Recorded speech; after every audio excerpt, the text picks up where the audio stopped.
in the open air.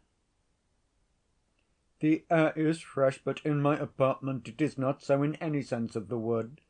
Let us walk slowly, sir. I should be glad of your kind interest. I, too, have something important to say to you, observed Alyosha, only I don't know how to begin. To be sure you must have business with me. You would never have looked in upon me without some object, unless you come simply to complain of the boy, and that's hardly likely. And by the way, about the boy, I could not explain to you in there, but here I will describe that scene to you. My toe was thicker a week ago. I mean my beard. That's the nickname they give to my beard. The schoolboys, most of all. Well, your brother, Dmitri Fyodorovitch, was pulling me by my beard. I'd done nothing. He was in a towering rage, and happened to come upon me. He dragged me out of the tavern into the market-place. At that moment the boys were coming out of school, and with them Ilusha. As soon as he saw me in such a state, he rushed up to me. "Father," he cried, "father!" He caught hold of me, hugged me, tried to pull me away, crying to my assailant, "Let go! Let go! It's my father! Forgive him!" Yes, he actually cried, "Forgive him!" He clutched at that hand, that very hand, in his little hands, and kissed it. I remember his little face at that moment. I haven't forgotten it, and I never shall. "I swear," cried Alyosha, "that my brother will express his most deep and sincere regret, even if he has to go down on his knees in that same market‐place. I'll make him, or he is no brother of mine." "Ah, then it's only a suggestion, and it does not come from him, but simply from the generosity of your own warm heart. You should have said so. No, in that case, allow me to tell you of your brother's highly chivalrous, soldierly generosity, for he did give expression to it at the time. He left off dragging me by my beard and released me. 'You are an officer,' he said, 'and I am an officer. If you can find a decent man to be your second, send me your challenge. I will give satisfaction, though you are a scoundrel.' That's what he said. A chivalrous spirit indeed. I retired with Ilusha, and that scene is a family record imprinted for ever on Ilusha's soul. No, it's not for us to claim the privileges of noblemen. Judge for yourself. You've just been in our mansion. What did you see there? 3 ladies. One a cripple and weak‐minded, another a cripple and hunchback, and the third not crippled but far too clever. She is a student dying to get back to Petersburg to work for the emancipation of the Russian woman on the banks of the Neva. I won't speak of Ilusha. He is only 9. I am alone in the world, and if I die, what will become of all of them? I simply ask you that. And if I challenge him and he kills me on the spot, what then? What will become of them? And worse still, if he doesn't kill me, but only cripples me. I couldn't work, but I should still be a mouth to feed. Who would feed it? And who would feed them all? Must I take Ilusha from school and send him to beg the street? That's what it means for me to challenge him to a duel. It's silly talk and nothing else." "He will beg your forgiveness. He will bow down at your feet in the middle of the market‐place," cried Alyosha again with glowing eyes. "I did think of prosecuting him," the captain went on, "but look in our code, can I get much compensation for a personal injury?" And then Agrafena Alexandrovna sent for me and shouted at me. Don't dare to dream of it. If you proceed against him, I'll publish it to all the world that he beat you for your dishonesty, and then you will be prosecuted.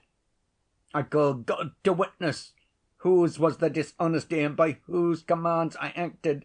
Wasn't it by her own and Fyodor Pavlovitch's? And what's more," she went on, "I'll dismiss you for good, and you'll never earn another penny from me. I'll speak to my merchant, too." That's what she calls her old man. "And he will dismiss you." "And if he dismisses me, what can I earn then from any one? Those two are all I have to look to, for your Fyodor Pavlovitch has not only given over employing me for another reason, but he means to make use of papers I've signed to go to law against me. And so I kept quiet, and you have seen our retreat. But now let me ask you, did Ilusha hurt your finger much? I didn't like to go into it in our mansion before him."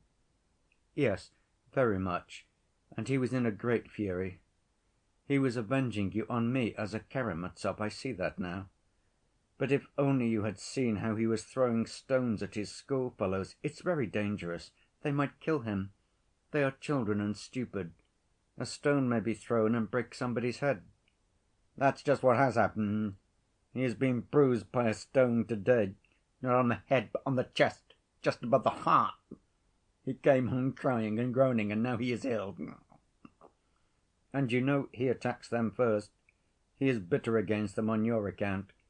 They say he stabbed a boy called Krassotkin with a penknife not long ago." "I've heard about that too. It's dangerous. Krassotkin is an official here. We may hear more about it." "I would advise you," Alyosha went on warmly, "not to send him to school at all for a time till he is calmer and his anger is past." "Anger!" the captain repeated. "That's just what it is. He is a little creature, but it's a mighty anger. You don't know all, sir. Let me tell you more. Since that incident, all the boys have been teasing him about the wisp of tow. Schoolboys are a merciless race individually. They are angels, but together, especially in schools, they are merciless. Their teasing has stirred up a gallant spirit in Ilusha. An ordinary boy, a weak son, would have submitted, have felt ashamed of his father, sir. But he stood up for his father against them all, for his father and for truth and justice. For what he suffered when he kissed your brother's hand and cried to him, 'Forgive, father, forgive him,' that only God knows, and I, his father, for our children, not your children, but ours, the children of the poor gentleman looked down upon by every one, know what justice means, sir, even at 9 years old. How should the rich know? They don't explore such depths once in their lives. But at that moment in the square when he kissed his hand, at that moment my Ilusha had grasped all that justice means. That truth entered into him and crushed him for ever, sir," the captain said hotly again, with a sort of frenzy, and he struck his right fist against his left palm as though he wanted to show how the truth crushed Ilusha. "That very day, sir, he fell ill with fever and was delirious all night. All that day he hardly said a word to me, but I noticed he kept watching me from the corner, though he turned to the window and pretended to be learning his lesson, but I could see his mind was not on his lessons. Next day I got drunk to forget my troubles. Sinful man as I am, and I don't remember much. Mamma began crying too. I am very fond of mamma. Well, I spent my last penny drowning my troubles. Don't despise me for that, sir. In Russia, men who drink are the best. The best men amongst us are the greatest drunkards. I lay down, and I don't remember about Ilusha, though all that day the boys had been jeering at him at school. 'Wisp of tow,' they shouted. 'Your father was pulled out of the tavern by his wisp of tow. You ran by and begged forgiveness.' On the third day, when he came back from school, I saw he looked pale and wretched. "What is it?" I asked. He wouldn't answer. Well, there's no talking at our mansion without mamma and the girls taking part in it. What's more, the girls had heard about it the very first day. Varvara had begun snarling. "You fools and buffoons, can you ever do anything rational?" "Quite so," I said. "Can we ever do anything rational?" For the time, I turned it off like that. So in the evening, I took the boy out for a walk, for you must know we go for a walk every evening, always the same way, along which we are going now, from our gate to that great stone which lies alone in the road under the hurdle, which marks the beginning of the town pasture. A beautiful and lonely spot, sir. Ilusha and I walked along hand in hand as usual. He has a little hand. His fingers are thin and cold. He suffers with his chest, you know. "Father," said he, "father." "Well?" said I. I saw his eyes flashing. "Father, how he treated you then!" "It can't be helped, Ilusha," I said. "Don't forgive him, father, don't forgive him. At school they say that he has paid you 10 roubles for it." "No, Ilusha," said I would not take money from him for anything. Then he began trembling all over, took my hand in both his and kissed it again. "Father," he said, "father, challenge him to a duel. At school they say you are a coward and won't challenge him, and that you'll accept 10 roubles from him." "I can't challenge him to a duel, Ilusha," I answered, and I told briefly what I've just told you. He listened. "Father," he said, "anyway, don't forgive it. When I grow up, I'll call him out myself and kill him." His eyes shone and glowed, and of course I am his father, and I had to put in a word. "It's a sin to kill," I said, "even in a duel." "Father," he said, "when I grow up, I'll knock him down, knock the sword out of his hand. I'll fall on him, wave my sword over him and say, 'I could kill you, but I forgive you, so there!'" You see what the workings of his little mind have been during these 2 days. He must have been planning that vengeance all day and raving about it at night. But he began to come home from school badly beaten. I found out about it the day before yesterday, and you are right, I won't send him to that school any more. I heard that he was standing up against all the class alone and defying them all, that his heart was full of resentment, of bitterness. I was alarmed about him. We went for another walk. "Father," he asked, "are the rich people stronger than any one else on earth?" "Yes, Ilusha," I said, "there are no people on earth stronger than the rich." "Father," he said, "I will get rich. I will become an officer and conquer everybody. The Tsar will reward me. I will come back here and then no one will dare—" Then he was silent, and his lips still kept trembling. "Father," he said, "what a horrid town this is." "Yes, Ilusha," I said, "it isn't a very nice town." "Father, let us move into another town, a nice one," he said, "where people don't know about us." "We will move, we will, Ilusha," said I, "only I must save up for it." I was glad to be able to turn his mind from painful thoughts, and we began to dream of how we would move to another town, how we would buy a horse and cart. "We will put mamma and your sisters inside. We will cover them up, and we'll walk. You shall have a lift now and then, and I'll walk beside, for we must take care of our horse, we can't all ride. That's how we'll go." He was enchanted at that, most of all at the thought of having a horse and driving him, for of course a Russian boy is born among horses. We chatted a long while. "Thank God," I thought, "I have diverted his mind and comforted him." That was the day before yesterday, in the evening, but last night everything was changed. He had gone to school in the morning. He came back depressed, terribly depressed. In the evening I took him by the hand, and we went for a walk. He would not talk. There was a wind blowing, and no sun, and a feeling of autumn. Twilight was coming on. We walked along, both of us depressed.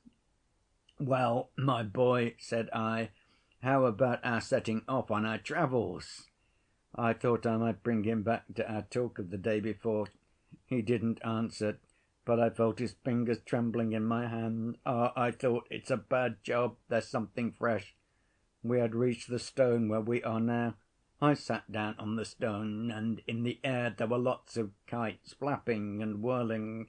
There were as many as 30 inside. Of course, it's just the season for the kites. "Look, Ilusha," said I, "it's time we got out our last year's kite again. I'll mend it. Where have you put it away?" My boy made no answer. He looked away and turned sideways to me. And then a gust of wind blew up the sand. He suddenly fell on me, threw both his little arms round my neck and held me tight. You know when children are silent and proud and try to keep back their tears when they are in great trouble, and suddenly break down, their tears fall in streams. With those warm streams of tears he suddenly wetted my face.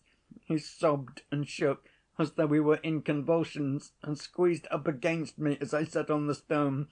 "Father," he kept crying, "dear father, how he insulted you!" And I sobbed too.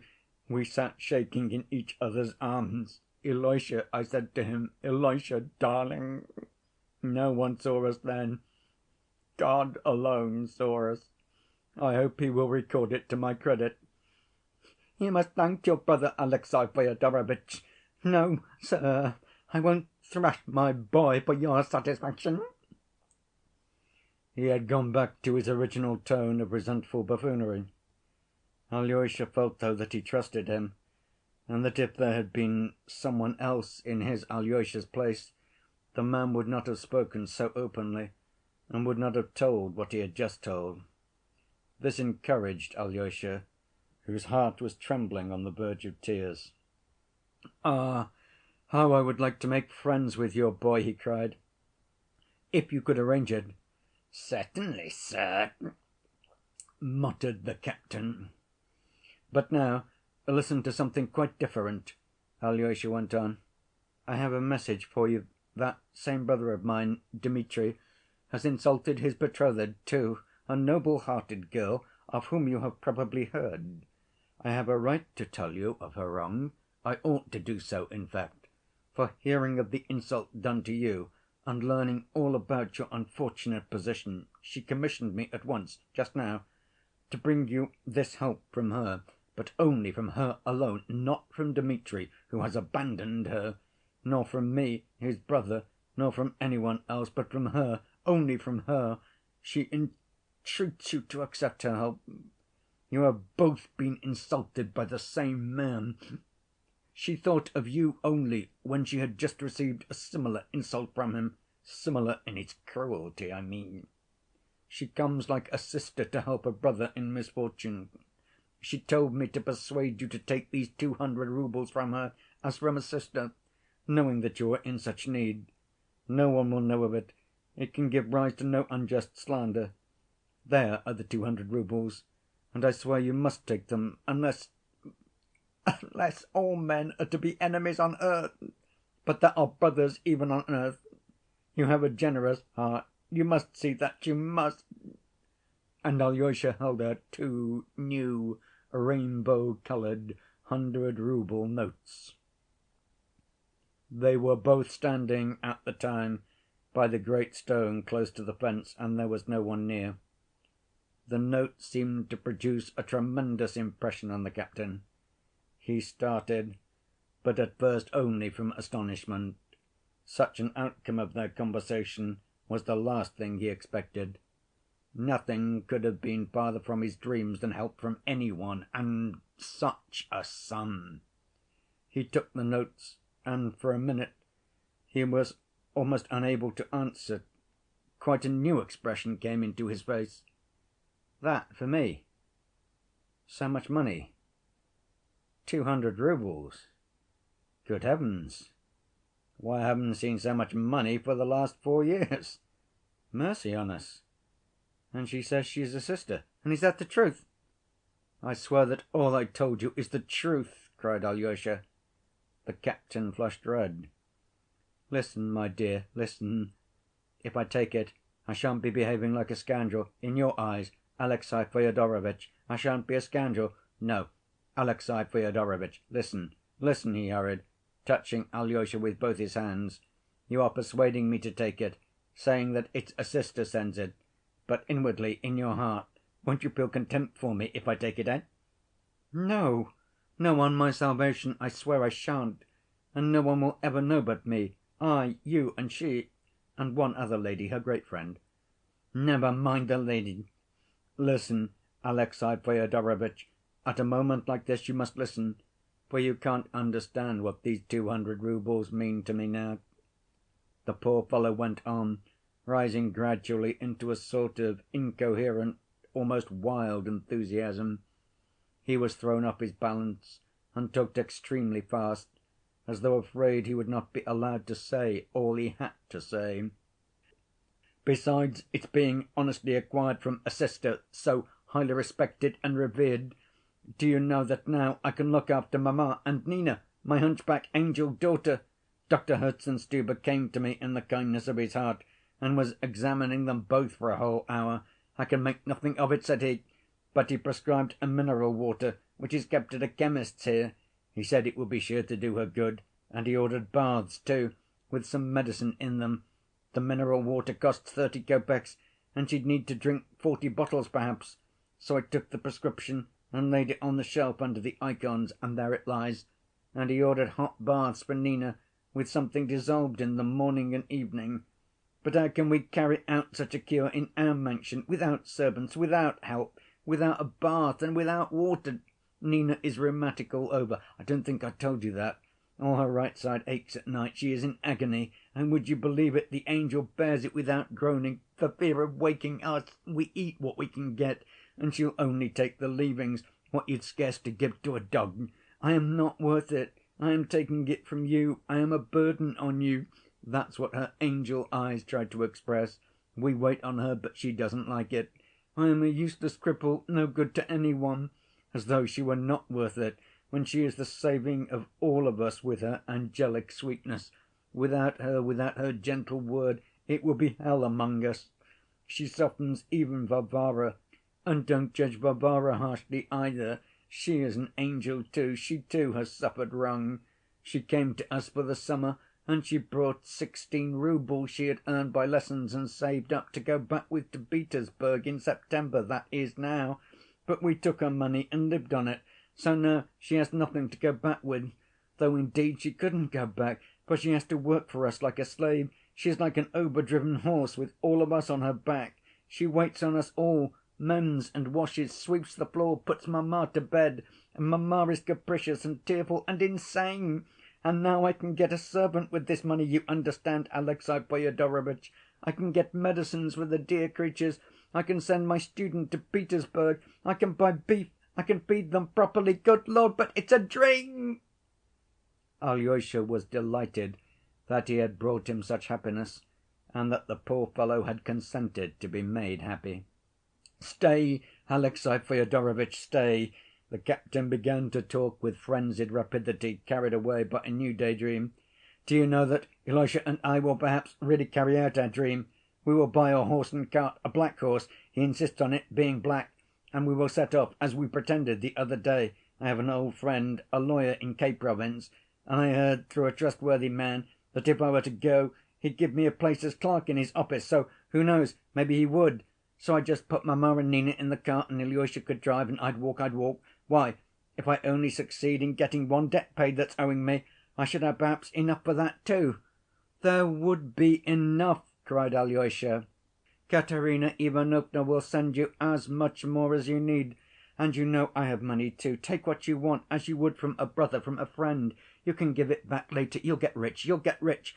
And you know you couldn't have a better idea than to move to another province. It would be the saving of you, especially of your boy, and you ought to go quickly, before the winter, before the cold.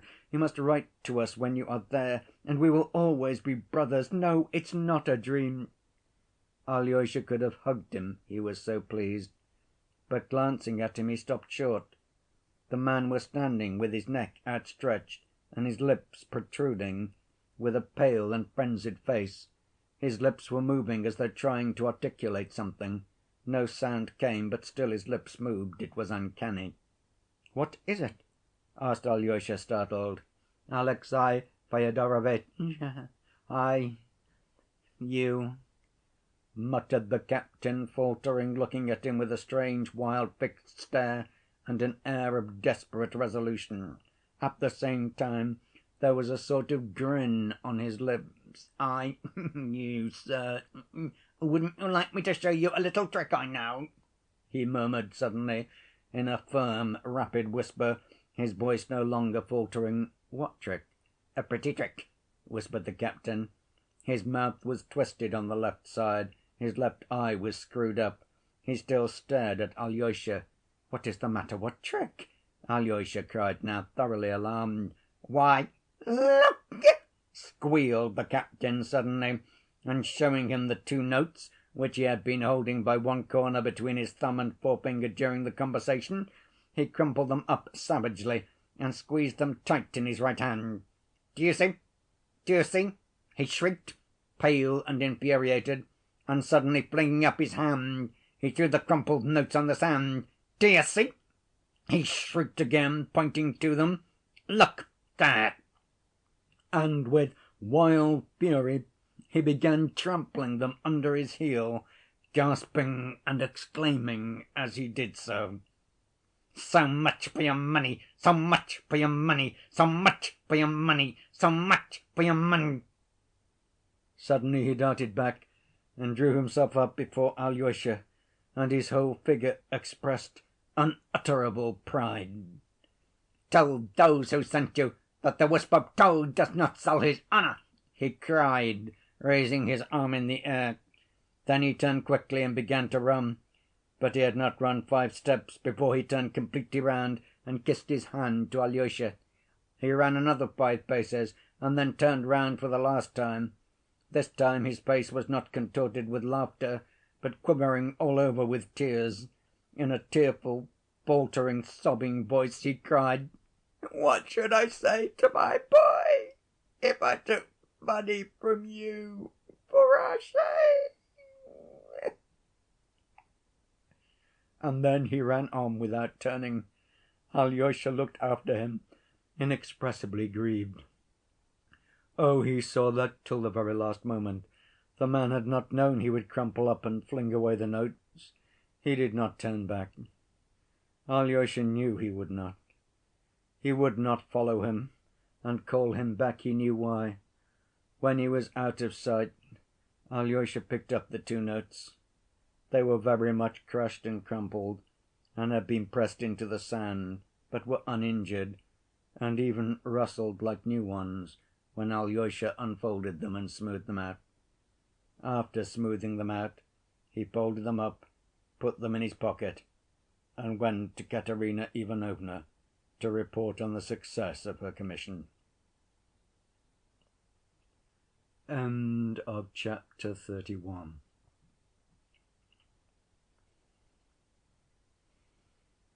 And contra.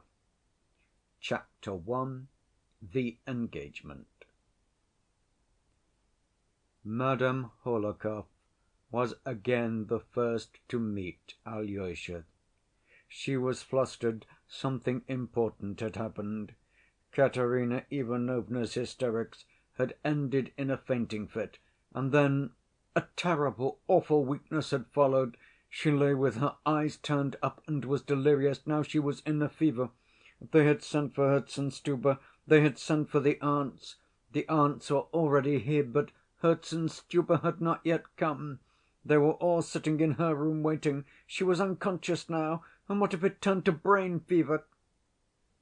Madame Hohlakov looked gravely alarmed.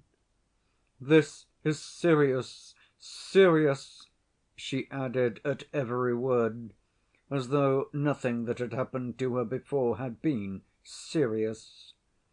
Alyosha listened with distress, and was beginning to describe his adventures, but she interrupted him at the first words. She had not time to listen. She begged him to sit with Lise and wait for her there. "Lise," she whispered almost in his ear, "Lise has greatly surprised me just now, dear Alexey Fyodorovitch. She touched me, too, and so my heart forgives her everything. Only fancy, as soon as you had gone, she began to be truly remorseful for having laughed at you to‐day and yesterday, though she was not laughing at you, but only joking. But she was seriously sorry for it, almost ready to cry, so that I was quite surprised.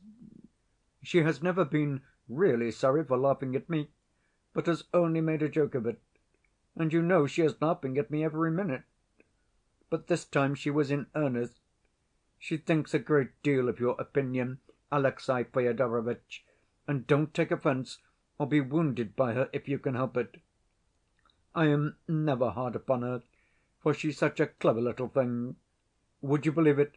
She said just now that you were a friend of her childhood, the greatest friend of her childhood. Oh, just think of that! Greatest friend! And what about me? She has very strong feelings and memories, and what's more, she uses these phrases, most unexpected words, which come out all of a sudden when you least expect them. She spoke lately about a pine tree, for instance. There used to be a pine tree standing in our garden in her early childhood. Very likely it's standing there still, so there's no need to speak in the past tense. Pine trees are not like people, Alexey Fyodorovitch. They don't change quickly. "Mamma," she said, "I remember this pine tree as in a dream. Only she said something so original about it that I can't repeat it. Besides, I've forgotten it. Well, good‐by. I am so worried. I feel I shall go out of my mind. Ah, Alexey Fyodorovitch, I've been out of my mind twice in my life. Go to Lise, cheer her up, as you always can, so charmingly. Lise," she cried, going to her door, "here I've brought you Alexey Fyodorovitch, whom you insulted so. He is not at all angry, I assure you. On the contrary, he is surprised that you could suppose so." "Merci, maman. Come in, Alexey Fyodorovitch." Alyosha went in. Lise looked rather embarrassed and at once flushed crimson. She was evidently ashamed of something, and as people always do in such cases, she began immediately talking of other things, as though they were of absorbing interest to her at the moment. "Mamma has just told me all about the 200 roubles, Alexey Fyodorovitch, and your taking them to that poor officer. And she told me all the awful story of how he had been insulted. And you know, although mamma muddles things, she always rushes from one thing to another. I cried when I heard. Well, did you give him the money? And how is that poor man getting on?" "The fact is, I didn't give it to him, and it's a long story," answered Alyosha, as though he too could think of nothing but his regret at having failed. Yet Lise saw perfectly well that he too looked away, and that he too was trying to talk of other things. Alyosha sat down to the table and began to tell his story, but at the first words he lost his embarrassment and gained the whole of Lise's attention as well. He spoke with deep feeling, under the influence of the strong impression he had just received, and he succeeded in telling his story well and circumstantially. In old days in Moscow he had been fond of coming to Lise and describing to her what had just happened to him, what he had read, or what he remembered of his childhood. Sometimes they had made day‐dreams and woven whole romances together, generally cheerful and amusing ones. Now they both felt suddenly transported to the old days in Moscow 2 years before. Lise was extremely touched by his story. Alyosha described Ilusha with warm feeling. When he finished describing how the luckless man trampled on the money, Lise could not help clasping her hands and crying out, "So you didn't give him the money, so you let him run away! Oh, dear, you ought to have run after him."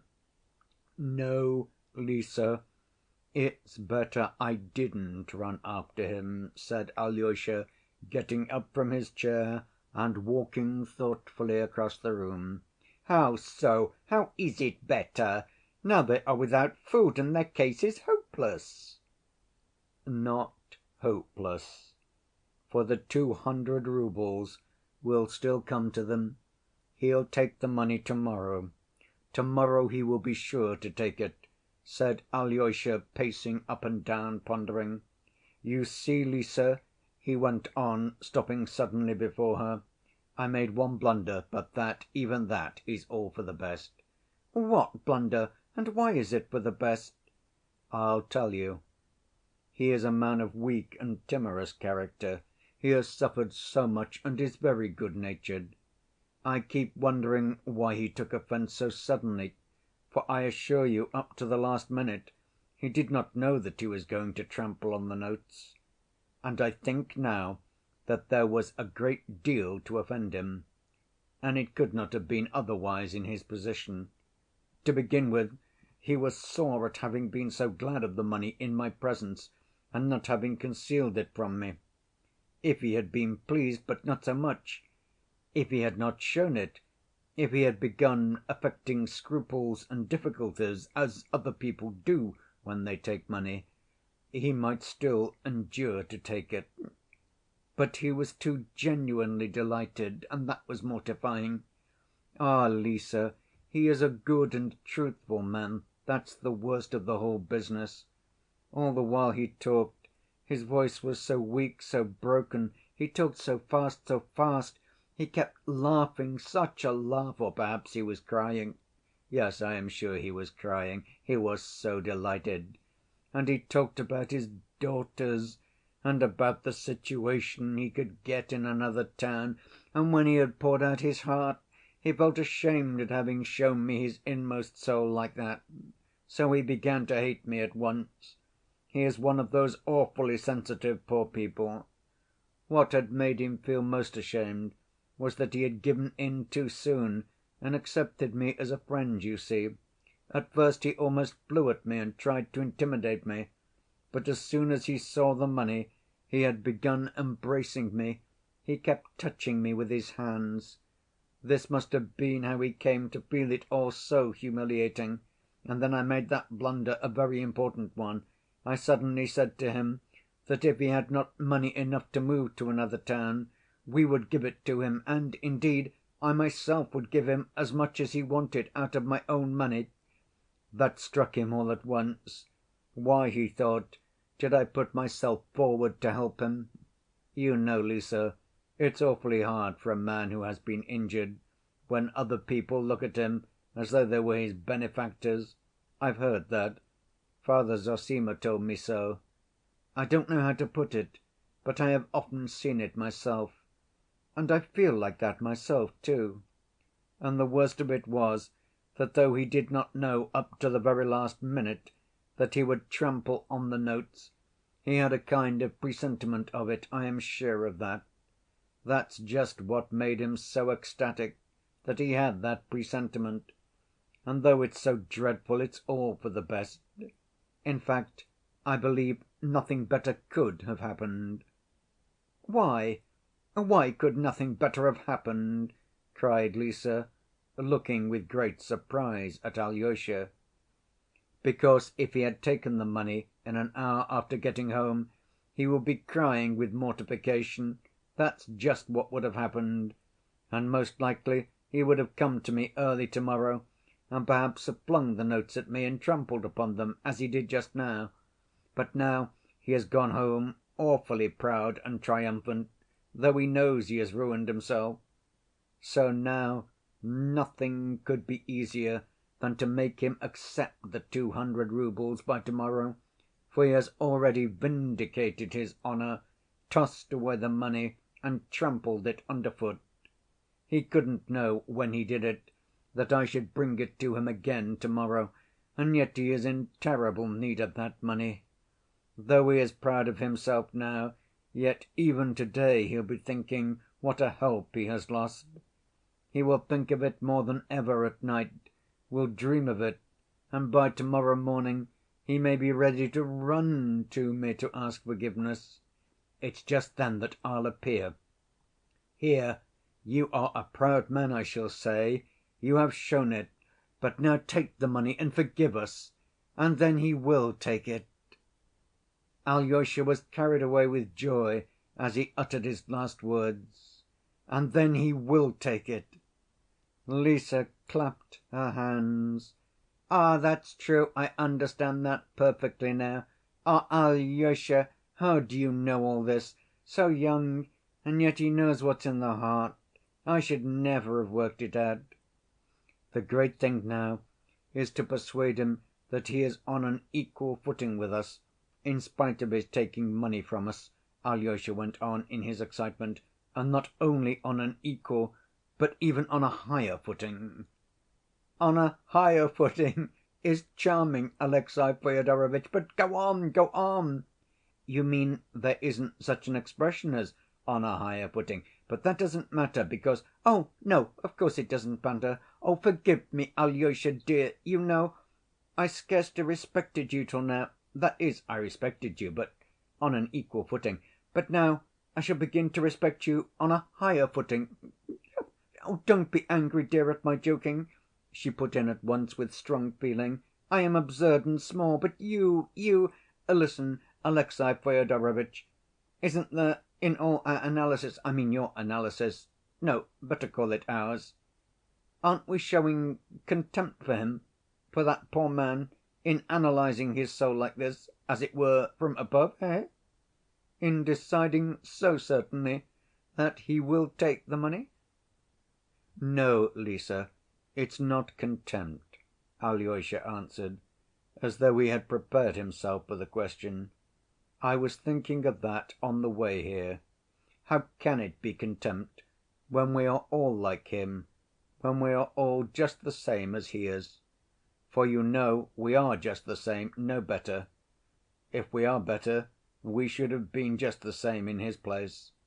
I don't know about you, Lise, but I consider that I have a sordid soul in many ways, and his soul is not sordid.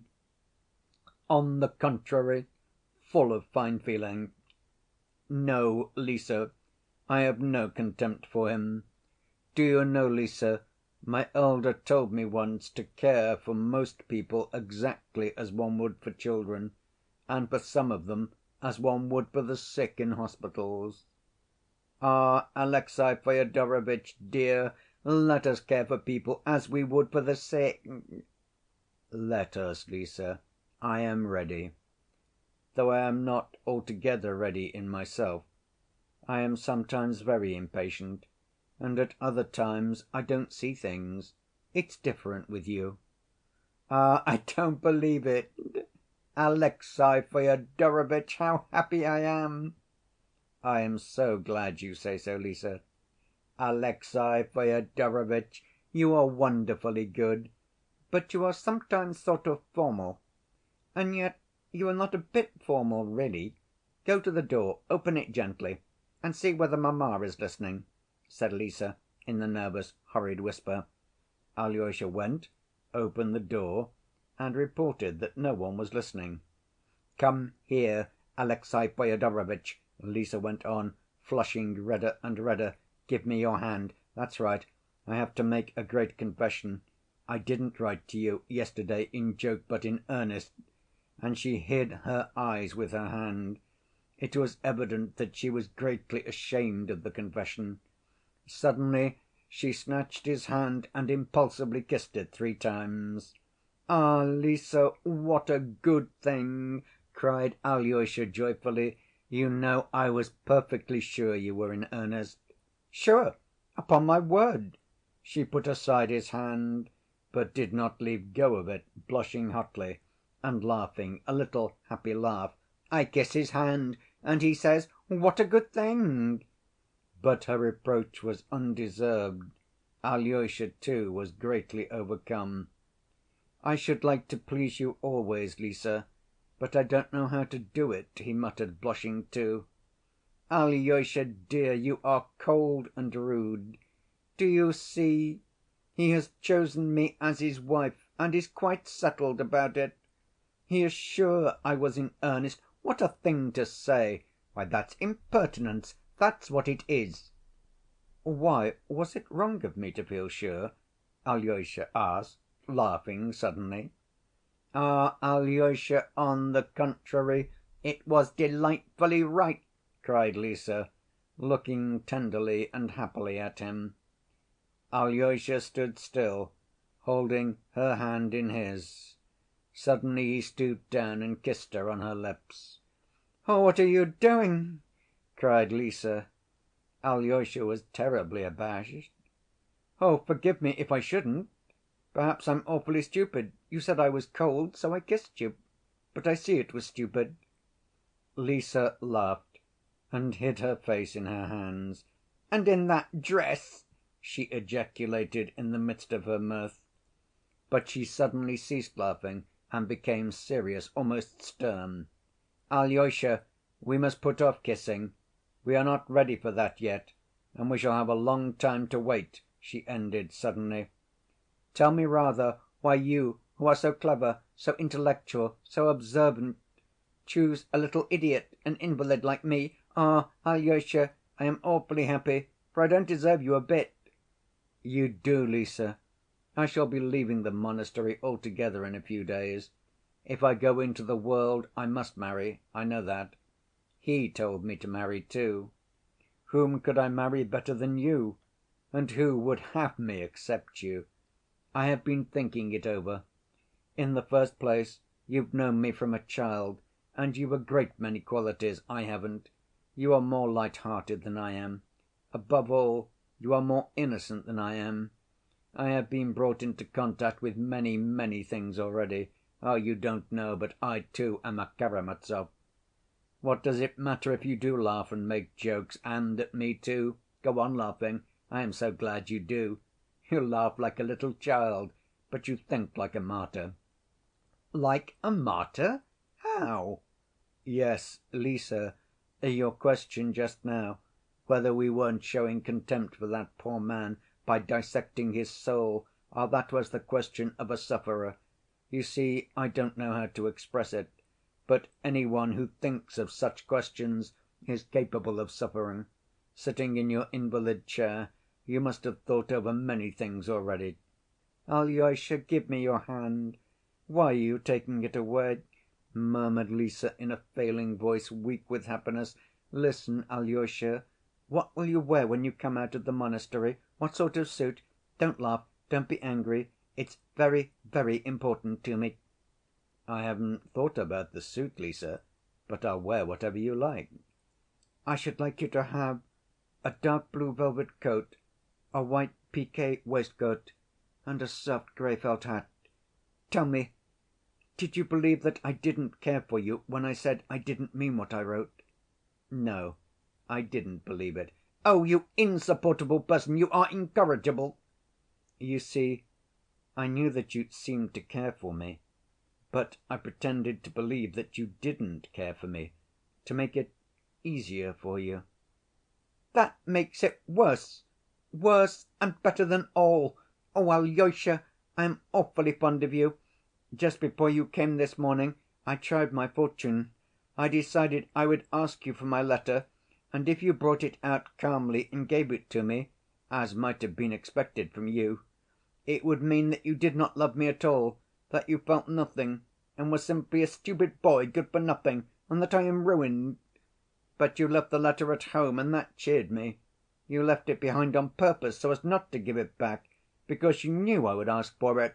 That was it, wasn't it?" "Ah, Lise, it was not so a bit.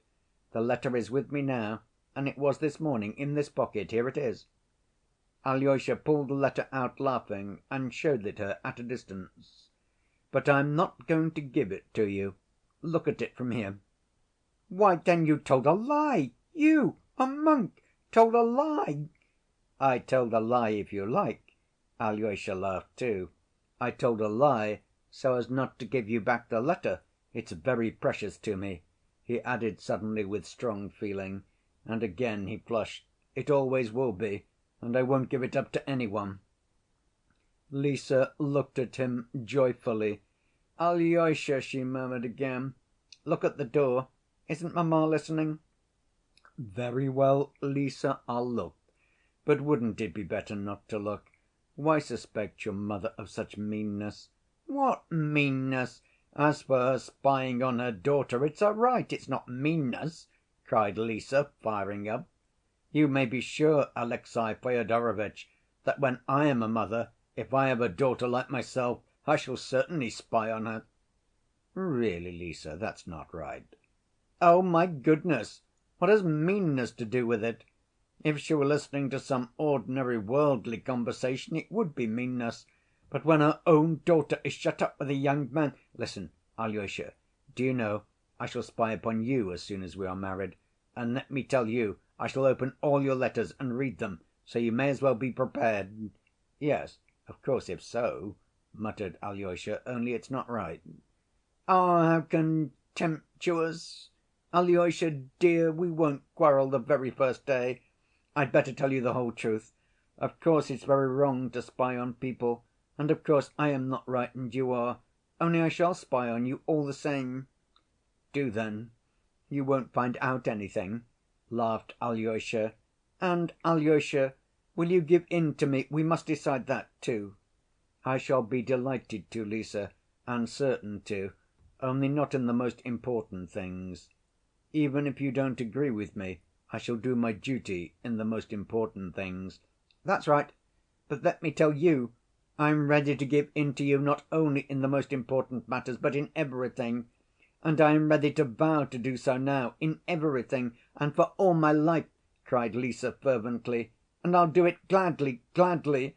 What's more, I'll swear never to spy on you, never once, never to read one of your letters, for you are right and I am not. And though I shall be awfully tempted to spy, I know that I won't do it, since you consider it dishonorable. You are my conscience now. Listen, Alexey Fyodorovitch, why have you been so sad lately, both yesterday and to‐day? I know you have a lot of anxiety and trouble, but I see you have some special grief besides. Some secret one, perhaps?" "Yes, Lise, I have a secret one, too," answered Alyosha mournfully. "I see you love me, since you guessed that." "What grief? What about? Can you tell me?" asked Lise, with timid entreaty. "I'll tell you later, Lise, afterwards," said Alyosha, confused. "Now you wouldn't understand it, perhaps, and perhaps I couldn't explain it." "I know your brothers and your father are worrying you, too." "Yes, my brothers, too," murmured Alyosha, pondering. "I don't like your brother Ivan, Alyosha," said Lise suddenly. He noticed this remark with some surprise, but did not answer it. "My brothers are destroying themselves," he went on. "My father, too. And they are destroying others with them. It's the primitive force of the Karamazovs, as Father Païssy said the other day, a crude, unbridled, earthly force. Does the Spirit of God move above that force? Even that I don't know. I only know that I, too, am a Karamazov, me, a monk, a monk. Am I a monk, Lise? You said just now that I was." "Yes, I did." "And perhaps I don't even believe in God." "You don't believe? What is the matter?" said Lise quietly and gently. But Alyosha did not answer. There was something too mysterious, too subjective in these last words of his, perhaps obscure to himself, but yet torturing him. "And now, on the top of it all, my friend, the best man in the world, is going, is leaving the earth. If you knew, Lise, how bound up in soul I am with him. And then I shall be left alone. I shall come to you, Lise. For the future we will be together." "Yes, together, together. Henceforward we shall be always together, all our lives. Listen, kiss me, I allow you." Alyosha kissed her. "Come now, go. Christ be with you." And she made the sign of the cross over him. "Make haste back to Him while He is alive. I see I've kept you cruelly. I'll pray to‐day for him and you, Alyosha. We shall be happy. Shall we be happy? Shall we?"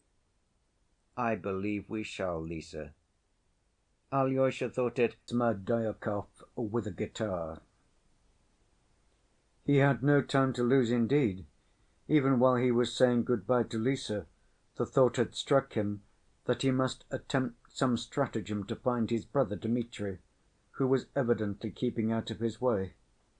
It was getting late, nearly 3 o'clock. Alyosha's whole soul turned to the monastery, to his dying saint, but the necessity of seeing Dmitri outweighed everything. The conviction that a great inevitable catastrophe was about to happen grew stronger in Alyosha's mind with every hour. What that catastrophe was, and what he would say at that moment to his brother, he could perhaps not have said definitely. "Even if my benefactor must die without me, anyway I won't have to reproach myself all my life with the thought that I might have saved something and did not, but passed by and hastened home. If I do as I intend, I shall be following his great precept." His plan was to catch his brother Dmitri unawares, to climb over the fence, as he had the day before, get into the garden and sit in the summer‐house. If Dmitri were not there, thought Alyosha, he would not announce himself to Foma or the women of the house, but would remain hidden in the summer‐house, even if he had to wait there till evening.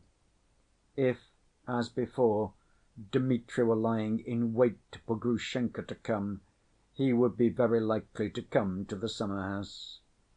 Alyosha did not, however, give much thought to the details of his plan, but resolved to act upon it, even if it meant not getting back to the monastery that day. Everything happened without hindrance. He climbed over the hurdle, almost in the same spot as the day before, and stole into the summer‐house unseen. He did not want to be noticed. The women of the house, and Foma too, if he were here, might be loyal to his brother and obey his instructions, and so refuse to let Alyosha come into the garden, or might warn Dmitri that he was being sought and inquired for. There was no one in the summer‐house. Alyosha sat down and began to wait. He looked round the summer‐house, which somehow struck him as a great deal more ancient than before. Though the day was just as fine as yesterday, it seemed a wretched little place this time. There was a circle on the table, left no doubt from the glass of brandy having been spilt the day before. Foolish and irrelevant ideas strayed about his mind, as they always do in a time of tedious waiting. He wondered, for instance, why he had sat down precisely in the same place as before, why not in the other seat. At last he felt very depressed, depressed by suspense and uncertainty. But he had not sat there more than a quarter of an hour when he suddenly heard the thrum of a guitar somewhere quite close. People were sitting, or had only just sat down, somewhere in the bushes, not more than 20 paces away.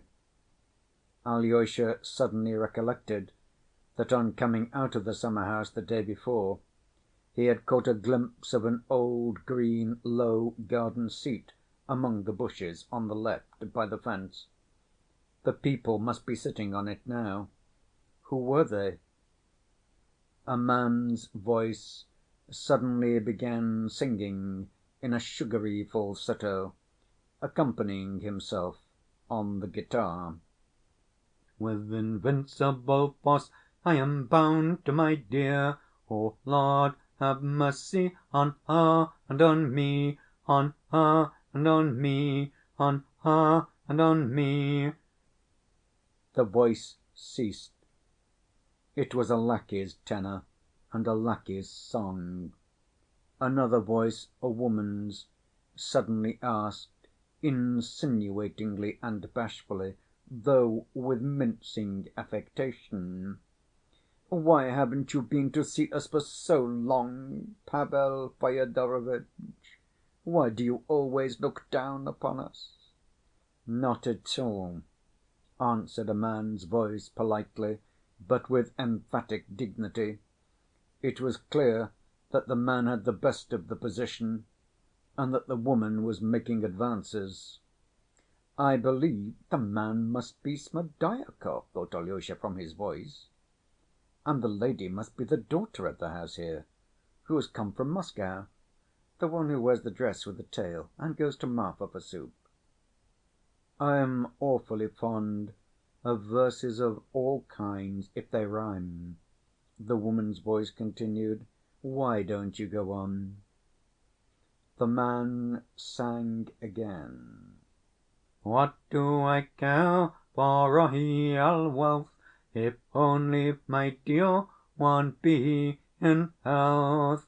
Lord, have mercy on her and on me, on her and on me, on her and on me." "It was even better last time," observed the woman's voice. "You sang, 'If my darling be in health.' It sounded more tender. I suppose you've forgotten to‐day." "Poetry is rubbish," said Smerdyakov curtly.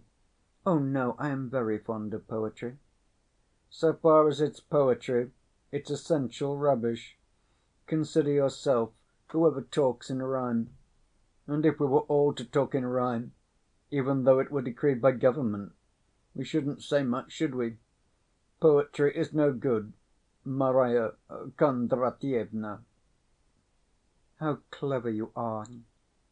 How is it you've gone so deep into everything?" The woman's voice was more and more insinuating. "I could have done better than that. I could have known more than that, if it had not been for my destiny from my childhood up. I would have shot a man in a duel if he called me names, because I am descended from a filthy beggar and have no father. And they used to throw it in my teeth in Moscow. It had reached them from here, thanks to Grigory Vassilyevitch. Grigory Vassilyevitch blames me for rebelling against my birth, but I would have sanctioned their killing me before I was born, that I might not have come into the world at all. They used to say in the market, and your mamma, too, with great lack of delicacy, set off telling me that her hair was like a mat on her head, and that she was short of 5 foot by a wee bit. Why talk of a wee bit, while she might have said a little bit, like every one else? She wanted to make it touching, a regular peasant's feeling. Can a Russian peasant be said to feel in comparison with an educated man? He can't be said to have feeling at all in his ignorance. From my childhood up, when I hear a wee bit, I am ready to burst with rage. I hate all Russia, Marya Kondratyevna. If you'd been a cadet in the army or a young hussar, you wouldn't have talked like that, but would have drawn your saber to defend all Russia. I don't want to be a hussar, Marya Kondratyevna, and what's more, I should like to abolish all soldiers. And when an enemy comes, who is going to defend us? There's no need of defense. In 1812 there was a great invasion of Russia by Napoleon, first Emperor of the French, father of the present one, and it would have been a good thing if they had conquered us. A clever nation, would have conquered a very stupid one and annexed it. We should have had quite different institutions." "Are they so much better in their own country than we are? I wouldn't change a dandy I know of for 3 young Englishmen," observed Marya Kondratyevna tenderly, doubtless accompanying her words with a most languishing glance. "That's as one prefers." "But you are just like a foreigner, just like a most gentlemanly foreigner. I tell you that, though it makes me bashful." "If you care to know, the folks there and ours here are just alike in their vice. They are swindlers, only there the scoundrel wears polished boots, and here he grovels in filth and sees no harm in it. The Russian people want thrashing, as Fyodor Pavlovitch said very truly yesterday, though he is mad, and all his children." "You said yourself you had such a respect for Ivan Fyodorovitch." "But he said I was a stinking lackey. He thinks that I might be unruly. He is mistaken there. If I had a certain sum in my pocket, I would have left here long ago. Dmitri Fyodorovitch is lower than any lackey in his behavior, in his mind, and in his poverty. He doesn't know how to do anything, and yet he is respected by every one. I may be only a soup‐maker, but with luck I could open a café‐restaurant in Petrovka, in Moscow, for my cookery is something special, and there's no one in Moscow, except the foreigners, whose cookery is anything special. Dmitri Fyodorovitch is a beggar, but if he were to challenge the son of the first count in the country, he'd fight him. Though in what way is he better than I am? For he is ever so much stupider than I am. Look at the money he has wasted without any need." "It must be lovely, a duel," Marya Kondratyevna observed suddenly. "How so?" "It must be so dreadful and so brave, especially when young officers with pistols in their hands pop at one another for the sake of some lady. A perfect picture! Oh, if only girls were allowed to look on, I'd give anything to see one." "It's all very well when you are firing at some one, but when he is firing straight in your mug, you must feel pretty silly. You'd be glad to run away, Marya Kondratyevna." "You don't mean you would run away?" But Smerdyakov did not deign to reply. After a moment's silence the guitar tinkled again, and he sang again in the same falsetto: "Whatever you may say, I shall go far away. Life will be bright and gay in the city far away. I shall not grieve, I shall not grieve at all. I don't intend to grieve at all." Then something unexpected happened. Alyosha suddenly sneezed. They were silent. Alyosha got up and walked towards them. He found Smerdyakov dressed up and wearing polished boots, his hair pomaded and perhaps curled. The guitar lay on the garden seat. His companion was the daughter of the house, wearing a light blue dress with a train 2 yards long. She was young and would not have been bad‐looking, but that her face was so round and terribly freckled. "Will my brother Dmitri soon be back?" asked Alyosha, with as much composure as he could. Smerdyakov got up slowly. Marya Kondratyevna rose too. "How am I to know about Dmitri Fyodorovitch? It's not as if I were his keeper," answered Smerdyakov quietly, distinctly, and superciliously. "But I simply asked whether you do know," Alyosha explained. "I know nothing of his whereabouts and don't want to." "But my brother told me that you let him know all that goes on in the house, and promised to let him know when Agrafena Alexandrovna comes." Smerdyakov turned a deliberate, unmoved glance upon him. "And how did you get in this time, since the gate was bolted an hour ago?" he asked, looking at Alyosha. "I came in from the back alley, over the fence, and went straight to the summer‐house. I hope you'll forgive me," he added, addressing Marya Kondratyevna. "I was in a hurry to find my brother." "Ech, as though we could take it amiss in you," drawled Marya Kondratyevna, flattered by Alyosha's apology. "For Dmitri Fyodorovitch often goes to the summer‐house in that way. We don't know he is here, and he is sitting in the summer‐house. I am very anxious to find him, or to learn from you where he is now. Believe me, it's on business of great importance to him." "He never tells us," lisped Marya Kondratyevna. "Though I used to come here as a friend," Smerdyakov began again, "Dmitri Fyodorovitch has pestered me in a merciless way even here by his incessant questions about the master. 'What news?' he'll ask. 'What's going on in there now? Who's coming and going?' And can't I tell him something more? Twice already he's threatened me with death." "With death?" Alyosha exclaimed in surprise. "Do you suppose he'd think much of that with his temper, which you had a chance of observing yourself yesterday? He says if I let Agrafena Alexandrovna in and she passes the night there, I'll be the first to suffer for it. I am terribly afraid of him, and if I were not even more afraid of doing so, I ought to let the police know. God only knows what he might not do." "His honor said to him the other day, 'I'll pound you in a mortar,'" added Marya Kondratyevna. "Oh, if it's pounding in a mortar, it may be only talk," observed Alyosha. "If I could meet him, I might speak to him about that, too." "Well, the only thing I can tell you is this," said Smerdyakov, as though thinking better of it. "I am here as an old friend and neighbor, and it would be odd if I didn't come.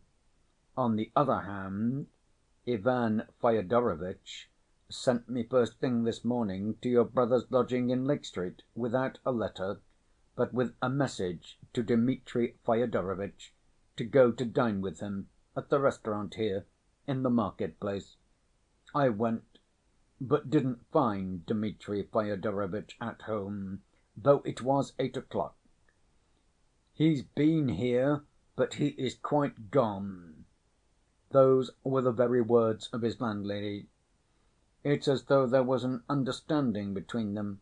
Perhaps at this moment he is in the restaurant with Ivan Fyodorovitch, for Ivan Fyodorovitch has not been home to dinner, and Fyodor Pavlovitch dined alone an hour ago and is gone to lie down. But I beg you most particularly not to speak of me and of what I have told you, for he'd kill me for nothing at all." "Brother Ivan invited Dmitri to the restaurant to‐day?" repeated Alyosha quickly. "That's so." "The 'Metropolis' tavern in the market‐place?" "The very same." "That's quite likely," cried Alyosha, much excited. "Thank you, Smerdyakov, that's important. I'll go there at once." "Don't betray me!" Smerdyakov called after him. "Oh, no, I'll go to the tavern as though by chance. Don't be anxious." "But wait a minute, I'll open the gate to you," cried Marya Kondratyevna. "No, it's a short‐cut. I'll get over the fence again." What he had heard threw Alyosha into great agitation.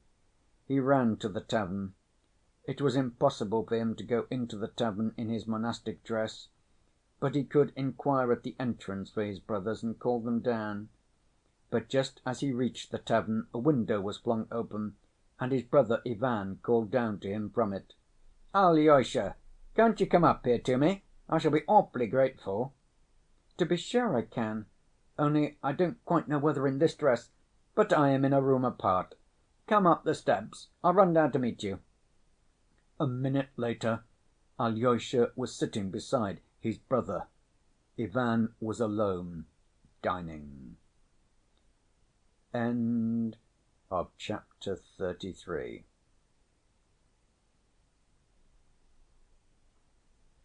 The brothers make friends. Ivan was not, however, in a separate room, but only in a place shut off by a screen, so that it was unseen by other people in the room. It was the first room from the entrance, with a buffet along the wall. Waiters were continually darting to and fro in it. The only customer in the room was an old retired military man drinking tea in a corner. But there was the usual bustle going on in the other rooms of the tavern. There were shouts for the waiters, the sound of popping corks, the click of billiard balls, the drone of the organ. Alyosha knew that Ivan did not usually visit this tavern and disliked taverns in general. So he must have come here, he reflected, simply to meet Dmitri by arrangement. Yet Dmitri was not there. "Shall I order you fish, soup, or anything? You don't live on tea alone, I suppose?" cried Ivan, apparently delighted at having got hold of Alyosha. He had finished dinner and was drinking tea. "Let me have soup and tea afterwards. I am hungry," said Alyosha gayly. "And cherry jam, they have it here. You remember how you used to love cherry jam when you were little?" "You remember that? Oh, let me have jam too. I like it still." Ivan rang for the waiter and ordered soup, jam, and tea. "I remember everything, Alyosha. I remember you till you were 11. I was nearly 15.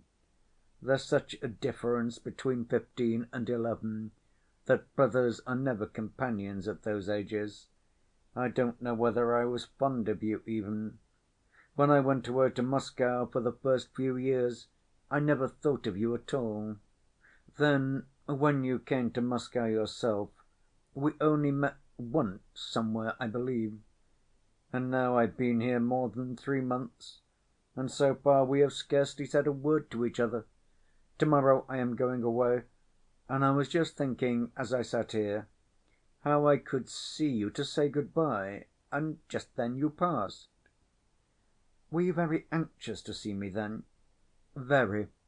I want to get to know you once for all, and I want you to know me, and then to say good‐by. I believe it's always best to get to know people just before leaving them. I've noticed how you've been looking at me these 3 months. There has been a continual look of expectation in your eyes, and I can't endure that. That's how it is. I've kept away from you. But in the end I have learned to respect you. The little man stands firm, I thought.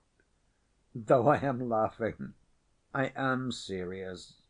You do stand firm, don't you?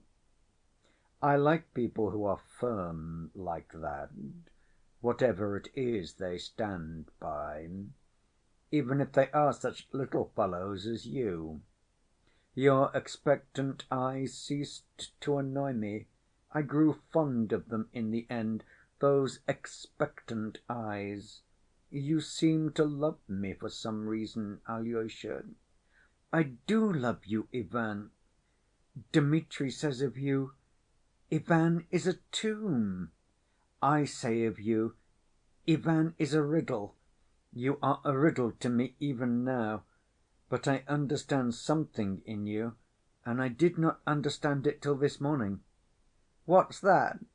laughed Ivan. "You won't be angry?" Alyosha laughed too. "Well?" "That you are just as young as other young men of 23, that you are just a young and fresh and nice boy, green, in fact. Now, have I insulted you dreadfully?"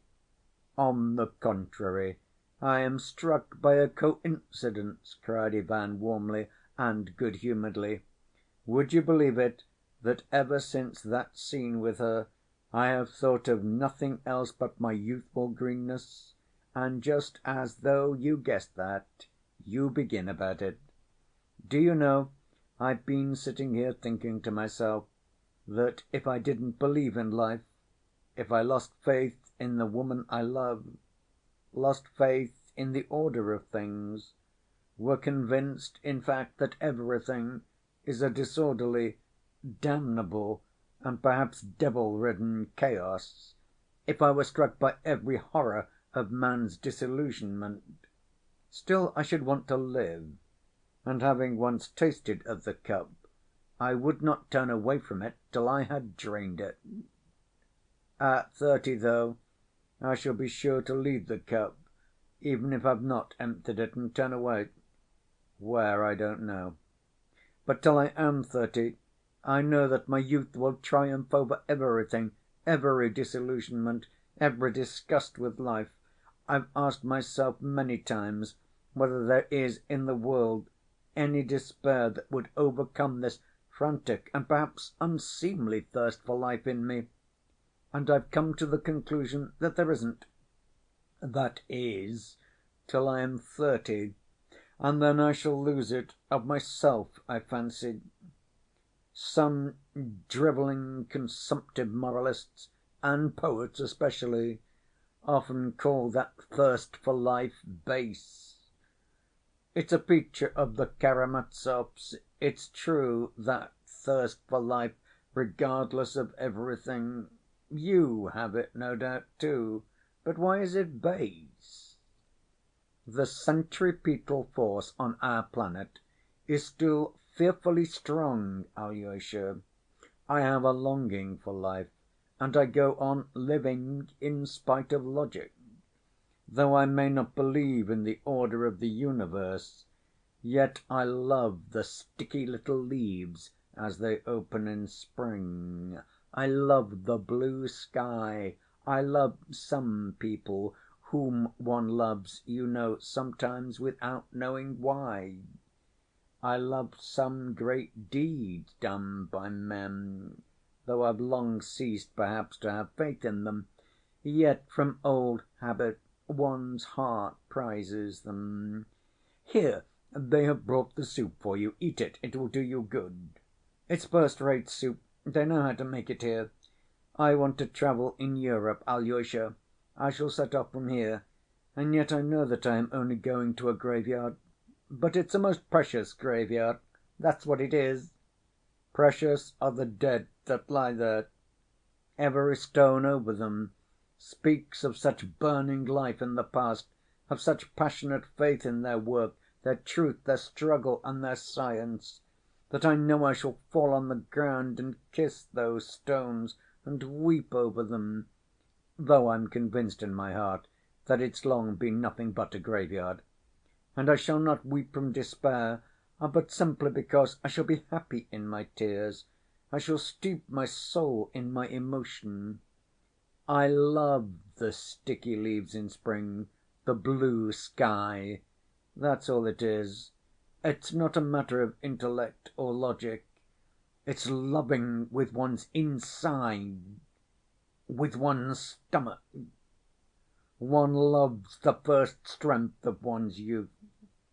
Do you understand anything of my tirade, Alyosha?" Ivan laughed suddenly. "I understand too well, Ivan.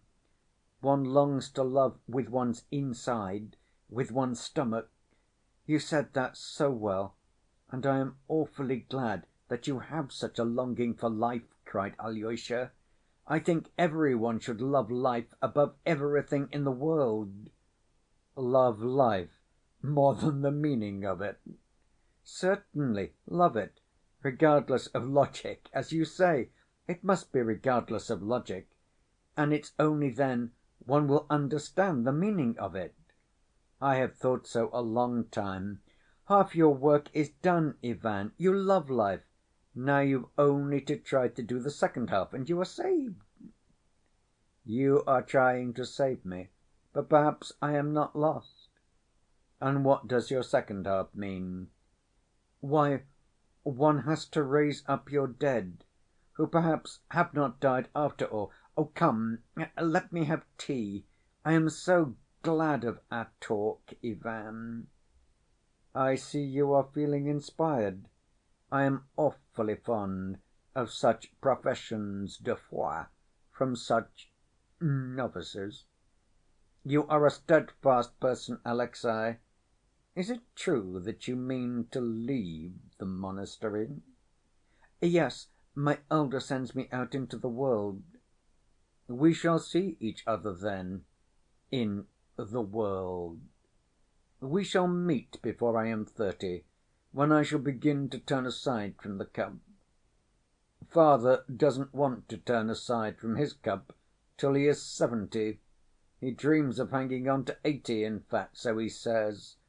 He means it only too seriously, though he is a buffoon. He stands on a firm rock, too. He stands on his sensuality. Though after we are 30, indeed, there may be nothing else to stand on. But to hang on to 70 is nasty. Better only to 30. One might retain a shadow of nobility by deceiving oneself. Have you seen Dmitri to‐day?" "No, but I saw Smerdyakov," and Alyosha rapidly, though minutely, described his meeting with Smerdyakov. Ivan began listening anxiously and questioned him. "But he begged me not to tell Dmitri that he had told me about him," added Alyosha. Ivan frowned and pondered. "Are you frowning on Smerdyakov's account?" asked Alyosha. "Yes, on his account. Damn him! I certainly did want to see Dmitri, but now there's no need," said Ivan reluctantly.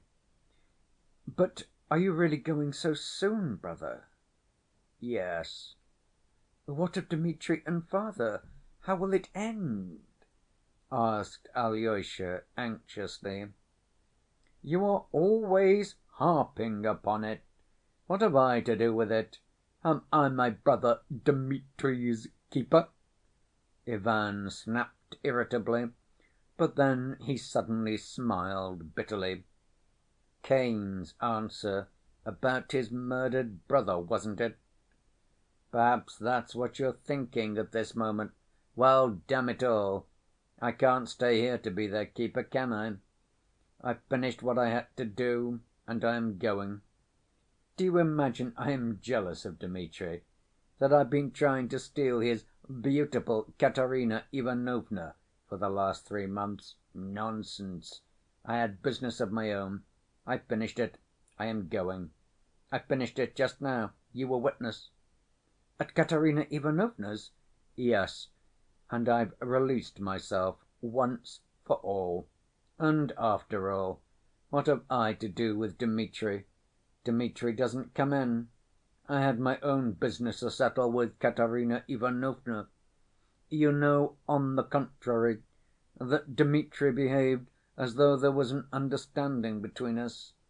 I didn't ask him to do it, but he solemnly handed her over to me and gave us his blessing. It's all too funny. Ah, Alyosha, if you only knew how light my heart is now. Would you believe it? I sat here eating my dinner and was nearly ordering champagne to celebrate my first hour of freedom. Phew! It's been going on nearly 6 months, and all at once I've thrown it off. I could never have guessed even yesterday how easy it would be to put an end to it if I wanted." "You are speaking of your love, Ivan?" "Of my love, if you like. I fell in love with the young lady. I worried myself over her, and she worried me. I sat watching over her, and all at once it's collapsed. I spoke this morning with inspiration, but I went away and roared with laughter. Would you believe it? Yes, it's the literal truth." "You seem very merry about it now," observed Alyosha, looking into his face, which had suddenly grown brighter. "But how could I tell that I didn't care for her a bit? It appears, after all, I didn't. And yet how she attracted me! How attractive she was just now when I made my speech. And do you know, she attracts me awfully even now. Yet how easy it is to leave her. Do you think I am boasting?" "No, only perhaps it wasn't love." "Alyosha," laughed Ivan, "don't make reflections about love. It's unseemly for you. How you rushed into the discussion this morning! I've forgotten to kiss you for it. But how she tormented me! It certainly was sitting by a laceration. Ah, she knew how I loved her. She loved me and not Dmitri," Ivan insisted gaily. "Her feeling for Dmitri was simply a self‐laceration. All I told her just now was perfectly true, but the worst of it is, it may take her 15 or 20 years to find out that she doesn't care for Dmitri and love me, whom she torments, and perhaps she may never find it out at all, in spite of her lesson to‐day. Well, it's better so. I can simply go away for good. By the way, how is she now? What happened after I departed?" Alyosha told him she had been hysterical, and that she was now, he heard, unconscious and delirious. "Isn't Madame Hohlakov laying it on?" "I think not." "I must find out. Nobody dies of hysterics, though. They don't matter. God gave women hysterics as a relief. I won't go to her at all. Why push myself forward again?" "But you told her that she had never cared for you." "I did that on purpose, Alyosha. Shall I call for some champagne? Let us drink to my freedom. Oh, if only you knew how glad I am!" "No, brother, we had better not drink," said Alyosha suddenly. "Besides, I feel somehow depressed." "Yes, you've been depressed a long time. I've noticed it." "Have you settled to go to‐morrow morning, then?" "Morning? I didn't say I should go in the morning. But perhaps it may be in the morning. Would you believe it, I dined here to‐day only to avoid dining with the old man. I loathe him so. I should have left long ago, so far as he is concerned. "But why are you so worried about my going away?" "We've plenty of time before I go. An eternity." "If you are going away to‐morrow, what do you mean by an eternity?" "But what does it matter to us?" laughed Ivan. "We've time enough for our talk, for what brought us here. Why do you look so surprised? Answer, why have we met here? To talk of my love for Katerina Ivanovna, of the old man and Dmitri, of foreign travel, of the fatal position of Russia, of the Emperor Napoleon? Is that it?" "No." "Then you know what for. It's different for other people, but we in our green youth have to settle the eternal questions first of all. That's what we care about. Young Russia is talking about nothing but the eternal questions now. Just when the old folks are all taken up with practical questions. Why have you been looking at me in expectation for the last 3 months, to ask me, what do you believe or don't you believe at all? That's what your eyes have been meaning for these 3 months, haven't they?" "Perhaps so," smiled Alyosha. "You are not laughing at me now, Ivan." "Me laughing? I don't want to wound my little brother, who has been watching me with such expectation for 3 months. Alyosha, look straight at me. Of course, I am just such a little boy as you are, only not a novice. And what have Russian boys been doing up till now, some of them, I mean? In this stinking tavern, for instance, here, they meet and sit down in a corner. They've never met in their lives before, and when they go out of the tavern they won't meet again for 40 years. And what do they talk about in that momentary halt in the tavern? Of the eternal questions, of the existence of God and immortality.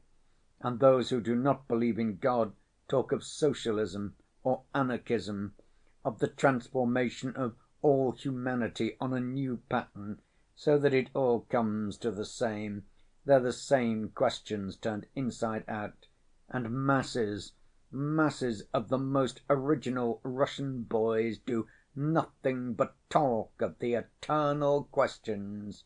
Isn't it so?" Yes, for real Russians, the questions of God's existence and of immortality, or, as you say, the same questions turned inside out, come first and foremost, of course, and so they should," said Alyosha, still watching his brother with the same gentle and inquiring smile. "Well, Alyosha, it's sometimes very unwise to be a Russian at all, but anything stupider than the way Russian boys spend their time one can hardly imagine. But there's one Russian boy called Alyosha I am awfully fond of." "How nicely you put that in!" Alyosha laughed suddenly. "Well, tell me where to begin. Give your orders. The existence of God, eh?" "Begin where you like. You declared yesterday at father's that there was no God." Alyosha looked searchingly at his brother. "I said that yesterday at dinner on purpose to tease you, and I saw your eyes glow. But now I've no objection to discussing with you, and I say so very seriously. I want to be friends with you, Alyosha, for I have no friends and want to try it. Well, only fancy, perhaps I too accept God," laughed Ivan. "That's a surprise for you, isn't it?" "Yes, of course, if you are not joking now." "Joking? I was told at the elder's yesterday that I was joking. You know, dear boy, there was an old sinner in the 18th century who declared that if there were no God he would have to be invented. S'il n'existait pas Dieu, il faudrait l'inventer. And man has actually invented God. And what's strange, what would be marvelous, is not that God should really exist. The marvel is that such an idea, the idea of the necessity of God, could enter the head of such a savage, vicious beast as man. So holy it is, so touching, so wise, and so great a credit it does to man.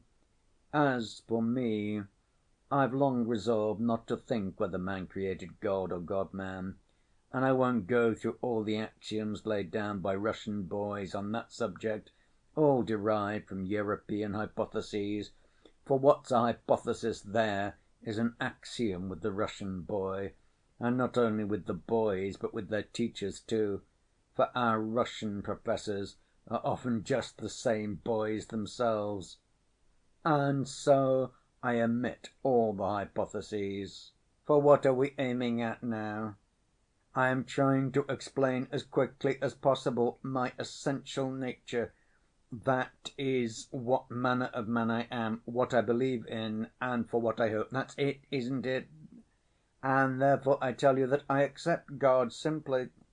But you must note this: if God exists, and if he really did create the world, then, as we all know, he created it according to the geometry of Euclid and the human mind, with the conception of only three dimensions in space.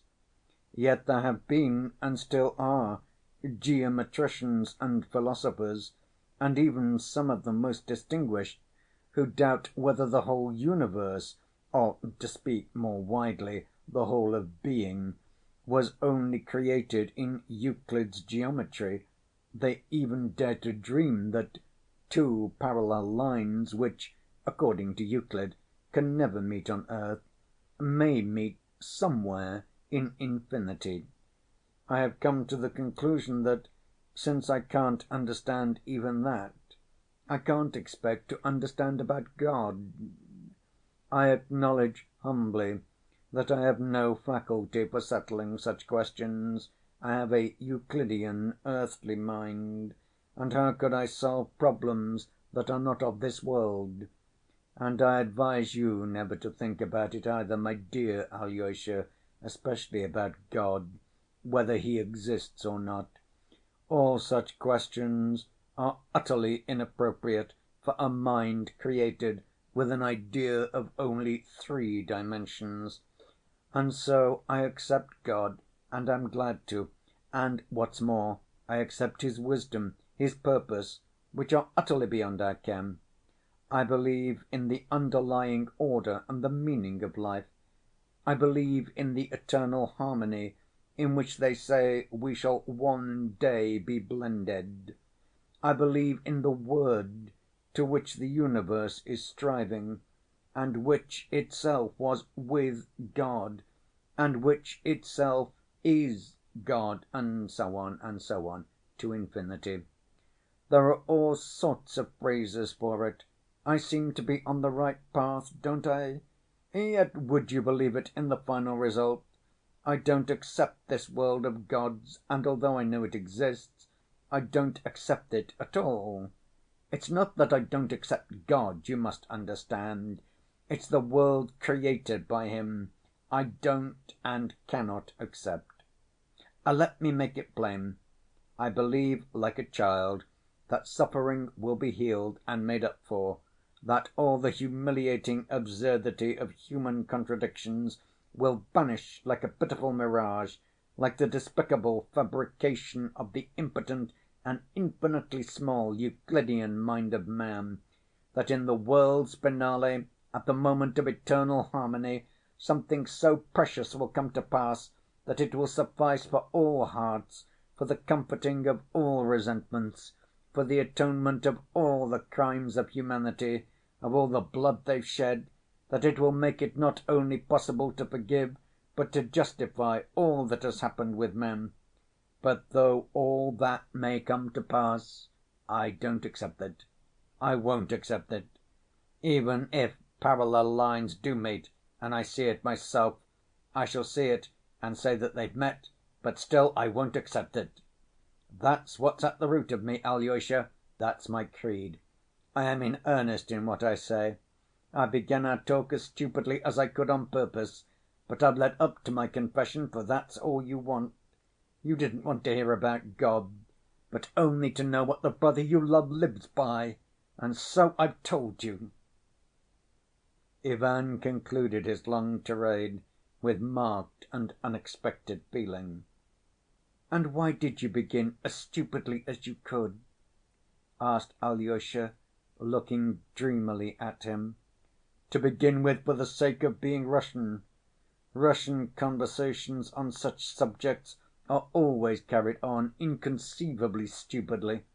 And secondly, the stupider one is, the closer one is to reality. The stupider one is, the clearer one is. Stupidity is brief and artless, while intelligence wriggles and hides itself. Intelligence is a knave, but stupidity is honest and straightforward. I've led the conversation to my despair, and the more stupidly I have presented it, the better for me." "You will explain why you don't accept the world?" said Alyosha. "To be sure I will. It's not a secret. That's what I've been leading up to. Dear little brother, I don't want to corrupt you, or to turn you from your stronghold. Perhaps I want to be healed by you." Ivan smiled suddenly, quite like a little gentle child. Alyosha had never seen such a smile on his face before. Chapter 34.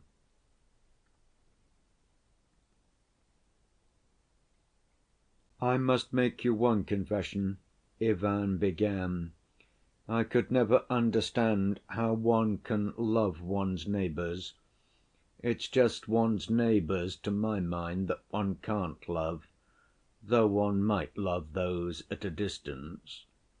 I once read somewhere of John the Merciful, a saint, that when a hungry, frozen beggar came to him, he took him into his bed, held him in his arms, and began breathing into his mouth, which was putrid and loathsome from some awful disease. I am convinced that he did that from self‐laceration, from the self‐laceration of falsity, for the sake of the charity imposed by duty as a penance laid on him. For any one to love a man, he must be hidden, for as soon as he shows his face, love is gone. "Father Zossima has talked of that more than once," observed Alyosha. "He, too, said that the face of a man often hinders many people not practiced in love from loving him. But yet there's a great deal of love in mankind, and almost Christ‐like love. I know that myself, Ivan." "Well, I know nothing of it so far, and can't understand it, and the innumerable mass of mankind are with me there. The question is whether that's due to men's bad qualities or whether it's inherent in their nature. To my thinking, Christ‐like love for men is a miracle impossible on earth. He was God, but we are not gods. Suppose I, for instance, suffer intensely. Another can never know how much I suffer, because he is another and not I. And what's more, a man is rarely ready to admit another's suffering, as though it were a distinction. Why won't he admit it, do you think? Because I smell unpleasant? Because I have a stupid face? Because I once trod on his foot? Besides, there is suffering and suffering, degrading, humiliating suffering, such as humbles me. Hunger, for instance, my benefactor will perhaps allow me. But when you come to higher suffering, for an idea, for instance, he will very rarely admit that, perhaps because my face strikes him as not at all what he fancies a man should have who suffers for an idea. And so he deprives me instantly of his favor, and not at all from badness of heart. Beggars, especially genteel beggars, ought never to show themselves, but to ask for charity through the newspapers. One can love one's neighbors in the abstract, or even at a distance, but at close quarters it's almost impossible. If it were as on the stage in the ballet, where, if beggars come in, they wear silken rags and tattered lace, and beg for alms dancing gracefully, then one might like looking at them. But even then we should not love them. But enough of that. I simply wanted to show you my point of view. I meant to speak of the suffering of mankind generally, but we had better confine ourselves to the sufferings of the children. That reduces the scope of my argument to a tenth of what it would be. Still, we'd better keep to the children, though it does weaken my case. But in the first place, children can be loved even at close quarters, even when they are dirty, even when they are ugly. I fancy, though, children never are ugly. The second reason why I won't speak of grown‐up people is that besides being disgusting and unworthy of love, they have a compensation. They've eaten the apple and know good and evil, and they have become like gods. They go on eating it still. But the children haven't eaten anything and are so far innocent. Are you fond of children, Alyosha? I know you are, and you will understand why I prefer to speak of them. If they, too, suffer horribly on earth, they must suffer for their fathers' sins. They must be punished for their fathers who have eaten the apple. But that reasoning is of the other world, and is incomprehensible for the heart of man here on earth. The innocent must not suffer for another's sins, and especially such innocence. You may be surprised at me, Alyosha, but I am awfully fond of children, too.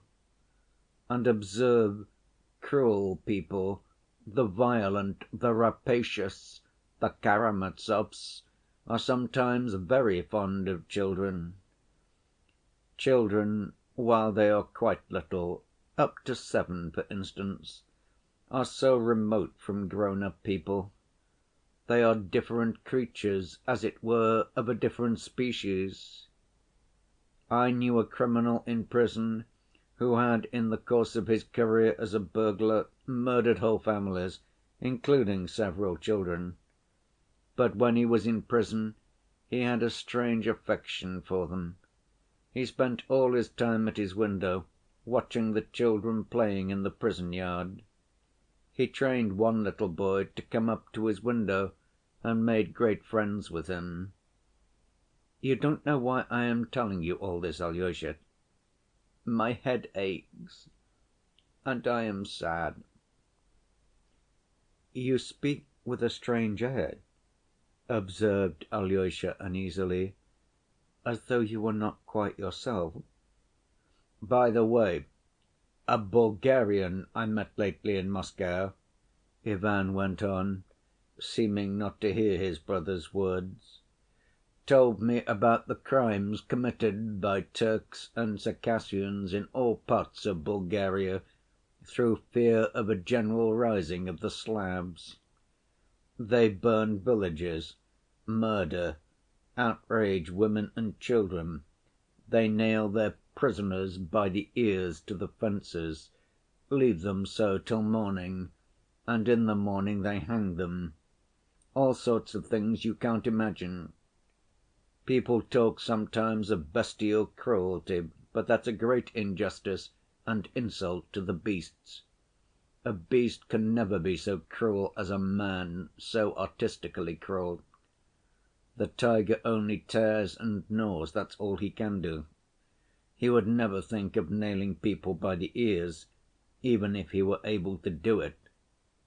These Turks took a pleasure in torturing children too, cutting the unborn child from the mother's womb and tossing babies up in the air and catching them on the points of their bayonets before their mother's eyes.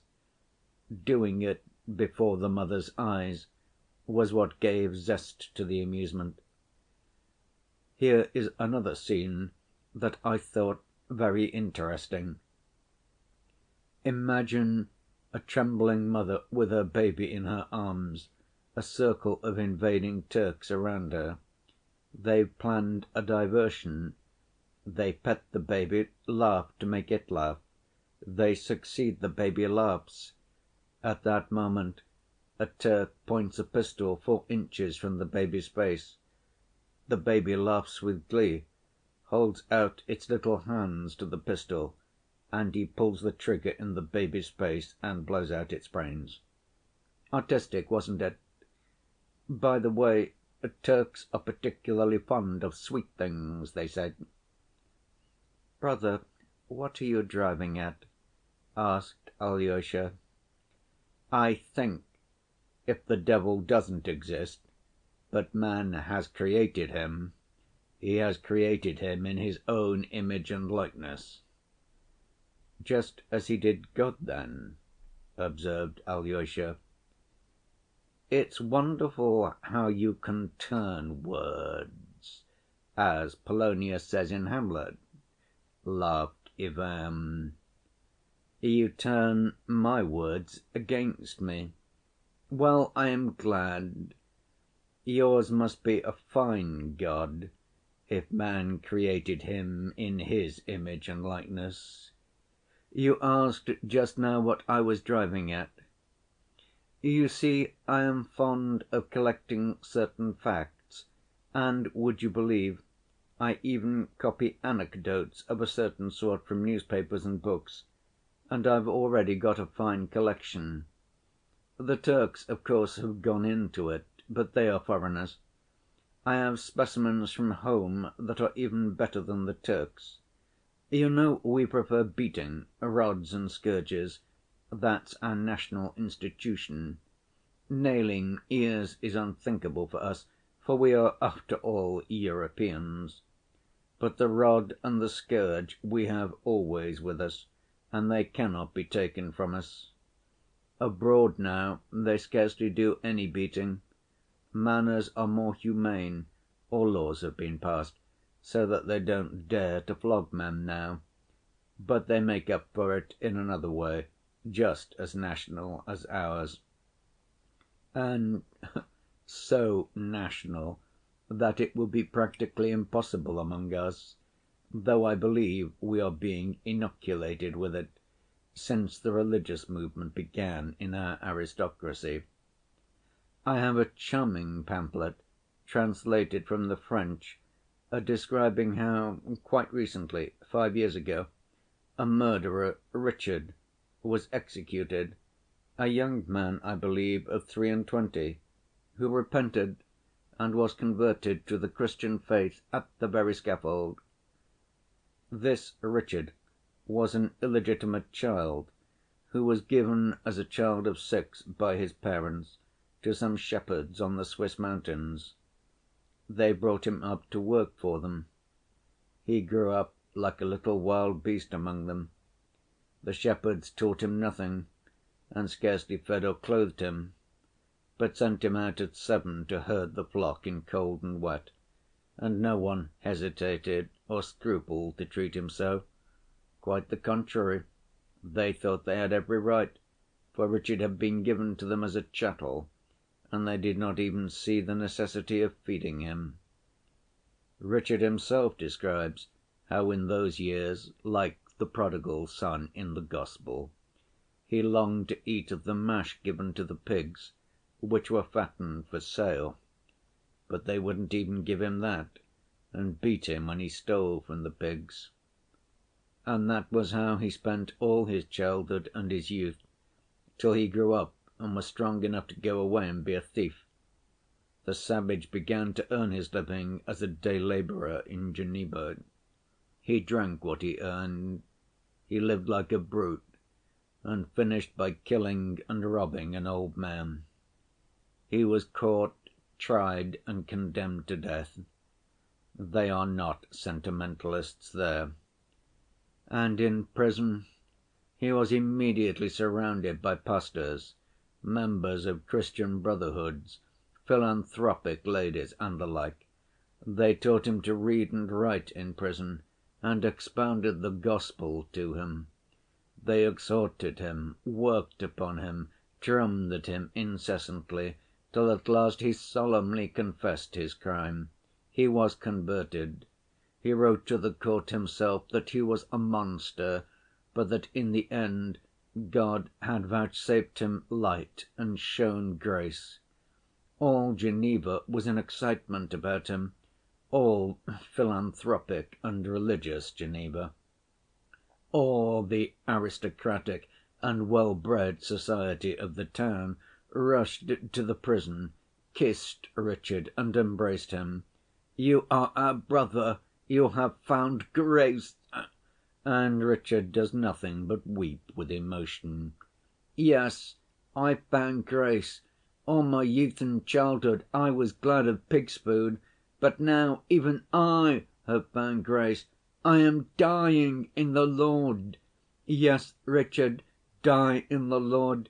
You have shed blood and must die, though it's not your fault that you knew not the Lord when you coveted the pig's food and were beaten for stealing it, which was very wrong of you, for stealing is forbidden. But you've shed blood and you must die." And on the last day, Richard, perfectly limp, did nothing but cry and repeat every minute, "This is my happiest day. I am going to the Lord." "Yes," cried the pastors and the judges and philanthropic ladies, "this is the happiest day of your life, for you are going to the Lord."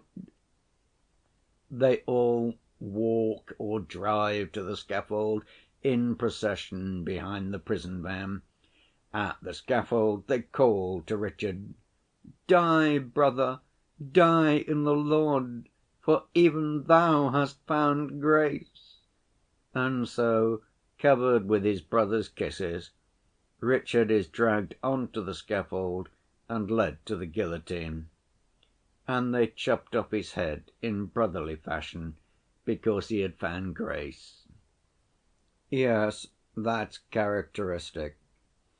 That pamphlet is translated into Russian by some Russian philanthropists of aristocratic rank and evangelical aspirations, and has been distributed gratis for the enlightenment of the people. The case of Richard is interesting because it's national. Though to us it's absurd to cut off a man's head because he has become our brother and has found grace, yet we have our own speciality, which is all but worse. Our historical pastime is the direct satisfaction of inflicting pain. There are lines in Nekrasov describing how a peasant lashes a horse on the eyes, on its meek eyes. Every one must have seen it. It's peculiarly Russian. He describes how a feeble little nag has foundered under too heavy a load and cannot move. The peasant beats it savagely, beats it at last, not knowing what he is doing in the intoxication of cruelty, thrashes it mercilessly over and over again. "However weak you are, you must pull if you die for it."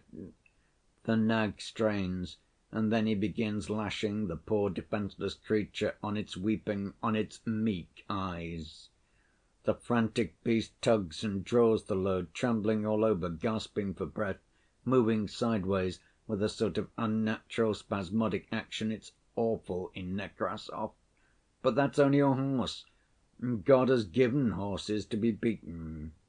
So the Tatars have taught us, and they left us the knout as a remembrance of it.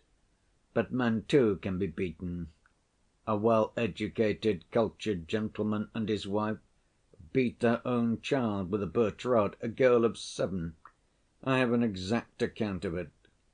The papa was glad that the birch was covered with twigs.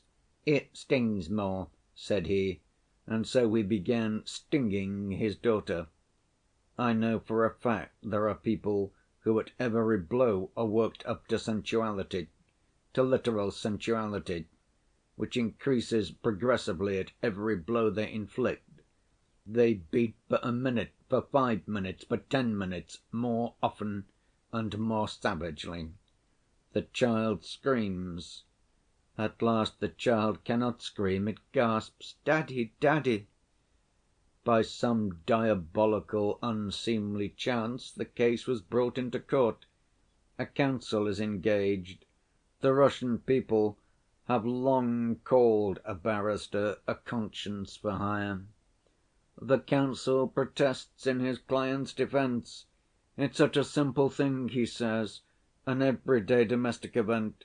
A father corrects his child. To our shame be it said, it is brought into court." The jury, convinced by him, give a favorable verdict. The public roars with delight that the torturer is acquitted. Ah, pity I wasn't there. I would have proposed to raise a subscription in his honor. Charming pictures. But I've still better things about children. I've collected a great deal about Russian children, Alyosha. There was a little girl of 5 who was hated by her father and mother, most worthy and respectable people, of good education and breeding. You see, I must repeat again, it is a peculiar characteristic of many people, this love of torturing children, and children only.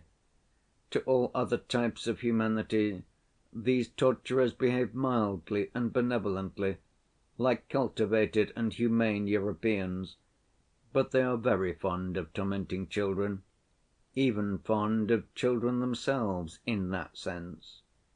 It's just their defenselessness that tempts the tormentor, just the angelic confidence of the child who has no refuge and no appeal, that sets his vile blood on fire. In every man, of course, a demon lies hidden. The demon of rage, the demon of lustful heat at the screams of the tortured victim, the demon of lawlessness let off the chain, the demon of diseases that follow on vice, gout, kidney disease, and so on. This poor child of 5 was subjected to every possible torture by those cultivated parents. They beat her, thrashed her, kicked her for no reason, till her body was one bruise.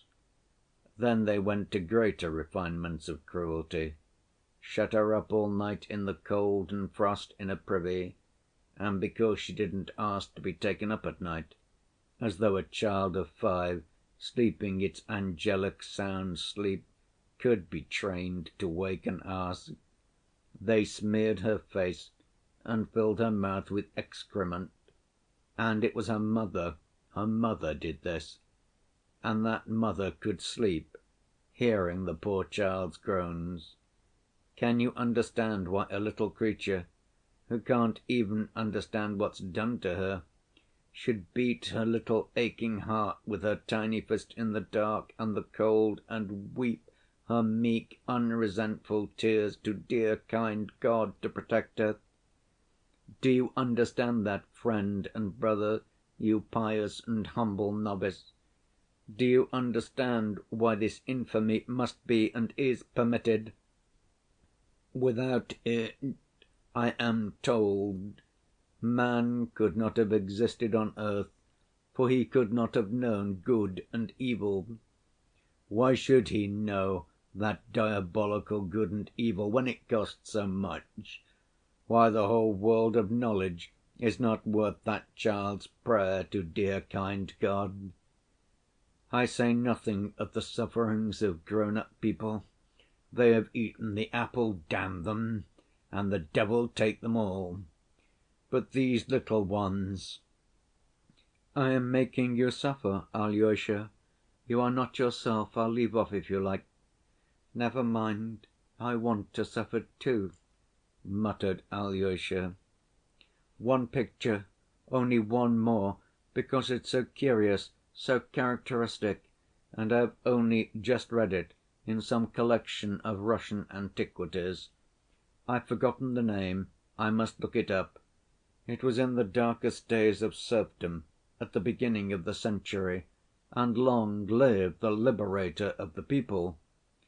There was in those days a general of aristocratic connections, the owner of great estates, one of those men, somewhat exceptional, I believe, even then, who, retiring from the service into a life of leisure, are convinced that they've earned absolute power over the lives of their subjects. There were such men then. So our general, settled on his property of 2,000 souls, lives in pomp and domineers over his poor neighbors as though they were dependents and buffoons. He has kennels of hundreds of hounds and nearly 100 dog‐boys, all mounted and in uniform. One day a serf‐boy, a little child of 8, threw a stone in play and hurt the paw of the general's favorite hound. "Why is my favorite dog lame?" He is told that the boy threw a stone that hurt the dog's paw. "So you did it." The general looked the child up and down. "Take him." He was taken from his mother and kept shut up all night. Early that morning the general comes out on horseback, with the hounds, his dependents, dog‐boys and huntsmen, all mounted around him in full hunting parade. The servants are summoned for their edification, and in front of them all stands the mother of the child. The child is brought from the lock‐up. It's a gloomy, cold, foggy autumn day, a capital day for hunting. The general orders the child to be undressed. The child is stripped naked. He shivers, numb with terror, not daring to cry. "Make him run," commands the general. "Run! Run!" shout the dog‐boys. The boy runs. "At him!" yells the general. And he sets the whole pack of hounds on the child. The hounds catch him and tear him to pieces before his mother's eyes.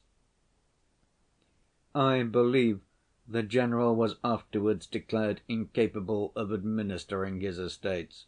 Well, what did he deserve? To be shot? To be shot for the satisfaction of our moral feelings? Speak, Alyosha. To be shot, murmured Alyosha, lifting his eyes to Ivan with a pale, twisted smile. "Bravo!" cried Ivan, delighted. "If even you say so, you're a pretty monk. So there is a little devil sitting in your heart, Alyosha Karamazov." "What I said was absurd, but—" "That's just the point, that 'but,'" cried Ivan. "Let me tell you, novice, that the absurd is only too necessary on earth.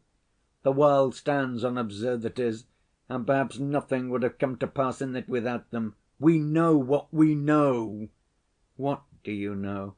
"I understand nothing," Ivan went on as though in delirium. "I don't want to understand anything now. I want to stick to the fact. I made up my mind long ago not to understand.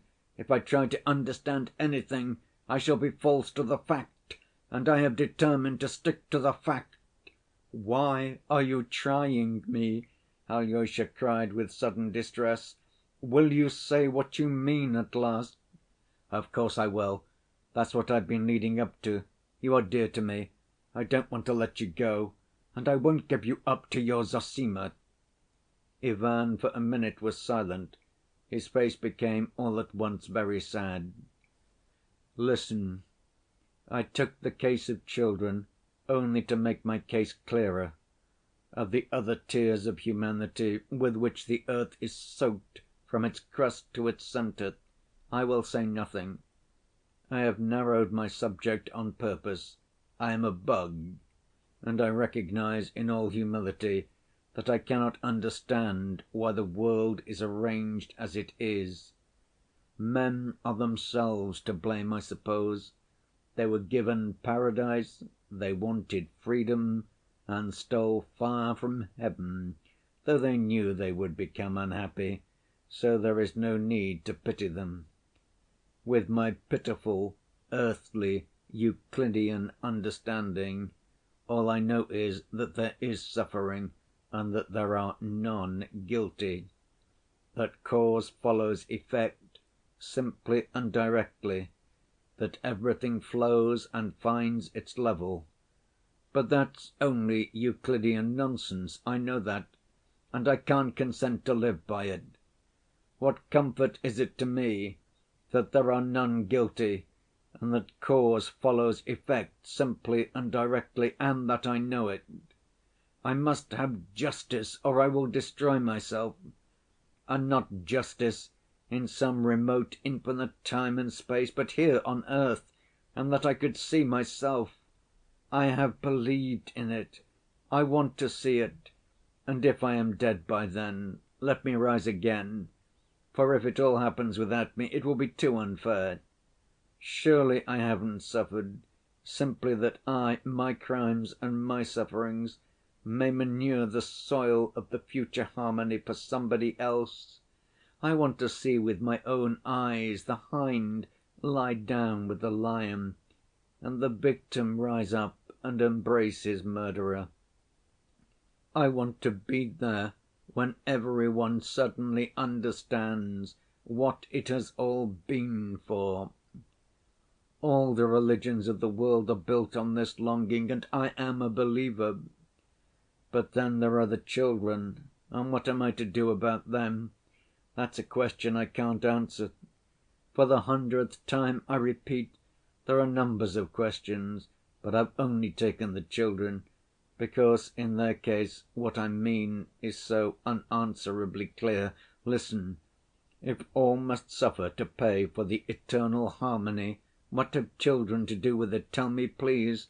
It's beyond all comprehension why they should suffer and why they should pay for the harmony.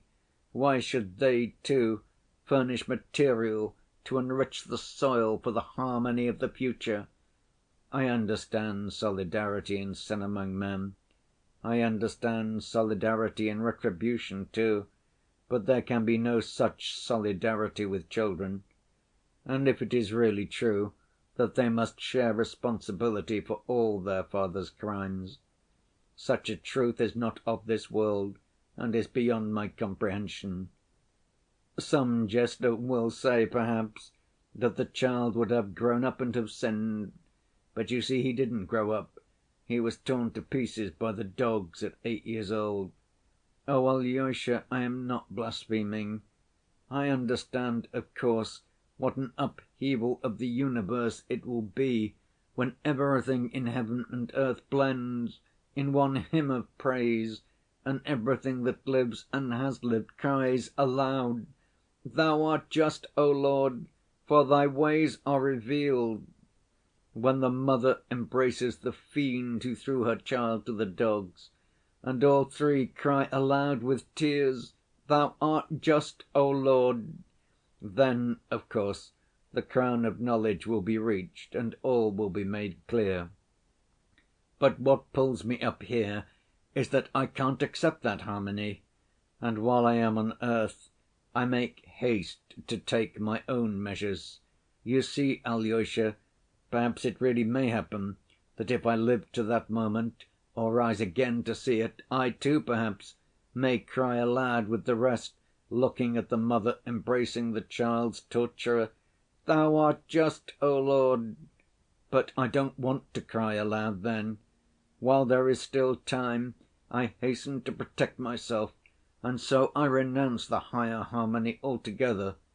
It's not worth the tears of that one tortured child, who beat itself on the breast with its little fist and prayed in its stinking outhouse with its unexpiated tears to dear, kind God. It's not worth it, because those tears are unatoned for. They must be unatoned for, or there can be no harmony. But how? How are you going to atone for them? Is it possible by their being avenged? But what do I care for avenging them? What do I care for a hell for oppressors? What good can hell do, since those children have already been tortured? And what becomes of harmony if there is hell? I want to forgive. I want to embrace. I don't want more suffering. And if the sufferings of children go to swell the sum of sufferings which was necessary to pay for truth, then I protest that the truth is not worth such a price. I don't want the mother to embrace the oppressor who threw her son to the dogs. She dare not forgive him. Let her forgive him for herself, if she will. Let her forgive the torturer for the immeasurable suffering of her mother's heart. But the sufferings of her tortured child she has no right to forgive. She dare not forgive the torturer, even if the child were to forgive him. And if that is so, if they dare not forgive, what becomes of harmony? Is there in the whole world a being who would have the right to forgive and could forgive? I don't want harmony. From love for humanity, I don't want it. I would rather be left with the unavenged suffering. I would rather remain with my unavenged suffering and unsatisfied indignation, even if I were wrong. Besides, too high a price is asked for harmony. It's beyond our means to pay so much to enter on it. And so I hasten to give back my entrance ticket, and if I am an honest man, I am bound to give it back as soon as possible. And that I am doing. It's not God that I don't accept, Alyosha, only I most respectfully return him the ticket." "That's rebellion," murmured Alyosha, looking down. "Rebellion? I am sorry you call it that," said Ivan earnestly. One can hardly live in rebellion, and I want to live. Tell me yourself, I challenge you, answer. Imagine that you are creating a fabric of human destiny with the object of making men happy in the end, giving them peace and rest at last, but that it was essential and inevitable to torture to death only one tiny creature, that baby beating its breast with its fist, for instance, and to found that edifice on its unavenged tears. Would you consent to be the architect on those conditions? Tell me, and tell the truth." "No, I wouldn't consent," said Alyosha softly. "And can you admit the idea that men for whom you are building it would agree to accept their happiness on the foundation of the unexpiated blood of a little victim, and accepting it would remain happy for ever?" "No, I can't admit it. Brother," said Alyosha suddenly, with flashing eyes, "you said just now, 'Is there a being in the whole world who would have the right to forgive and could forgive?' But there is a being, and he can forgive everything, all and for all, because he gave his innocent blood for all and everything. You have forgotten him, and on him is built the edifice, and it is to him they cry aloud, 'Thou art just, O Lord, for thy ways are revealed.'" "Ah, the One without sin and his blood! No, I have not forgotten him. On the contrary, I've been wondering all the time how it was you did not bring him in before, for usually all arguments on your side put him in the foreground. Do you know, Alyosha, don't laugh, I made a poem about a year ago. If you can waste another 10 minutes on me, I'll tell it to you." "You wrote a poem?" "Oh, no, I didn't write it," laughed Ivan, "and I've never written 2 lines of poetry in my life.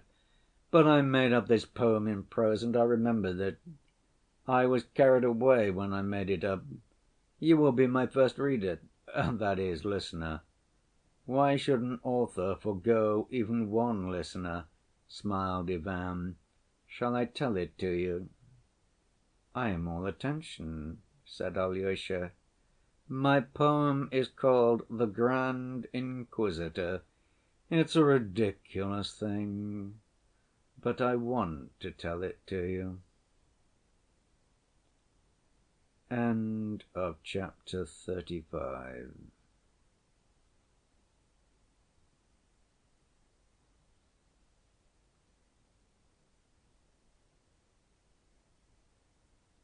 Grand Inquisitor, Part 1. "Even this must have a preface, that is, a literary preface," laughed Ivan, "and I am a poor hand at making one. You see, my action takes place in the 16th century, and at that time, as you probably learnt at school, it was customary in poetry to bring down heavenly powers on earth. And not to speak of Dante, in France, clerks, as well as the monks in the monasteries, used to give regular performances in which the Madonna, the saints, the angels, Christ, and God himself were brought on the stage. In those days it was done in all simplicity. In Victor Hugo's Notre Dame de Paris, an edifying and gratuitous spectacle was provided for the people in the Hôtel de Ville of Paris in the reign of Louis XI, in honor of the birth of the Dauphin. It was called Le Bon Jugement de la Très Sainte et Gracieuse Vierge Marie, and she appears herself on the stage and pronounces her bon jugement. Similar plays, chiefly from the Old Testament, were occasionally performed in Moscow too, up to the times of Peter the Great. But besides plays, there were all sorts of legends and ballads scattered about the world, in which the saints and angels and all the powers of heaven took part when required. In our monasteries the monks busied themselves in translating, copying, and even composing such poems. and even under the Tatars.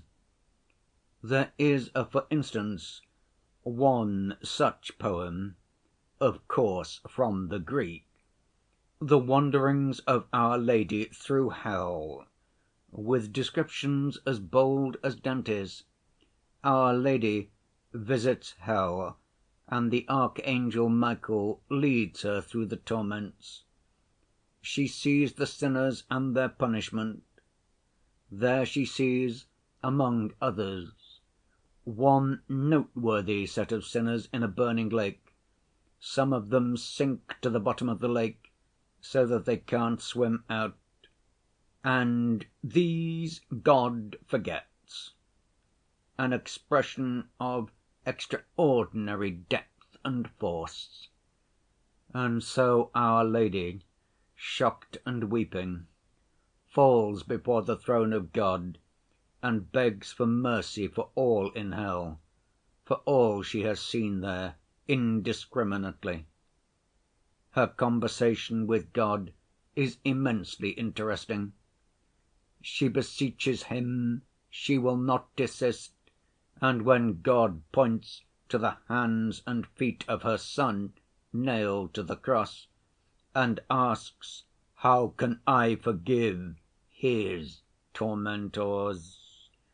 she bids all the saints, all the martyrs, all the angels and archangels to fall down with her and pray for mercy on all without distinction.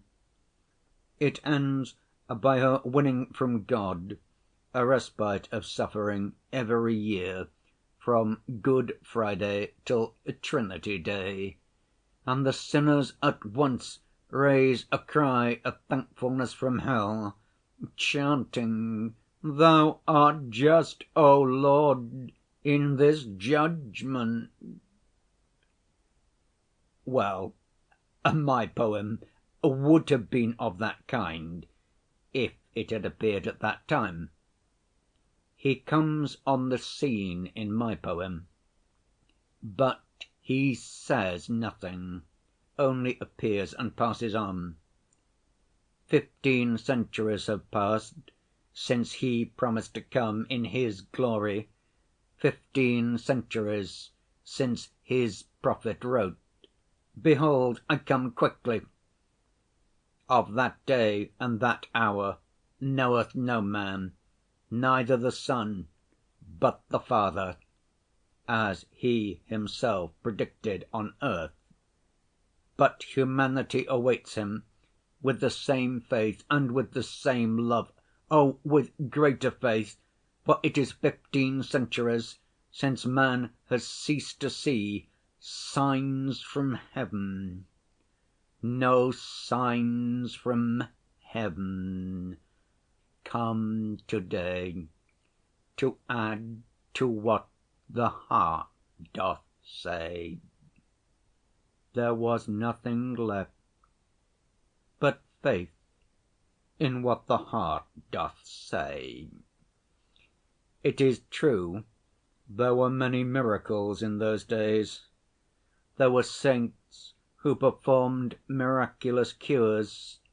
Some holy people, according to their biographies, were visited by the Queen of Heaven herself. But the devil did not slumber, and doubts were already arising among men of the truth of these miracles.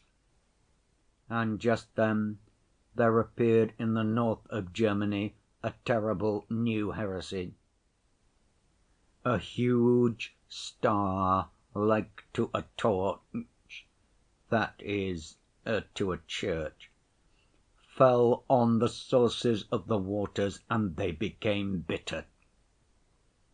These heretics began blasphemously denying miracles.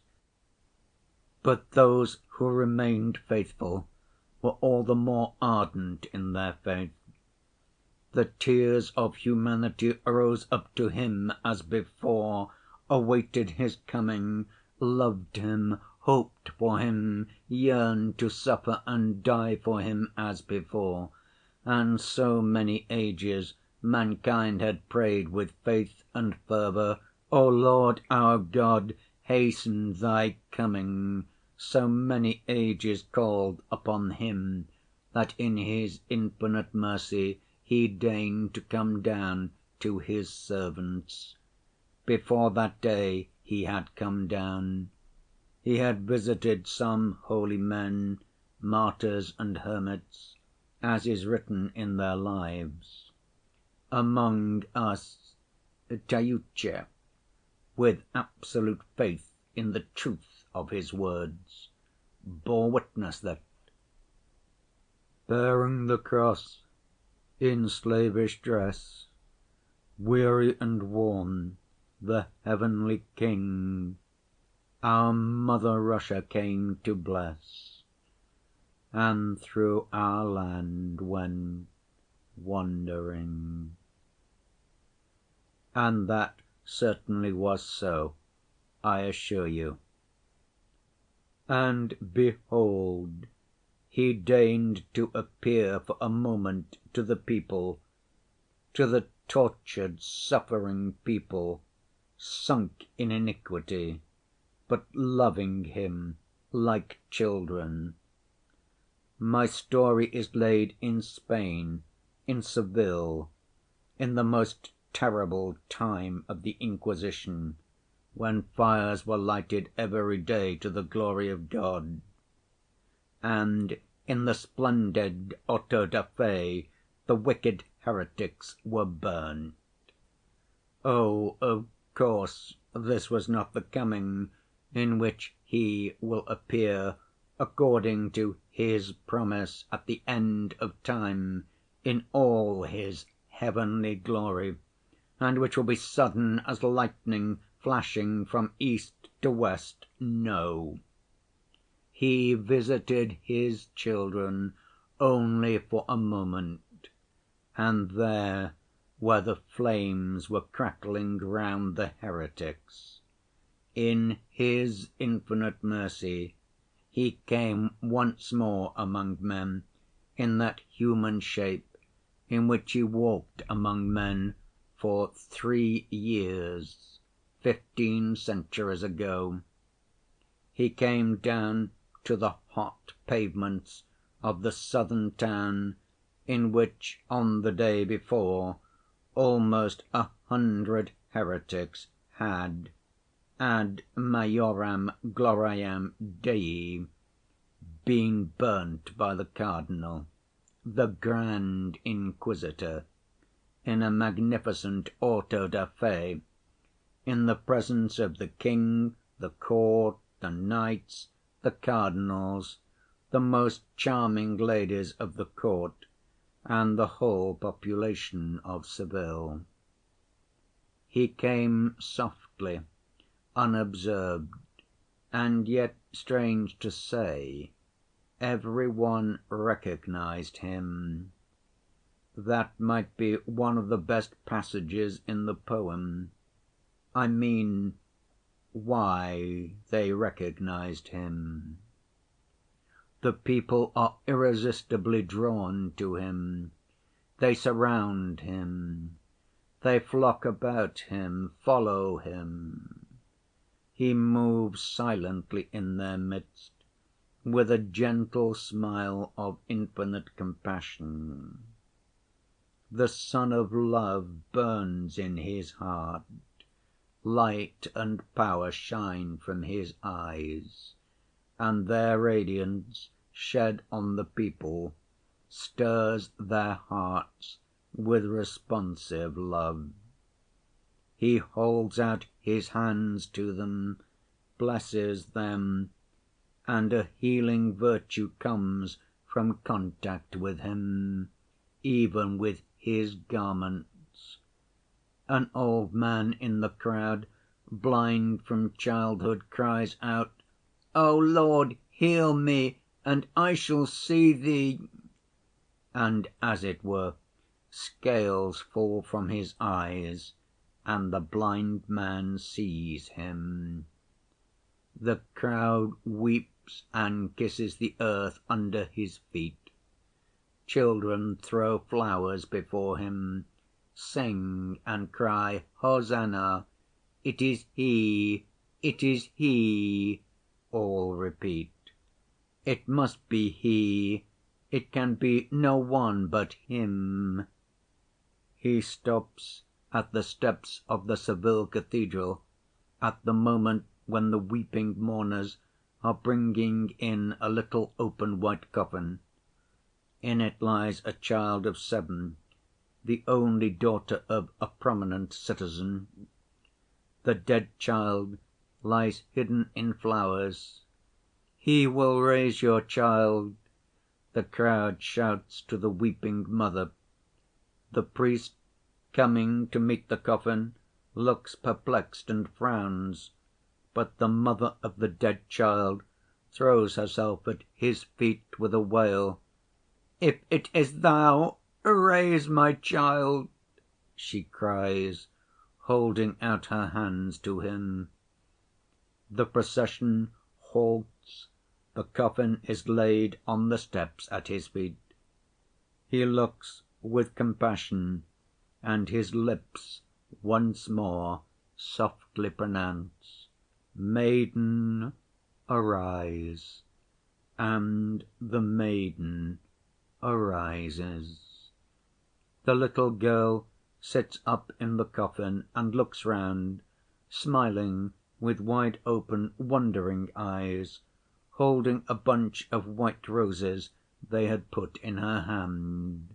There are cries, sobs, confusion among the people, and at that moment the cardinal himself, the Grand Inquisitor, passes by the cathedral. He is an old man, almost 90, tall and erect, with a withered face and sunken eyes in which there is still a gleam of light. He is not dressed in his gorgeous cardinal's robes, as he was the day before, when he was burning the enemies of the Roman Church. At this moment he is wearing his coarse old monk's cassock. At a distance behind him come his gloomy assistants and slaves and the holy guard. He stops at the sight of the crowd and watches it from a distance. He sees everything.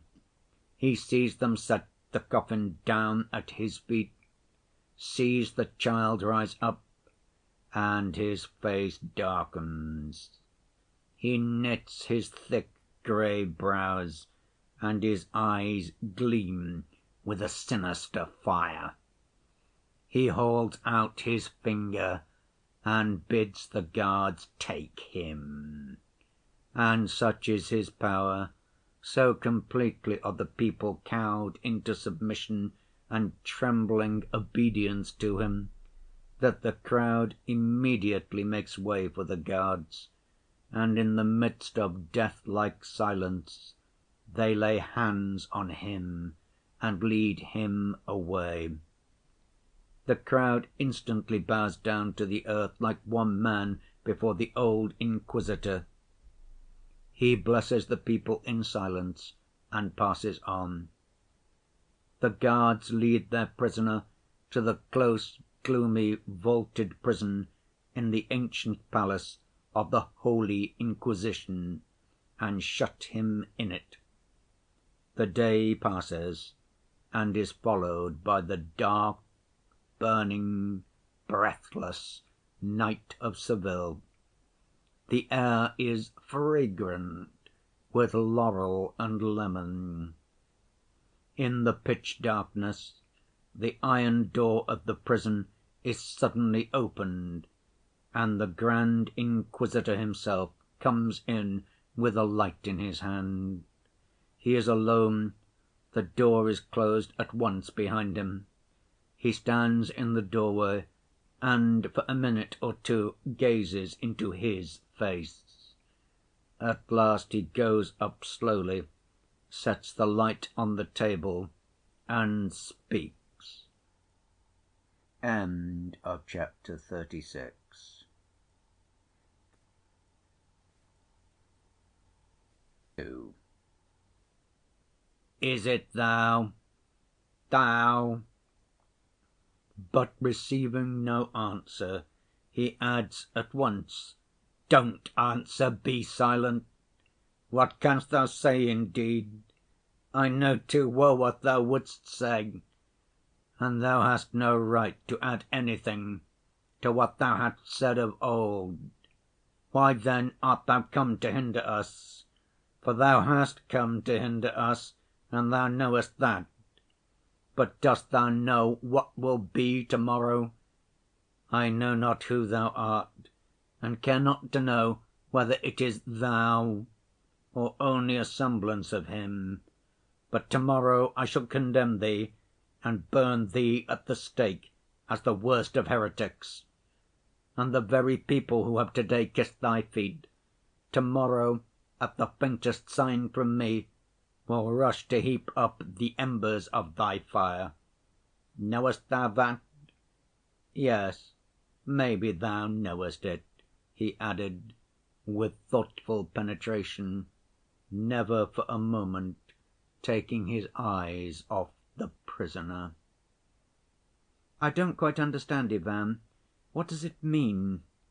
Alyosha, who had been listening in silence, said with a smile, "Is it simply a wild fantasy, or a mistake on the part of the old man? Some impossible qui pro quo?" "Take it as the last," said Ivan, laughing, "if you are so corrupted by modern realism and can't stand anything fantastic. If you like it to be a case of mistaken identity, let it be so. It is true," he went on laughing, "the old man was 90, and he might well be crazy over his set idea.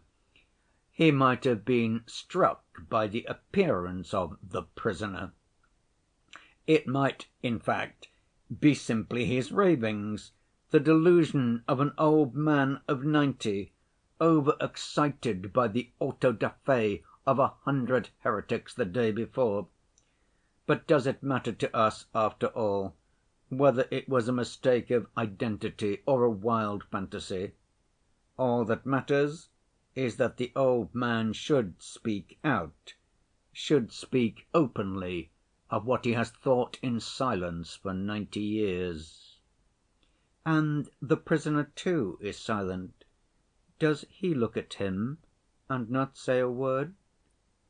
"That's inevitable in any case." Ivan laughed again. "The old man has told him. He hasn't the right to add anything to what he has said of old. One may say it is the most fundamental feature of Roman Catholicism, in my opinion at least.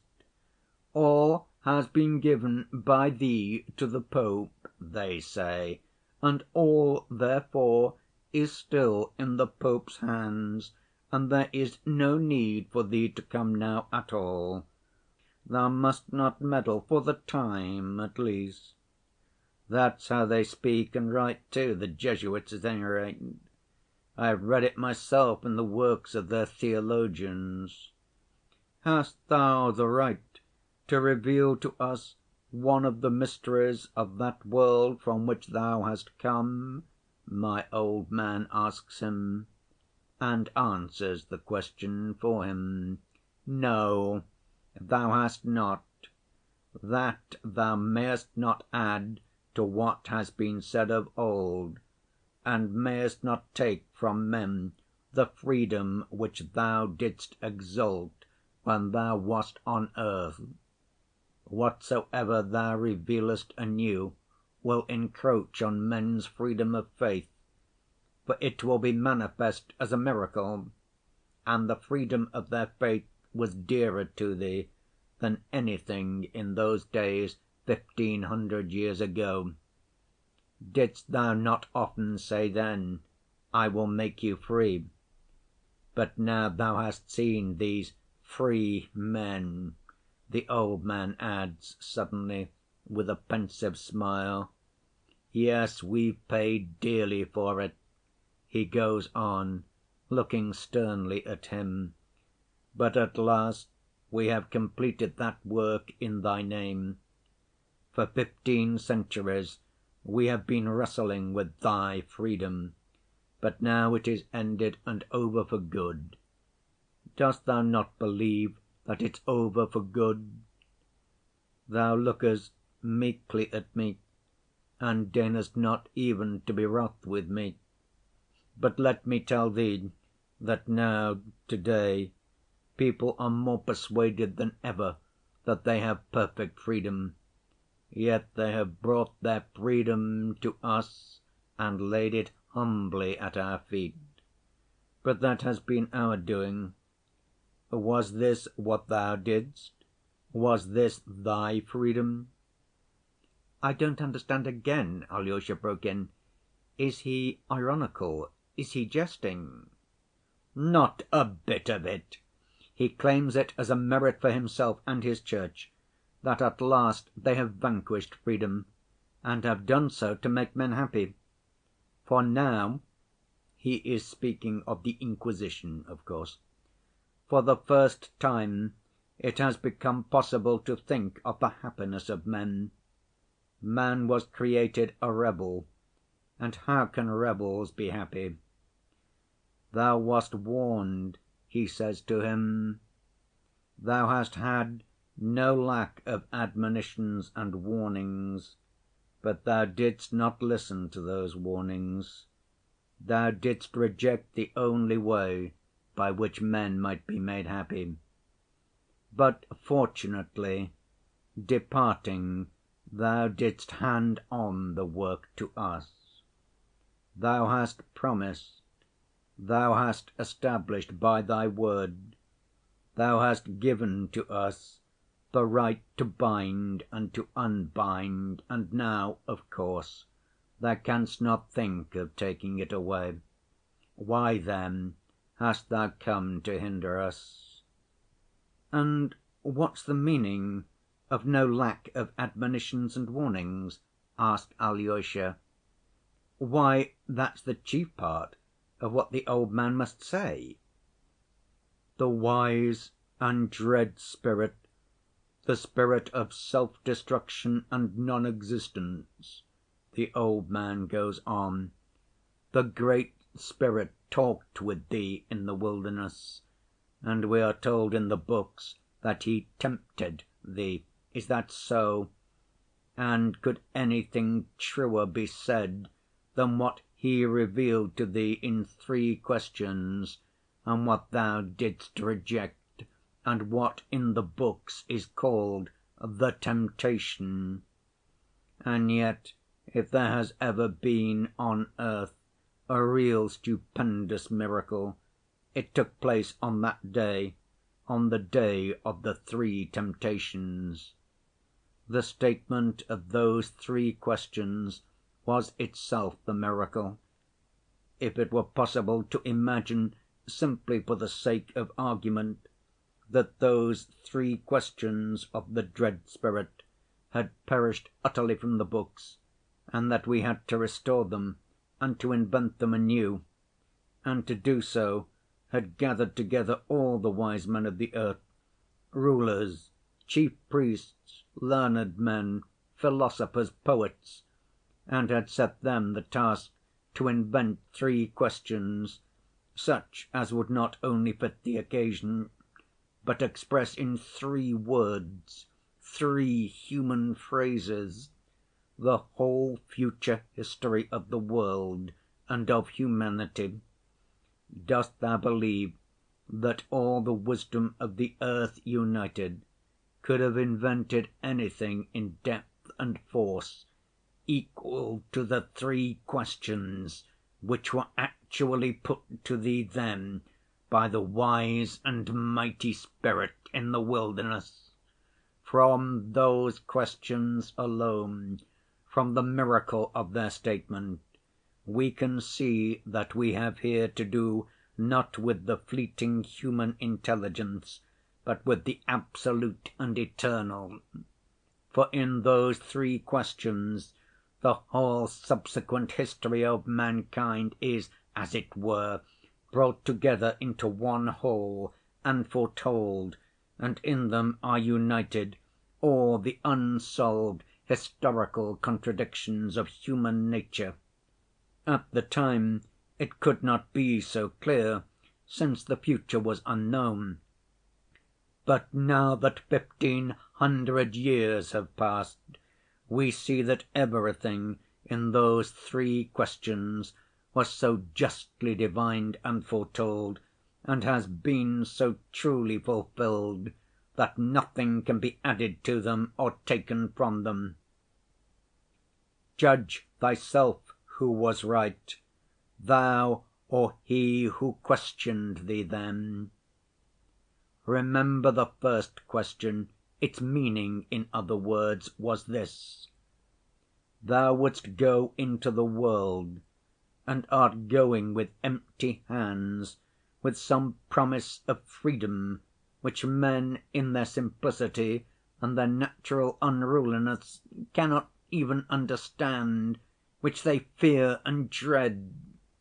For nothing has ever been more insupportable for a man and a human society than freedom. But seest thou these stones in this parched and barren wilderness? Turn them into bread, and mankind will run after thee like a flock of sheep, grateful and obedient, though for ever trembling, lest thou withdraw thy hand and deny them thy bread. But thou wouldst not deprive man of freedom, and didst reject the offer, thinking, what is that freedom worth if obedience is bought with bread? Thou didst reply that man lives not by bread alone.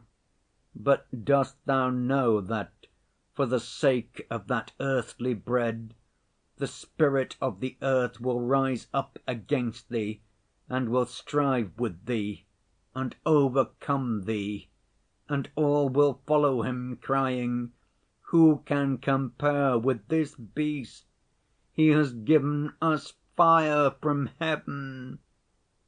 Dost thou know that the ages will pass, and humanity will proclaim by the lips of their sages that there is no crime, and therefore no sin.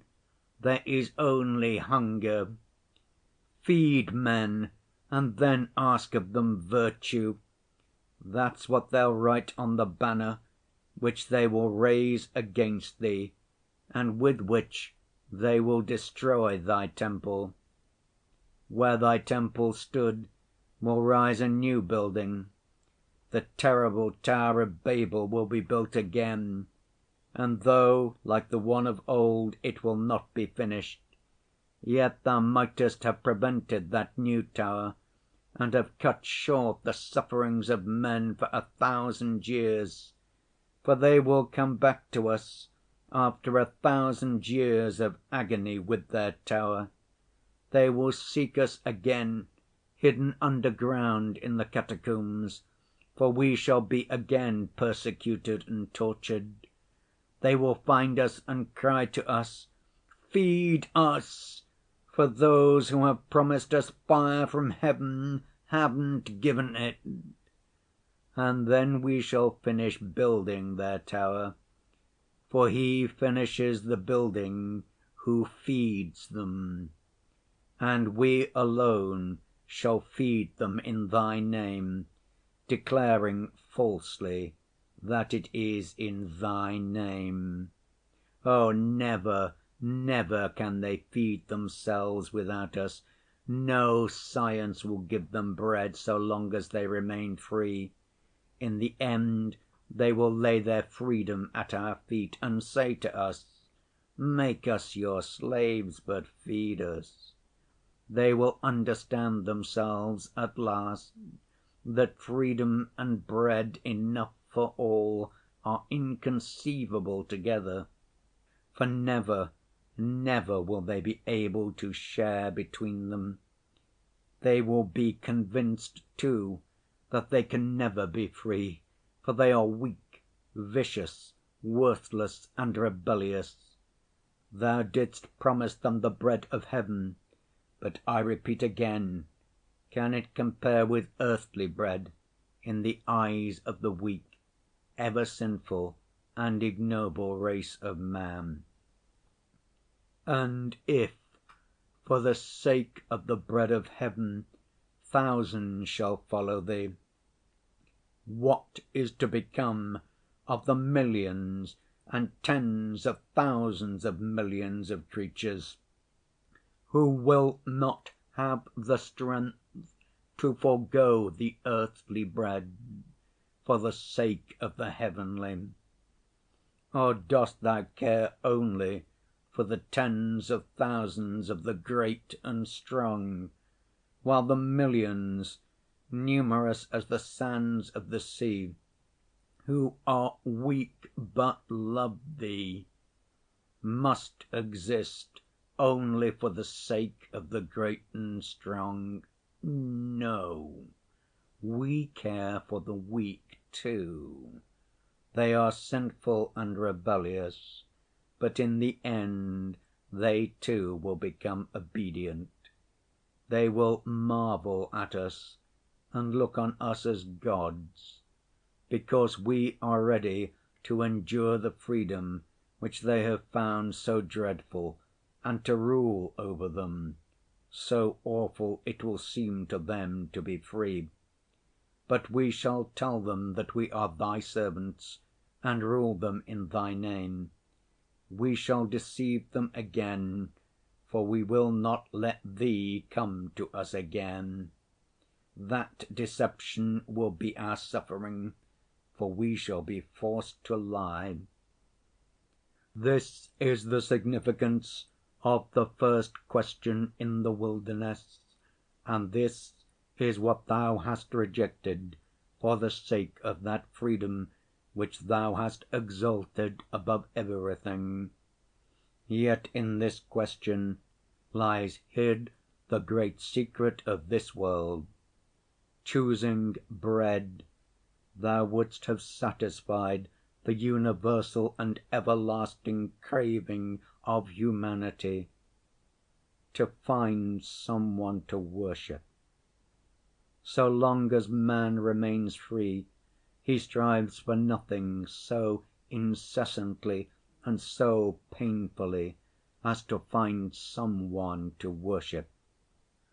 But man seeks to worship what is established beyond dispute, so that all men would agree at once to worship it. For these pitiful creatures are concerned not only to find what one or the other can worship, but to find something that all would believe in and worship. What is essential is that all may be together in it. This craving for community of worship is the chief misery of every man individually and of all humanity from the beginning of time. For the sake of common worship, they've slain each other with the sword. They have set up gods and challenged one another. Put away your gods and come and worship ours, or we will kill you and your gods. And so it will be to the end of the world, even when gods disappear from the earth. They will fall down before idols just the same. Thou didst know, thou couldst not but have known, this fundamental secret of human nature, but thou didst reject the one infallible banner which was offered thee to make all men bow down to thee alone, the banner of earthly bread, and thou hast rejected it for the sake of freedom and the bread of heaven. Behold what thou didst further, and all again in the name of freedom. I tell thee that man is tormented by no greater anxiety than to find some one quickly to whom he can hand over that gift of freedom with which the ill‐fated creature is born. But only one who can appease their conscience can take over their freedom. In bread there was offered thee an invincible banner. Give bread, and man will worship thee, for nothing is more certain than bread. But if some one else gains possession of his conscience, oh, then he will cast away thy bread and follow after him who has ensnared his conscience. In that thou wast right. For the secret of man's being is not only to live, but to have something to live for. Without a stable conception of the object of life, man would not consent to go on living, and would rather destroy himself than remain on earth, though he had bread in abundance. That is true. But what happened? Instead of taking men's freedom from them, thou didst make it greater than ever. Didst thou forget that man prefers peace and even death to freedom of choice in the knowledge of good and evil? Nothing is more seductive for man than his freedom of conscience, but nothing is a greater cause of suffering. And behold, instead of giving a firm foundation for setting the conscience of man at rest for ever, thou didst choose all that is exceptional, vague, and enigmatic.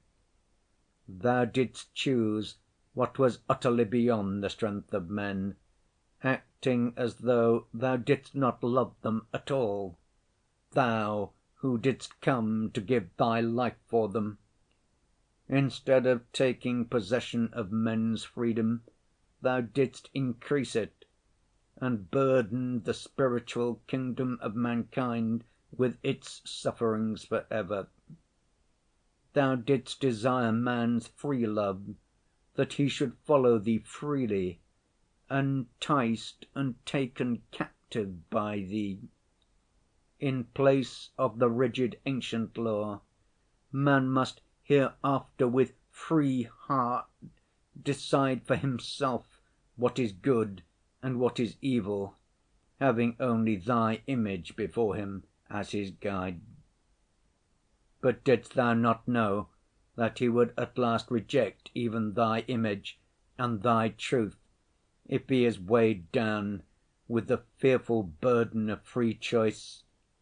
They will cry aloud at last that the truth is not in thee, for they could not have been left in greater confusion and suffering than thou hast caused, laying upon them so many cares and unanswerable problems. So that in truth thou didst thyself lay the foundation for the destruction of thy kingdom, and no one is more to blame for it.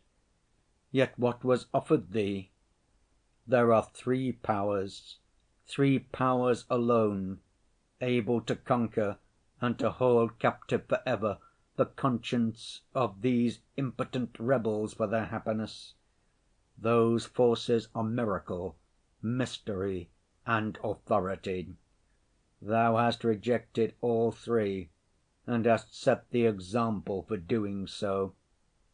When the wise and dread Spirit set thee on the pinnacle of the temple and said to thee, "If thou wouldst know whether thou art the Son of God, then cast thyself down, for it is written, the angels shall hold him up, lest he fall and bruise himself. And thou shalt know then whether thou art the Son of God, and shalt prove then how great is thy faith in thy Father." But thou didst refuse, and wouldst not cast thyself down. Oh, of course thou didst proudly and well, like God. But the weak, unruly race of men, are they gods? Oh, thou didst know then that in taking one step, in making one movement to cast thyself down, thou wouldst be tempting God, and have lost all thy faith in him, and wouldst have been dashed to pieces against that earth which Thou didst come to save, and the wise spirit that tempted Thee would have rejoiced. But I ask again, are there many like Thee? And couldst Thou believe for one moment that men too could face such a temptation? Is the nature of men such that they can reject miracle, and at the great moments of their life, the moments of their deepest, most agonizing spiritual difficulties, cling only to the free verdict of the heart? Oh, Thou didst know that Thy deed would be recorded in books, would be handed down to remote times and the utmost ends of the earth, and Thou didst hope that man, following Thee, would cling to God and not ask for a miracle. But Thou didst not know that when man rejects miracle, he rejects God too, for man seeks not so much God as the miraculous. And as man cannot bear to be without the miraculous, he will create new miracles of his own for himself, and will worship deeds of sorcery and witchcraft, though he might be 100 times over a rebel, heretic, and infidel. Thou didst not come down from the cross when they shouted to Thee, mocking and reviling Thee, "Come down from the cross, and we will believe that Thou art He." Thou didst not come down, for again Thou wouldst not enslave man by a miracle, and didst crave faith given freely, not based on miracle. Thou didst crave for free love, and not the base raptures of the slave before the might that has overawed him for ever. But Thou didst think too highly of men therein, for they are slaves, of course, though rebellious by nature. Look round and judge. 15 centuries have passed. Look upon them. Whom hast Thou raised up to Thyself? I swear, man is weaker and baser by nature than Thou hast believed him. Can he do what Thou didst? By showing him so much respect, Thou didst, as it were, cease to feel for him, for Thou didst ask far too much from him. Thou, who hast loved him more than Thyself, respecting him less, Thou wouldst have asked less of him. That would have been more like love, for his burden would have been lighter. He is weak and vile. What though he is everywhere now rebelling against our power, and proud of his rebelling?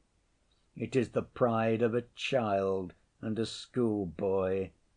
They are little children rioting and barring out the teacher at school. But their childish delight will end. It will cost them dear. They will cast down temples and drench the earth with blood. But they will see at last, the foolish children, that though they are rebels, they are impotent rebels, unable to keep up their own rebellion. Bathed in their foolish tears, they will recognize at last that He who created them rebels must have meant to mock at them. They will say this in despair, and their utterance will be a blasphemy, which will make them more unhappy still, for man's nature cannot bear blasphemy, and in the end always avenges it on itself. And so unrest, confusion, and unhappiness, that is the present lot of man, after Thou didst bear so much for their freedom. The great prophet tells in vision and in image that he saw all those who took part in the first resurrection, and that there were of each tribe 12,000. But if there were so many of them, They must have been not men but gods. They had borne Thy cross, they had endured scores of years in the barren, hungry wilderness, living upon locusts and roots, and Thou mayest indeed point with pride at those children of freedom, of free love, of free and splendid sacrifice for Thy name. But remember that they were only some thousands, and what of the rest? And how are the other weak ones to blame because they could not endure what the strong have endured? How is the weak soul to blame that it is unable to receive such terrible gifts? Canst Thou have simply come to the elect and for the elect? But if so, it is a mystery, and we cannot understand it. And if it is a mystery, we too have a right to preach a mystery, and to teach them that it's not the free judgment of their hearts, not love that matters, but a mystery which they must follow blindly, even against their conscience. So we have done. We have corrected Thy work, and have founded it upon miracle, mystery, and authority. And men rejoiced that they were again led like sheep, and that the terrible gift that had brought them such suffering was at last lifted from their hearts. Were we right teaching them this? Speak! Did we not love mankind, so meekly acknowledging their feebleness, lovingly lightening their burden, and permitting their weak nature even sin with our sanction? Why hast Thou come now to hinder us? And why dost Thou look silently and searchingly at me with Thy mild eyes? Be angry. I don't want Thy love, for I love Thee not. And what use is it for me to hide anything from Thee? Don't I know to whom I am speaking? All that I can say is known to Thee already. And is it for me to conceal from Thee our mystery? Perhaps it is Thy will to hear it from my lips. Listen then. We are not working with Thee, but with Him. That is our mystery.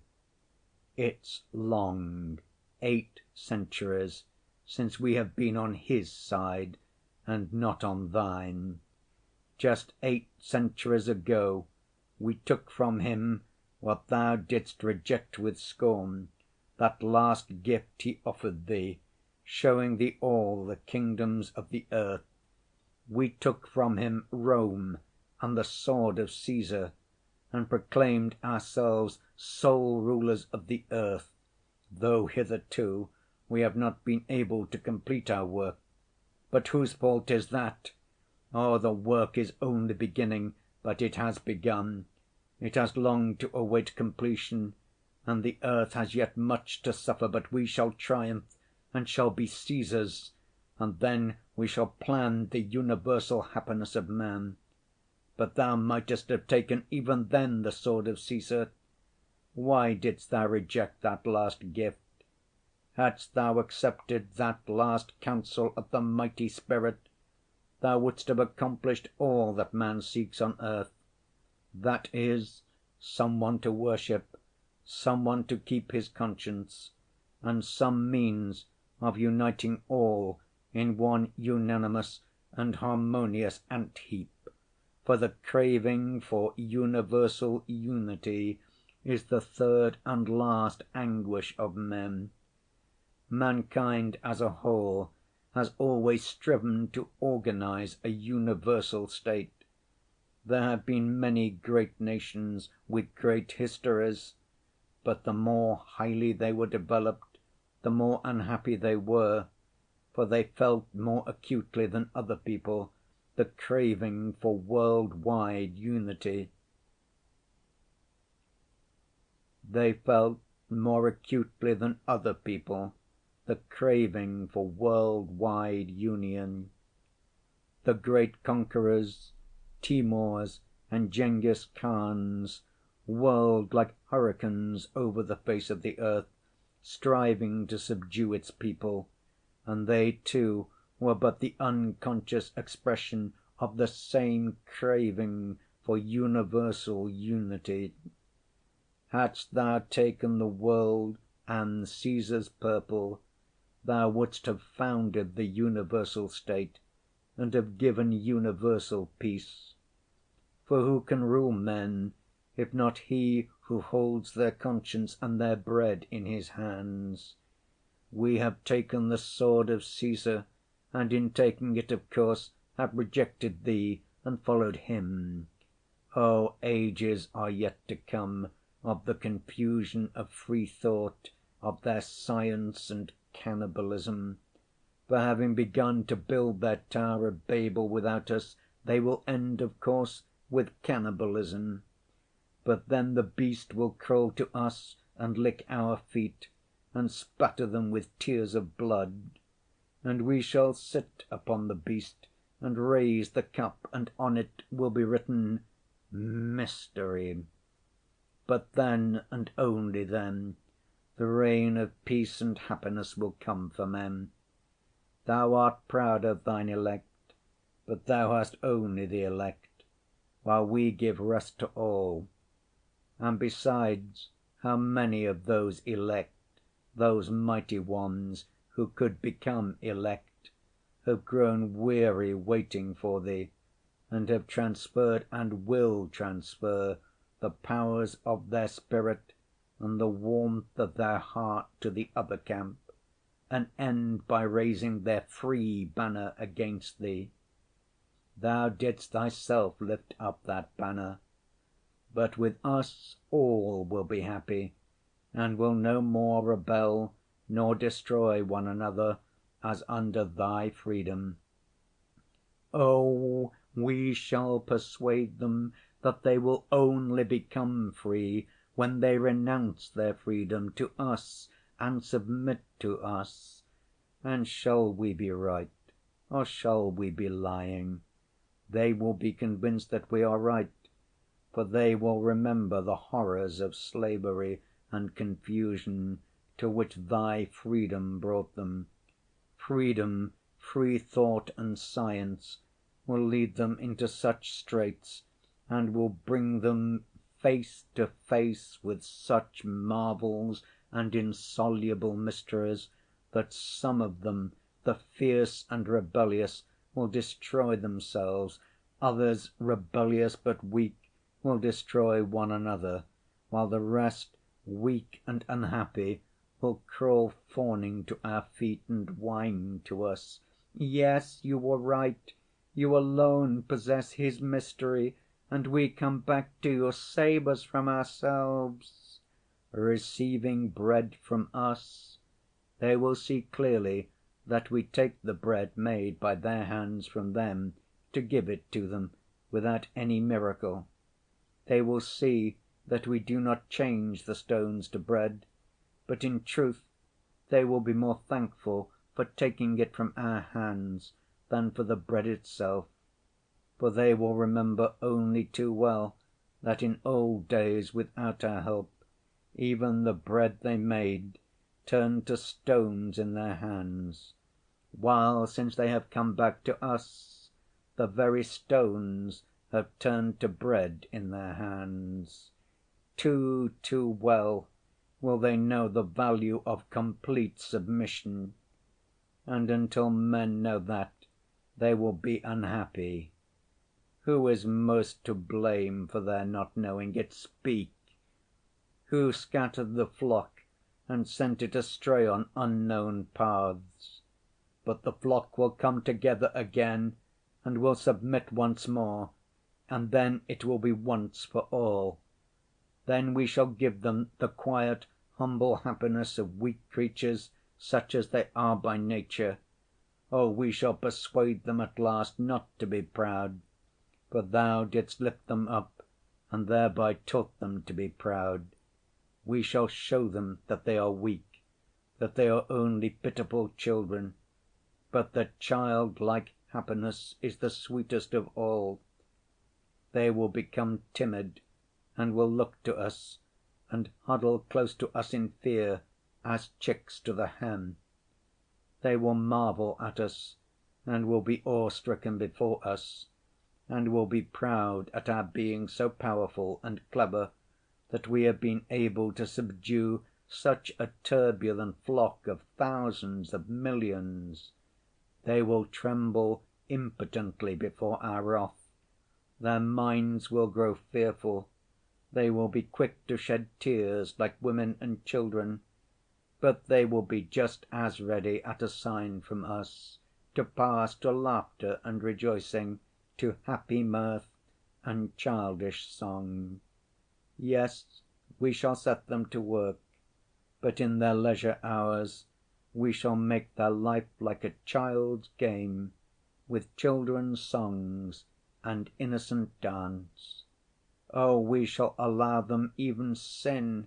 They are weak and helpless, and they will love us like children because we allow them to sin. We shall tell them that every sin will be expiated if it is done with our permission, that we allow them to sin because we love them, and the punishment for these sins we take upon ourselves. And we shall take it upon ourselves, and they will adore us as their saviors, who have taken on themselves their sins before God. And they will have no secrets from us. We shall allow or forbid them to live with their wives and mistresses, to have or not to have children, according to whether they have been obedient or disobedient, and they will submit to us gladly and cheerfully. The most painful secrets of their conscience, all they will bring to us, and we shall have an answer for all. And they will be glad to believe our answer, for it will save them from the great anxiety and terrible agony they endure at present in making a free decision for themselves. And all will be happy, all the millions of creatures, except the 100,000 who rule over them. For only we who guard the mystery, shall be unhappy. There will be thousands of millions of happy babes, and 100,000 sufferers who have taken upon themselves the curse of the knowledge of good and evil. Peacefully they will die, peacefully they will expire in thy name, and beyond the grave they will find nothing but death. But we shall keep the secret, and for their happiness we shall allure them with the reward of heaven and eternity, though if there were anything in the other world, it certainly would not be for such as they. It is prophesied that Thou wilt come again in victory. Thou wilt come with Thy chosen, the proud and strong, but we will say that they have only saved themselves, but we have saved all. We are told that the harlot who sits upon the beast and holds in her hands the mystery shall be put to shame, that the weak will rise up again and will rend her royal purple and will strip naked her loathsome body. But then I will stand up and point out to thee the 1,000 millions of happy children who have known no sin. And we who have taken their sins upon us for their happiness will stand up before thee and say, Judge us if thou canst and darest. Know that I fear thee not. Know that I too have been in the wilderness. I too have lived on roots and locusts. I too prized the freedom with which thou hast blessed man, and I too was striving to stand among thy elect, among the strong and powerful, thirsting to make up the number. But I awakened and would not serve madness. I turned back and joined the ranks of those who have corrected thy work. I left the proud and went back to the humble for the happiness of the humble. What I say to thee will come to pass, and our dominion will be built up. I repeat, to‐morrow thou shalt see that obedient flock who at a sign from me will hasten to heap up the hot cinders about the pile on which I shall burn thee for coming to hinder us. For if any one has ever deserved our fires, it is thou. To‐morrow I shall burn thee. Dixi. Ivan stopped. He was carried away as he talked, and spoke with excitement. When he had finished he suddenly smiled. Alyosha had listened in silence. Towards the end he was greatly moved, and seemed several times on the point of interrupting, but restrained himself. Now his words came with a rush. "But that's absurd!" he cried, flushing. "Your poem is in praise of Jesus, not in blame of him, as you meant it to be. And who will believe you about freedom? Is that the way to understand it? That's not the idea of it in the Orthodox Church. That's Rome, and not even the whole of Rome. It's false. Those are the worst of the Catholics, the Inquisitors, the Jesuits, and there could not be such a fantastic creature as your Inquisitor. What are these sins of mankind they take on themselves? Who are these keepers of the mystery who have taken some curse upon themselves for the happiness of mankind? When have they been seen? We know the Jesuits. They are spoken ill of, but surely they are not what you describe. They are not that at all, not at all. They are simply the Romish army for the earthly sovereignty of the world in the future, with the Pontiff of Rome for emperor. That's their ideal, but there's no sort of mystery or lofty melancholy about it. It's simple lust of power, of filthy earthly gain, of domination. Something like a universal serfdom with them as masters. That's all they stand for. They don't even believe in God, perhaps. Your suffering Inquisitor is a mere fantasy." "Stay, stay," laughed Ivan. "How hot you are! A fantasy, you say. Let it be so. Of course it's a fantasy. But allow me to say, do you really think that the Roman Catholic movement of the last centuries is actually nothing but the lust of power, of filthy earthly gain? Is that Father Païssy's teaching?" "No, no. On the contrary, Father Païssy did once say something rather the same as you. But of course it's not the same, not a bit the same," Alyosha hastily corrected himself. "A precious admission, in spite of your 'not a bit the same.' I ask you why your Jesuits and Inquisitors have united simply for vile material gain? Why can there not be among them one martyr, oppressed by great sorrow and loving humanity?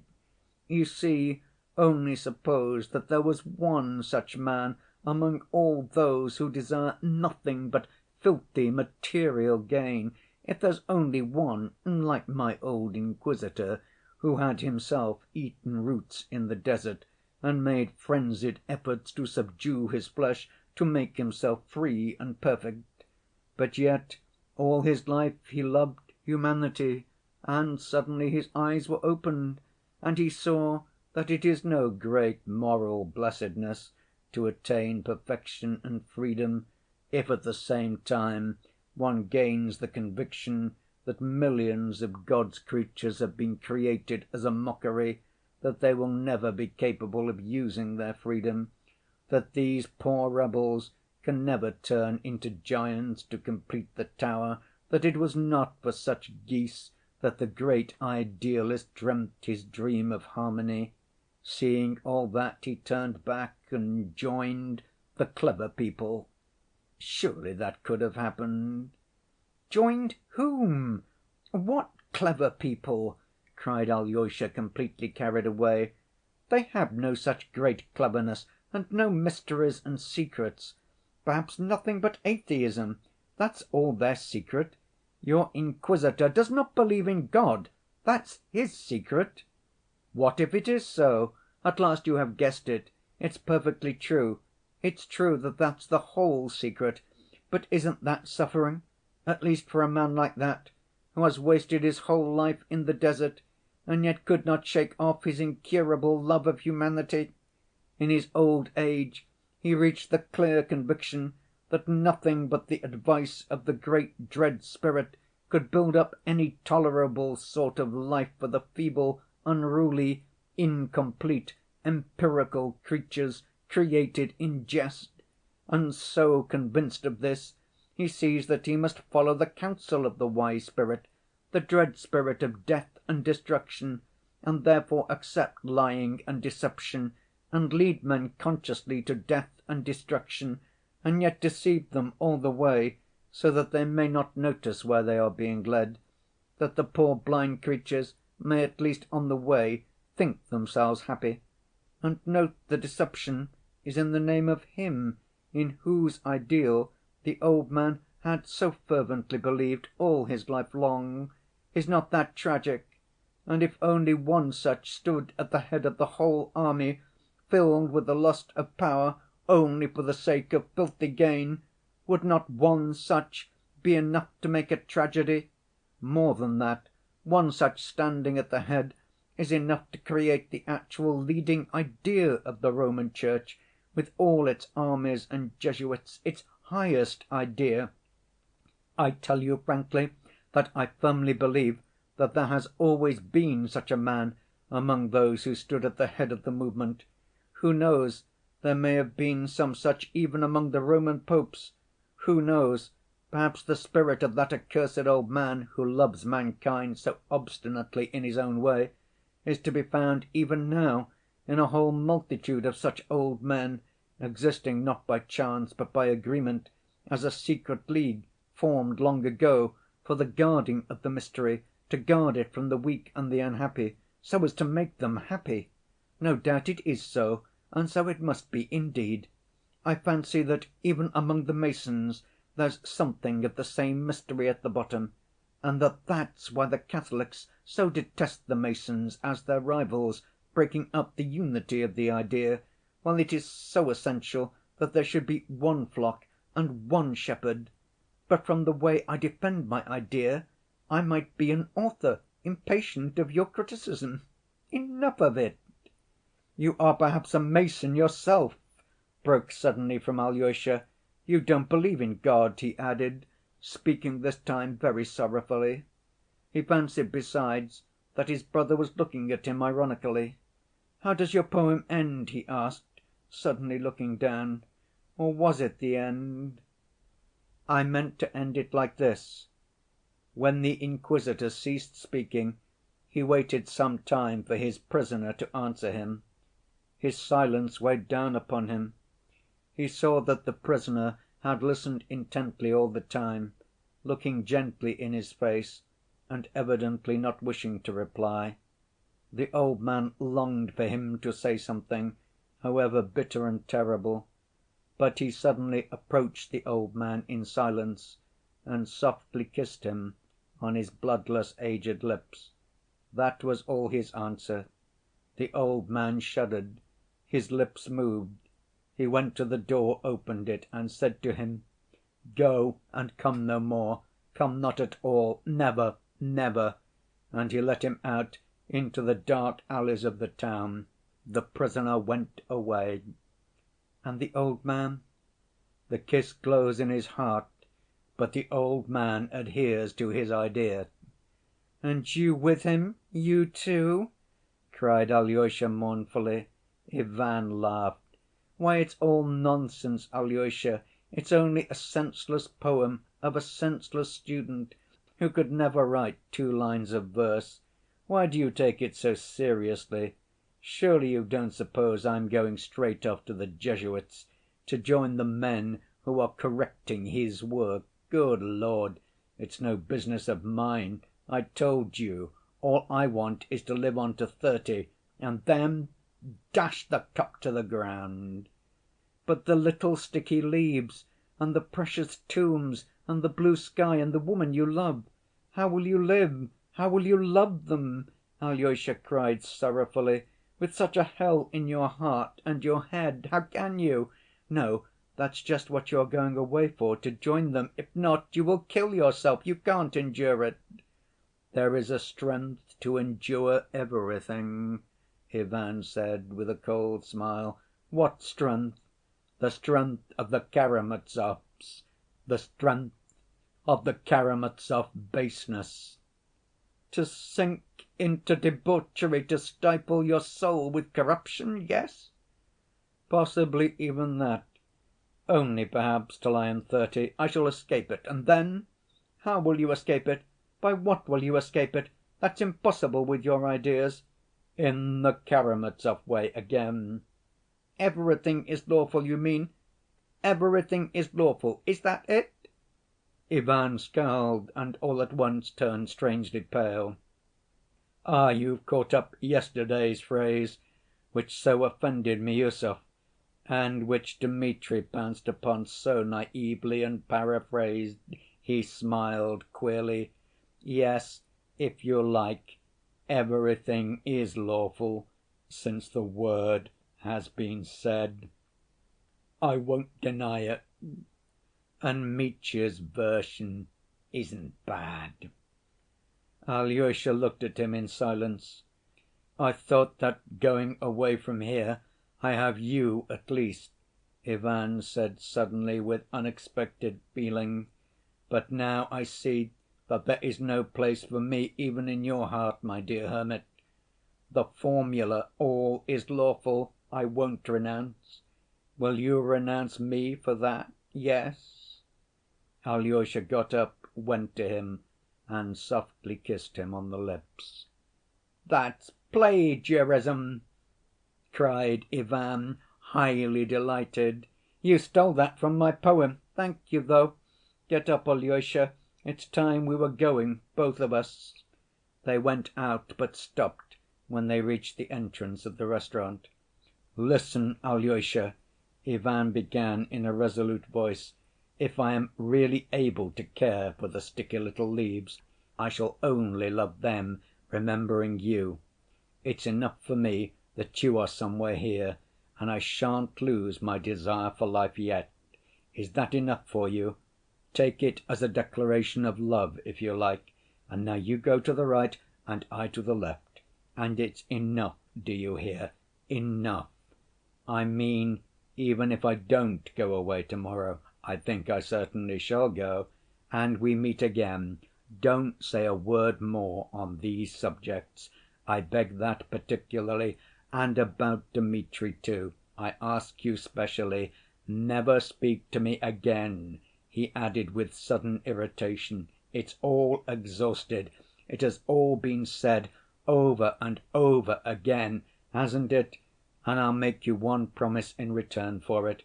When, at 30, I want to dash the cup to the ground, wherever I may be, I'll come to have one more talk with you, even though it were from America. You may be sure of that. I'll come on purpose.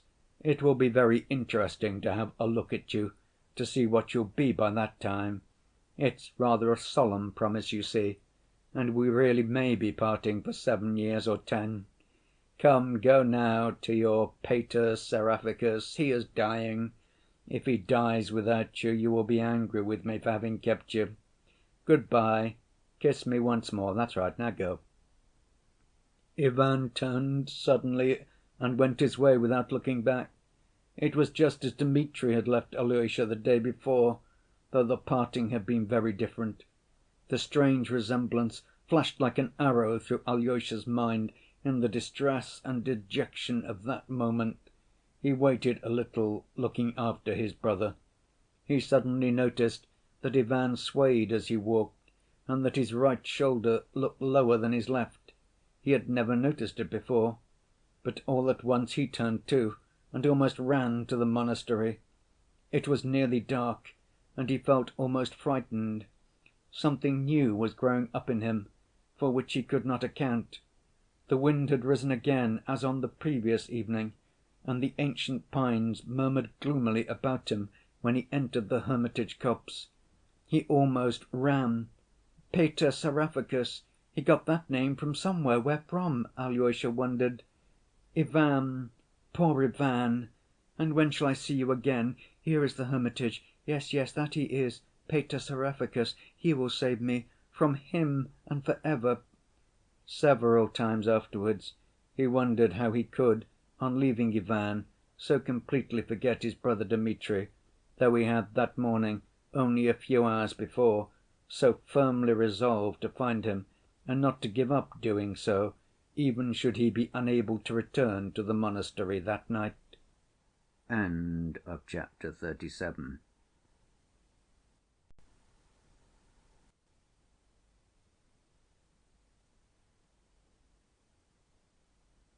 Ivan, on parting from Alyosha, went home to Fyodor Pavlovitch's house.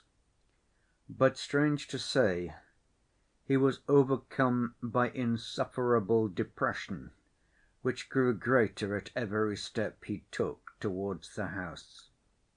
There was nothing strange in his being depressed. What was strange was that Ivan could not have said what was the cause of it. He had often been depressed before, and there was nothing surprising at his feeling so at such a moment, when he had broken off with everything that had brought him here. Quite likely. I am so sick of it, and though it's the last time I shall cross its hateful threshold, still I loathe it. No, it's not that either. Is it the parting with Alyosha and the conversation I had with him? For so many years I've been silent with the whole world and not deigned to speak, and all of a sudden I reel off a rigmarole like that. It certainly might have been the youthful vexation of youthful inexperience and vanity, vexation at having failed to express himself, especially with such a being as Alyosha, on whom his heart had certainly been reckoning. No doubt that came in, that vexation. It must have done indeed. But yet that was not it. That was not it either. I feel sick with depression, and yet I can't tell what I want. Better not think, perhaps. Ivan tried not to think, but that too was no use. What made his depression so vexatious and irritating was that it had a kind of casual, external character. He felt that. Some person or thing seemed to be standing out somewhere, just as something will sometimes obtrude itself upon the eye, and though one may be so busy with work or conversation that for a long time one does not notice it, yet it irritates and almost torments one, till at last one realizes and removes the offending object, often quite a trifling and ridiculous one. Some article left about in the wrong place, a handkerchief on the floor, a book not replaced on the shelf, and so on. At last, feeling very cross and ill‐humored, Ivan arrived home, and suddenly, about 15 paces from the garden gate, he guessed what was fretting and worrying him. On a bench in the gateway the valet Smerdyakov was sitting, enjoying the coolness of the evening, and at the first glance at him Ivan knew that the valet Smerdyakov was on his mind, and that it was this man that his soul loathed. It all dawned upon him suddenly and became clear. Just before, when Alyosha had been telling him of his meeting with Smerdyakov, he had felt a sudden twinge of gloom and loathing, which had immediately stirred responsive anger in his heart. Afterwards, as he talked, Smerdyakov had been forgotten for the time, but still he had been in his mind, and as soon as Ivan parted with Alyosha and was walking home, the forgotten sensation began to obtrude itself again. "Is it possible that a miserable, contemptible creature like that can worry me so much?" he wondered, with insufferable irritation. It was true that Ivan had come of late to feel an intense dislike for the man, especially during the last few days. He had even begun to notice in himself a growing feeling that was almost of hatred for the creature. Perhaps this hatred was accentuated by the fact that when Ivan first came to the neighborhood he had felt quite differently. Then he had taken a marked interest in Smerdyakov, and had even thought him very original. He had encouraged him to talk to him, although he had always wondered at a certain incoherence, or rather restlessness, in his mind, and could not understand what it was that so continually and insistently worked upon the brain of the contemplative. They discussed philosophical questions, and even how there could have been light on the first day, when the sun, moon, and stars were only created on the fourth day, and how that was to be understood. But Ivan soon saw that, though the sun, moon, and stars might be an interesting subject, yet that it was quite secondary to Smerdyakov, and that he was looking for something altogether different. In one way and another he began to betray a boundless vanity, and a wounded vanity too, and that Ivan disliked. It had first given rise to his aversion. Later on there had been trouble in the house. Grushenka had come on the scene, and there had been the scandals with his brother Dmitri. They discussed that too. But though Smerdyakov always talked of that with great excitement, it was impossible to discover what he desired to come of it. There was, in fact, something surprising in the illogicality and incoherence of some of his desires, accidentally betrayed and always vaguely expressed. Smerdyakov was always inquiring, putting certain indirect but obviously premeditated questions, but what his object was he did not explain, and usually at the most important moment he would break off and relapse into silence or pass to another subject. But what finally irritated Ivan most and confirmed his dislike for him was the peculiar, revolting familiarity which Smerdyakov began to show more and more markedly. Not that he forgot himself and was rude. On the contrary, he always spoke very respectfully, yet he had obviously begun to consider, goodness knows why, that there was some sort of understanding between him and Ivan Fyodorovitch.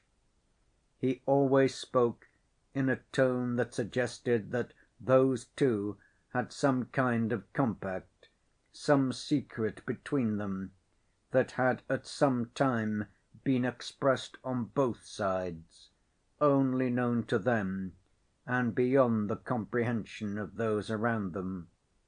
But for a long while Ivan did not recognize the real cause of his growing dislike, and he had only lately realized what was at the root of it.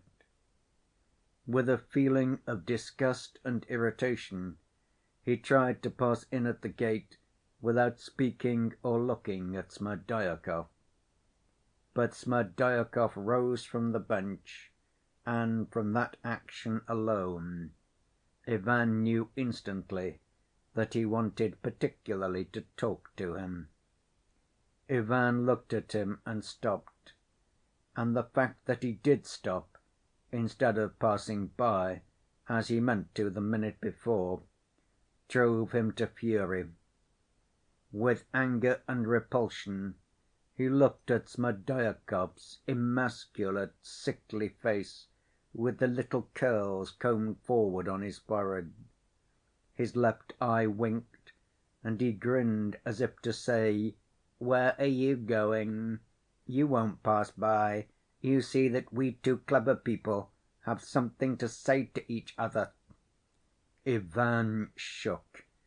"Get away, miserable idiot! What have I to do with you?"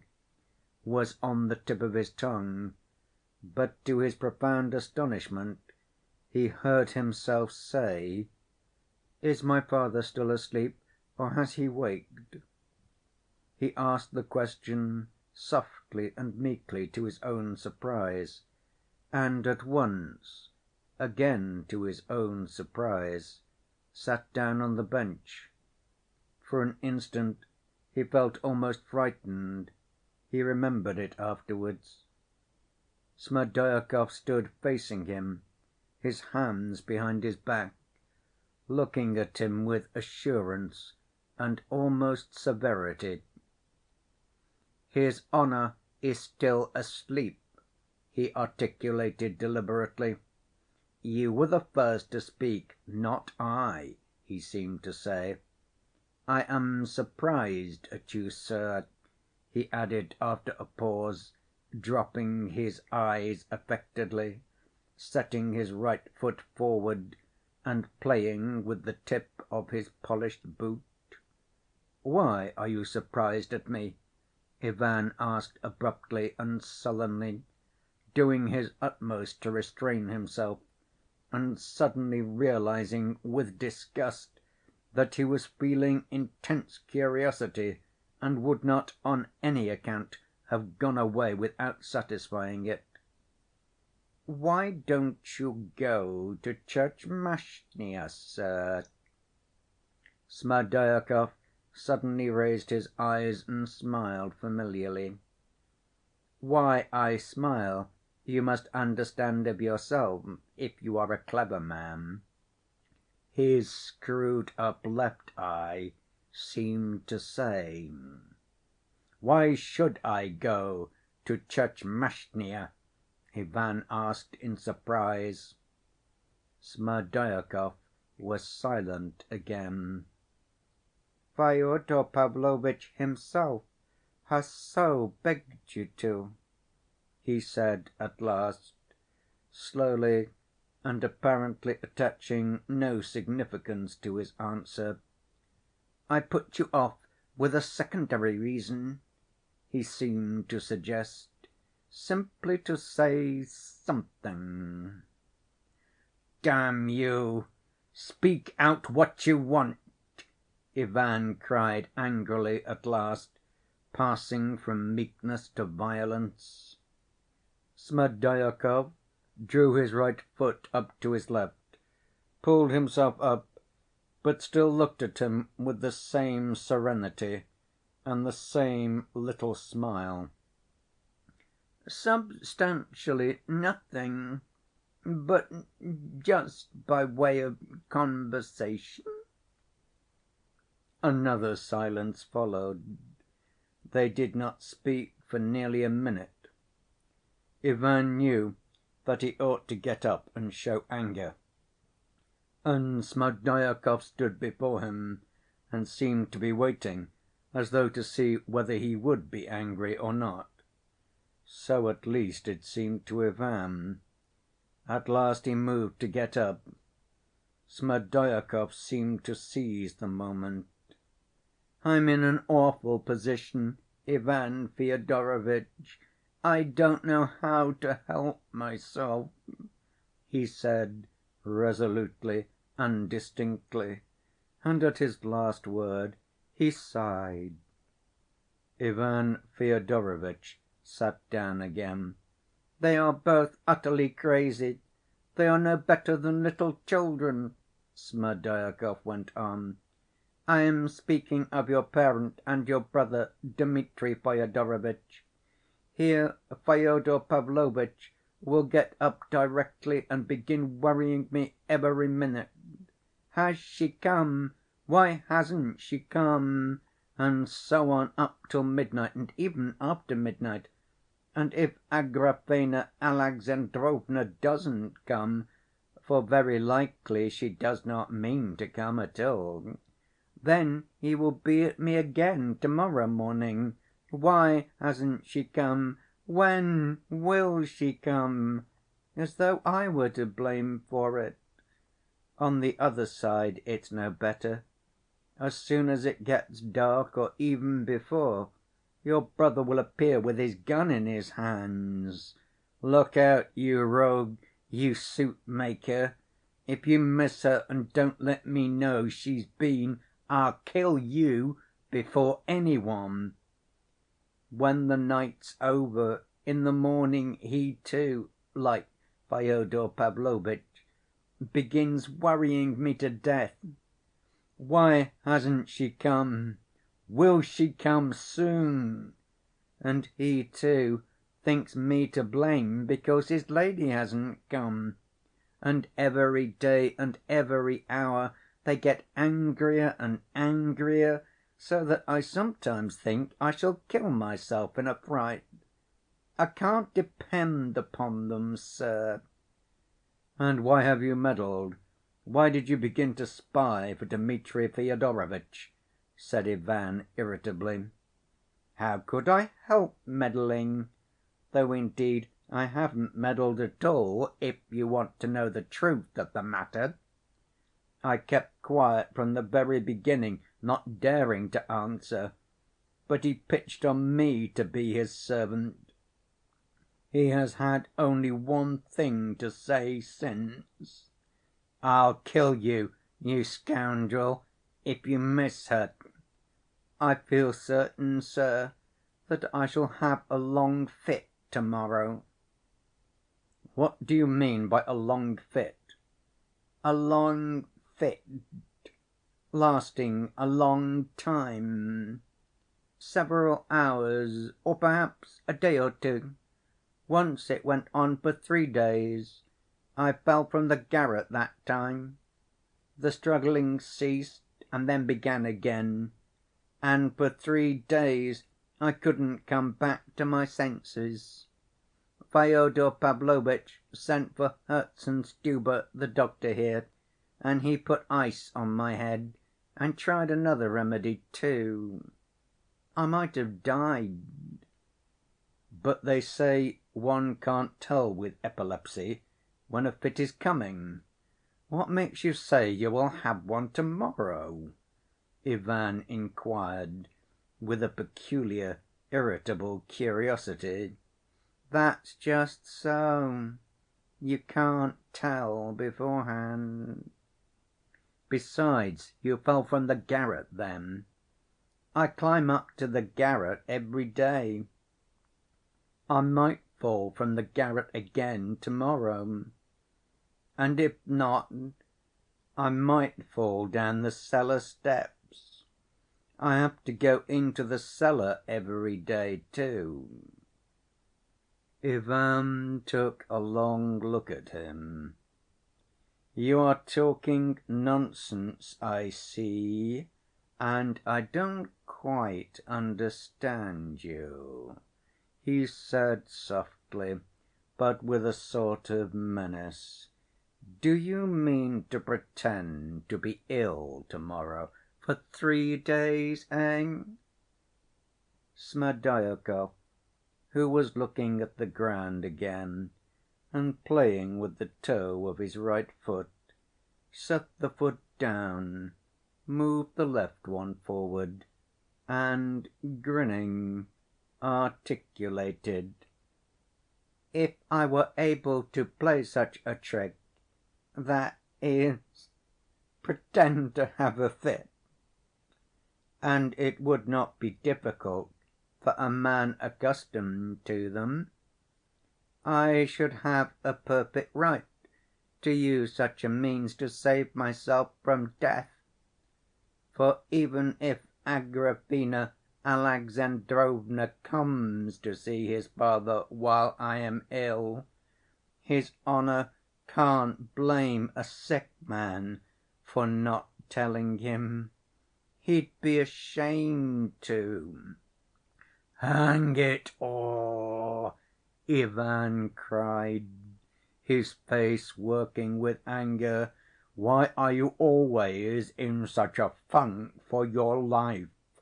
All my brother Dmitri's threats are only hasty words and mean nothing.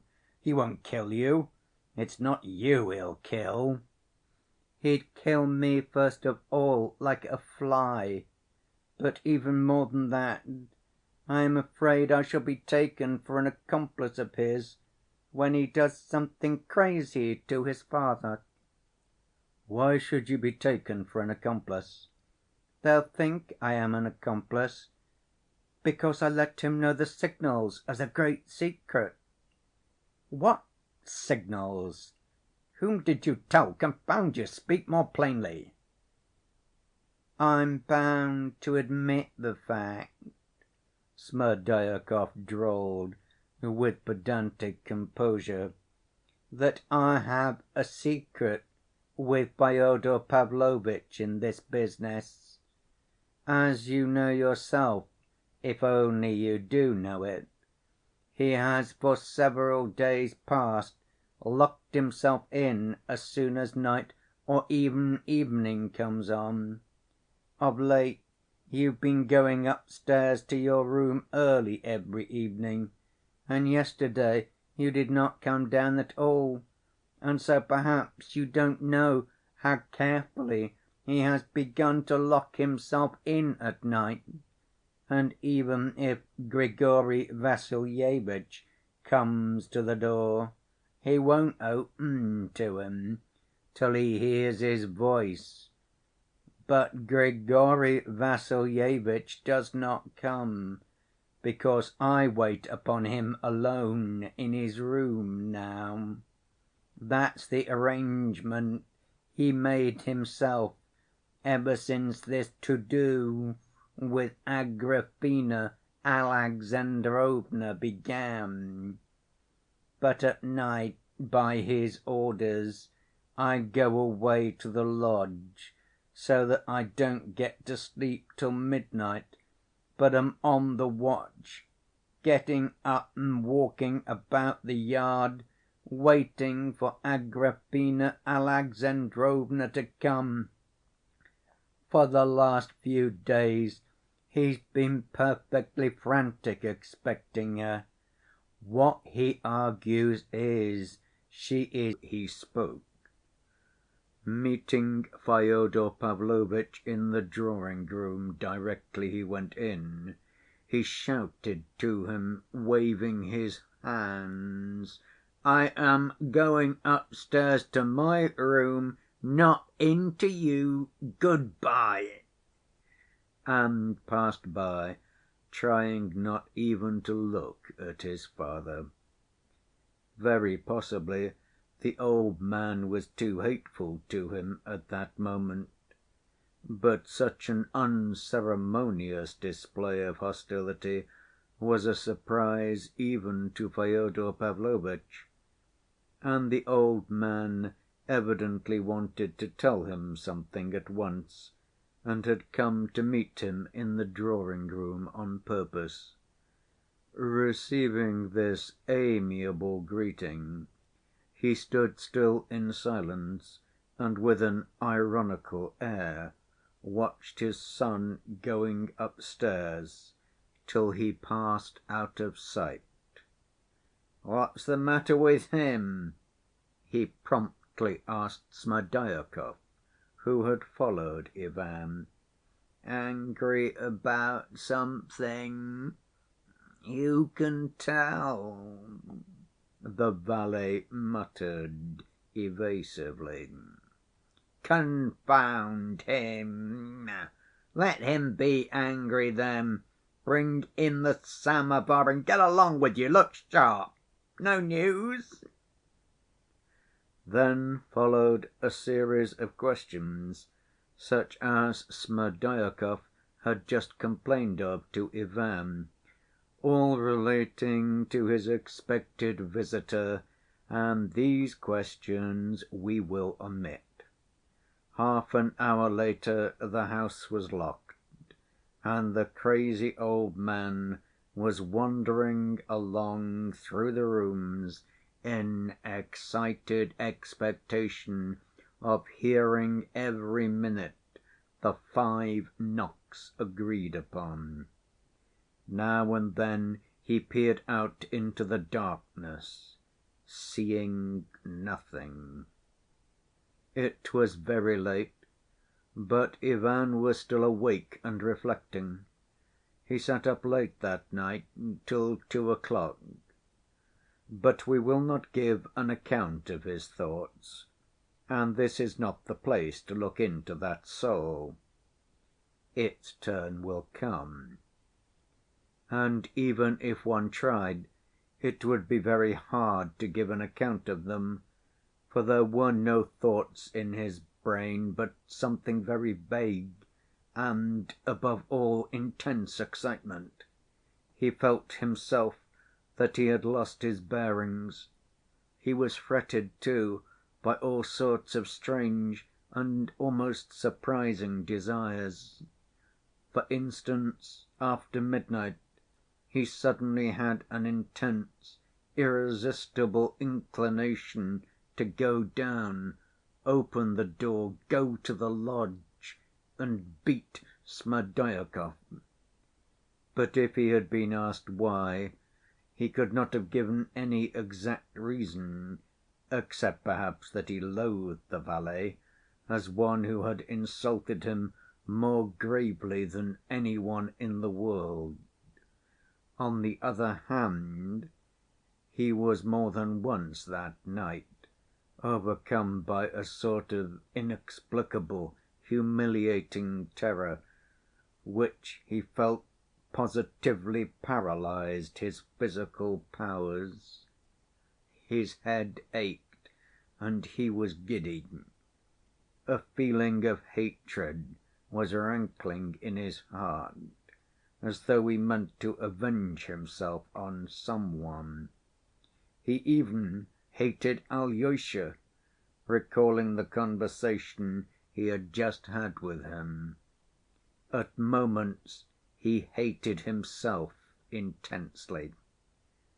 Of Katerina Ivanovna he almost forgot to think, and wondered greatly at this afterwards, especially as he remembered perfectly that when he had protested so valiantly to Katerina Ivanovna that he would go away next day to Moscow, something had whispered in his heart, "That's nonsense, you are not going, and it won't be so easy to tear yourself away as you are boasting now." Remembering that night long afterwards, Ivan recalled with peculiar repulsion how he had suddenly got up from the sofa and had stealthily, as though he were afraid of being watched, opened the door, gone out on the staircase, and listened to Fyodor Pavlovitch stirring down below, had listened a long while, some 5 minutes, with a sort of strange curiosity, holding his breath, while his heart throbbed. And why he had done all this, why he was listening, he could not have said. That action, all his life afterwards, he called infamous. And at the bottom of his heart he thought of it as the basest action of his life. For Fyodor Pavlovitch himself, he felt no hatred at that moment, but was simply intensely curious to know how he was walking down there below, and what he must be doing now. He wondered and imagined how he must be peeping out of the dark windows and stopping in the middle of the room, listening, listening for some one to knock. Ivan went out on to the stairs twice to listen like this. About 2:00, when everything was quiet, and even Fyodor Pavlovitch had gone to bed, Ivan had got into bed, firmly resolved to fall asleep at once, as he felt fearfully exhausted. And he did fall asleep at once, and slept soundly without dreams, but waked early at 7:00, when it was broad daylight. Opening his eyes, he was surprised to feel himself extraordinarily vigorous. He jumped up at once and dressed quickly, then dragged out his trunk and began packing immediately. His linen had come back from the laundress the previous morning. Ivan positively smiled at the thought that everything was helping his sudden departure, and his departure certainly was sudden. Though Ivan had said the day before to Katerina Ivanovna, Alyosha, and Smerdyakov that he was leaving next day, yet he remembered that he had no thought of departure when he went to bed, or, at least, had not dreamed that his first act in the morning would be to pack his trunk. At last his trunk and bag were ready. It was about 9:00 when Marfa Ignatyevna came in with her usual inquiry. "Where will your honor take your tea, in your own room or downstairs?" He looked almost cheerful, but there was about him, about his words and gestures, something hurried and scattered.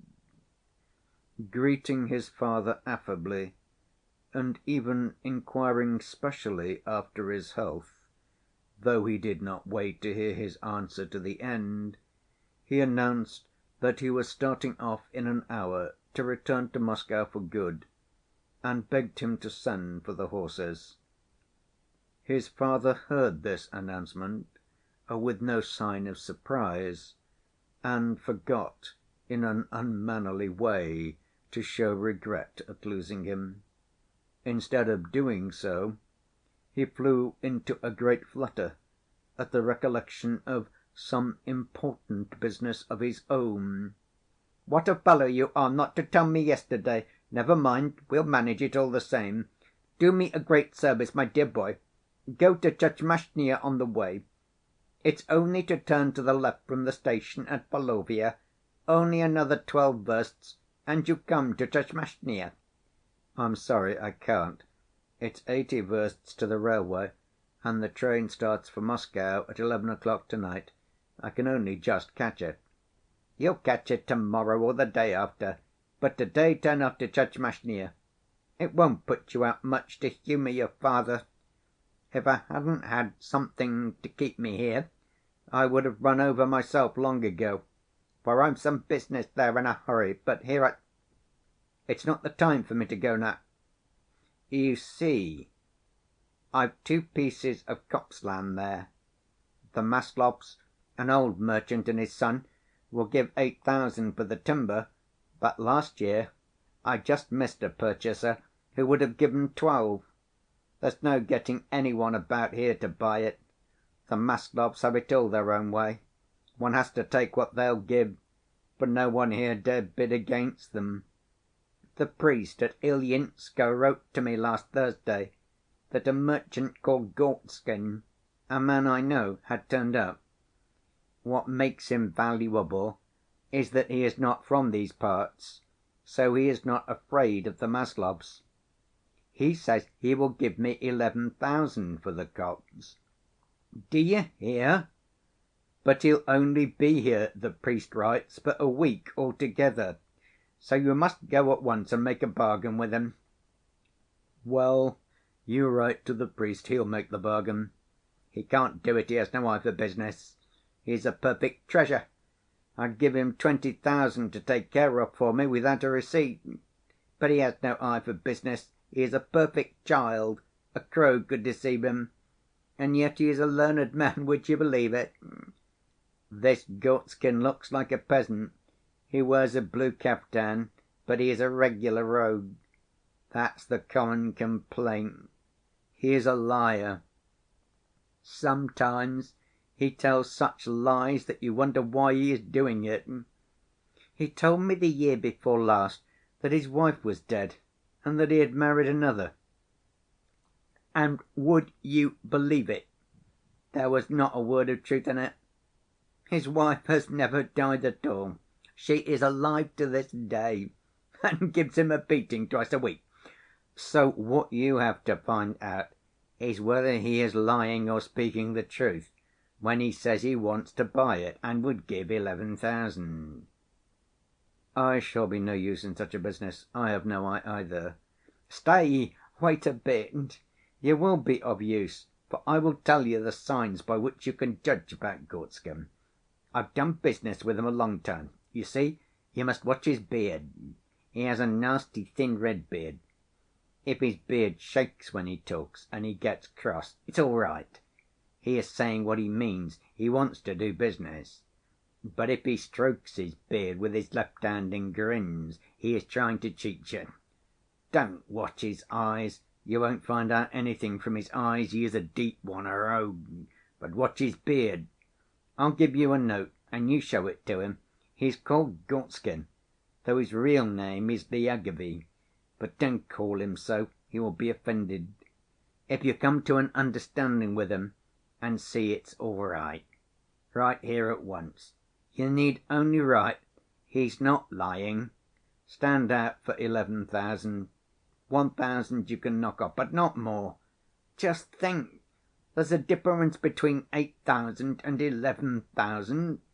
It's as good as picking up 3,000. It's not so easy to find a purchaser, and I'm in desperate need of money. Only let me know it's serious, and I'll run over and fix it up. I'll snatch the time somehow. But what's the good of my galloping over if it's all a notion of the priest? Oh, come, will you go?" "Oh, I can't spare the time. You must excuse me." "Come, you must oblige your father. I shan't forget it. You've no heart, any of you. That's what it is. What's a day or two to you? Where are you going now? To Venice? Your Venice will keep another 2 days. I would have sent Alyosha, but what use is Alyosha in a thing like that? I send you just because you are a clever fellow. Do you suppose I don't see that? You know nothing about timber, but you've got an eye. All that is wanted is to see whether the man is in earnest. I tell you, watch his beard. If his beard shakes, you know he is in earnest. You force me to go to that damned Tchermashnya yourself, then," cried Ivan, with a malignant smile. Fyodor Pavlovitch did not catch, or would not catch, the malignancy, but he caught the smile. "Then you'll go, you'll go? I'll scribble the note for you at once." "I don't know whether I shall go. I don't know. I'll decide on the way." "Nonsense! Decide at once. My dear fellow, decide. If you settle the matter, write me a line. Give it to the priest, and he'll send it on to me at once. And I won't delay you more than that. You can go to Venice. The priest will give you horses back to Volovya station." The old man was quite delighted. He wrote the note and sent for the horses. A light lunch was brought in with brandy. When Fyodor Pavlovitch was pleased, he usually became expansive, but to‐day he seemed to restrain himself. Of Dmitri, for instance, he did not say a word.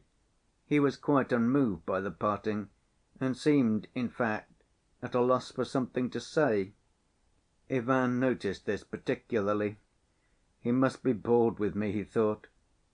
Only when accompanying his son out onto the steps, the old man began to fuss about.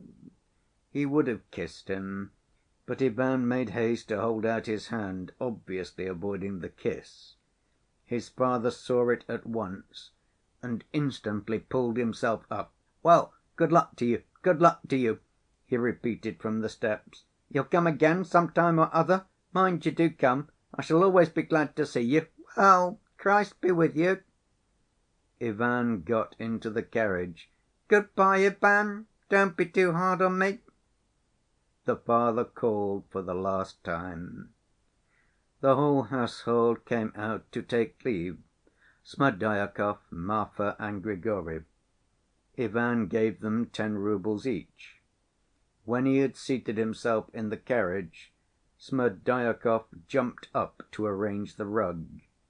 "You see, I am going to Tchermashnya," broke suddenly from Ivan. Again, as the day before, the words seemed to drop of themselves, and he laughed, too, a peculiar, nervous laugh. He remembered it long after. "It's a true saying, then, that it's always worth while speaking to a clever man?"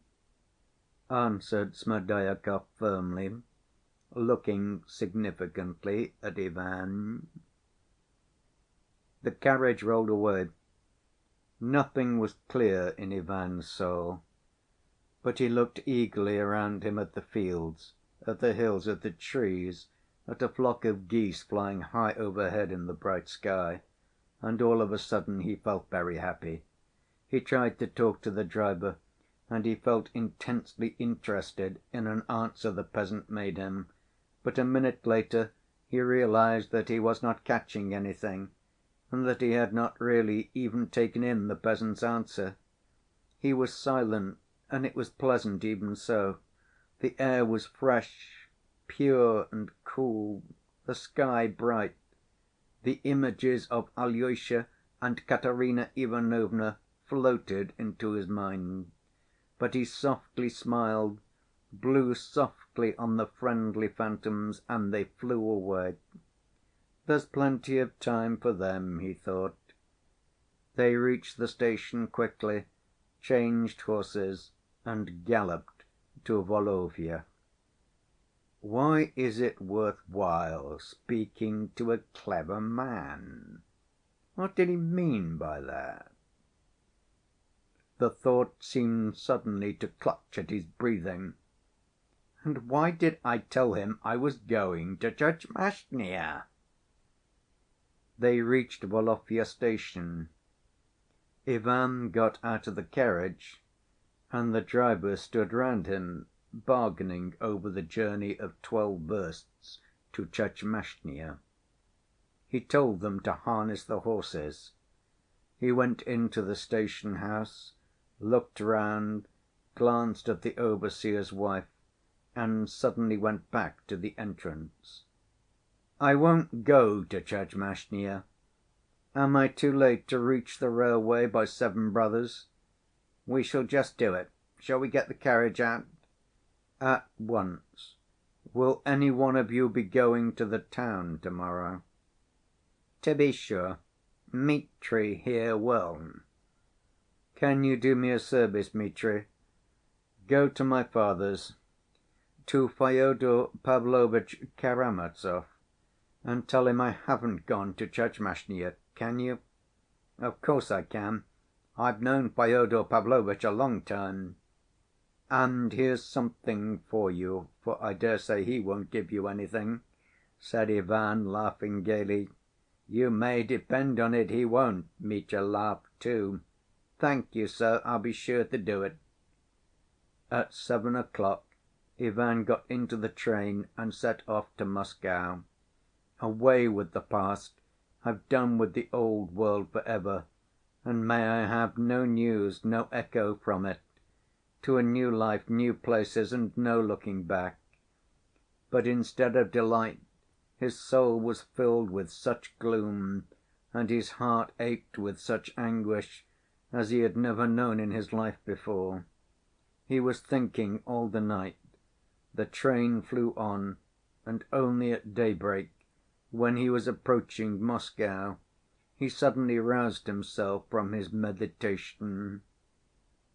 "I am a scoundrel," he whispered to himself. Fyodor Pavlovitch remained well satisfied at having seen his son off. For 2 hours afterwards he felt almost happy, and sat drinking brandy. But suddenly something happened which was very annoying and unpleasant for every one in the house, and completely upset Fyodor Pavlovitch's equanimity at once. Smerdyakov went to the cellar for something, and fell down from the top of the steps. Fortunately, Marfa Ignatyevna was in the yard and heard him in time. She did not see the fall, but heard his scream, the strange, peculiar scream, long familiar to her, the scream of the epileptic falling in a fit. They could not tell whether the fit had come on him at the moment he was descending the steps, so that he must have fallen unconscious, or whether it was the fall and the shock that had caused the fit in Smerdyakov, who was known to be liable to them.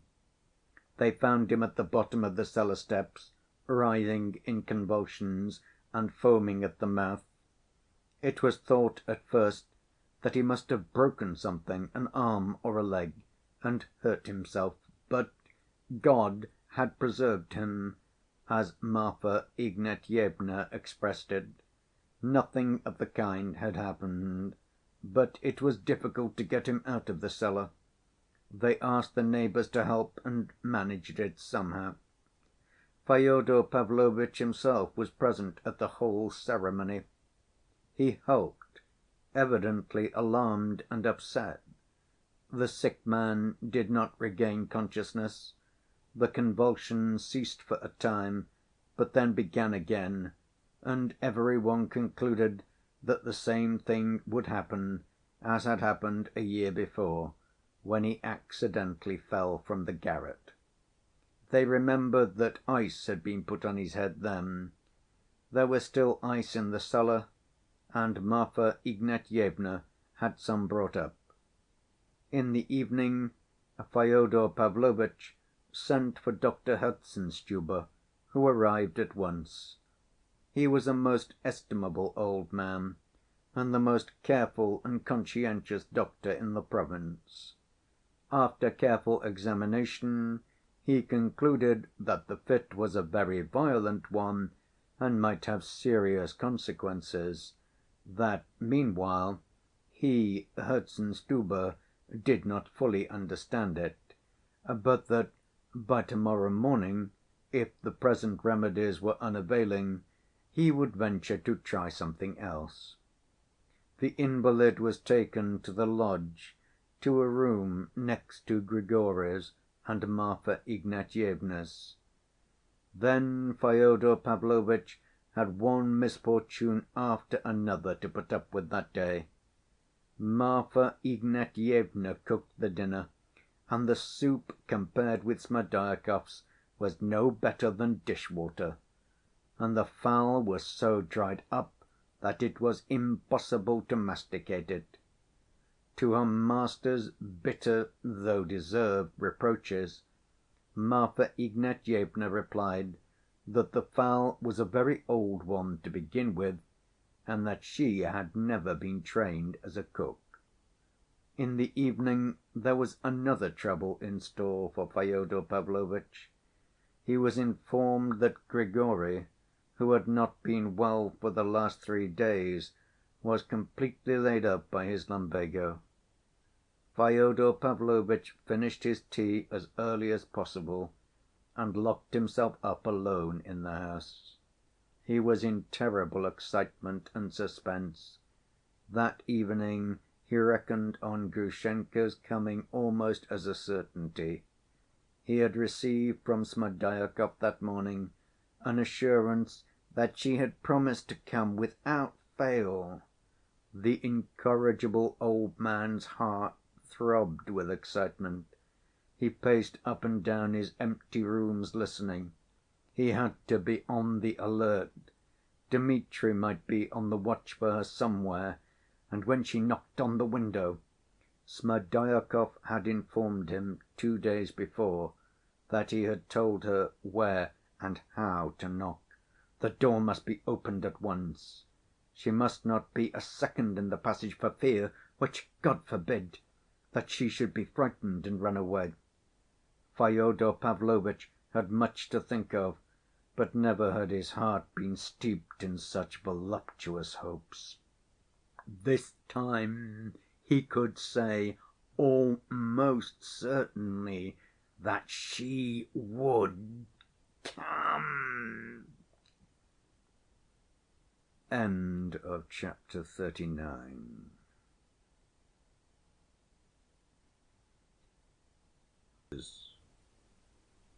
When, with an anxious and aching heart, Alyosha went into his elder's cell, he stood almost astonished. Instead of a sick man at his last gasp, perhaps unconscious, as he had feared to find him, he saw him sitting up in his chair, and though weak and exhausted, his face was bright and cheerful, he was surrounded by visitors, and engaged in a quiet and joyful conversation. But he had only got up from his bed a quarter of an hour before Alyosha's arrival. His visitors had gathered together in his cell earlier, waiting for him to wake. Having received a most confident assurance from Father Païssy that the teacher would get up, and, as he had himself promised in the morning, converse once more with those dear to his heart. This promise, and indeed every word of the dying elder, Father Païssy put implicit trust in. If he had seen him unconscious, if he had seen him breathe his last, and yet had his promise that he would rise up and say good‐by to him, he would not have believed perhaps even in death, but would still have expected the dead man to recover and fulfill his promise.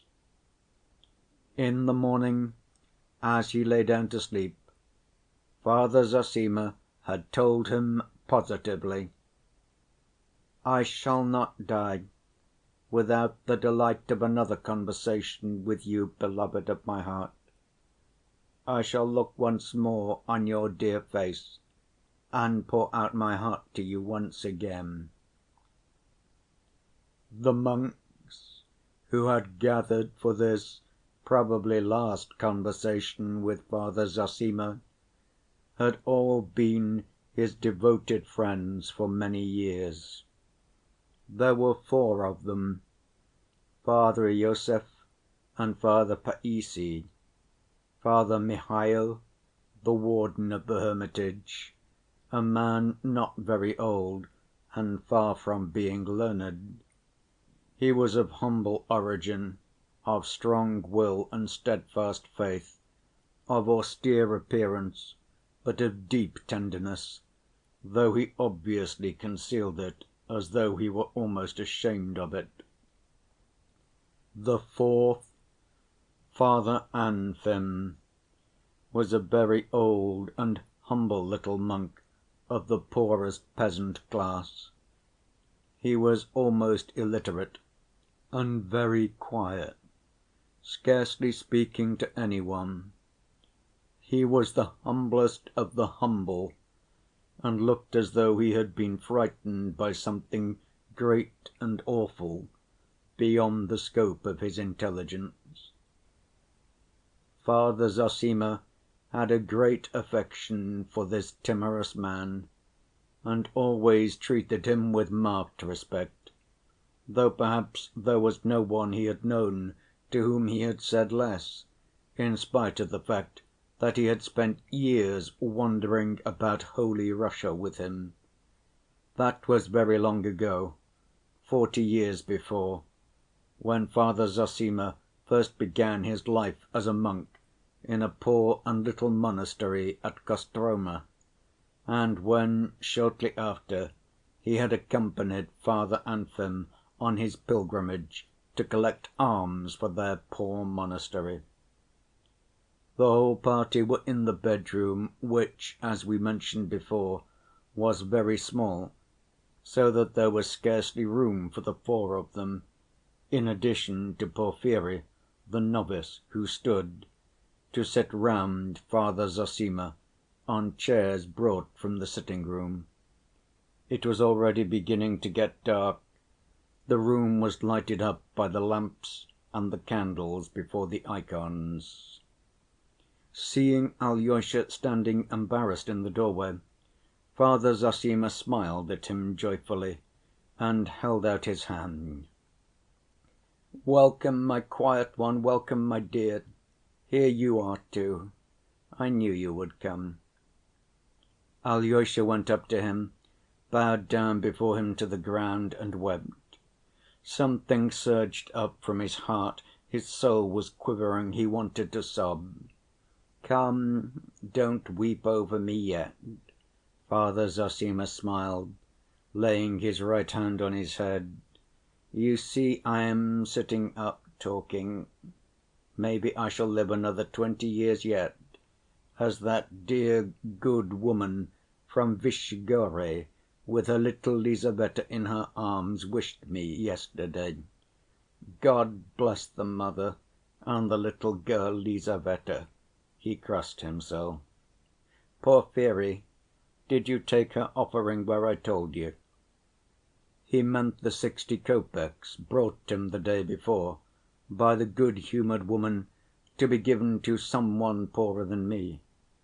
Such offerings, always of money gained by personal toil, are made by way of penance voluntarily undertaken. The elder had sent Porfiry the evening before to a widow whose house had been burnt down lately, and who, after the fire, had gone with her children begging alms. Porfiry hastened to reply that he had given the money, as he had been instructed, from an unknown benefactress. "Get up, my dear boy," the elder went on to Alyosha. "Let me look at you. Have you been home and seen your brother?" It seemed strange to Alyosha that he asked so confidently and precisely about one of his brothers only. But which one? Then perhaps he had sent him out both yesterday and to‐day for the sake of that brother. "I have seen one of my brothers," answered Alyosha. "I mean the elder one to whom I bowed down." "I only saw him yesterday and could not find him to‐day," said Alyosha. "Make haste to find him. Go again to‐morrow and make haste. Leave everything and make haste. Perhaps you may still have time to prevent something terrible. I bowed down yesterday to the great suffering in store for him." He was suddenly silent and seemed to be pondering. The words were strange. Father Iosif, who had witnessed the scene yesterday, exchanged glances with Father Païssy. Alyosha could not resist asking, "Father and teacher," he began with extreme emotion, "your words are too obscure. What is this suffering in store for him?"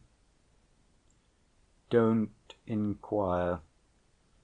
I seemed to see something terrible yesterday, as though his whole future were expressed in his eyes.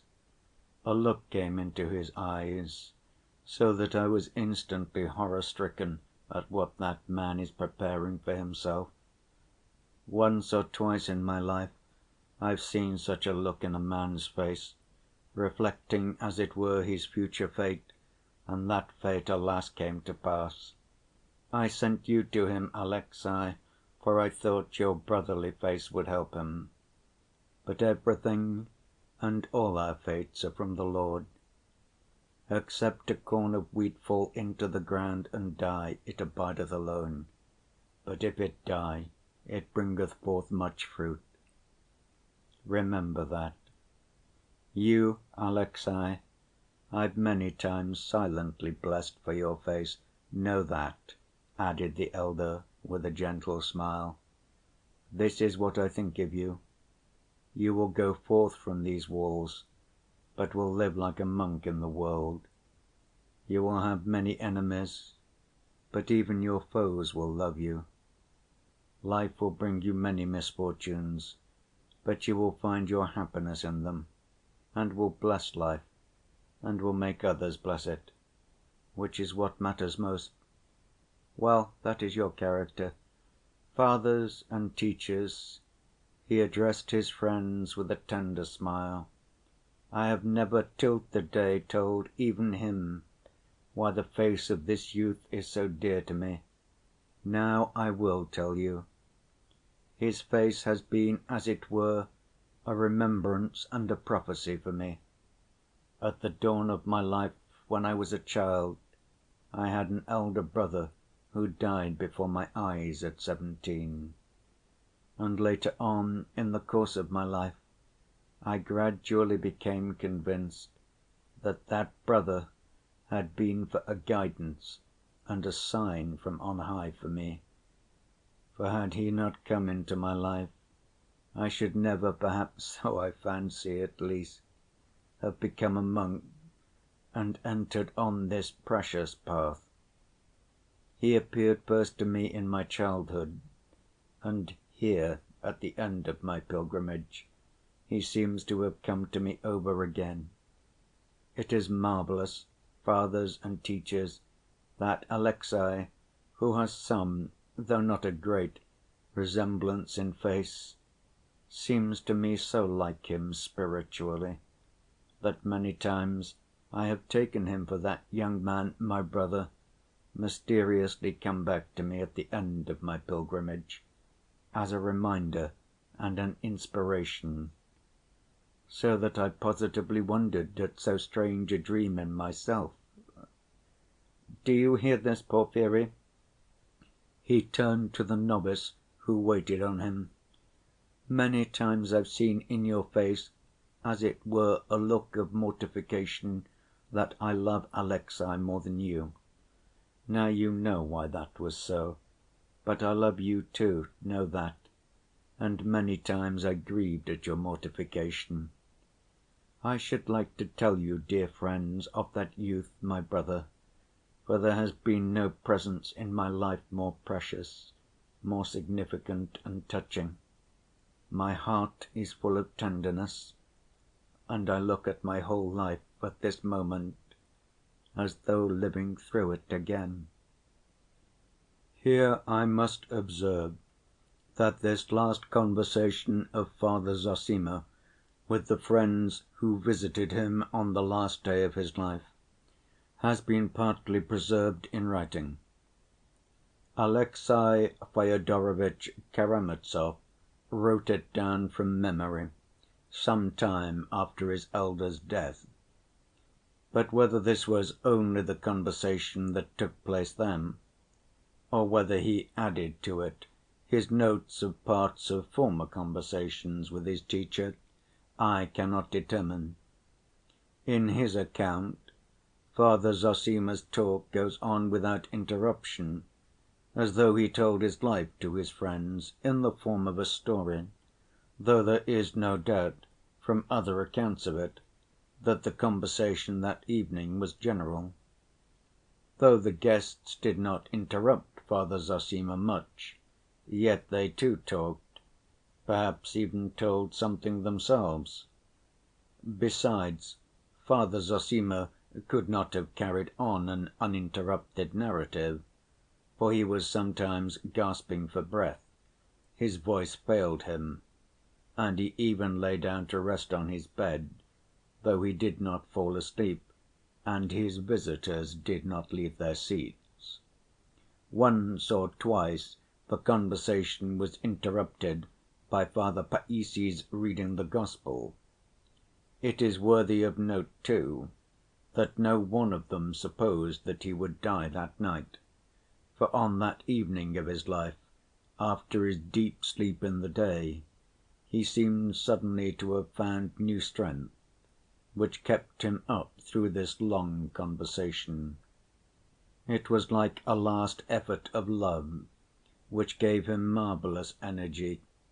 Only for a little time, however, for his life was cut short immediately. But of that later. I will only add now that I have preferred to confine myself to the account given by Alexey Fyodorovitch Karamazov. It will be shorter and not so fatiguing, though of course, as I must repeat, Alyosha took a great deal from previous conversations and added them to it. Notes of the life of the deceased priest and monk, the elder Zossima, taken from his own words by Alexey Fyodorovitch Karamazov. Biographical notes. A. Father Zossima's brother. Beloved fathers and teachers, I was born in a distant province in the north, in the town of V. My father was a gentleman by birth, but of no great consequence or position. He died when I was only 2 years old, and I don't remember him at all. He left my mother a small house built of wood, and a fortune not large, but sufficient to keep her and her children in comfort.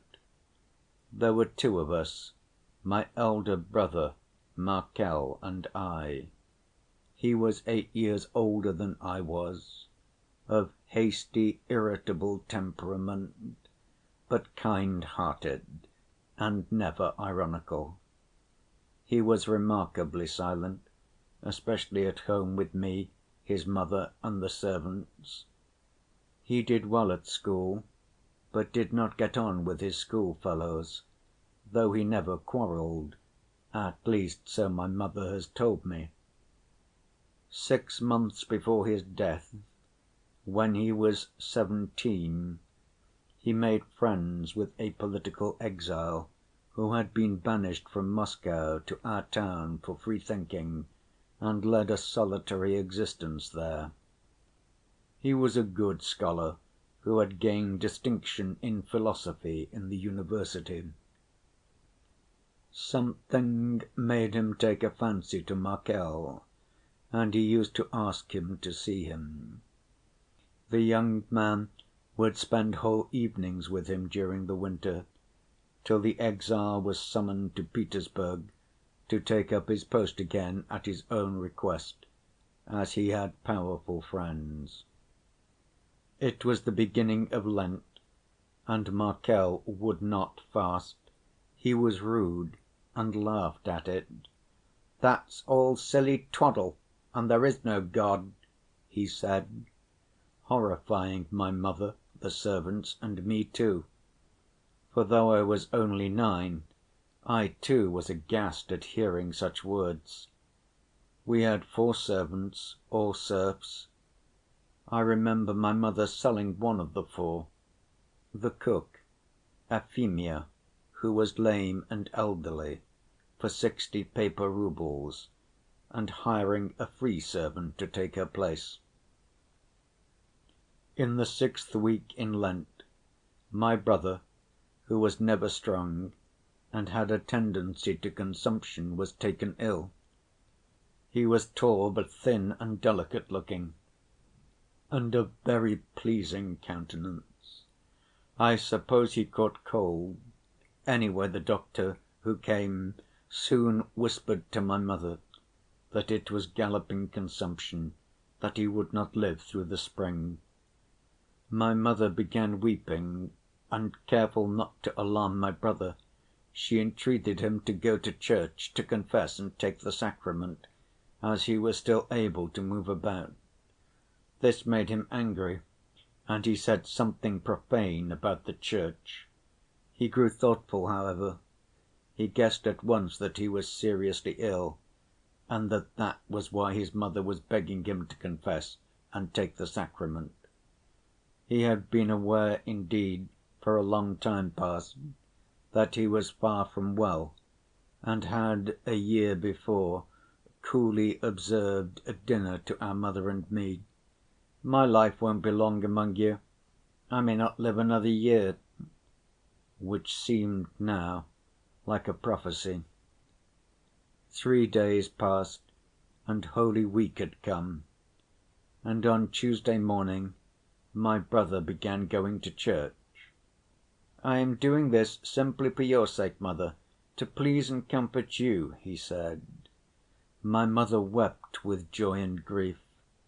"His end must be near," she thought, "if there is such a change in him." But he was not able to go to church long. He took to his bed, so he had to confess and take the sacrament at home. It was a late Easter, and the days were bright, fine, and full of fragrance. I remember he used to cough all night and sleep badly, but in the morning he dressed and tried to sit up in an arm‐chair. That's how I remember him sitting, sweet and gentle, smiling, his face bright and joyous in spite of his illness. A marvelous change passed over him, his spirit seemed transformed. The old nurse would come in and say, "Let me light the lamp before the holy image, my dear." And once he would not have allowed it and would have blown it out. "Light it, dear. I was a wretch to have prevented you doing it. You are praying when you light the lamp, and I am praying when I rejoice seeing you. So we are praying to the same God." Those words seemed strange to us, and mother would go to her room and weep. But when she went in to him, she wiped her eyes and looked cheerful.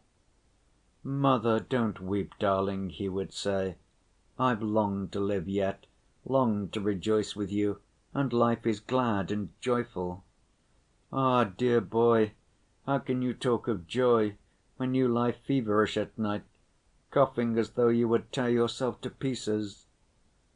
"Don't cry, mother," he would answer. "Life is paradise, and we are all in paradise, but we won't see it. If we would, we should have heaven on earth the next day." Every one wondered at his words. He spoke so strangely and positively. We were all touched and wept. Friends came to see us. "Dear ones," he would say to them, "what have I done that you should love me so? How can you love any one like me? And how was it I did not know? I did not appreciate it before." When the servants came in to him, he would say continually, "Dear, kind people, why are you doing so much for me? Do I deserve to be waited on? If it were God's will for me to live, I would wait on you, for all men should wait on one another." Mother shook her head as she listened. "My darling, it's your illness makes you talk like that." "Mother, darling," he would say, "there must be servants and masters, but if so, I will be the servant of my servants, the same as they are to me. And another thing, mother, every one of us has sinned against all men, and I more than any." Mother positively smiled at that, smiled through her tears. "Why, how could you have sinned against all men, more than all? Robbers and murderers have done that, but what sin have you committed yet, that you hold yourself more guilty than all?" "Mother, little heart of mine," he said. He had begun using such strange caressing words at that time. "Little heart of mine, my joy, believe me, every one is really responsible to all men, for all men, and for everything. I don't know how to explain it to you, but I feel it is so, painfully even. And how is it we went on then living, getting angry and not knowing?"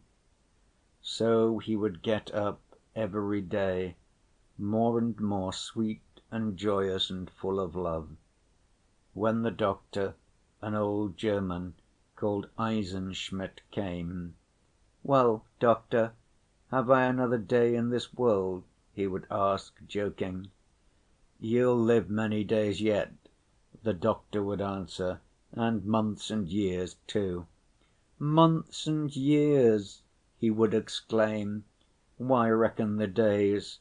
One day is enough for a man to know all happiness. My dear ones, why do we quarrel, try to outshine each other, and keep grudges against each other? Let's go straight into the garden, walk and play there, love, appreciate and kiss each other, and glorify life."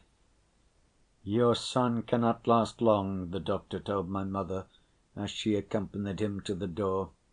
"The disease is affecting his brain." The windows of his room looked out into the garden, and our garden was a shady one with old trees in it, which were coming into bud. The first birds of spring were flitting in the branches, chirruping and singing at the windows, and looking at them and admiring them, he began suddenly begging their forgiveness too. "Birds of heaven, happy birds, forgive me, for I have sinned against you too." None of us could understand that at the time, but he shed tears of joy. "Yes," he said, "there was such a glory of God all about me, birds, trees, meadows, sky, only I lived in shame and dishonored it all, and did not notice the beauty and glory." "You take too many sins on yourself," mother used to say, weeping. "Mother, darling, it's for joy, not for grief, I am crying, though I can't explain it to you. I like to humble myself before them, for I don't know how to love them enough. If I have sinned against every one, yet all forgive me too, and that's heaven. Am I not in heaven now?" And there was a great deal more I don't remember. I remember I went once into his room when there was no one else there. It was a bright evening, the sun was setting, and the whole room was lighted up. He beckoned me and I went up to him. He put his hands on my shoulders and looked into my face tenderly, lovingly. He said nothing for a minute, only looked at me like that. "Well," he said, "run and play now. Enjoy life for me, too." I went out then and ran to play. And many times in my life afterwards I remembered, even with tears, how he told me to enjoy life for him too. There were many other marvelous and beautiful sayings of his, though we did not understand them at the time. He died the third week after Easter. He was fully conscious, though he could not talk. Up to his last hour he did not change. He looked happy, his eyes beamed and sought us, he smiled at us, beckoned us. There was a great deal of talk even in the town about his death. I was impressed by all this at the time, but not too much so, though I cried a good deal at his funeral. I was young then, a child, but a lasting impression, a hidden feeling of it all, remained in my heart, ready to rise up and respond when the time came. So, indeed, it happened. B. Of the Holy Scriptures in the Life of Father Zossima. I was left alone with my mother. Her friends began advising her to send me to Petersburg, as other parents did. "You have only one son now," they said, "and have a fair income, and you will be depriving him perhaps of a brilliant career if you keep him here." They suggested I should be sent to Petersburg to the cadet corps, that I might afterwards enter the Imperial Guard. My mother hesitated for a long time.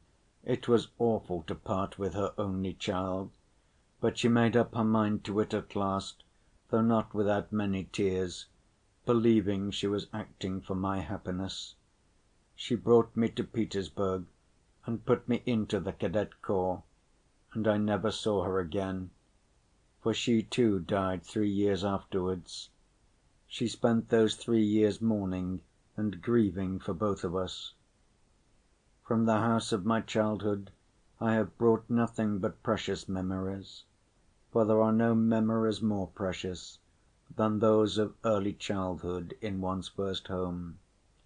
And that is almost always so if there is any love and harmony in the family at all. Indeed, precious memories may remain even of a bad home, if only the heart knows how to find what is precious.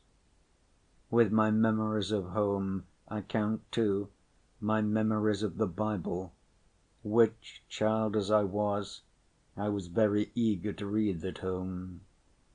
I had a book of Scripture history then, with excellent pictures, called 104 Stories from the Old and New Testament, and I learned to read from it. I have it lying on my shelf now. I keep it as a precious relic of the past. But even before I learned to read, I remember first being moved to devotional feeling at 8 years old. My mother took me alone to mass. I don't remember where my brother was at the time, on the Monday before Easter. It was a fine day, and I remember to‐day, as though I saw it now, how the incense rose from the censer and softly floated upwards, and overhead in the cupola mingled in rising waves with the sunlight that streamed in at the little window. I was stirred by the sight, and for the first time in my life I consciously received the seed of God's word in my heart. A youth came out into the middle of the church carrying a big book, so large that at the time I fancied he could scarcely carry it. He laid it on the reading‐desk, opened it and began reading, and suddenly for the first time I understood something read in the church of God.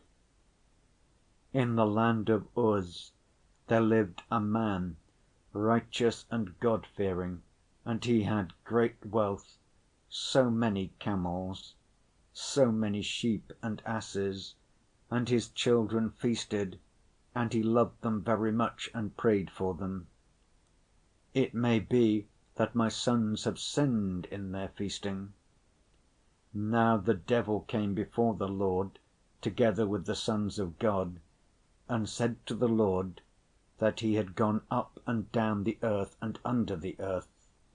"And hast thou considered my servant Job?" God asked of him.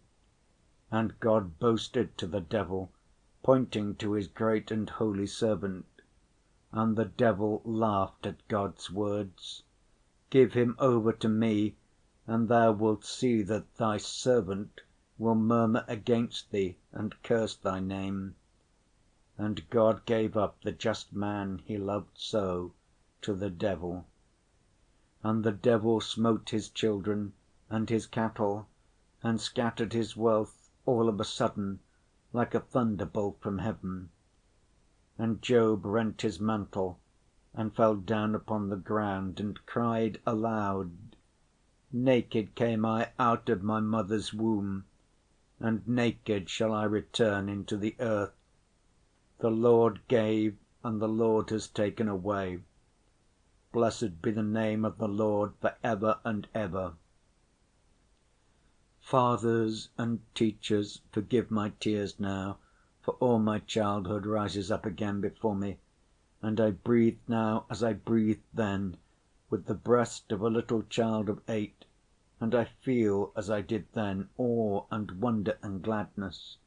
The camels at that time caught my imagination, and Satan who talked like that with God, and God who gave his servant up to destruction, and his servant crying out, "Blessed be thy name, although thou dost punish me," and then the soft and sweet singing in the church, "Let my prayer rise up before thee," and again incense from the priest's censer, and the kneeling and the prayer. Ever since then, only yesterday I took it up, I've never been able to read that sacred tale without tears. And how much that is great, mysterious and unfathomable there is in it. Afterwards I heard the words of mockery and blame, proud words. How could God give up the most loved of his saints for the diversion of the devil, take from him his children, smite him with sore boils, so that he cleansed the corruption from his sores with a potsherd, and for no object except to boast to the devil? See what my saint can suffer for my sake. But the greatness of it lies just in the fact that it is a mystery, that the passing earthly show and the eternal verity are brought together in it. In the face of the earthly truth, the eternal truth is accomplished. The Creator, just as on the first days of creation, he ended each day with praise. That is good that I have created, looks upon Job and again praises his creation. And Job, praising the Lord, serves not only him but all his creation for generations and generations and for ever and ever, since for that he was ordained. Good heavens, what a book it is, and what lessons there are in it! What a book the Bible is! What a miracle, what strength is given with it to man! It is like a mold cast of the world, and man and human nature, everything is there, and a law for everything for all the ages. And what mysteries are solved and revealed! God raises Job again, gives him wealth again. Many years pass by, and he has other children and loves them. But how could he love those new ones when those first children are no more, when he has lost them? Remembering them, how could he be fully happy with those new ones, however dear the new ones might be? But he could, he could! It's the great mystery of human life, that old grief passes gradually into quiet, tender joy. The mild serenity of age takes the place of the riotous blood of youth. I bless the rising sun each day, and as before, my heart sings to meet it, but now I love even more its setting, its long slanting rays, and the soft, tender, gentle memories that come with them, the dear images from the whole of my long, happy life, and over all the divine truth, softening, reconciling, forgiving. My life is ending, I know that well, but every day that has left me, I feel how my earthly life is in touch with a new, infinite, unknown, that approaching life, the nearness of which sets my soul quivering with rapture, my mind glowing, and my heart weeping with joy. Friends and teachers, I have heard more than once, and of late one may hear it more often, that the priests, and above all the village priests, are complaining on all sides of their miserable income and their humiliating lot. They plainly state, even in print, I've read it myself, that they are unable to teach the Scriptures to the people because of the smallness of their means, and if Lutherans and heretics come and lead the flock astray, they let them lead them astray, because they have so little to live upon. May the Lord increase the sustenance that is so precious to them, for their complaint is just too. But of a truth I say, if any one is to blame in the matter, half the fault is ours. For he may be short of time, he may say truly that he is overwhelmed all the while with work and services, but still it's not all the time, Even he has an hour a week to remember God, and he does not work the whole year round. Let him gather round him once a week, some hour in the evening, if only the children at first.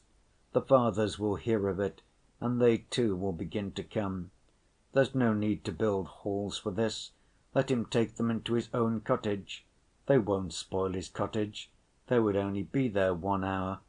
Let him open that book and begin reading it without grand words or superciliousness, without condescension to them, but gently and kindly, being glad that he is reading to them and that they are listening with attention, loving the words himself, only stopping from time to time to explain words that are not understood by the peasants.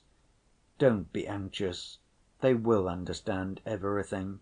The orthodox heart will understand all. Let him read them about Abraham and Sarah, about Isaac and Rebekah, of how Jacob went to Laban and wrestled with the Lord in his dream and said, "This place is holy," and he will impress the devout mind of the peasant.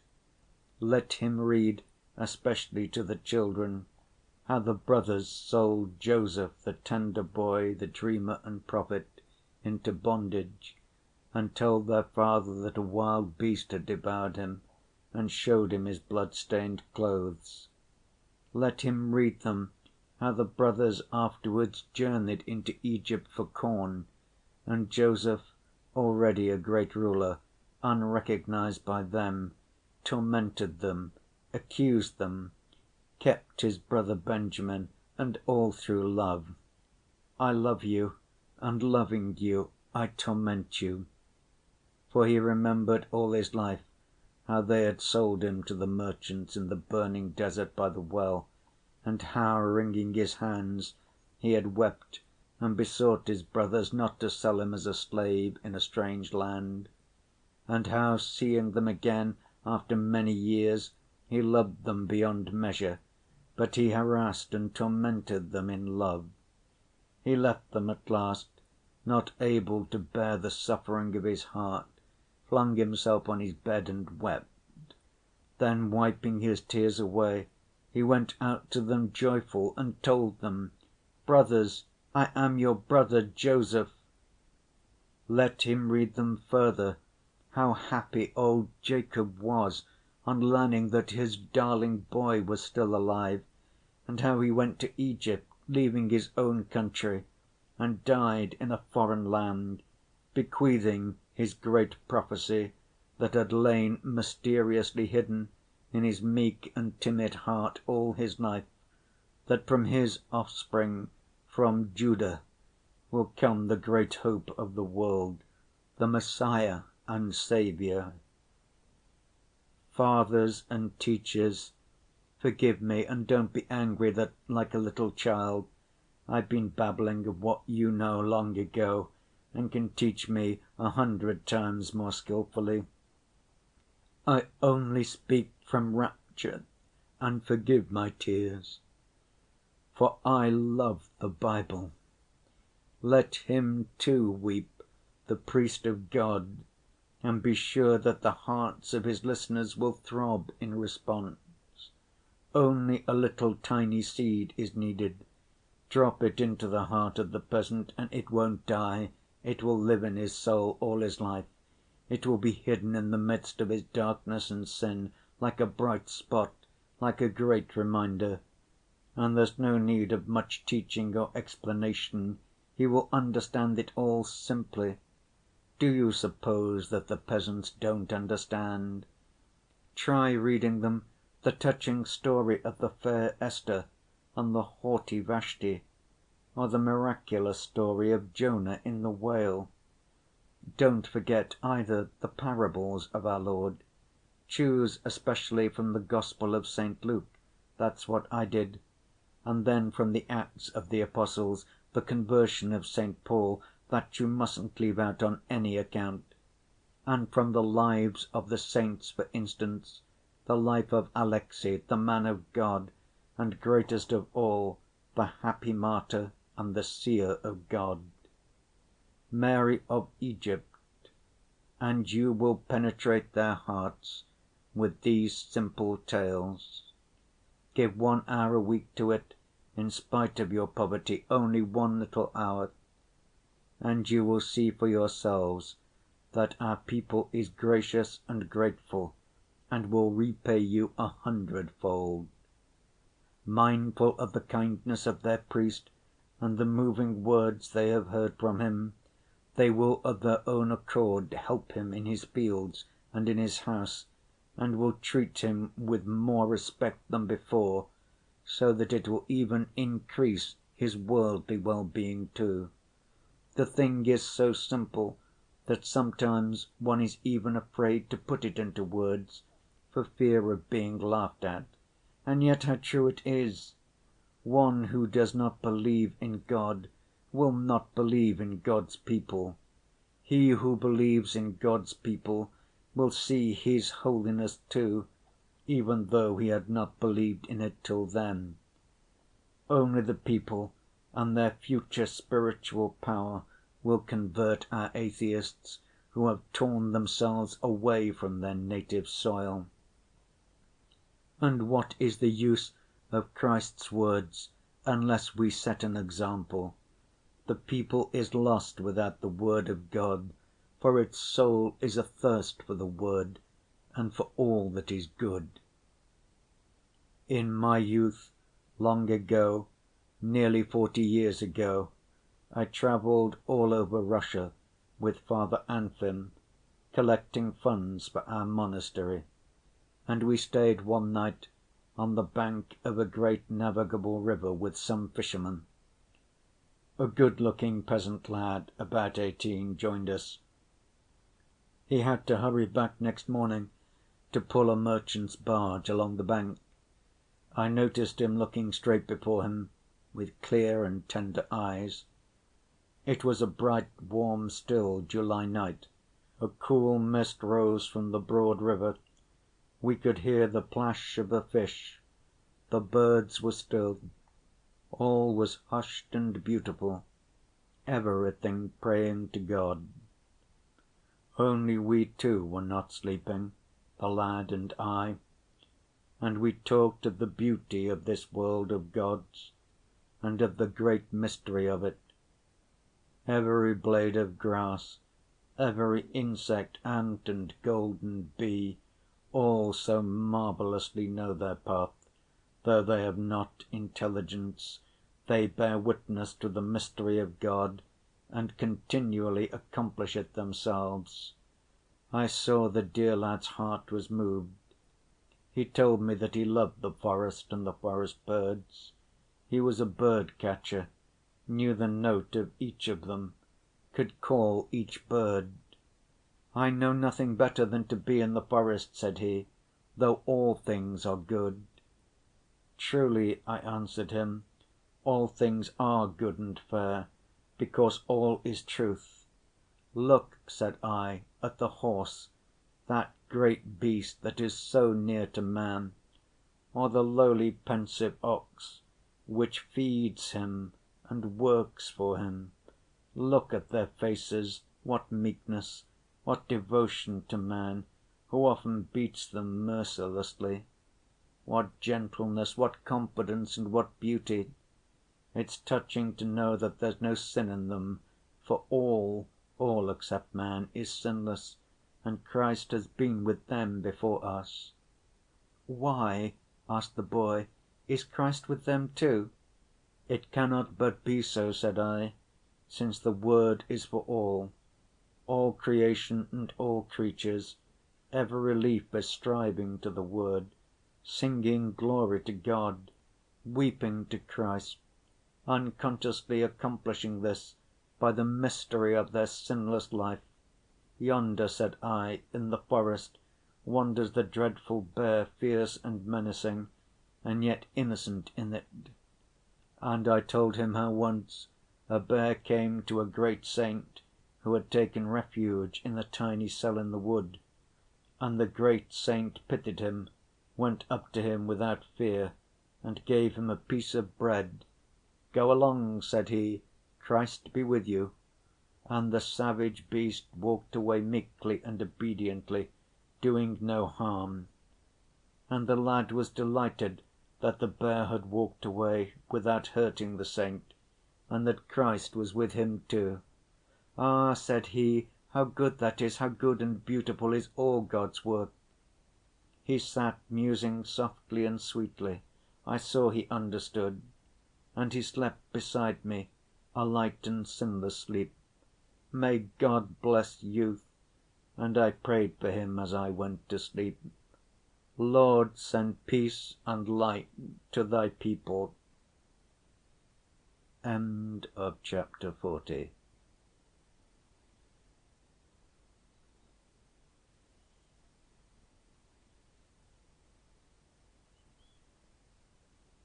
C. Recollections of Father Zossima's youth before he became a monk. The duel.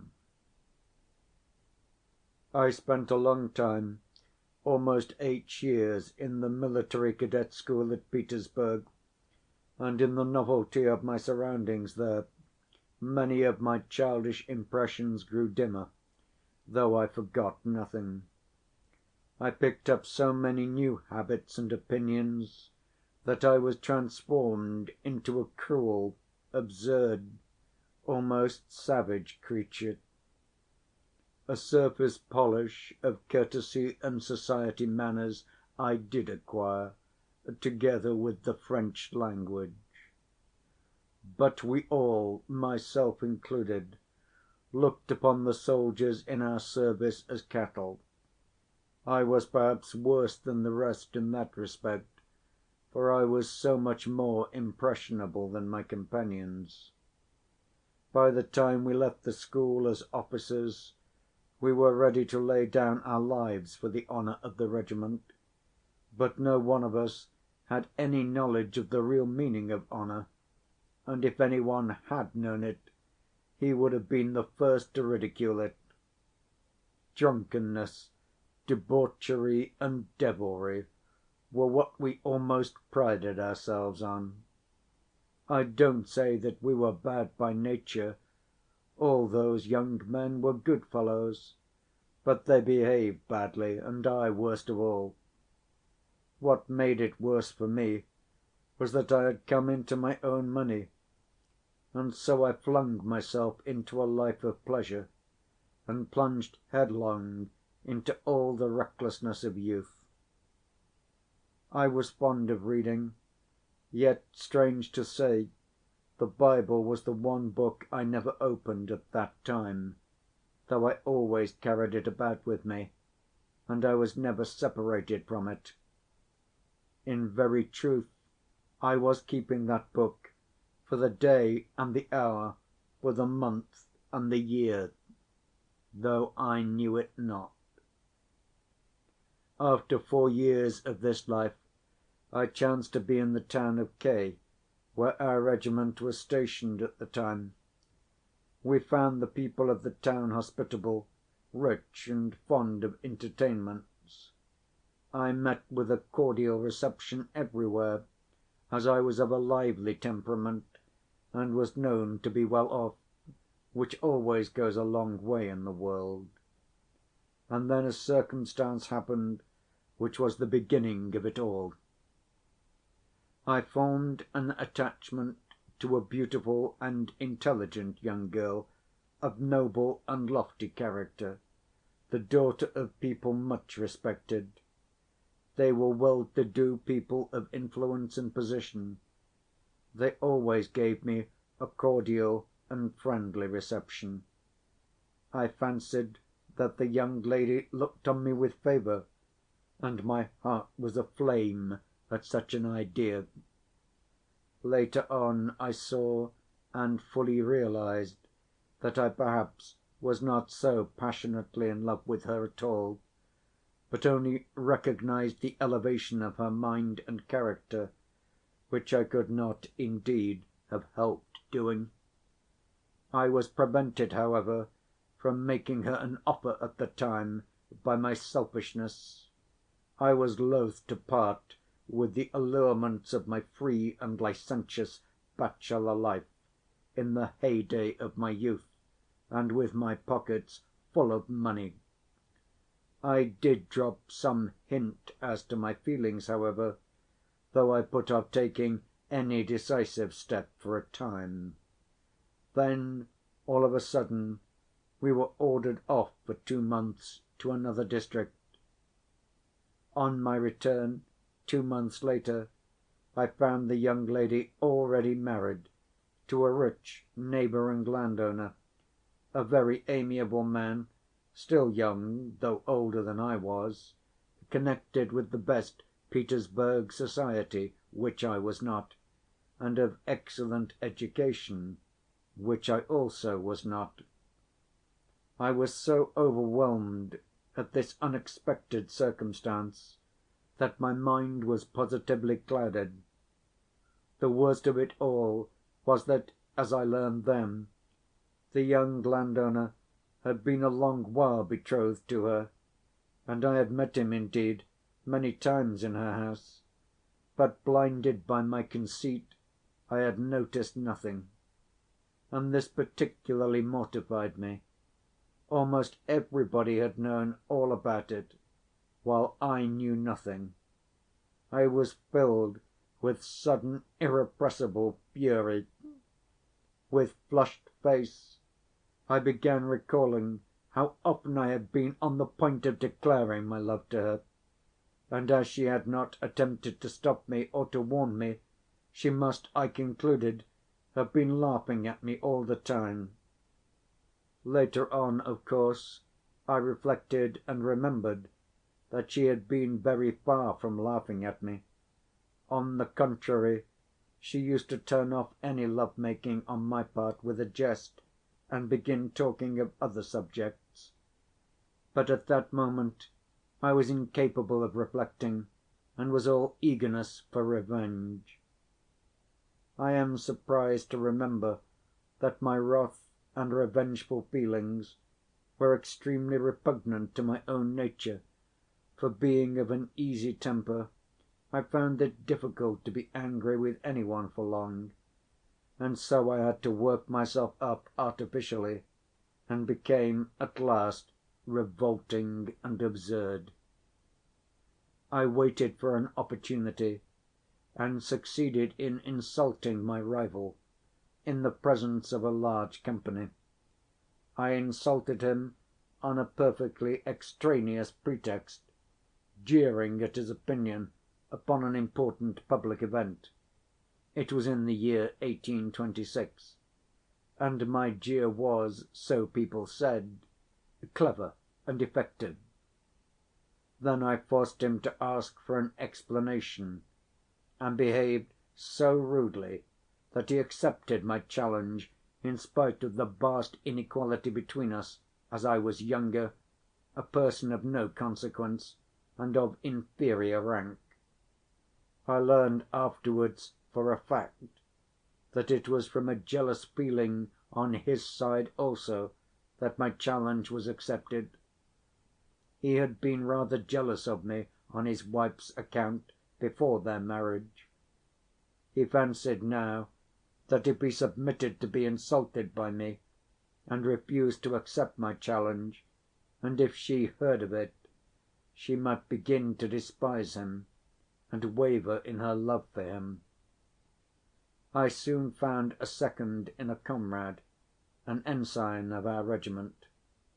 In those days, though duels were severely punished, yet dueling was a kind of fashion among the officers. So strong and deeply rooted will a brutal prejudice sometimes be. It was the end of June, and our meeting was to take place at 7 o'clock the next day, on the outskirts of the town. And then something happened that in very truth was the turning point of my life. In the evening, returning home in a savage and brutal humor, I flew into a rage with my orderly Afanasy, and gave him 2 blows in the face with all my might, so that it was covered with blood. He had not long been in my service, and I had struck him before, but never with such ferocious cruelty. And, believe me, though it's 40 years ago, I recall it now with shame and pain. I went to bed and slept for about 3 hours. When I waked up, the day was breaking. I got up. I did not want to sleep any more. I went to the window, opened it. It looked out upon the garden. I saw the sun rising. It was warm and beautiful. The birds were singing. What's the meaning of it? I thought. I feel in my heart, as it were, something vile and shameful. Is it because I am going to shed blood? No, I thought. I feel it's not that. Can it be that I am afraid of death, afraid of being killed? No, that's not it at all. And all at once I knew what it was. It was because I had beaten Afanasy the evening before. It all rose before my mind. It all was, as it were, repeated over again. He stood before me, and I was beating him straight on the face, and he was holding his arms stiffly down, his head erect, his eyes fixed upon me as though on parade. He staggered at every blow, and did not even dare to raise his hands to protect himself. That is what a man has been brought to, and that was a man beating a fellow creature. What a crime! It was as though a sharp dagger had pierced me right through. I stood as if I were struck dumb, while the sun was shining, the leaves were rejoicing, and the birds were trilling the praise of God. I hid my face in my hands, fell on my bed, and broke into a storm of tears. And then I remembered my brother Markel, and what he said on his death‐bed to his servants. "My dear ones, why do you wait on me? Why do you love me? Am I worth your waiting on me? Yes, am I worth it?" flashed through my mind. After all, what am I worth that another man, a fellow creature, made in the likeness and image of God, should serve me? For the first time in my life this question forced itself upon me.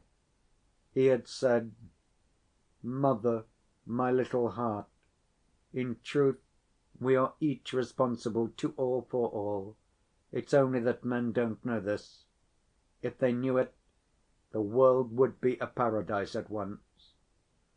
God, can that too be false? I thought as I wept. In truth, perhaps, I am more than all others responsible for all, a greater sinner than all men in the world. And all at once the whole truth in its full light appeared to me. What was I going to do? I was going to kill a good, clever, noble man who had done me no wrong, and by depriving his wife of happiness for the rest of her life, I should be torturing and killing her too. I lay thus in my bed, with my face in the pillow, heedless how the time was passing. Suddenly my second, the ensign, came in with the pistols to fetch me.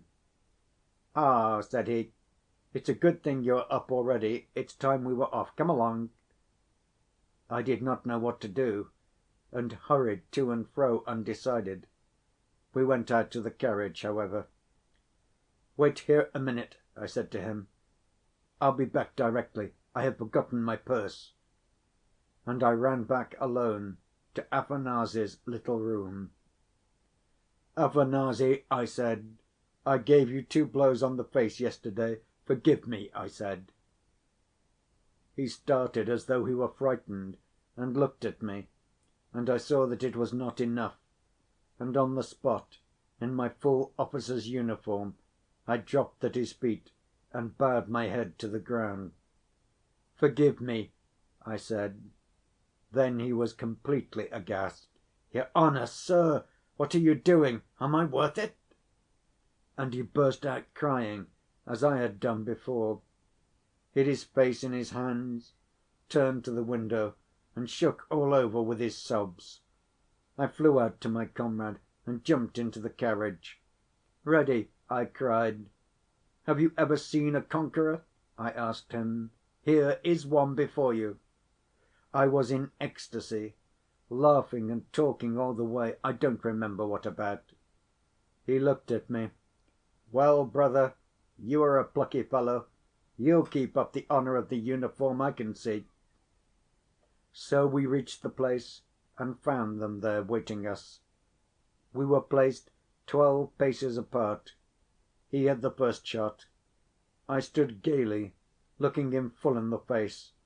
I did not twitch an eyelash. I looked lovingly at him, for I knew what I would do. His shot just grazed my cheek and ear. "Thank God!" I cried. "No man has been killed." And I seized my pistol, turned back, and flung it far away into the wood. "That's the place for you!" I cried. I turned to my adversary.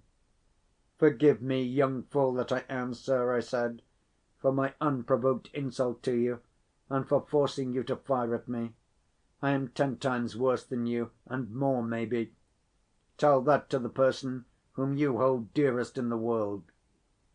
I had no sooner said this than they all three shouted at me.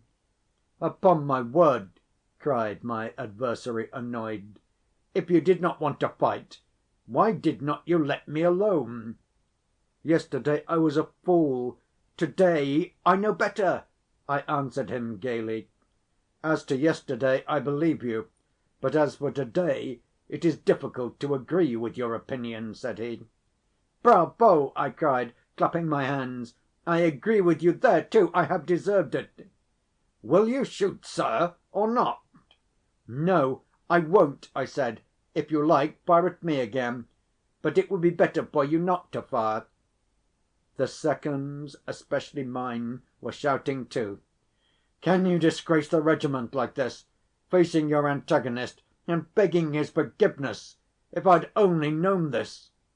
I stood facing them all, not laughing now. "Gentlemen," I said, "is it really so wonderful in these days to find a man who can repent of his stupidity and publicly confess his wrong‐doing?" "But not in a duel!" cried my second again. "That's what's so strange," I said, "for I ought to have owned my fault as soon as I got here, before he had fired a shot, before leading him into a great and deadly sin. But we have made our life so grotesque that to act in that way would have been almost impossible, for only after I have faced his shot at the distance of 12 paces could my words have any significance for him. And if I had spoken before, he would have said, 'He is a coward.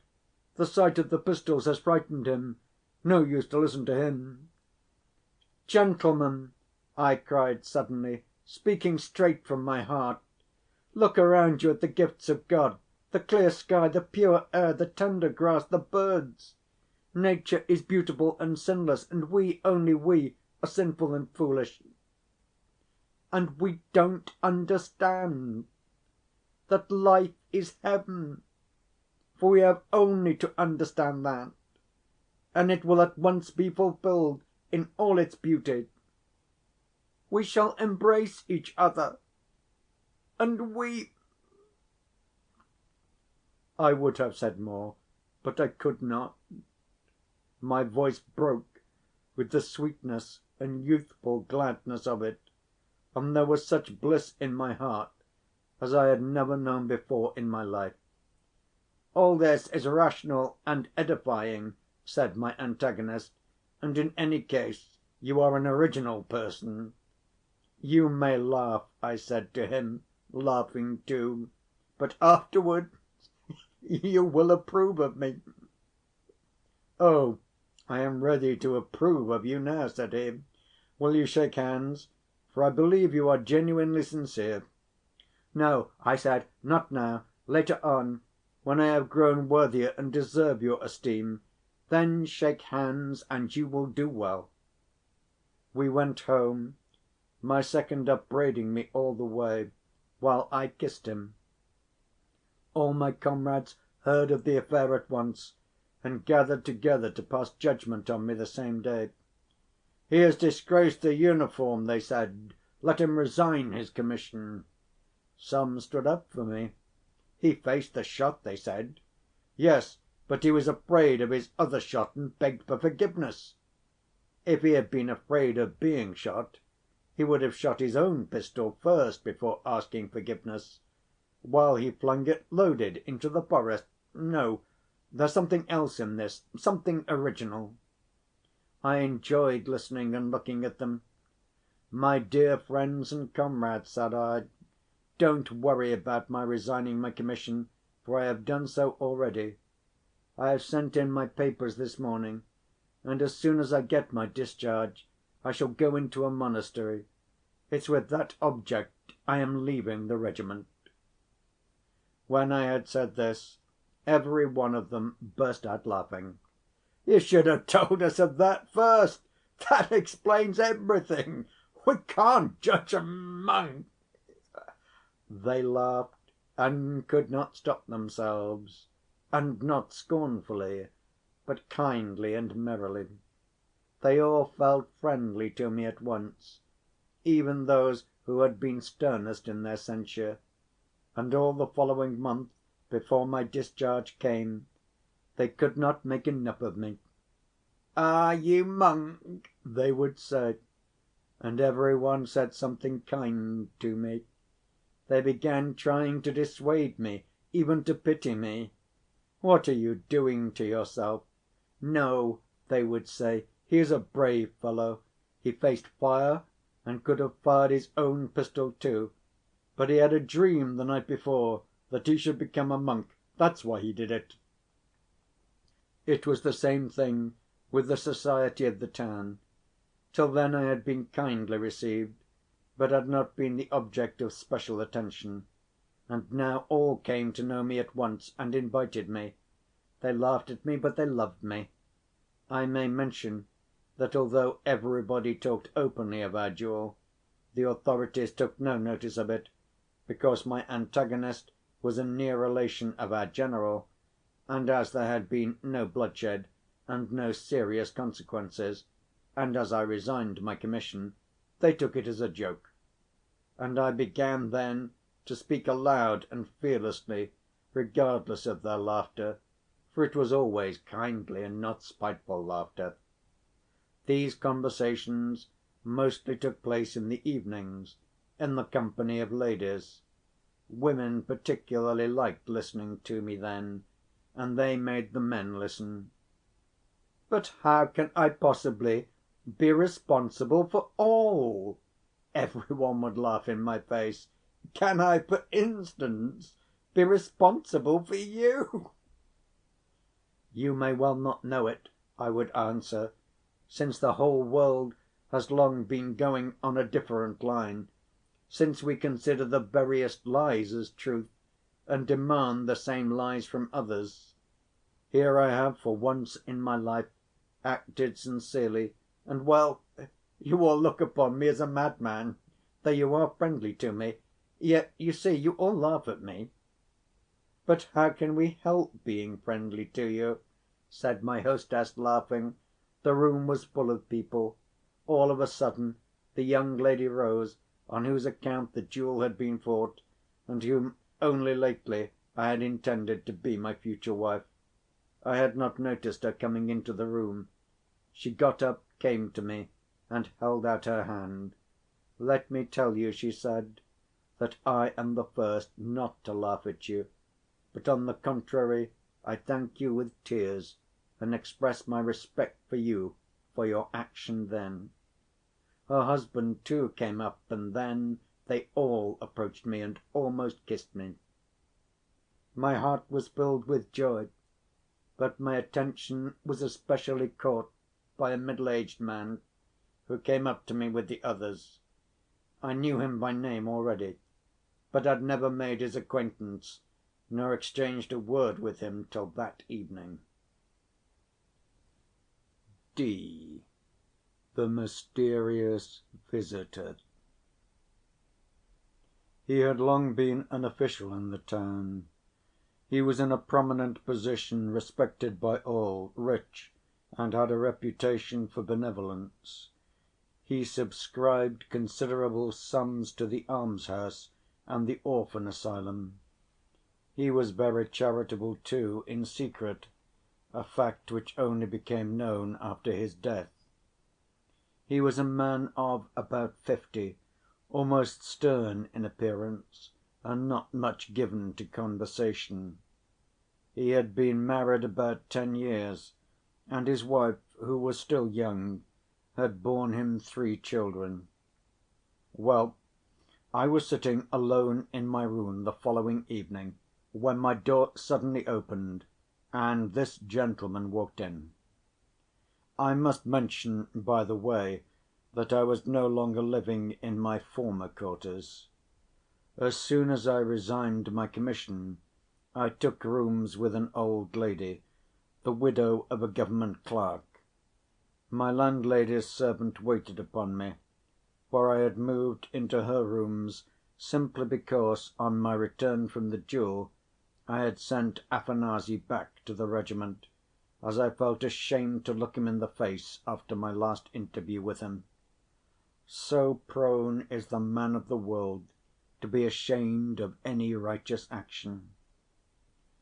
"I have," said my visitor, "with great interest listened to you speaking in different houses the last few days, and I wanted at last to make your personal acquaintance, so as to talk to you more intimately. Can you, dear sir, grant me this favor?" "I can with the greatest pleasure, and I shall look upon it as an honor." I said this, though I felt almost dismayed, so greatly was I impressed from the first moment by the appearance of this man. For though other people had listened to me with interest and attention, no one had come to me before with such a serious, stern, and concentrated expression. And now he had come to see me in my own rooms. He sat down. "You are, I see, a man of great strength of character," he said, "as you have dared to serve the truth, even when by doing so you risked incurring the contempt of all." "Your praise is perhaps excessive," I replied. "No, it's not excessive," he answered. "Believe me, such a course of action is far more difficult than you think. It is that which has impressed me, and it is only on that account that I have come to you," he continued. "Tell me, please, that is, if you are not annoyed by my perhaps unseemly curiosity, what were your exact sensations, if you can recall them, at the moment when you made up your mind to ask forgiveness at the duel? Do not think my question frivolous. On the contrary, I have in asking the question a secret motive of my own, which I will perhaps explain to you later on, if it is God's will that we should become more intimately acquainted." All the while he was speaking I was looking at him straight into the face, and I felt all at once a complete trust in him, and great curiosity on my side also, for I felt that there was some strange secret in his soul. "You ask what were my exact sensations at the moment when I asked my opponent's forgiveness," I answered. "But I had better tell you from the beginning what I have not yet told any one else." And I described all that had passed between Afanasy and me, and how I had bowed down to the ground at his feet. "From that you can see for yourself," I concluded, "that at the time of the duel it was easier for me, for I had made a beginning already at home, and when once I had started on that road, to go farther along it was far from being difficult, but became a source of joy and happiness." I liked the way he looked at me as he listened. "All that," he said, "is exceedingly interesting. I will come to see you again and again." And from that time forth he came to see me nearly every evening, and we should have become greater friends if only he had ever talked of himself. But about himself he scarcely ever said a word, yet continually asked me about myself. In spite of that, I became very fond of him, and spoke with perfect frankness to him about all my feelings. For, thought I, what need have I to know his secrets, since I can see without that he is a good man? Moreover, though he is such a serious man and my senior, he comes to see a youngster like me and treats me as his equal. And I learned a great deal that was profitable from him, for he was a man of lofty mind. "That life is heaven," he said to me suddenly. "That I have long been thinking about." And all at once he added, "I think of nothing else indeed." He looked at me and smiled. "I am more convinced of it than you are. I will tell you later why." I listened to him and thought that he evidently wanted to tell me something. "Heaven," he went on, "lies hidden within all of us. Here it lies, hidden in me now, and if I will it, it will be revealed to me to‐morrow and for all time." I looked at him. He was speaking with great emotion and gazing mysteriously at me, as if he were questioning me. "And that we are all responsible to or for all, apart from our own sins. You were quite right in thinking that, and it is wonderful how you could comprehend it in all its significance at once. And in very truth, so soon as men understand that, the kingdom of heaven will be for them not a dream, but a living reality." "And when," I cried out to him bitterly, "when will that come to pass, and will it ever come to pass? Is not it simply a dream of ours?" "What then? You don't believe it?" he said. "You preach it and don't believe it yourself. Believe me, this dream, as you call it, will come to pass without doubt. It will come, but not now, for every process has its laws. It's a spiritual, psychological process. To transform the world, to recreate it afresh, men must turn into another path psychologically. Until you have become really in actual fact a brother to every one, brotherhood will not come to pass. No sort of scientific teaching, no kind of common interest, will ever teach men to share property and privileges with equal consideration for all. Every one will think his share too small, and they will be always envying, complaining, and attacking one another. You ask when it will come to pass. It will come to pass, but first we have to go through the period of isolation." "What do you mean by isolation?" I asked him. "Why, the isolation that prevails everywhere, above all in our age.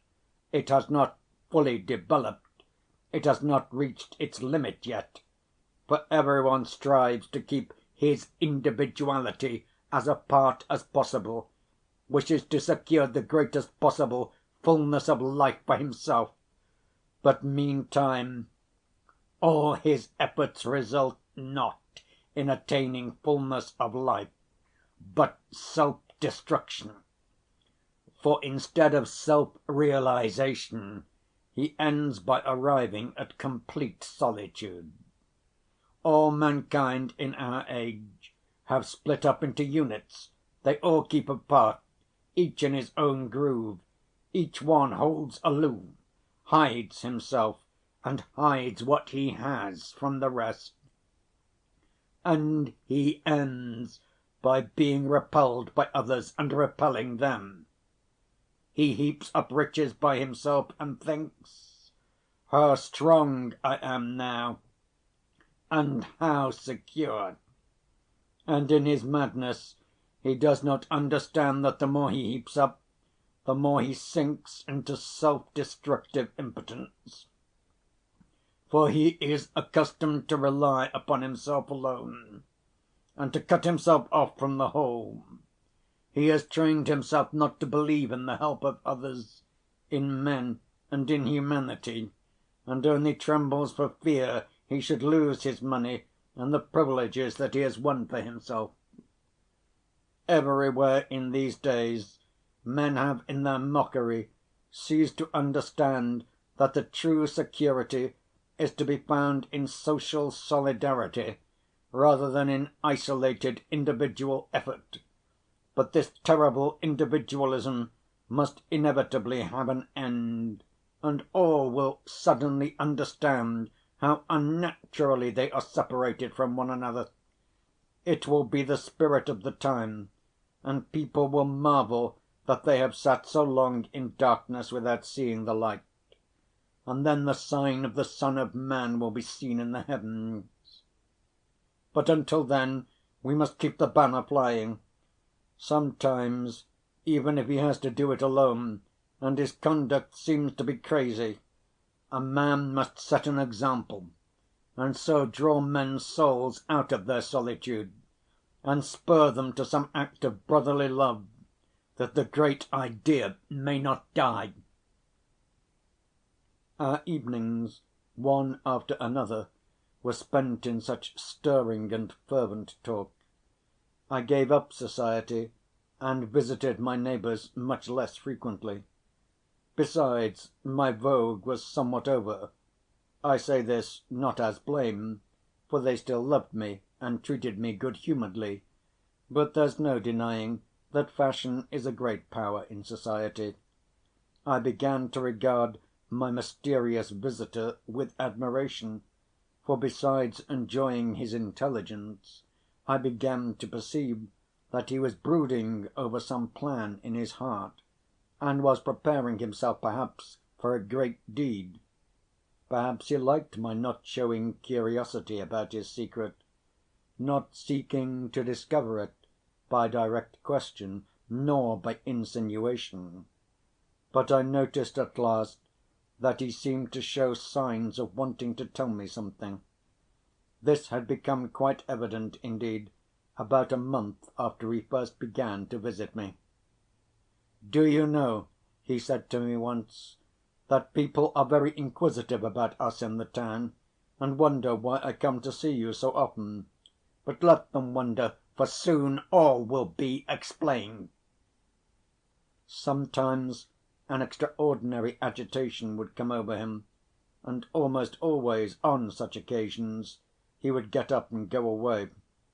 Sometimes he would fix a long piercing look upon me, and I thought, he will say something directly now. But he would suddenly begin talking of something ordinary and familiar. He often complained of headache, too. One day, quite unexpectedly indeed, after he had been talking with great fervor a long time, I saw him suddenly turn pale, and his face worked convulsively, while he stared persistently at me. "What's the matter?" I said. "Do you feel ill?" He had just been complaining of headache. "Do you know, I murdered someone." He said this and smiled with a face as white as chalk. Why is it he is smiling? The thought flashed through my mind before I realized anything else. I too turned pale. "What are you saying?" I cried. "You see," he said with a pale smile, "how much it has cost me to say the first word. Now I have said it, I feel I've taken the first step and shall go on." For a long while I could not believe him, and I did not believe him at that time, but only after he had been to see me 3 days running and told me all about it. I thought he was mad, but ended by being convinced, to my great grief and amazement. His crime was a great and terrible one. 14 years before, he had murdered the widow of a landowner, a wealthy and handsome young woman who had a house in our town. He fell passionately in love with her, declared his feeling, and tried to persuade her to marry him. But she had already given her heart to another man, an officer of noble birth and high rank in the service, who was at that time away at the front, though she was expecting him soon to return. She refused his offer and begged him not to come and see her. After he had ceased to visit her, he took advantage of his knowledge of the house to enter at night through the garden by the roof, at great risk of discovery. But, as often happens, a crime committed with extraordinary audacity is more successful than others. Entering the garret through the skylight, he went down the ladder, knowing that the door at the bottom of it was sometimes, through the negligence of the servants, left unlocked. He hoped to find it so, and so it was. He made his way in the dark to her bedroom, where a light was burning. As though on purpose, both her maids had gone off to a birthday party in the same street, without asking leave. The other servants slept in the servants' quarters or in the kitchen on the ground floor. His passion flamed up at the sight of her asleep, and then vindictive, jealous anger took possession of his heart, and like a drunken man, beside himself, he thrust a knife into her heart, so that she did not even cry out. Then with devilish and criminal cunning he contrived that suspicion should fall on the servants. He was so base as to take her purse, to open her chest with keys from under her pillow, and to take some things from it, doing it all as it might have been done by an ignorant servant, leaving valuable papers and taking only money. He took some of the larger gold things, but left smaller articles that were 10 times as valuable. He took with him, too, some things for himself as remembrances, but of that later.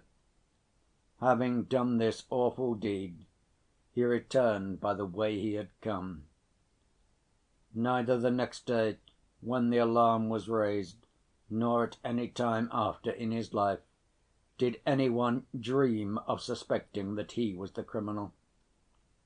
No one, indeed, knew of his love for her, for he was always reserved and silent, and had no friend to whom he would have opened his heart. He was looked upon simply as an acquaintance, and not a very intimate one, of the murdered woman, as for the previous fortnight he had not even visited her. A serf of hers, called Pyotr, was at once suspected, and every circumstance confirmed the suspicion. The man knew, indeed his mistress did not conceal the fact, that, having to send one of her serfs as a recruit, she had decided to send him, as he had no relations and his conduct was unsatisfactory. People had heard him angrily threatening to murder her when he was drunk in the tavern. 2 days before her death he had run away, staying no one knew where in the town. The day after the murder he was found on the road leading out of the town, dead drunk, with a knife in his pocket, and his right hand happened to be stained with blood. He declared that his nose had been bleeding, but no one believed him. The maids confessed that they had gone to a party, and that the street door had been left open till they returned. And a number of similar details came to light, throwing suspicion on the innocent servant.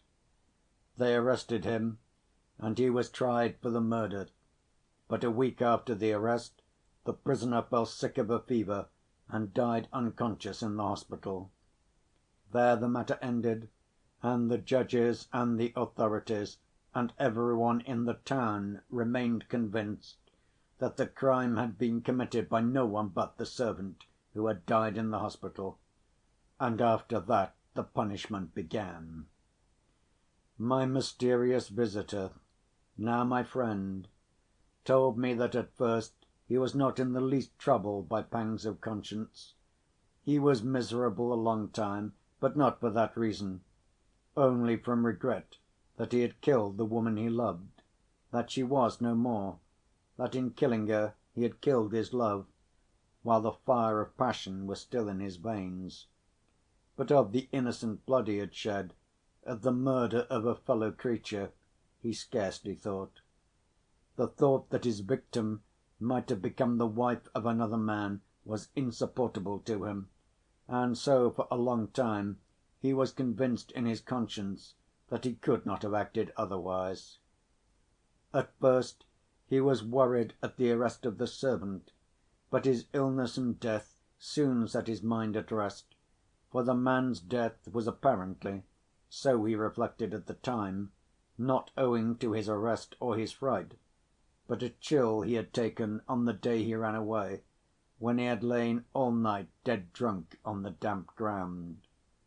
The theft of the money and other things troubled him little, for he argued that the theft had not been committed for gain, but to avert suspicion.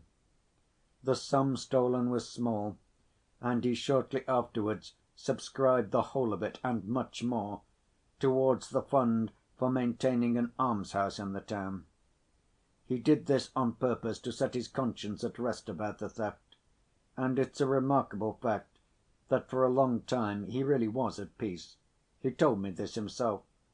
He entered then upon a career of great activity in the service, volunteered for a difficult and laborious duty which occupied him 2 years, and being a man of strong will, almost forgot the past. Whenever he recalled it, he tried not to think of it at all. He became active in philanthropy too, founded and helped to maintain many institutions in the town, did a good deal in the 2 capitals, and in both Moscow and Petersburg was elected a member of philanthropic societies. At last, however, he began brooding over the past, and the strain of it was too much for him. Then he was attracted by a fine and intelligent girl, and soon after married her, hoping that marriage would dispel his lonely depression, and that by entering on a new life and scrupulously doing his duty to his wife and children, he would escape from old memories altogether. But the very opposite of what he expected happened. He began, even in the first month of his marriage, to be continually fretted by the thought, "My wife loves me, but what if she knew?" When she first told him that she would soon bear him a child, he was troubled. "I am giving life, but I have taken life." Children came. "How dare I love them, teach and educate them? How can I talk to them of virtue? I have shed blood." They were splendid children. He longed to caress them. "And I can't look at their innocent, candid faces. I am unworthy." At last he began to be bitterly and ominously haunted by the blood of his murdered victim, by the young life he had destroyed, by the blood that cried out for vengeance. He had begun to have awful dreams. But being a man of fortitude, he bore his suffering a long time, thinking, "I shall expiate everything by this secret agony." But that hope too was vain. The longer it went on, the more intense was his suffering. He was respected in society for his active benevolence, though every one was overawed by his stern and gloomy character. But the more he was respected, the more intolerable it was for him. He confessed to me that he had thoughts of killing himself, but he began to be haunted by another idea, an idea which he had at first regarded as impossible and unthinkable, though at last it got such a hold on his heart that he could not shake it off. He dreamed of rising up, going out, and confessing in the face of all men that he had committed murder. For 3 years this dream had pursued him, haunting him in different forms.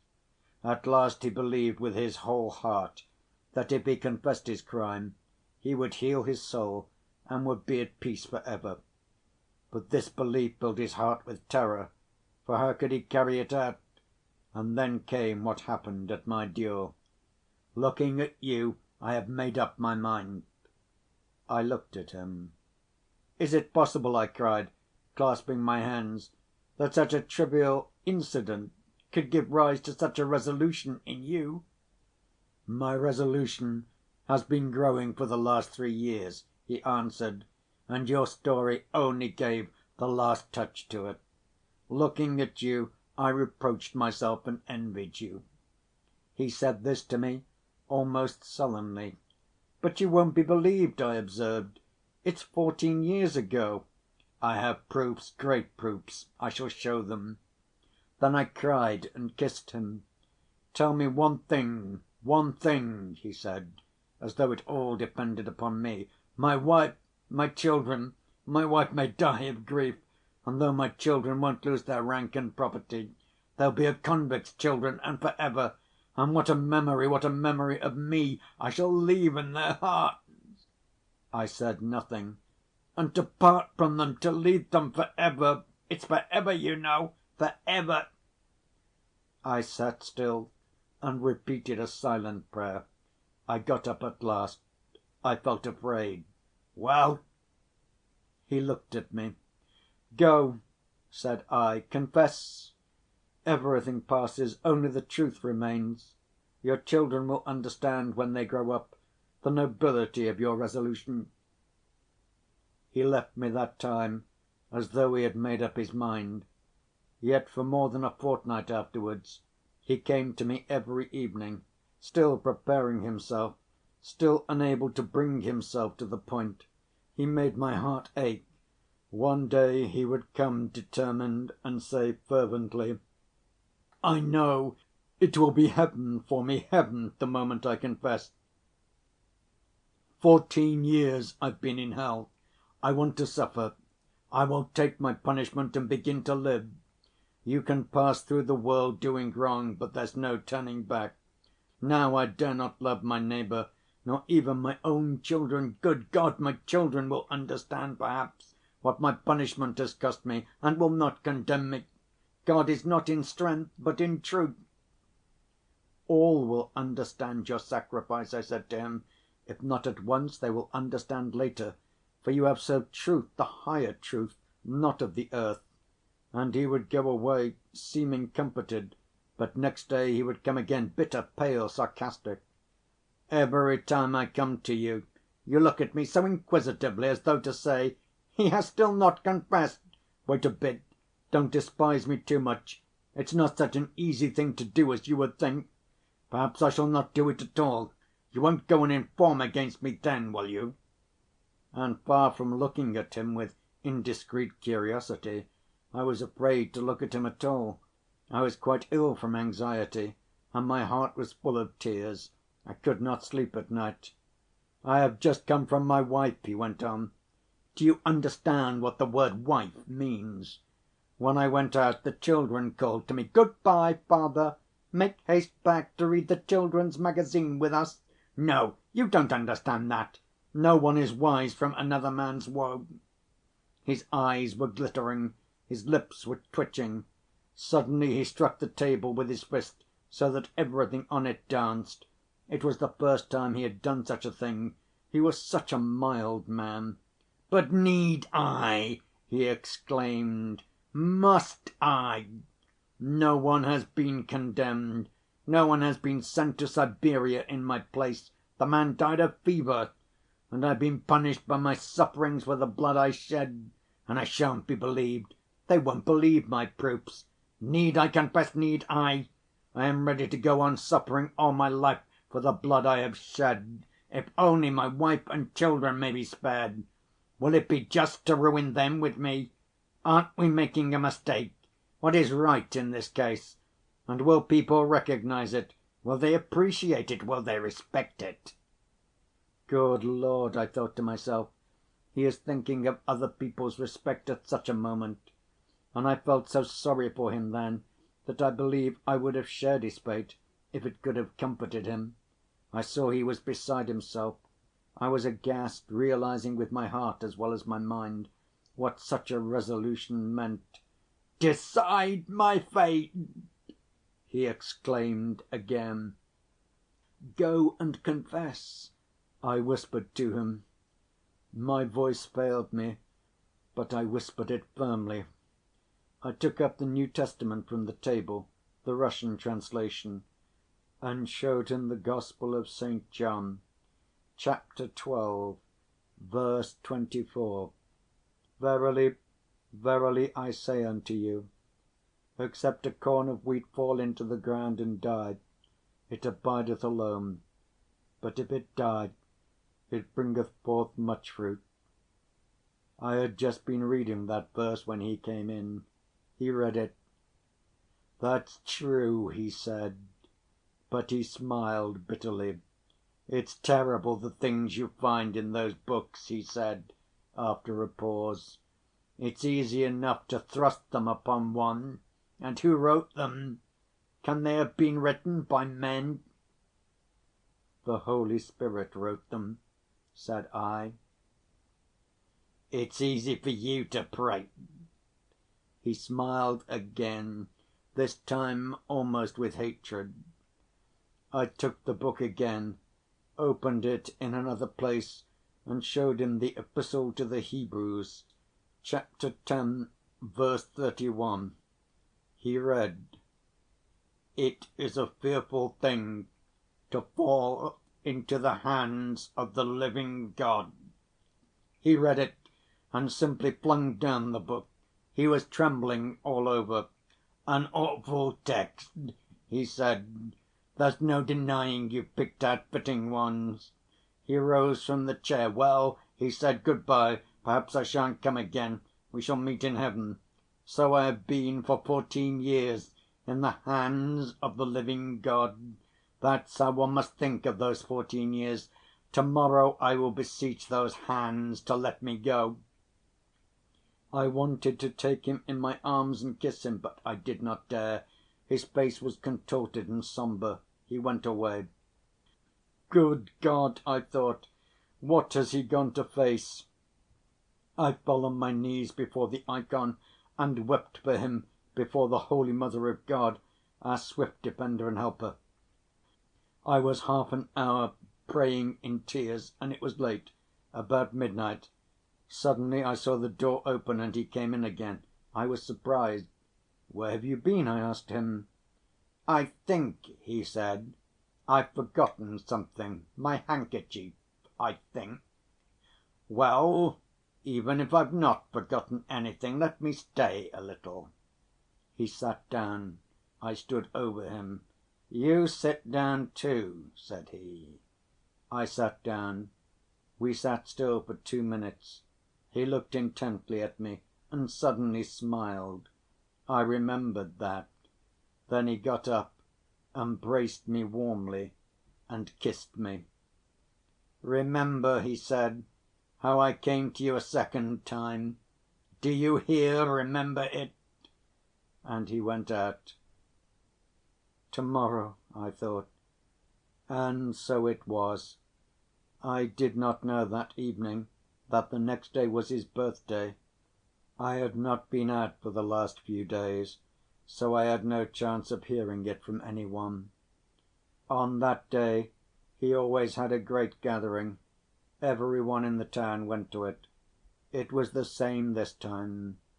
After dinner he walked into the middle of the room with a paper in his hand, a formal declaration to the chief of his department who was present.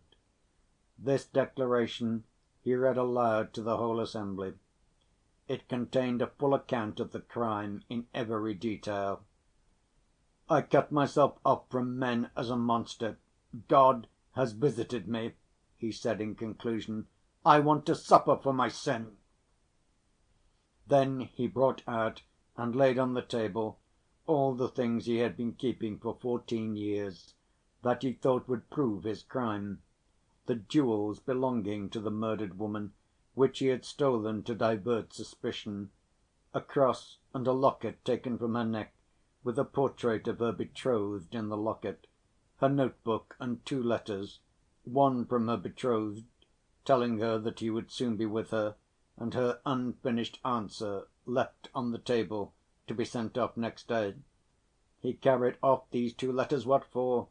Why had he kept them for 14 years afterwards, instead of destroying them as evidence against him? And this is what happened. Every one was amazed and horrified, every one refused to believe it, and thought that he was deranged, though all listened with intense curiosity. A few days later it was fully decided and agreed in every house that the unhappy man was mad. The legal authorities could not refuse to take the case up, but they too dropped it.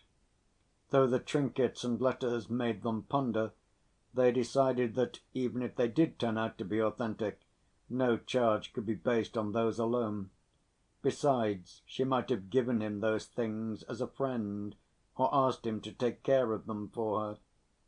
I heard afterwards, however, that the genuineness of the things was proved by the friends and relations of the murdered woman, and that there was no doubt about them. Yet nothing was destined to come of it after all. 5 days later all had heard that he was ill and that his life was in danger. The nature of his illness I can't explain. They said it was an affection of the heart. But it became known that the doctors had been induced by his wife to investigate his mental condition also, and had come to the conclusion that it was a case of insanity. I betrayed nothing, though people ran to question me, but when I wanted to visit him, I was for a long while forbidden to do so, above all by his wife. "It's you who have caused his illness," she said to me. "He was always gloomy, but for the last year people noticed that he was peculiarly excited and did strange things, and now you have been the ruin of him. Your preaching has brought him to this. For the last month he was always with you." Indeed, not only his wife, but the whole town were down upon me and blamed me. "It's all your doing," they said. I was silent, and indeed rejoiced at heart, for I saw plainly God's mercy to the man who had turned against himself and punished himself. I could not believe in his insanity. They let me see him at last. He insisted upon saying good‐by to me. I went in to him and saw at once that not only his days but his hours were numbered. He was weak, yellow, his hands trembled, he gasped for breath, but his face was full of tender and happy feeling. "It is done," he said. "I've long been yearning to see you. Why didn't you come?" I did not tell him that they would not let me see him. "God has had pity on me and is calling me to himself. I know I am dying, but I feel joy and peace for the first time after so many years. There was heaven in my heart from the moment I had done what I had to do. Now I dare to love my children and to kiss them. Neither my wife nor the judges nor any one has believed it. My children will never believe it either. I see in that God's mercy to them. I shall die, and my name will be without a stain for them, and now I feel God near. My heart rejoices as in heaven. I have done my duty." He could not speak, he gasped for breath. He pressed my hand warmly, looking fervently at me. We did not talk for long, his wife kept peeping in at us, but he had time to whisper to me. "Do you remember how I came back to you that second time at midnight? I told you to remember it. You know what I came back for? I came to kill you." I started. "I went out from you then into the darkness. I wandered about the streets, struggling with myself, and suddenly I hated you so that I could hardly bear it. Now, I thought, he is all that binds me, and he is my judge. I can't refuse to face my punishment to‐morrow, for he knows all. It was not that I was afraid you would betray me, I never even thought of that. But I thought, how can I look him in the face if I don't confess? And if you had been at the other end of the earth but alive, it would have been all the same. The thought was unendurable that you were alive, knowing everything and condemning me. I hated you, as though you were the cause, as though you were to blame for everything. I came back to you then, remembering that you had the dagger lying on your table. I sat down and asked you to sit down, and for a whole minute I pondered. If I had killed you, I should have been ruined by that murder, even if I had not confessed the other. But I didn't think about that at all, and I didn't want to think of it at that moment. I only hated you and longed to revenge myself on you for everything. The Lord vanquished the devil in my heart. But let me tell you, you were never nearer death. A week later he died. The whole town followed him to the grave. The chief priest made a speech full of feeling. All lamented the terrible illness that had cut short his days. But all the town was up in arms against me after the funeral, and people even refused to see me. Some, at first a few and afterwards more, began indeed to believe in the truth of his story, and they visited Conversations and Exhortations of Father Zossima. E. The Russian Monk and his Possible Significance. Fathers and teachers, what is the monk? In the cultivated world, the word is nowadays pronounced by some people with a jeer, and by others it is used as a term of abuse, and this contempt for the monk is growing. It is true, alas, it is true, that there are many sluggards, gluttons, profligates, and insolent beggars among monks.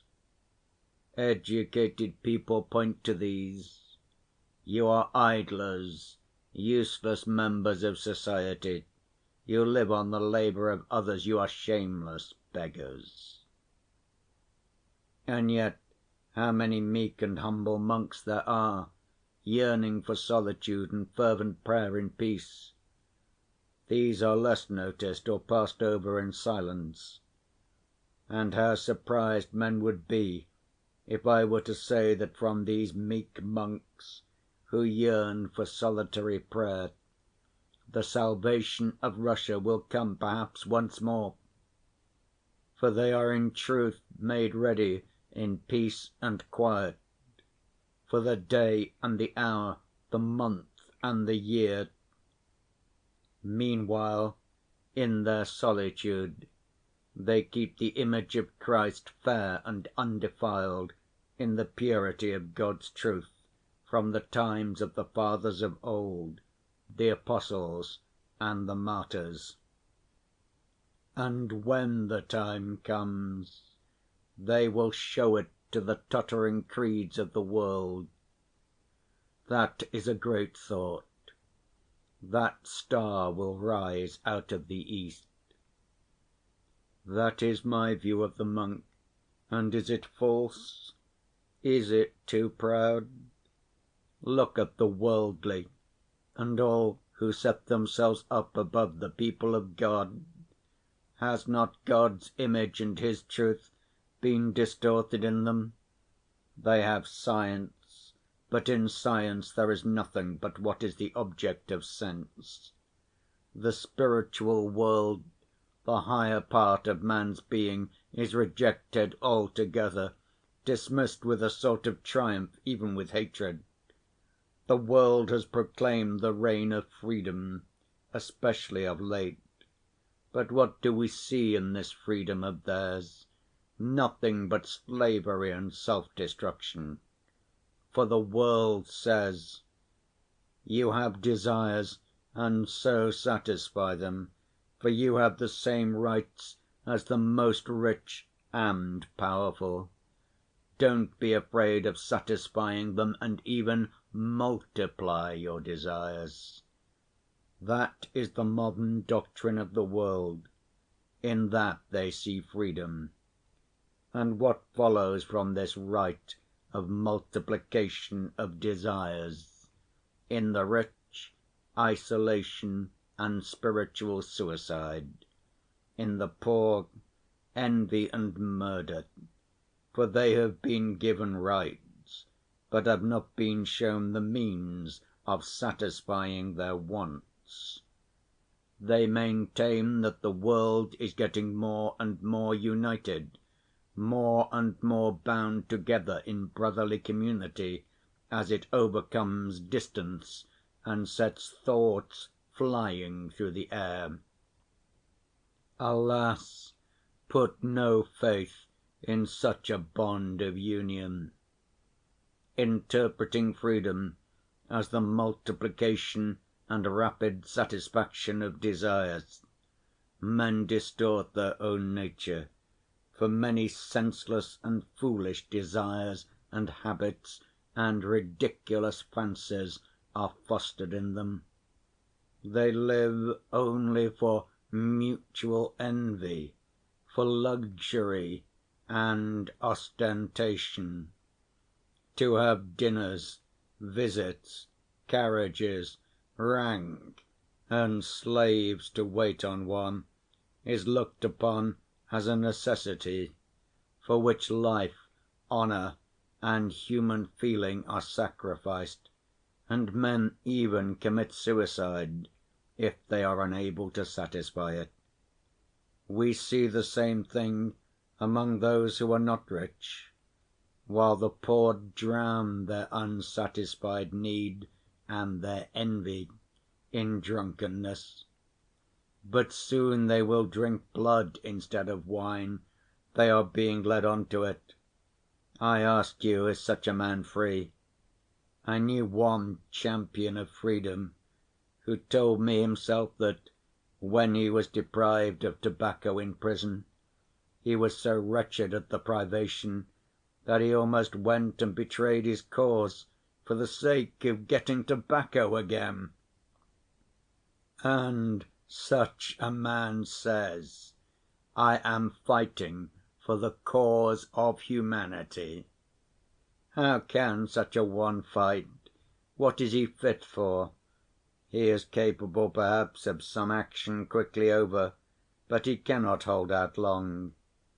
And it's no wonder that instead of gaining freedom they have sunk into slavery, and instead of serving the cause of brotherly love and the union of humanity, have fallen, on the contrary, into dissension and isolation, as my mysterious visitor and teacher said to me in my youth. And therefore the idea of the service of humanity, of brotherly love and the solidarity of mankind, is more and more dying out in the world. And indeed this idea is sometimes treated with derision. For how can a man shake off his habits? What can become of him if he is in such bondage to the habit of satisfying the innumerable desires he has created for himself? He is isolated, and what concern has he with the rest of humanity? They have succeeded in accumulating a greater mass of objects, but the joy in the world has grown less. The monastic way is very different. Obedience, fasting, and prayer are laughed at, yet only through them lies the way to real, true freedom. I cut off my superfluous and unnecessary desires. I subdue my proud and wanton will and chastise it with obedience, and with God's help I attain freedom of spirit, and with it spiritual joy. Which is most capable of conceiving a great idea and serving it, the rich man in his isolation, or the man who has freed himself from the tyranny of material things and habits? The monk is reproached for his solitude. You have secluded yourself within the walls of the monastery for your own salvation, and have forgotten the brotherly service of humanity. But we shall see which will be most zealous in the cause of brotherly love. For it is not we but they who are in isolation, though they don't see that. Of old, leaders of the people came from among us, and why should they not again? The same meek and humble ascetics will rise up and go out to work for the great cause. The salvation of Russia comes from the people, and the Russian monk has always been on the side of the people. We are isolated only if the people are isolated. The people believe as we do, and an unbelieving reformer will never do anything in Russia, even if he is sincere in heart and a genius. Remember that. The people will meet the atheist and overcome him, and Russia will be one and orthodox. Take care of the peasant and guard his heart. Go on educating him quietly. That's your duty as monks, for the peasant has God in his heart. F. Of masters and servants, and of whether it is possible for them to be brothers in the spirit. Of course, I don't deny that there is sin in the peasants too, and the fire of corruption is spreading visibly, hourly, working from above downwards. The spirit of isolation is coming upon the people too. Money‐lenders and devourers of the commune are rising up. Already the merchant grows more and more eager for rank, and strives to show himself cultured, though he has not a trace of culture, and to this end meanly despises his old traditions, and is even ashamed of the faith of his fathers. He visits princes, though he is only a peasant corrupted. The peasants are rotting in drunkenness and cannot shake off the habit. And what cruelty to their wives, to their children ever! All from drunkenness. I've seen in the factories children of 9 years old, frail, rickety, bent, and already depraved. The stuffy workshop, the din of machinery, work all day long, the vile language and the drink. Is that what a little child's heart needs? He needs sunshine, childish play, good examples all about him, and at least a little love. There must be no more of this, monks, no more torturing of children. Rise up and preach that. Make haste, make haste. But God will save Russia, for though the peasants are corrupted and cannot renounce their filthy sin, yet they know it is cursed by God, and that they do wrong in sinning, so that our people still believe in righteousness, have faith in God, and weep tears of devotion. It is different with the upper classes. They, following science, want to base justice on reason alone, but not with Christ as before, and they have already proclaimed that there is no crime, that there is no sin. And that's consistent, for if you have no God, what is the meaning of crime? In Europe the people are already rising up against the rich with violence, and the leaders of the people are everywhere leading them to bloodshed, and teaching them that their wrath is righteous. But their wrath is accursed, for it is cruel. But God will save Russia, as he has saved her many times. Salvation will come from the people, from their faith and their meekness. Fathers and teachers, watch over the people's faith, and this will not be a dream. I've been struck all my life in our great people by their dignity, their true and seemly dignity. I've seen it myself, I can testify to it. I've seen it and marveled at it.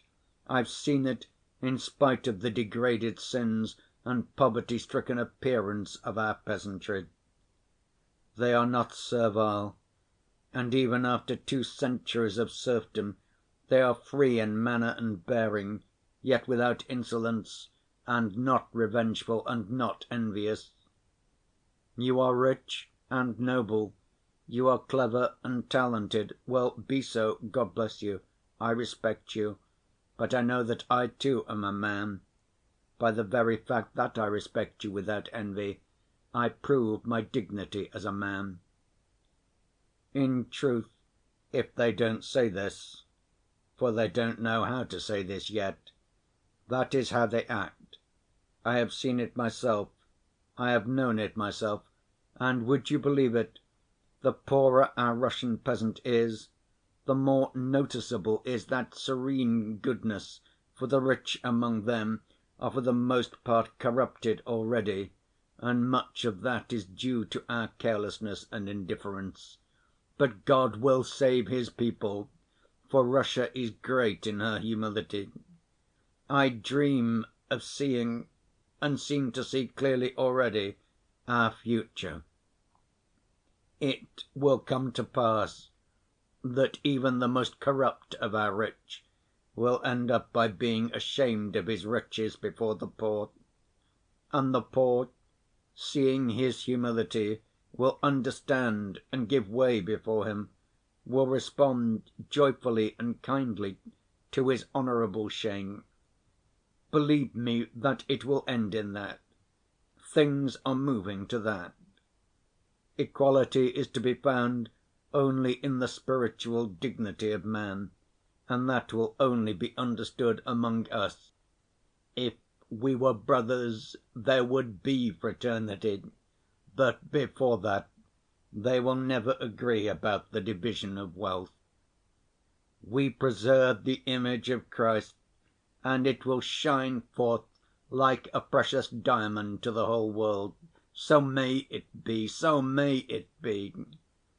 Fathers and teachers, a touching incident befell me once. In my wanderings I met in the town of K. my old orderly Afanasy. It was 8 years since I had parted from him. He chanced to see me in the market‐place, recognized me, ran up to me, and how delighted he was! He simply pounced on me. "Master, dear, is it you? Is it really you I see?" He took me home with him. He was no longer in the army. He was married and already had 2 little children. He and his wife earned their living as costermongers in the market‐place. His room was poor but bright and clean. He made me sit down, set the samovar, sent for his wife, as though my appearance were a festival for them. He brought me his children. Bless them, Father. Is it for me to bless them? I am only a humble monk. I will pray for them. And for you, Afanasy Pavlovitch, I have prayed every day since that day, for it all came from you, said I. And I explained that to him as well as I could. And what do you think?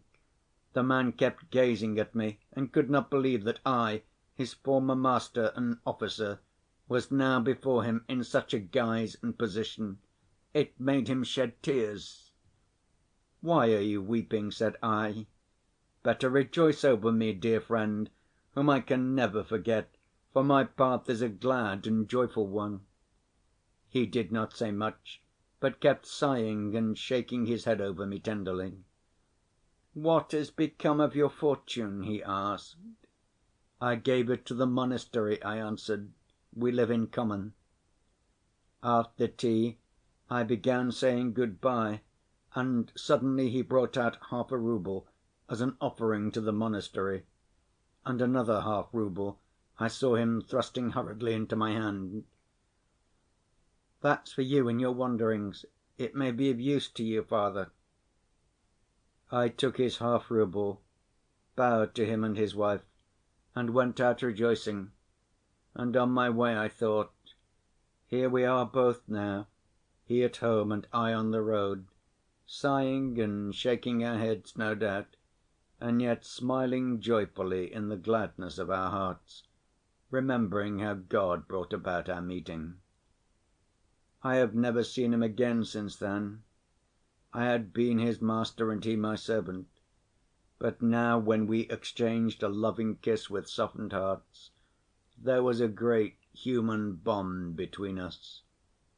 I have thought a great deal about that, and now what I think is this: is it so inconceivable that that grand and simple‐hearted unity might, in due time, become universal among the Russian people.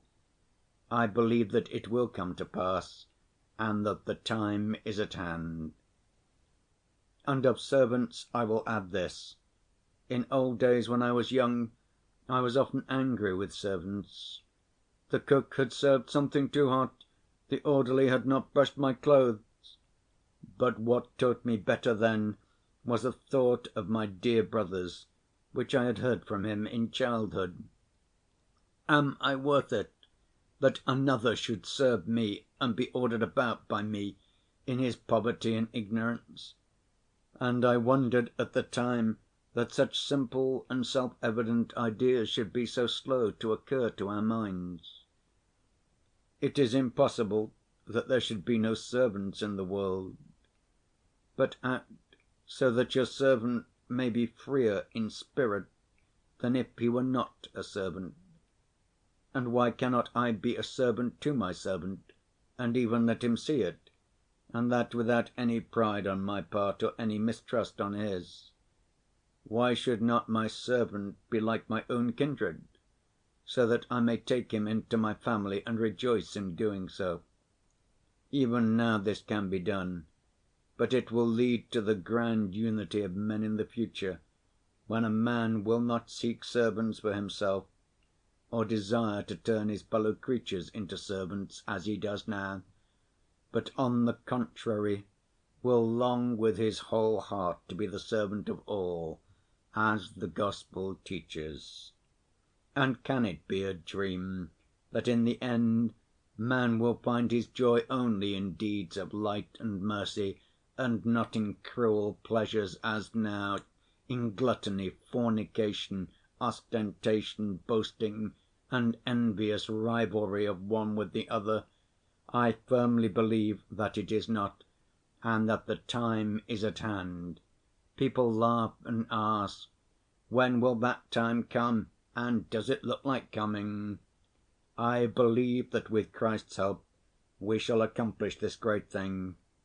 And how many ideas there have been on earth in the history of man which were unthinkable 10 years before they appeared.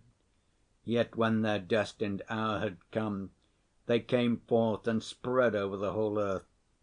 So it will be with us, and our people will shine forth in the world, and all men will say, "The stone which the builders rejected has become the corner‐stone of the building." And we may ask the scornful themselves, if our hope is a dream, when will you build up your edifice and order things justly by your intellect alone, without Christ? If they declare that it is they who are advancing towards unity, only the most simple‐hearted among them believe it, so that one may positively marvel at such simplicity. Of a truth, they have more fantastic dreams than we. They aim at justice, but denying Christ, they will end by flooding the earth with blood, for blood cries out for blood, and he that taketh up the sword shall perish by the sword. And if it were not for Christ's covenant, they would slaughter one another down to the last 2 men on earth, and those 2 last men would not be able to restrain each other in their pride, and the one would slay the other and then himself, and that would come to pass, were it not for the promise of Christ, that for the sake of the humble and meek the days shall be shortened. While I was still wearing an officer's uniform after my duel, I talked about servants in general society, and I remember every one was amazed at me. What, they asked, are we to make our servants sit down on the sofa and offer them tea? And I answered them, why not, sometimes at least? Every one laughed. Their question was frivolous, and my answer was not clear, but the thought in it was to some extent right. G. of prayer, of love, and of contact with other worlds. Young man, be not forgetful of prayer. Every time you pray, if your prayer is sincere, there will be new feeling and new meaning in it, which will give you fresh courage, and you will understand that prayer is an education. Remember, too, every day, and whenever you can, repeat to yourself, "Lord, have mercy on all who appear before Thee today." For every hour and every moment thousands of men leave life on this earth, and their souls appear before God. And how many of them depart in solitude, unknown, sad, dejected that no one mourns for them, or even knows whether they have lived or not. And behold, from the other end of the earth perhaps, your prayer for their rest will rise up to God, though you knew them not, nor they you. How touching it must be to a soul standing in dread before the Lord, to feel at that instant that for him too there is one to pray, that there is a fellow creature left on earth to love him too. And God will look on you both more graciously, for if you have had so much pity on him, how much will he have pity, who is infinitely more loving and merciful than you, and he will forgive him for your sake. Brothers, have no fear of men's sin. Love a man even in his sin, for that is the semblance of divine love, and is the highest love on earth. Love all God's creation, the whole and every grain of sand in it. Love every leaf, every ray of God's light. Love the animals, love the plants, love everything. If you love everything, you will perceive the divine mystery in things. Once you perceive it, you will begin to comprehend it better every day, and you will come at last to love the whole world with an all‐embracing love. Love the animals. God has given them the rudiments of thought and joy untroubled. Do not trouble it. Don't harass them. Don't deprive them of their happiness. Don't work against God's intent. Man, do not pride yourself on superiority to the animals. They are without sin, and you with your greatness defile the earth by your appearance on it, and leave the traces of your foulness after you. Alas, it is true of almost every one of us. Love children especially, for they too are sinless like the angels. They live to soften and purify our hearts and, as it were, to guide us. Woe to him who offends a child! Father Anfim taught me to love children. The kind, silent man used often on our wanderings to spend the farthings given us on sweets and cakes for the children. He could not pass by a child without emotion. That's the nature of the man. At some thoughts one stands perplexed, especially at the sight of men's sin, and wonders whether one should use force or humble love. Always decide to use humble love. If you resolve on that once for all, you may subdue the whole world. Loving humility is marvelously strong, the strongest of all things, and there is nothing else like it. Every day and every hour, every minute, walk round yourself and watch yourself, and see that your image is a seemly one. You pass by a little child, you pass by spiteful with ugly words, with wrathful heart. You may not have noticed the child, but he has seen you, and your image, unseemly and ignoble, may remain in his defenseless heart. You don't know it, but you may have sown an evil seed in him, and it may grow, and all because you were not careful before the child, because you did not foster in yourself a careful, actively benevolent love. Brothers, love is a teacher, but one must know how to acquire it, for it is hard to acquire, it is dearly bought, it is won slowly by long labor. For we must love not only occasionally for a moment, but for ever. Every one can love occasionally, even the wicked can. My brother asked the birds to forgive him. That sounds senseless, but it is right, for all is like an ocean, all is flowing and blending. A touch in one place sets up movement at the other end of the earth. It may be senseless to beg forgiveness of the birds, but birds would be happier at your side, a little happier anyway, and children and all animals, if you were nobler than you are now. It's all like an ocean, I tell you.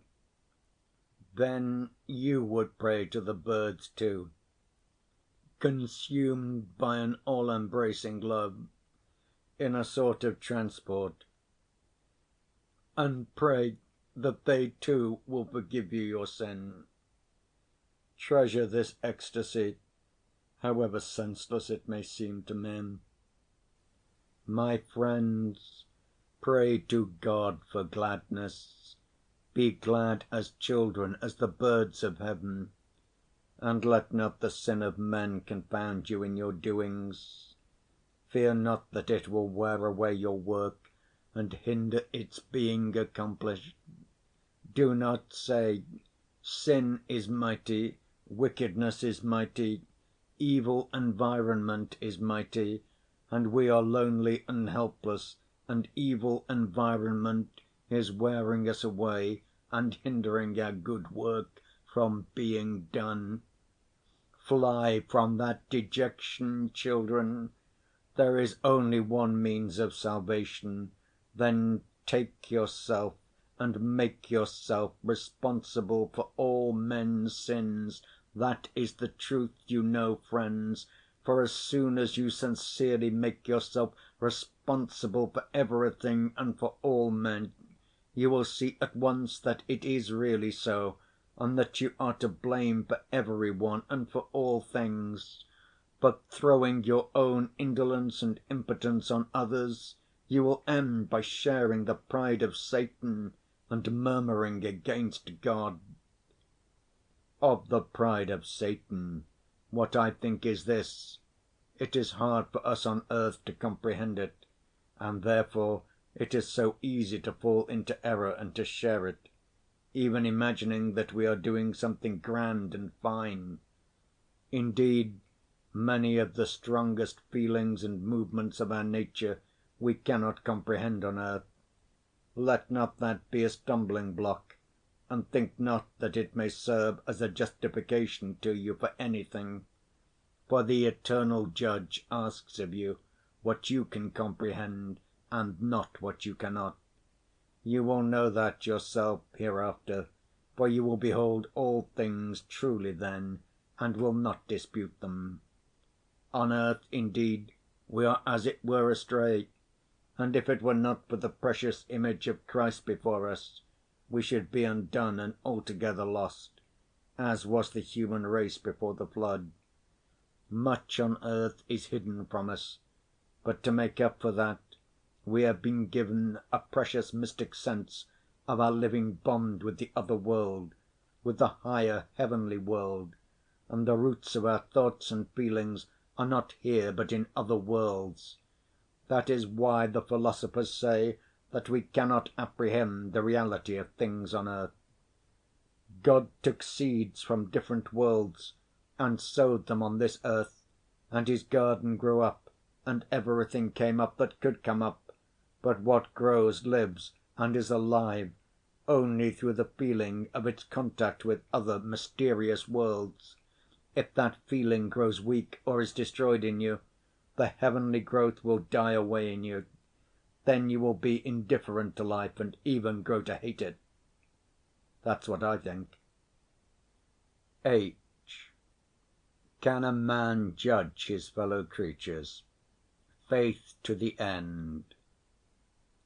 Remember particularly that you cannot be a judge of any one, for no one can judge a criminal until he recognizes that he is just such a criminal as the man standing before him, and that he perhaps is more than all men to blame for that crime.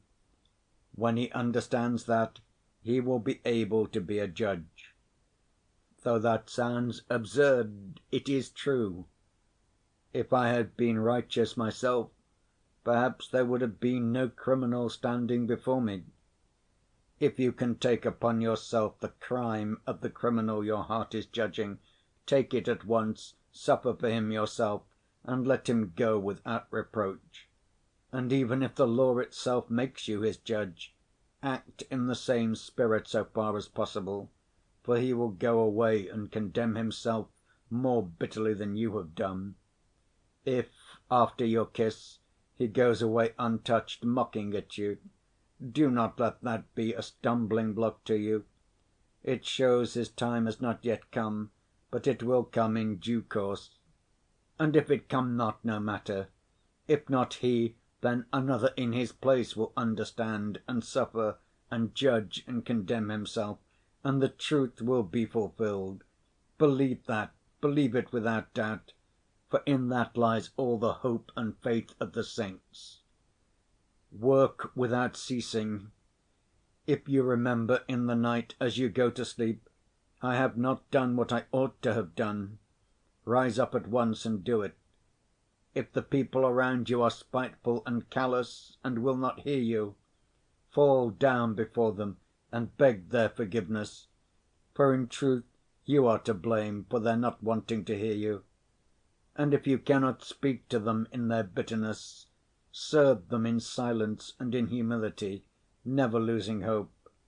If all men abandon you and even drive you away by force, then when you are left alone, fall on the earth and kiss it, water it with your tears, and it will bring forth fruit, even though no one has seen or heard you in your solitude. Believe to the end, even if all men went astray, and you were left the only one faithful. Bring your offering even then, and praise God in your loneliness. And if two of you are gathered together, then there is a whole world, a world of living love. Embrace each other tenderly and praise God, for if only in you two His truth has been fulfilled. If you sin yourself, and grieve even unto death for your sins, or for your sudden sin, then rejoice for others, rejoice for the righteous man, rejoice that if you have sinned, he is righteous and has not sinned.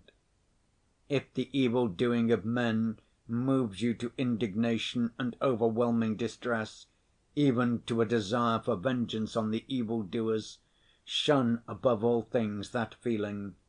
Go at once and seek suffering for yourself, as though you were yourself guilty of that wrong. Accept that suffering and bear it, and your heart will find comfort, and you will understand that you too are guilty, for you might have been a light to the evil‐doers, even as the one man sinless, and you are not a light to them. If you had been a light, you would have lightened the path for others too, and the evil‐doer might perhaps have been saved by your light from his sin. And even though your light was shining, yet you see men were not saved by it. Hold firm and doubt not the power of the heavenly light.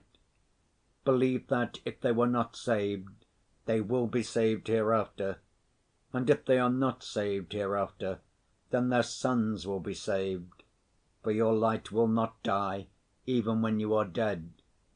The righteous man departs, but his light remains. Men are always saved after the death of the deliverer. Men reject their prophets and slay them, but they love their martyrs and honor those whom they have slain. You are working for the whole, you are acting for the future.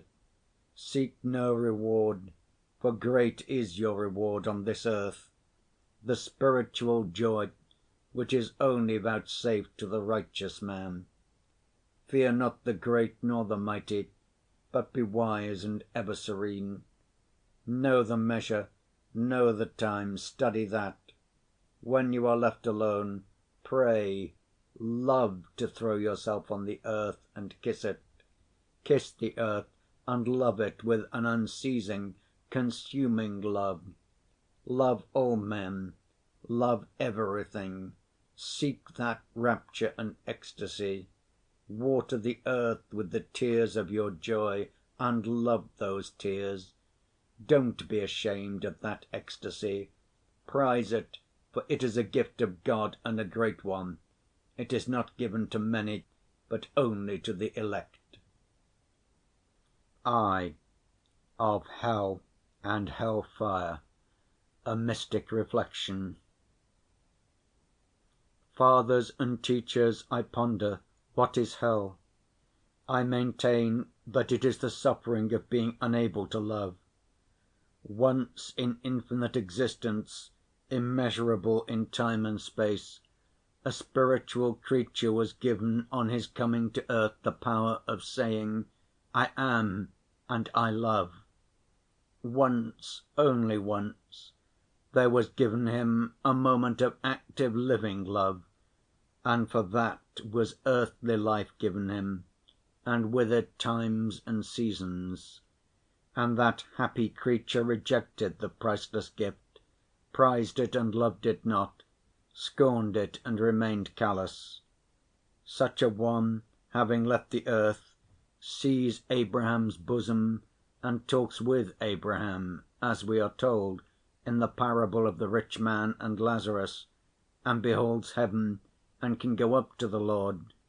But that is just his torment, to rise up to the Lord without ever having loved, to be brought close to those who have loved when he has despised their love.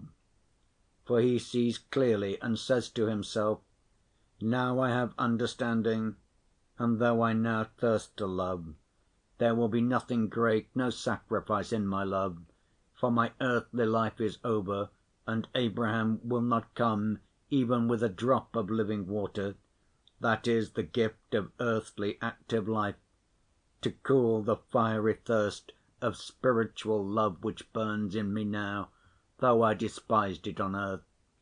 There is no more life for me, and will be no more time. Even though I would gladly give my life for others, it can never be, for that life is past which can be sacrificed for love, and now there is a gulf fixed between that life and this existence. They talk of hell‐fire in the material sense. I don't go into that mystery, and I shun it.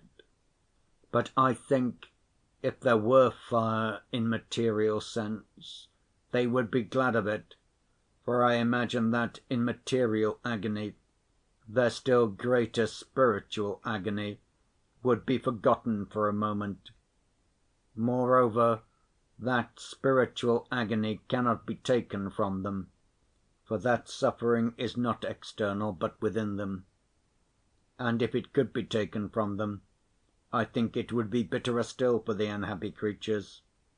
For even if the righteous in paradise forgave them, beholding their torments, and called them up to heaven in their infinite love, they would only multiply their torments, for they would arouse in them still more keenly a flaming thirst for responsive, active and grateful love, which is now impossible. In the timidity of my heart, I imagine, however, that the very recognition of this impossibility would serve at last to console them. For accepting the love of the righteous, together with the impossibility of repaying it, by this submissiveness and the effect of this humility, they will attain at last, as it were, to a certain semblance of that active love which they scorned in life, to something like its outward expression. I am sorry, friends and brothers, that I cannot express this clearly. But woe to those who have slain themselves on earth, woe to the suicide! I believe that there can be none more miserable than they. They tell us that it is a sin to pray for them, and outwardly the Church, as it were, renounces them. But in my secret heart I believe that we may pray even for them. Love can never be an offense to Christ. For such as those I have prayed inwardly all my life. I confess it, fathers and teachers, and even now I pray for them every day. Oh, there are some who remain proud and fierce even in hell, in spite of their certain knowledge and contemplation of the absolute truth. There are some fearful ones who have given themselves over to Satan and his proud spirit entirely. For such hell is voluntary and ever-consuming. They are tortured by their own choice, for they have cursed themselves, cursing God and life. They live upon their vindictive pride, like a starving man in the desert, sucking blood out of his own body. But they are never satisfied, and they refuse forgiveness. They curse God who calls them. They cannot behold the living God without hatred, and they cry out that the God of life should be annihilated, that God should destroy himself and his own creation, and they will burn in the fire of their own wrath for ever and yearn for death and annihilation, but they will not attain to death. Here Alexey Fyodorovitch Karamazov's manuscript ends. I repeat, it is incomplete and fragmentary. Biographical details, for instance, cover only Father Zossima's earliest youth. Of his teaching and opinions we find brought together sayings evidently uttered on very different occasions. His utterances during the last few hours have not been kept separate from the rest, but their general character can be gathered from what we have in Alexey Fyodorovitch's manuscript. The elder's death came in the end quite unexpectedly, for although those who were gathered about him that last evening realized that his death was approaching, yet it was difficult to imagine that it would come so suddenly. On the contrary, his friends, as I observed already, seeing him that night apparently so cheerful and talkative, were convinced that there was at least a temporary change for the better in his condition. Even 5 minutes before his death, they said afterwards wonderingly, it was impossible to foresee it. He seemed suddenly to feel an acute pain in his chest. He turned pale and pressed his hands to his heart. All rose from their seats and hastened to him, but though suffering he still looked at them with a smile, sank slowly from his chair on to his knees, then bowed his face to the ground, stretched out his arms, and as though in joyful ecstasy, praying and kissing the ground, quietly and joyfully gave up his soul to God. The news of his death spread at once through the hermitage and reached the monastery. The nearest friends of the deceased, and those whose duty it was from their position, began to lay out the corpse according to the ancient ritual, and all the monks gathered together in the church. And before dawn the news of the death reached the town.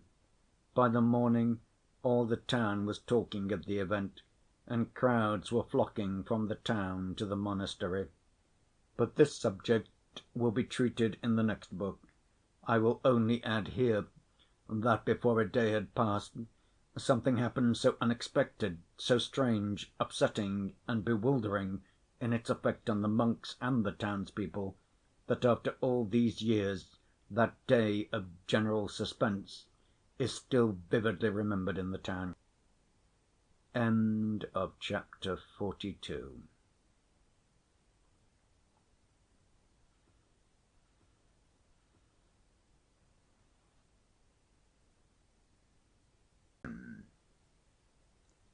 The body of Father Zossima was prepared for burial, according to the established ritual. As is well known, the bodies of dead monks and hermits are not washed. in the words of the church ritual. If any one of the monks depart in the Lord, the monk designated, that is, whose office it is, shall wipe the body with warm water, making first the sign of the cross with a sponge on the forehead of the deceased, on the breast, on the hands and feet, and on the knees, and that is enough. All this was done by Father Païssy, who then clothed the deceased in his monastic garb and wrapped him in his cloak, which was, according to custom, somewhat slit, to allow of its being folded about him in the form of a cross. On his head he put a hood with an 8-cornered cross. The hood was left open, and the dead man's face was covered with black gauze. In his hands was put an ikon of the Saviour. Towards morning he was put in the coffin which had been made ready long before. It was decided to leave the coffin all day in the cell, in the larger room in which the elder used to receive his visitors and fellow monks. As the deceased was a priest and monk of the strictest rule, the Gospel, not the Psalter, had to be read over his body by monks in holy orders. The reading was begun by Father Iosif immediately after the requiem service. Father Païssy desired later on to read the Gospel all day and night over his dead friend, but for the present he, as well as the Father Superintendent of the hermitage, was very busy and occupied, for something extraordinary, an unheard of, even unseemly, excitement and impatient expectation began to be apparent in the monks and the visitors from the monastery hostels and the crowds of people flocking from the town. And as time went on, this grew more and more marked. Both the superintendent and Father Païssy did their utmost to calm the general bustle and agitation. When it was fully daylight, some people began bringing their sick, in most cases children, with them from the town, as though they had been waiting expressly for this moment to do so, evidently persuaded that the dead elder's remains had a power of healing which would be immediately made manifest in accordance with their faith. It was only then apparent how unquestionably every one in our town had accepted Father Zossima during his lifetime as a great saint, and those who came were far from being all of the humbler classes. This intense expectation on the part of believers displayed with such haste, such openness, even with impatience and almost insistence, impressed Father Païssy as unseemly. Though he had long foreseen something of the sort, the actual manifestation of the feeling was beyond anything he had looked for. When he came across any of the monks who displayed this excitement, Father Païssy began to reprove them. Such immediate expectation of something extraordinary, he said, shows a levity possible to worldly people, but unseemly in us. But little attention was paid him, and Father Païssy noticed it uneasily. Yet he himself, if the whole truth must be told, secretly at the bottom of his heart cherished almost the same hopes, and could not but be aware of it, though he was indignant at the too impatient expectation around him, and saw in it light‐mindedness and vanity. Nevertheless, it was particularly unpleasant to him to meet certain persons whose presence aroused in him great misgivings. In the crowd in the dead man's cell he noticed with inward aversion, for which he immediately reproached himself, the presence of Rakitin and of the monk from Obdorsk, who was still staying in the monastery. Of both of them Father Païssy felt for some reason suddenly suspicious, though, indeed, he might well have felt the same about others. The monk from Obdorsk was conspicuous as the most fussy in the excited crowd. He was to be seen everywhere. Everywhere he was asking questions, everywhere he was listening, on all sides he was whispering with a peculiar, mysterious air. His expression showed the greatest impatience and even a sort of irritation. As for Rakitin, he, as appeared later, had come so early to the hermitage at the special request of Madame Hohlakov. As soon as that good‐hearted but weak‐minded woman, who could not herself have been admitted to the hermitage, waked and heard of the death of Father Zossima, she was overtaken with such intense curiosity that she promptly dispatched Rakitin to the hermitage to keep a careful lookout and report to her by letter every half‐hour or so everything that takes place. She regarded Rakitin as a most religious and devout young man. He was particularly clever in getting round people and assuming whatever part he thought most to their taste, if he detected the slightest advantage to himself from doing so. It was a bright, clear day, and many of the visitors were thronging about the tombs, which were particularly numerous round the church and scattered here and there about the hermitage. As he walked round the hermitage, Father Païssy remembered Alyosha, and that he had not seen him for some time, not since the night, and he had no sooner thought of him than he at once noticed him in the farthest corner of the hermitage garden, sitting on the tombstone of a monk who had been famous long ago for his saintliness. He sat with his back to the hermitage and his face to the wall, and seemed to be hiding behind the tombstone.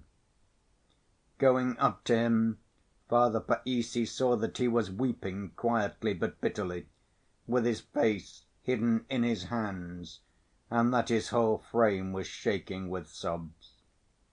Father Païssy stood over him for a little.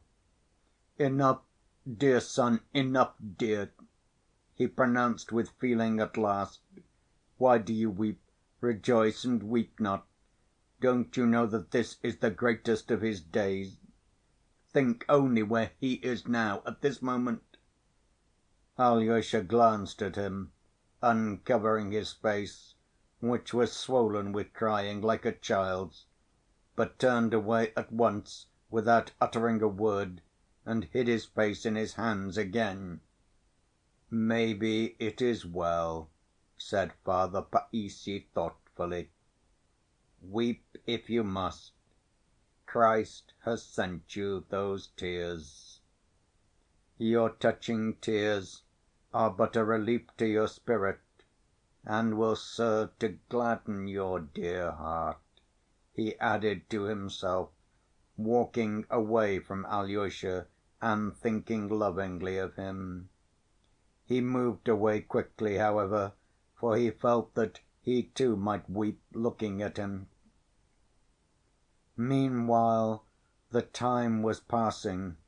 The monastery services and the requiems for the dead followed in their which was strange, for the majority of the monks had been devoted to the dead elder. But it seemed as though God had in this case let the minority get the upper hand for a time. Visitors from outside, particularly of the educated class, soon went into the cell too, with the same spying intent. Of the peasantry few went into the cell, though there were crowds of them at the gates of the hermitage. After 3 o'clock the rush of worldly visitors was greatly increased, and this was no doubt owing to the shocking news. People were attracted who would not otherwise have come on that day and had not intended to come, and among them were some personages of high standing. But external decorum was still preserved, and Father Païssy, with a stern face, continued firmly and distinctly reading aloud the Gospel, apparently not noticing what was taking place around him, though he had in fact observed something unusual long before. But at last the murmurs, first subdued but gradually louder and more confident, reached even him. "It shows God's judgment is not as man's," Father Païssy heard suddenly. The first to give utterance to this sentiment was a layman, an elderly official from the town, known to be a man of great piety. But he only repeated aloud what the monks had long been whispering. They had long before formulated this damning conclusion, and the worst of it was that a sort of triumphant satisfaction at that conclusion became more and more apparent every moment. Soon they began to lay aside even external decorum, and almost seemed to feel they had a sort of right to discard it. "And for what reason can this have happened?" some of the monks said, at first with a show of regret. "He had a small frame, and his flesh was dried up on his bones. What was there to decay?" "It must be a sign from heaven," others hastened to add, and their opinion was adopted at once without protest.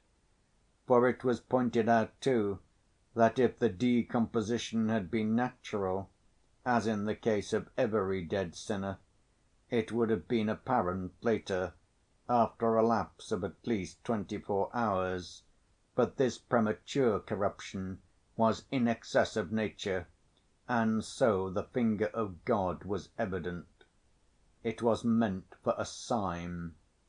This conclusion seemed irresistible.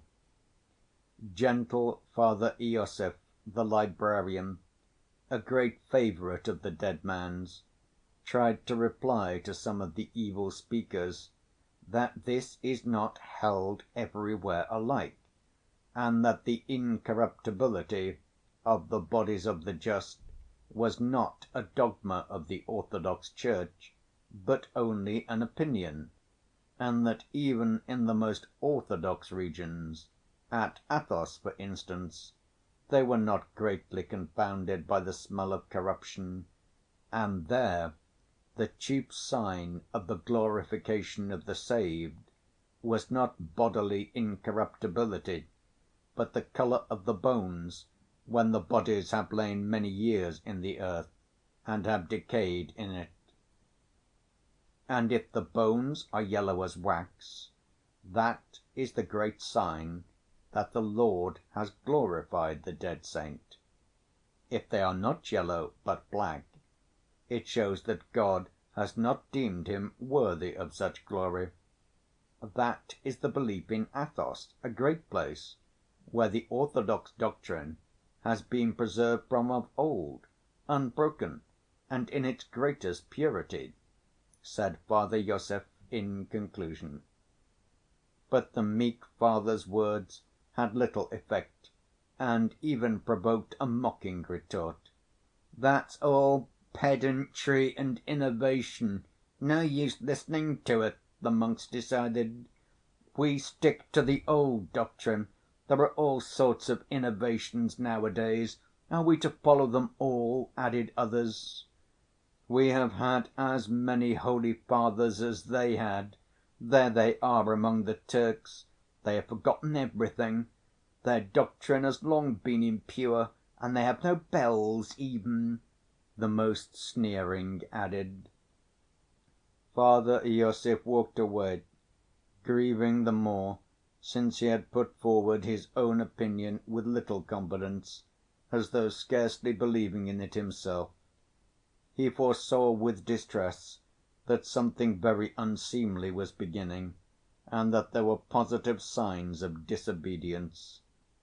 Little by little all the sensible monks were reduced to silence like Father Iosif, and so it came to pass that all who loved the elder and had accepted with devout obedience the institution of the eldership were all at once terribly cast down and glanced timidly in one another's faces when they met. Those who were hostile to the institution of elders as a novelty held up their heads proudly. There was no smell of corruption from the late elder Varsonofy, but a sweet fragrance, they recalled malignantly. But he gained that glory not because he was an elder, but because he was a holy man. And this was followed by a shower of criticism and even blame of Father Zossima. His teaching was false. He taught that life is a great joy and not a vale of tears, said some of the more unreasonable. He followed the fashionable belief. He did not recognize material fire in hell, others still more unreasonable added. He was not strict in fasting, allowed himself sweet things, ate cherry jam with his tea, ladies used to send it to him. "Is it for a monk of strict rule to drink tea?" could be heard amongst some of the envious. He sat in pride, the most malignant declared vindictively. He considered himself a saint, and he took it as his due when people knelt before him. He abused the sacrament of confession, the fiercest opponents of the institution of elders added in a malicious whisper. And among these were some of the oldest monks, strictest in their devotion, genuine ascetics, who had kept silent during the life of the deceased elder, but now suddenly unsealed their lips. And this was terrible, for their words had great influence on young monks who were not yet firm in their convictions.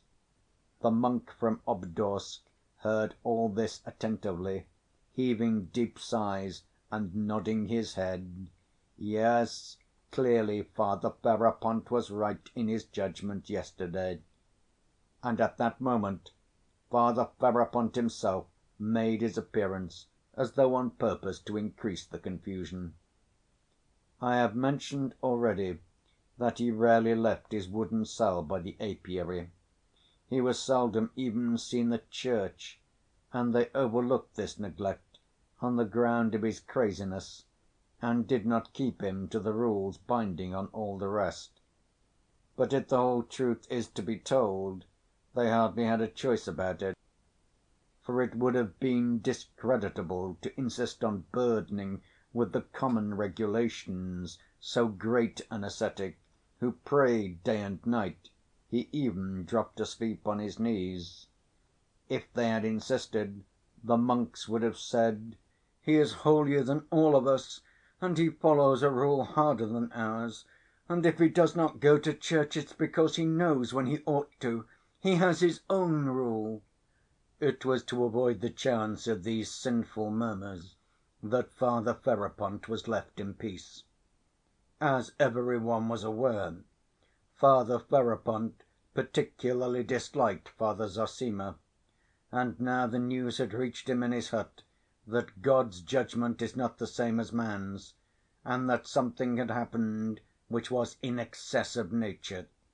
It may well be supposed that among the first to run to him with the news was the monk from Obdorsk, who had visited him the evening before and left his cell terror‐stricken. I have mentioned above that though Father Païssy, standing firm and immovable, reading the Gospel over the coffin, could not hear nor see what was passing outside the cell, He gauged most of it correctly in his heart, for he knew the men surrounding him well. He was not shaken by it, but awaited what would come next without fear, watching with penetration and insight for the outcome of the general excitement. Suddenly an extraordinary uproar in the passage, in open defiance of decorum, burst on his ears. The door was flung open, and Father Ferapont appeared in the doorway. Behind him there could be seen accompanying him a crowd of monks, together with many people from the town.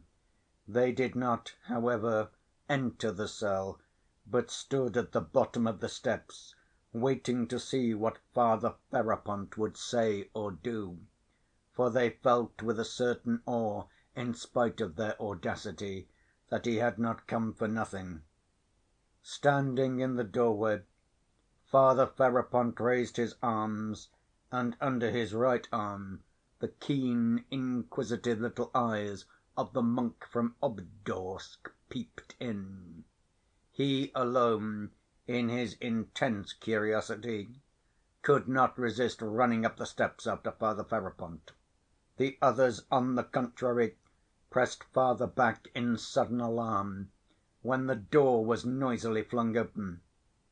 Holding his hands aloft, Father Ferapont suddenly roared, "Casting out! I cast out!"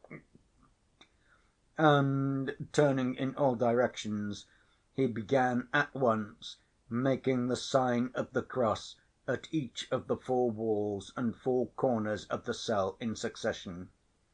All who accompanied Father Ferapont immediately understood his action, for they knew he always did this wherever he went, and that he would not sit down or say a word till he had driven out the evil spirits. "Satan, go hence! Satan, go hence!" he repeated at each sign of the cross. "Casting out! I cast out!" he roared again. He was wearing his coarse gown girt with a rope. His bare chest, covered with gray hair, could be seen under his hempen shirt. His feet were bare. As soon as he began waving his arms, the cruel irons he wore under his gown could be heard clanking. Father Païssy paused in his reading, stepped forward and stood before him waiting. "What have you come for, worthy Father? Why do you offend against good order? Why do you disturb the peace of the flock?" he said at last, looking sternly at him. "What have I come for, you ask? Why, what is your faith?" shouted Father Ferapont crazily.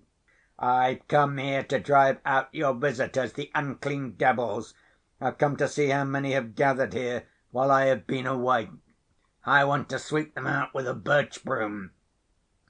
"You cast out the evil spirit, but perhaps you are serving him yourself," Father Païssy went on fearlessly. "And who can say of himself, 'I am holy'? Can you, Father?" "I am unclean, not holy. I would not sit in an arm‐chair and would not have them bow down to me as an idol," thundered Father Ferapont. "Nowadays folk destroy the true faith, the dead man, your saint," he turned to the crowd, pointing with his finger to the coffin, "did not believe in devils. He gave medicine to keep off the devils. And so they have become as common as spiders in the corners. And now he has begun to stink himself. In that we see a great sign from God." The incident he referred to was this. One of the monks was haunted in his dreams, and later on in waking moments, by visions of evil spirits. When in the utmost terror he confided this to Father Zossima, the elder had advised continual prayer and rigid fasting. But when that was of no use, he advised him, while persisting in prayer and fasting, to take a special medicine. Many persons were shocked at the time and wagged their heads as they talked over it, and most of all Father Ferapont, to whom some of the censorious had hastened to report this extraordinary counsel on the part of the elder. "Go away, Father," said Father Païssy in a commanding voice. "It's not for man to judge, but for God. Perhaps we see here a sign which neither you nor I nor any one of us is able to comprehend. Go, Father, and do not trouble the flock," he repeated impressively. "He did not keep the fasts according to the rule, and therefore the sign has come. That is clear, and it's a sin to hide it." The fanatic, carried away by a zeal that had stripped his reason, would not be quieted. He was seduced by sweetmeats. Ladies brought them to him in their pockets. He sipped tea. He worshipped his belly, filling it with sweet things and his mind with haughty thoughts. And for this he is put to shame. "You speak lightly, Father." Father Païssy, too, raised his voice. "I admire your fasting and severities, but you speak lightly, like some frivolous youth, fickle and childish. Go away, Father, I command you!" Father Païssy thundered in conclusion. "I will go," said Father Ferapont, seeming somewhat taken aback, but still as bitter. "You learned men, you are so clever, you look down upon my humbleness. I came hither with little learning, and here I have forgotten what I did know. God himself has preserved me in my weakness from your subtlety." Father Païssy stood over him, waiting resolutely. Father Ferapont paused, and suddenly leaning his cheek on his hand despondently, pronounced in a sing‐song voice, looking at the coffin of the dead elder: "To‐morrow they will sing over him, our helper and defender, a splendid anthem, and over me when I die all they'll sing will be, what earthly joy, a little canticle," he added with tearful regret. "You are proud and puffed up. This is a vain plain," he shouted suddenly like a madman, and with a wave of his hand he turned quickly and quickly descended the steps. The crowd awaiting him below wavered. Some followed him at once, and some lingered, for the cell was still open, and Father Païssy, following Father Ferapont on to the steps, stood watching him.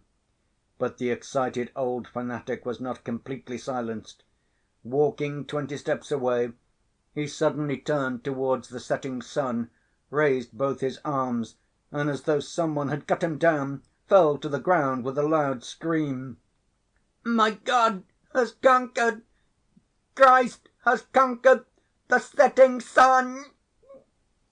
he shouted frantically, stretching up his hands to the sun, and falling face downwards on the ground, he sobbed like a little child, shaken by his tears, and spreading out his arms on the ground. Then all rushed up to him. There were exclamations and sympathetic sobs. A kind of frenzy seemed to take possession of them all. "This is the one who is a saint! This is the one who is a holy man!" some cried aloud, losing their fear. "This is he who should be an elder!" Others added malignantly: "He wouldn't be an elder, he would refuse. He wouldn't serve accursed innovation, he wouldn't imitate their foolery." Other voices chimed in at once. And it is hard to say how far they might have gone, but at that moment the bell rang, summoning them to service. All began crossing themselves at once. Father Ferapont, too, got up and, crossing himself, went back to his cell without looking round, still uttering exclamations which were utterly incoherent. A few followed him, but the greater number dispersed, hastening to service. Father Païssy let Father Iosif read in his place and went down. The frantic outcries of bigots could not shake him, but his heart was suddenly filled with melancholy for some special reason, and he felt that. He stood still and suddenly wondered, "Why am I sad even to dejection?" and immediately grasped with surprise that his sudden sadness was due to a very small and special cause. In the crowd thronging at the entrance to the cell he had noticed Alyosha, and he remembered that he had felt at once a pang at heart on seeing him. "Can that boy mean so much to my heart now?" he asked himself, wondering. At that moment Alyosha passed him hurrying away, but not in the direction of the church. Their eyes met. Alyosha quickly turned away his eyes and dropped them to the ground, and from the boy's look alone Father Païssy guessed what a great change was taking place in him at that moment. "Have you, too, fallen into temptation?" cried Father Païssy. "Can you be with those of little faith?" he added mournfully. Alyosha stood still and gazed vaguely at Father Païssy, but quickly turned his eyes away again and again looked on the ground. He stood sideways and did not turn his face to Father Païssy, who watched him attentively. "Where are you hastening? The bell calls to service," he asked again, but again Alyosha gave no answer. "Are you leaving the hermitage? What, without asking leave, without asking a blessing?" Alyosha suddenly gave a wry smile, cast a strange, very strange look at the father, to whom his former guide, the former sovereign of his heart and mind, his beloved elder, had confided him as he lay dying, and suddenly, still without speaking, waved his hand as though not caring even to be respectful, and with rapid steps walked towards the gates away from the hermitage. "You will come back again," murmured Father Païssy, looking after him with sorrowful surprise. Chapter 43.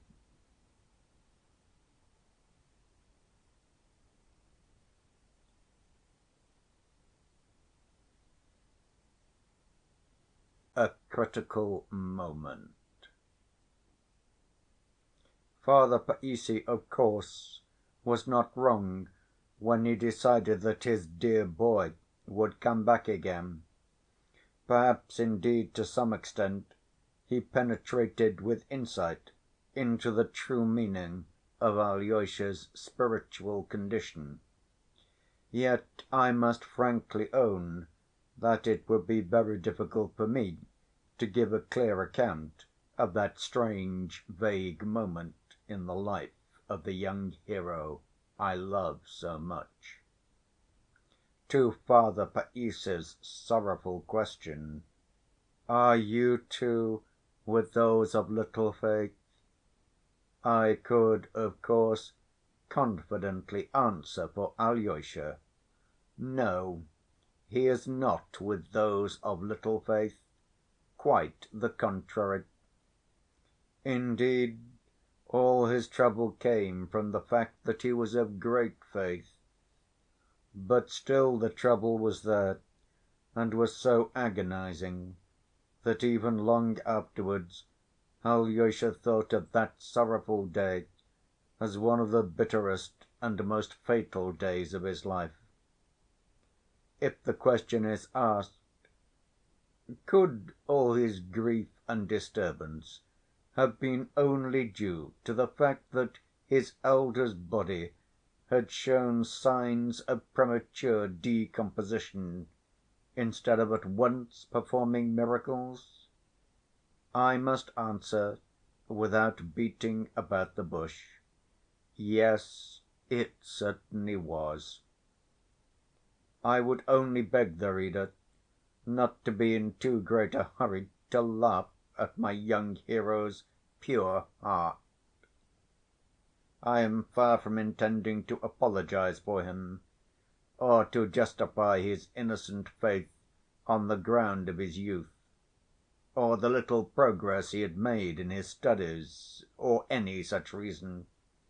I must declare, on the contrary, that I have genuine respect for the qualities of his heart. No doubt a youth who received impressions cautiously, whose love was lukewarm, and whose mind was too prudent for his age, and so of little value, such a young man might, I admit, have avoided what happened to my hero. But in some cases it is really more creditable to be carried away by an emotion, however unreasonable, which springs from a great love, than to be unmoved. And this is even truer in youth, for a young man who is always sensible is to be suspected, and is of little worth. That's my opinion. But reasonable people will exclaim, perhaps, every young man cannot believe in such a superstition, and your hero is no model for others. To this I reply again, yes, my hero had faith, a faith holy and steadfast, but still I am not going to apologize for him. Though I declared above, and perhaps too hastily, that I should not explain or justify my hero, I see that some explanation is necessary for the understanding of the rest of my story. Let me say, then, it was not a question of miracles. There was no frivolous and impatient expectation of miracles in his mind. And Alyosha needed no miracles at the time for the triumph of some preconceived idea. Oh, no, not at all. What he saw before all was one figure, the figure of his beloved elder, the figure of that holy man whom he revered with such adoration.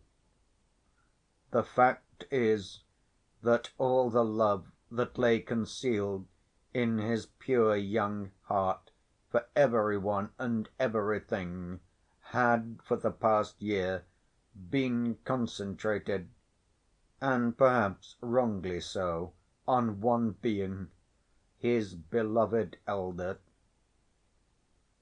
It is true that being had for so long been accepted by him as his ideal that all his young strength and energy could not but turn towards that ideal, even to the forgetting at the moment of every one and everything. He remembered afterwards how, on that terrible day, he had entirely forgotten his brother Dmitri, about whom he had been so anxious and troubled the day before. He had forgotten, too, to take the 200 roubles to Ilusha's father, though he had so warmly intended to do so the preceding evening. But again it was not miracles he needed, but only the higher justice, which had been in his belief outraged by the blow that had so suddenly and cruelly wounded his heart.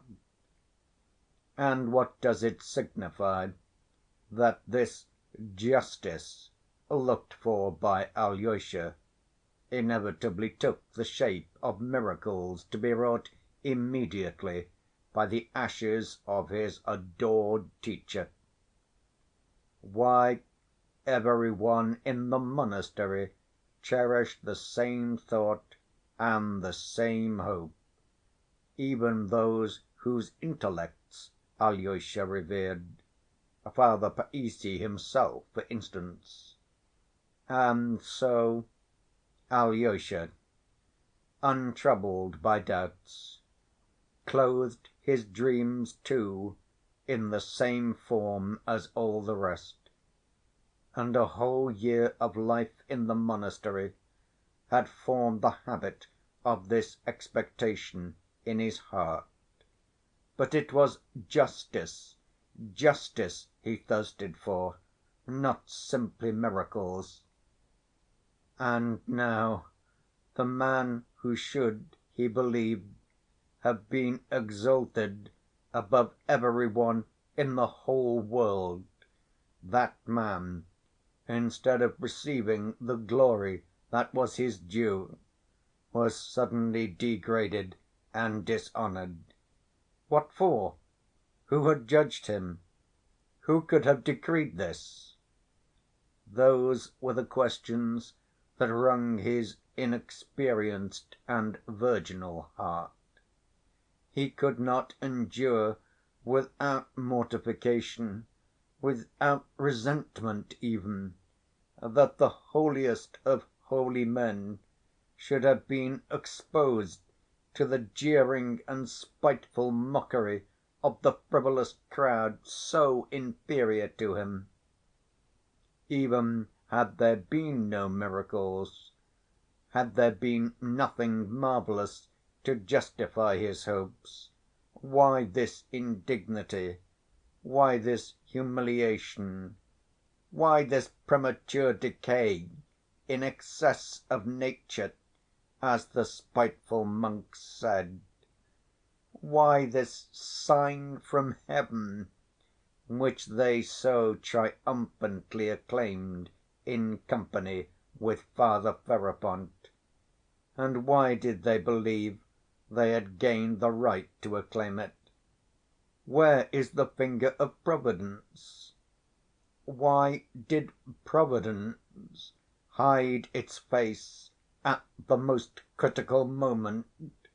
So Alyosha thought it, as though voluntarily submitting to the blind, dumb, pitiless law of nature. That was why Alyosha's heart was bleeding, and of course, as I have said already, the sting of it all was that the man he loved above everything on earth should be put to shame and humiliated. This murmuring may have been shallow and unreasonable in my hero, but I repeat again, for the third time, and am prepared to admit that it might be difficult to defend my feeling, I am glad that my hero showed himself not too reasonable at that moment, for any man of sense will always come back to reason in time, but if love does not gain the upper hand in a boy's heart at such an exceptional moment, when will it? I will not, however, omit to mention something strange which came for a time to the surface of Alyosha's mind at this fatal and obscure moment. This new something was the harassing impression left by the conversation with Ivan, which now persistently haunted Alyosha's mind. At this moment it haunted him. Oh, it was not that something of the fundamental, elemental, so to speak, faith of his soul had been shaped. He loved his God and believed in him steadfastly, though he was suddenly murmuring against him. Yet a vague but tormenting and evil impression left by his conversation with Ivan the day before suddenly revived again now in his soul and seemed forcing its way to the surface of his consciousness. It had begun to get dusk when Rakitin, crossing the pine copse from the hermitage to the monastery, suddenly noticed Alyosha lying face downwards on the ground under a tree, not moving and apparently asleep. He went up and called him by his name. "You here, Alexey? Can you have—" he began wondering, but broke off. He had meant to say, "Can you have come to this?" Alyosha did not look at him, but from a slight movement Rakitin at once saw that he heard and understood him. "What's the matter?" he went on. But the surprise in his face gradually passed into a smile that became more and more ironical. "I say, I've been looking for you for the last 2 hours. You suddenly disappeared. What are you about? What foolery is this? You might just look at me." Alyosha raised his head, sat up and leaned his back against the tree. He was not crying, but there was a look of suffering and irritability in his face. He did not look at Rakitin, however, but looked away to one side of him. "Do you know your face is quite changed? There's none of your famous mildness to be seen in it. Are you angry with some one? Have they been ill‐treating you?" "Let me alone," said Alyosha suddenly, with a weary gesture of his hand, still looking away from him. "Oh‐ho! So that's how we are feeling. So you can shout at people like other mortals. That is a come‐down from the angels. I say, Alyosha, you have surprised me, do you hear? I mean it. It's long since I've been surprised at anything here.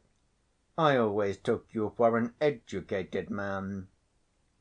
Alyosha at last looked at him, but vaguely, as though scarcely understanding what he said. "Can you really be so upset simply because your old man has begun to stink? You don't mean to say you seriously believed that he was going to work miracles?" exclaimed Rakitin, genuinely surprised again. "I believed, I believe, I want to believe, and I will believe. What more do you want?" cried Alyosha irritably. "Nothing at all, my boy, damn it all! Why, no schoolboy of 13 believes in that now. But there! So now you are in a temper with your God, you are rebelling against him. He hasn't given promotion, he hasn't bestowed the order of merit. You are a set!" Alyosha gazed a long while with his eyes half closed at Rakitin, and there was a sudden gleam in his eyes, but not of anger with Rakitin. "I am not rebelling against my God. I simply don't accept his world." Alyosha suddenly smiled, a forced smile.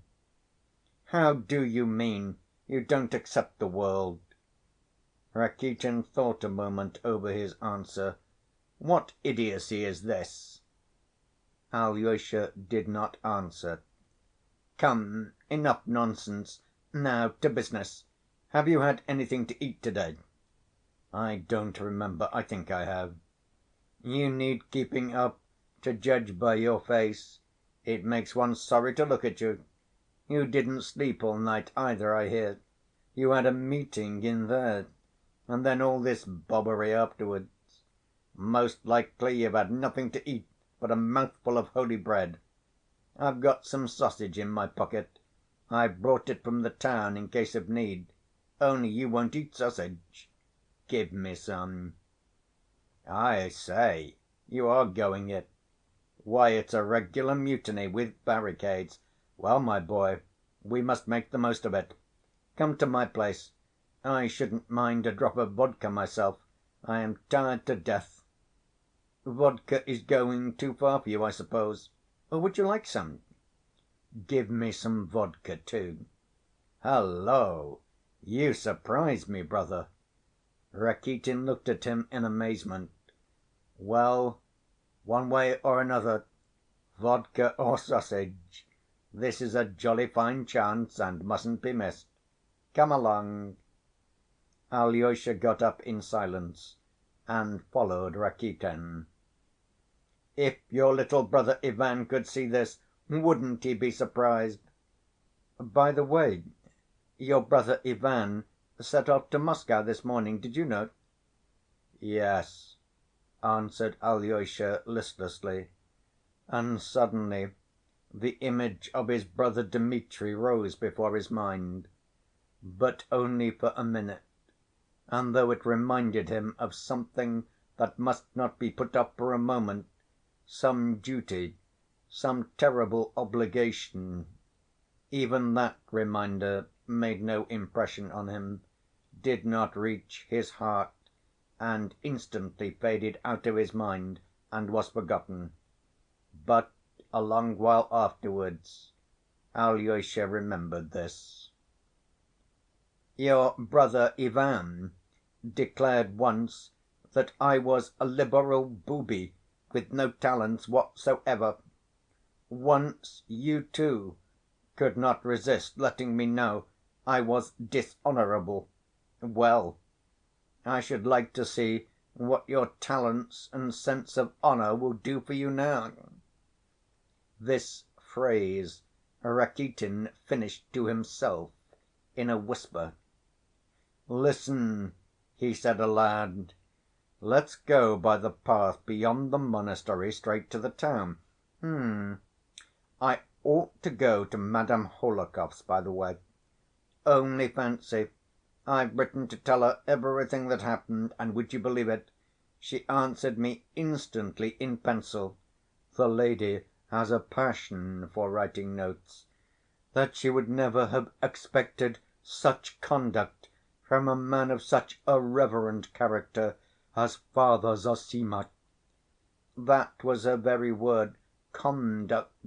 She is angry, too. You are a set. Stay!" he cried suddenly again. He suddenly stopped, and taking Alyosha by the shoulder, made him stop too. "Do you know, Alyosha?" He peeped inquisitively into his eyes, absorbed in a sudden new thought which had dawned on him, and though he was laughing outwardly, he was evidently afraid to utter that new idea aloud. So difficult he still found it to believe in the strange and unexpected mood in which he now saw Alyosha. "Alyosha, do you know where we had better go?" he brought out at last, timidly and insinuatingly. "I don't care, where you like." "Let's go to Grushenka, eh? Will you come?" pronounced Rakitin at last, trembling with timid suspense. "Let's go to Grushenka," Alyosha answered calmly, at once, and this prompt and calm agreement was such a surprise to Rakitin that he almost started back. "Well, I say!" he cried in amazement, but seizing Alyosha firmly by the arm, he led him along the path, still dreading that he would change his mind. They walked along in silence. Rakitin was positively afraid to talk. "And how glad she will be! How delighted!" he muttered. but lapsed into silence again. And indeed it was not to please Grushenka he was taking Alyosha to her. He was a practical person and never undertook anything without a prospect of gain for himself. His object in this case was twofold: first, a revengeful desire to see the downfall of the righteous, and Alyosha's fall from the saints to the sinners, over which he was already gloating in his imagination, and in the second place he had in view a certain material gain for himself, of which more will be said later. "So the critical moment has come," he thought to himself with spiteful glee, "and we shall catch it on the hop, for it's just what we want." End of chapter 44.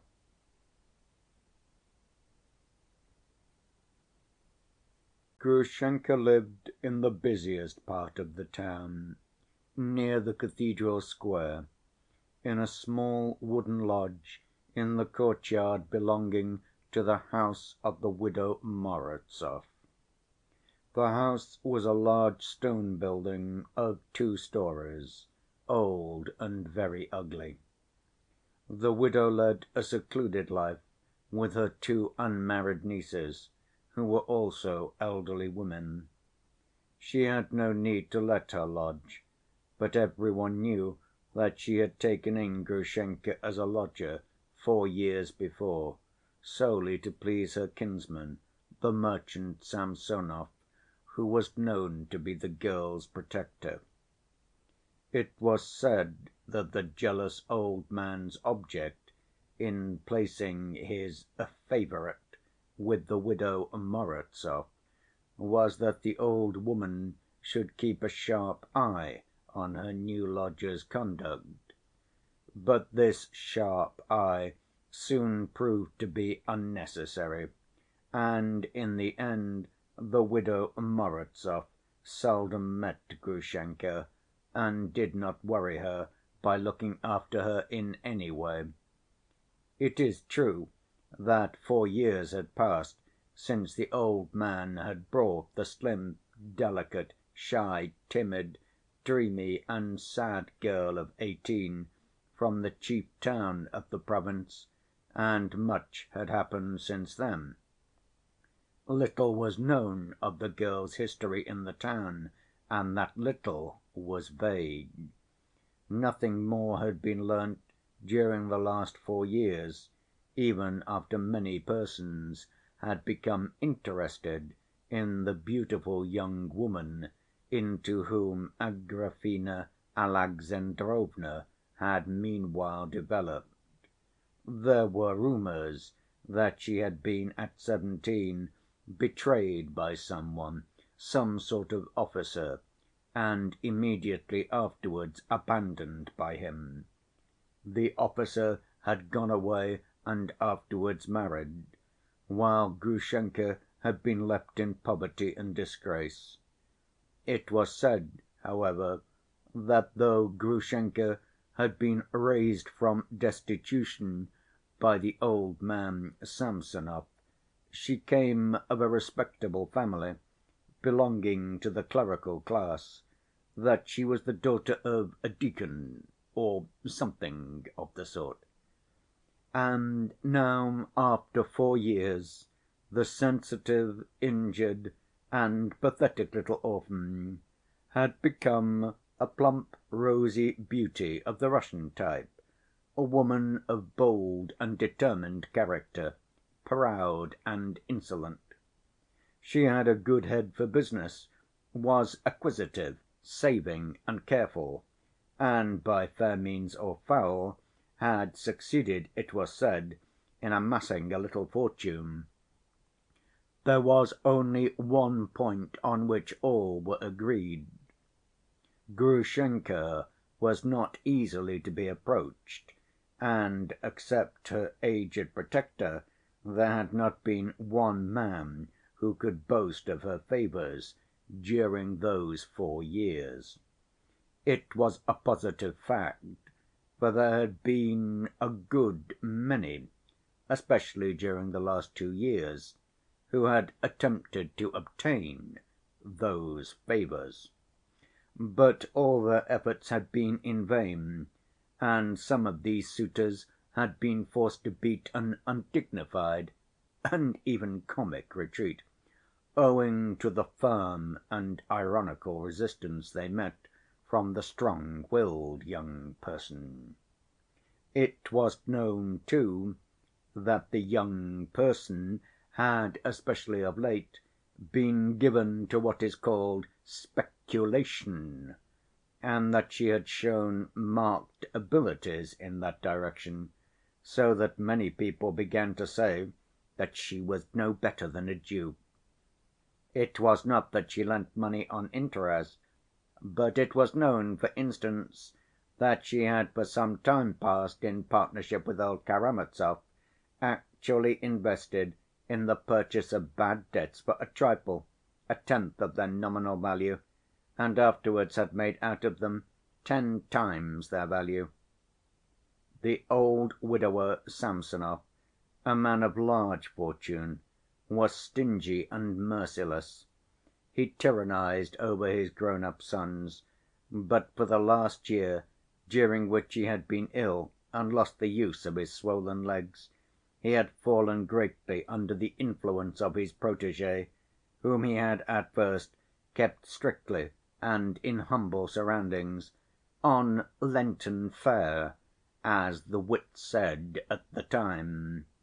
But Grushenka had succeeded in emancipating herself, while she established in him a boundless belief in her fidelity. The old man, now long since dead, had had a large business in his day, and was also a noteworthy character, miserly and hard as flint.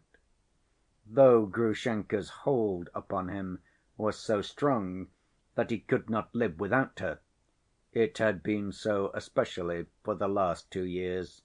He did not settle any considerable fortune on her, and would not have been moved to do so if she had threatened to leave him. But he had presented her with a small sum, and even that was a surprise to every one when it became known. "You are a wench with brains," he said to her when he gave her 8,000 roubles, "and you must look after yourself, but let me tell you that accept your yearly allowance as before. You'll get nothing more from me to the day of my death, and I'll leave you nothing in my will either." And he kept his word. He died and left everything to his sons, whom, with their wives and children, he had treated all his life as servants. Grushenka was not even mentioned in his will. All this became known afterwards. He helped Grushenka with his advice to increase her capital and put business in her way. When Fyodor Pavlovitch, who first came into contact with Grushenka over a piece of speculation, ended to his own surprise by falling madly in love with her, old Samsonov, gravely ill as he was immensely amused. It is remarkable that throughout their whole acquaintance Grushenka was absolutely and spontaneously open with the old man, and he seems to have been the only person in the world with whom she was so. Of late, when Dmitri too had come on the scene with his love, the old man left off laughing.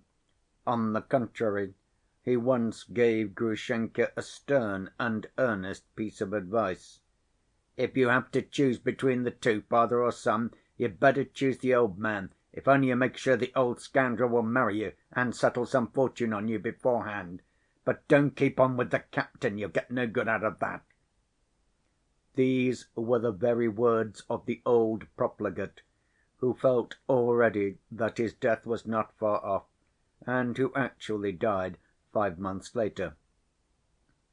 I will note, too, in passing, that although many in our town knew of the grotesque and monstrous rivalry of the Karamazovs, father and son, the object of which was Grushenka, scarcely any one understood what really underlay her attitude to both of them.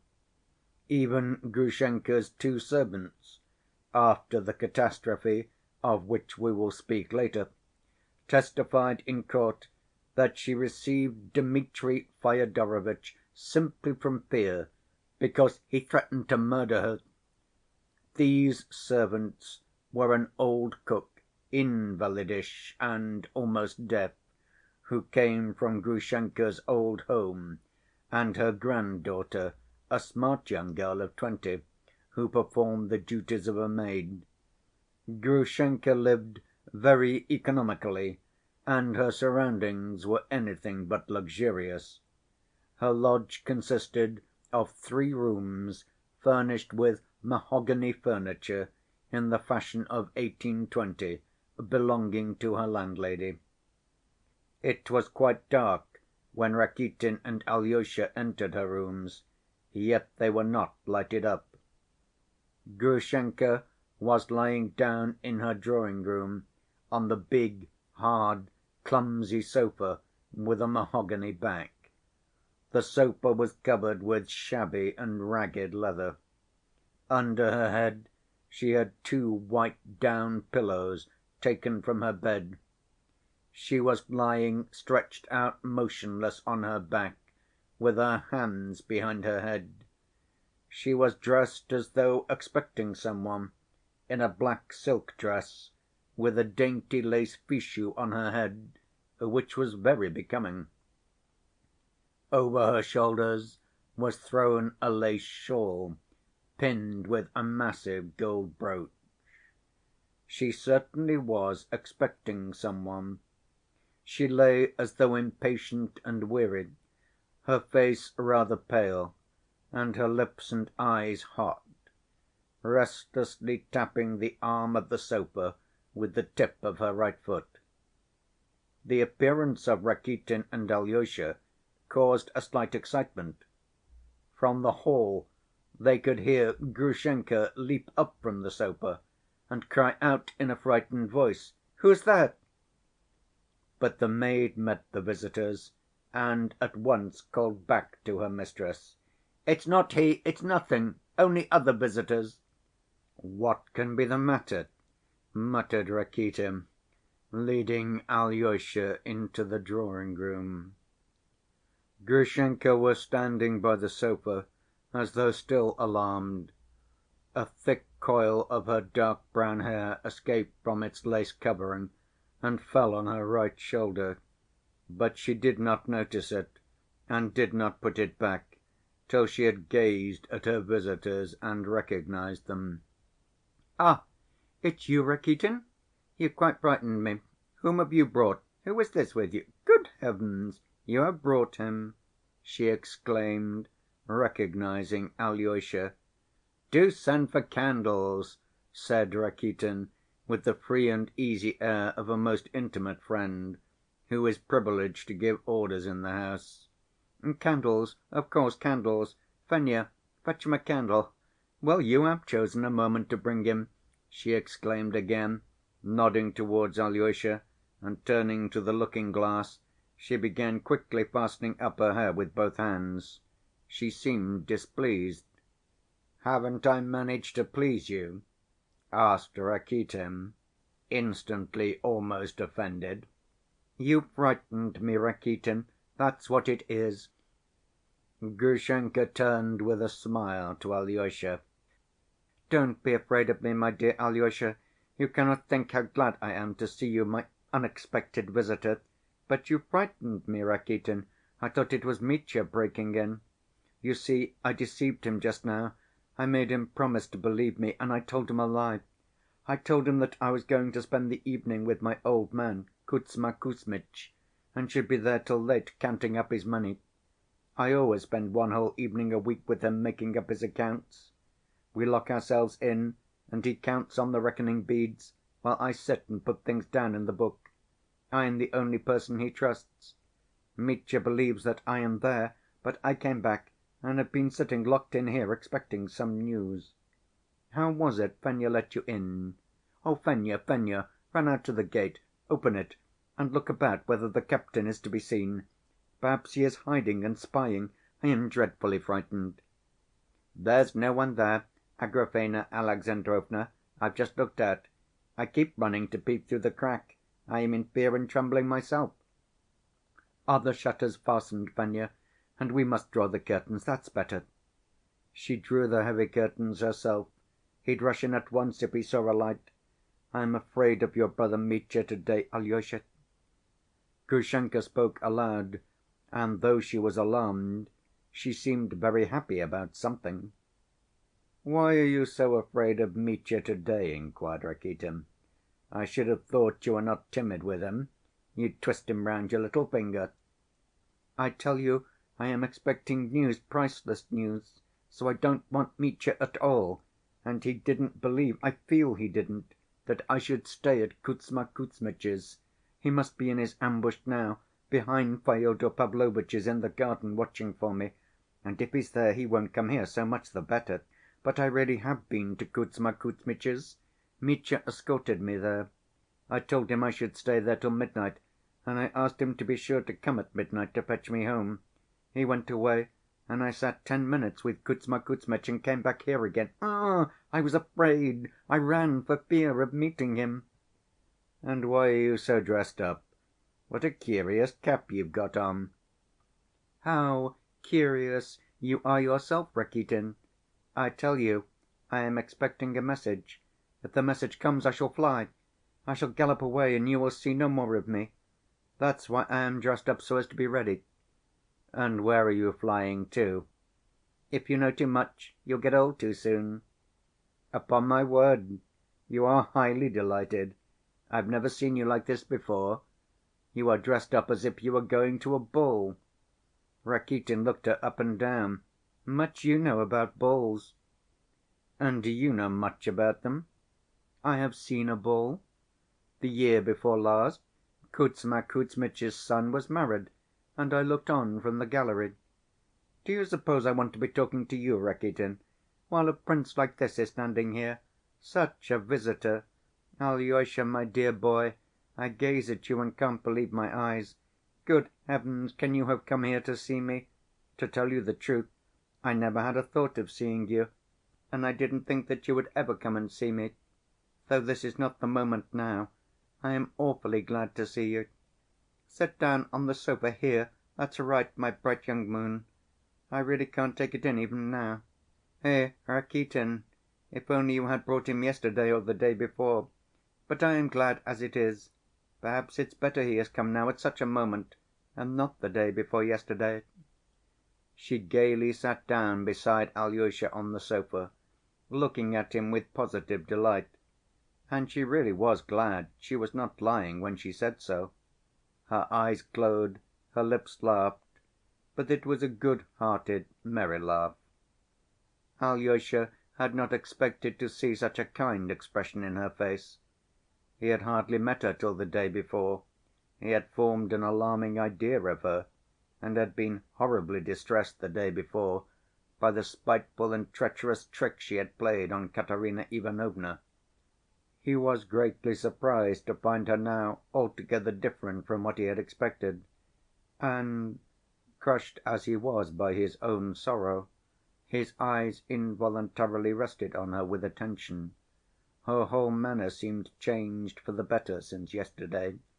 There was scarcely any trace of that mawkish sweetness in her speech, of that voluptuous softness in her movements. Everything was simple and good‐natured, her gestures were rapid, direct, confiding, but she was greatly excited. "Dear me, how everything comes together to‐day!" she chattered on again. "And why I am so glad to see you, Alyosha, I couldn't say myself. If you asked me, I couldn't tell you." "Come, don't you know why you're glad?" said Rakitin, grinning. "You used to be always pestering me to bring him. You'd some object, I suppose." "I had a different object once, but now that's over. This is not the moment. I say, I want you to have something nice. I am so good‐natured now. You sit down, too, Rakitin. Why are you standing? You've sat down already. There's no fear of Rakitin's forgetting to look after himself. Look, Alyosha, he's sitting there opposite us, so offended that I didn't ask him to sit down before you. Ah, Rakitin is such a one to take offense," laughed Grushenka. "Don't be angry, Rakitin.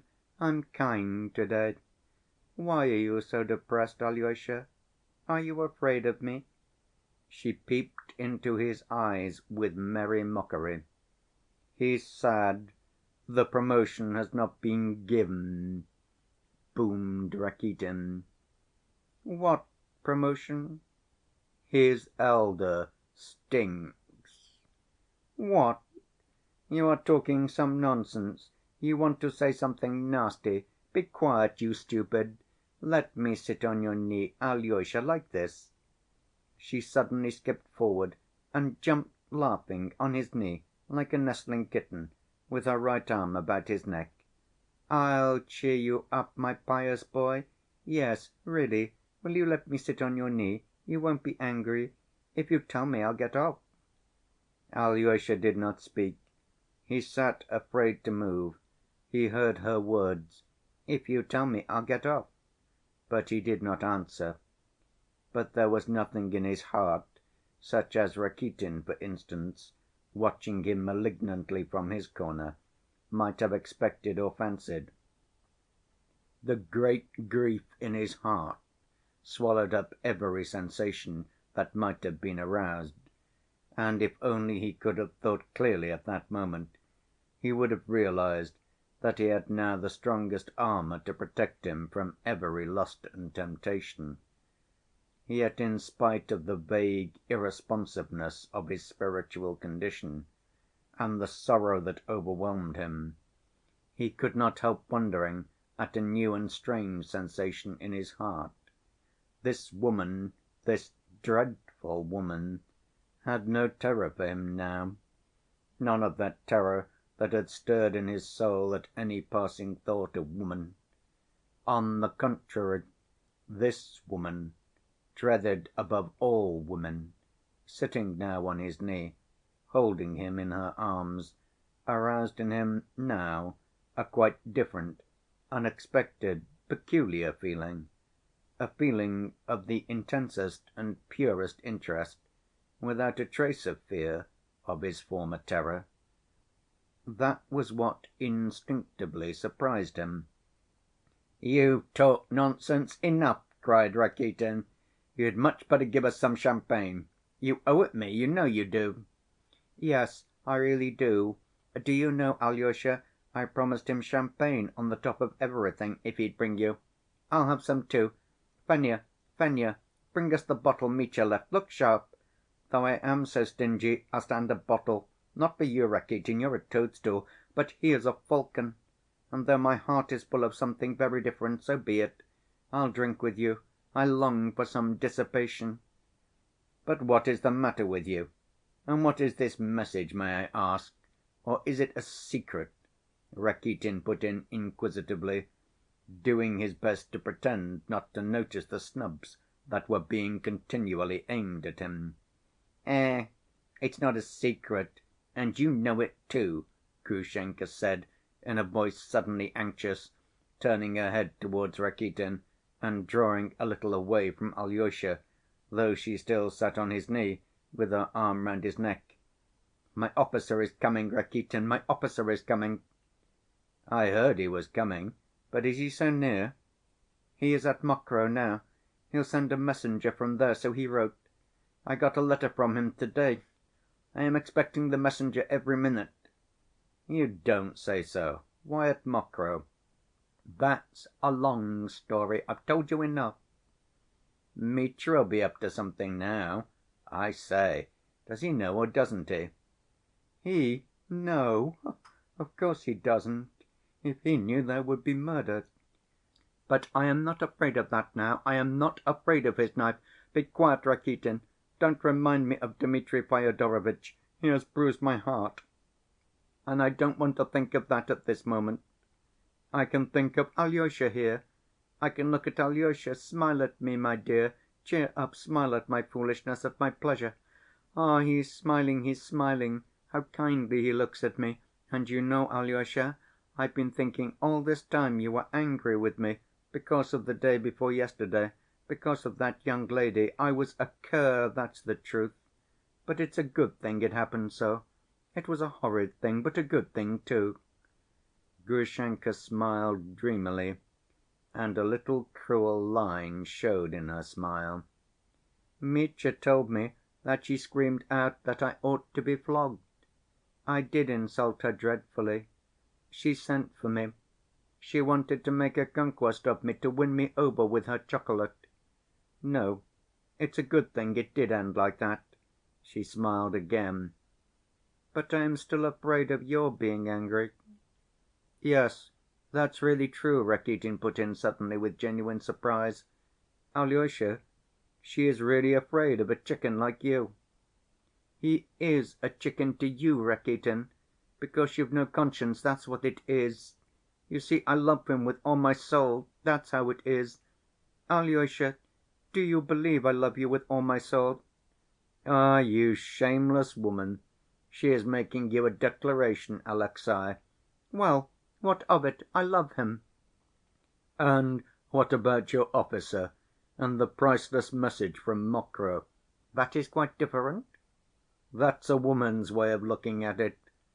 "Don't you make me angry, Rakitin," Grushenka caught him up hotly. "This is quite different. I love Alyosha in a different way. It's true, Alyosha, I had sly designs on you before, for I am a horrid, violent creature. But at other times I've looked upon you, Alyosha, as my conscience. I've kept thinking how any one like that must despise a nasty thing like me. I thought that the day before yesterday, as I ran home from the young lady's. I have thought of you a long time in that way, Alyosha, and Mitya knows. I've talked to him about it. Mitya understands. Would you believe it, I sometimes look at you and feel ashamed, utterly ashamed of myself, and how and since when I began to think about you like that, I can't say, I don't remember." Fenya came in and put a tray with an uncorked bottle and 3 glasses of champagne on the table. "Here's the champagne!" cried Rakitin. "You're excited, Agrafena Alexandrovna, and not yourself.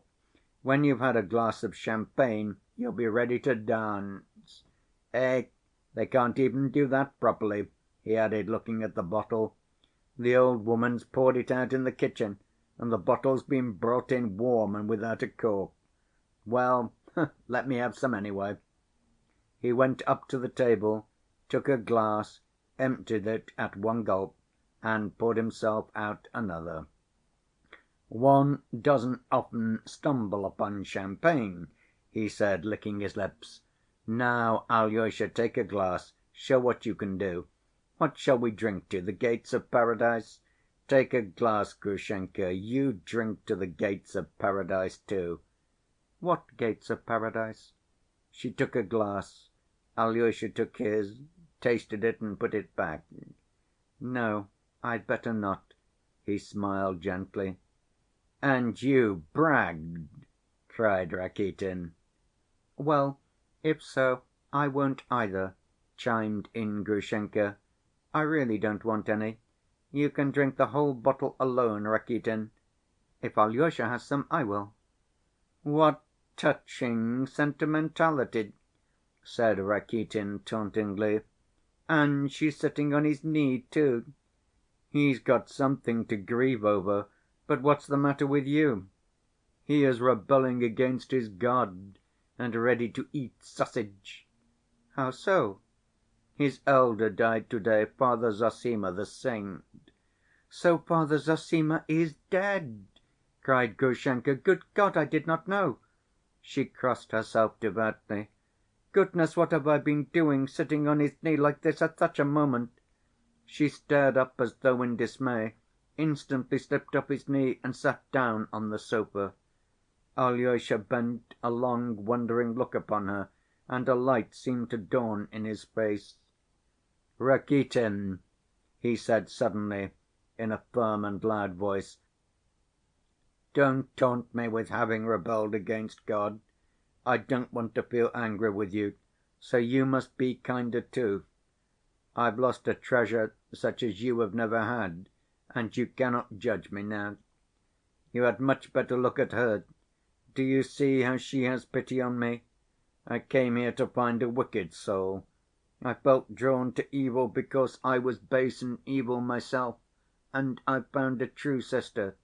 I have found a treasure, a loving heart. She had pity on me just now.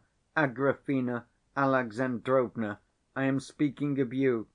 You've raised my soul from the depths." Alyosha's lips were quivering, and he caught his breath. "She has saved you, it seems," laughed Rakitin spitefully, "and she meant to get you in her clutches. Do you realize that?" "Stay, Rakitin!" Grushenka jumped up. "Hush, both of you. Now I'll tell you all about it. Hush, Alyosha, your words make me ashamed, for I am bad and not good, that's what I am. And you hush, Rakitin, because you are telling lies. I had the low idea of trying to get him in my clutches, but now you are lying. Now it's all different. And don't let me hear anything more from you, Rakitin." All this Grushenka said with extreme emotion. "They are both crazy," said Rakitin, looking at them with amazement. "I feel as though I were in a madhouse. They're both getting so feeble they'll begin crying in a minute." "I shall begin to cry, I shall," repeated Grushenka. "He called me his sister, and I shall never forget that. Only let me tell you, Rakitin, though I am bad, I did give away an onion." "An onion? Hang it all, you really are crazy." Rakitin wondered at their enthusiasm. He was aggrieved and annoyed, though he might have reflected that each of them was just passing through a spiritual crisis such as does not come often in a lifetime. But though Rakitin was very sensitive about everything that concerned himself, he was very obtuse as regards the feelings and sensations of others, partly from his youth and inexperience, partly from his intense egoism. "You see, Alyosha," Grushenka turned to him with a nervous laugh, "I was boasting when I told Rakitin I had given away an onion. But it's not to boast I tell you about it. It's only a story, but it's a nice story. I used to hear it when I was a child from Matryona, my cook, who is still with me. It's like this. Once upon a time there was a peasant woman, and a very wicked woman she was, and she died and did not leave a single good deed behind. The devils caught her and plunged her into the lake of fire. So her guardian angel stood and wondered what good deed of hers he could remember to tell to God. 'She once pulled up an onion in her garden,' said he, 'and gave it to a beggar woman.' And God answered, 'You take that onion then, hold it out to her in the lake, and let her take hold and be pulled out.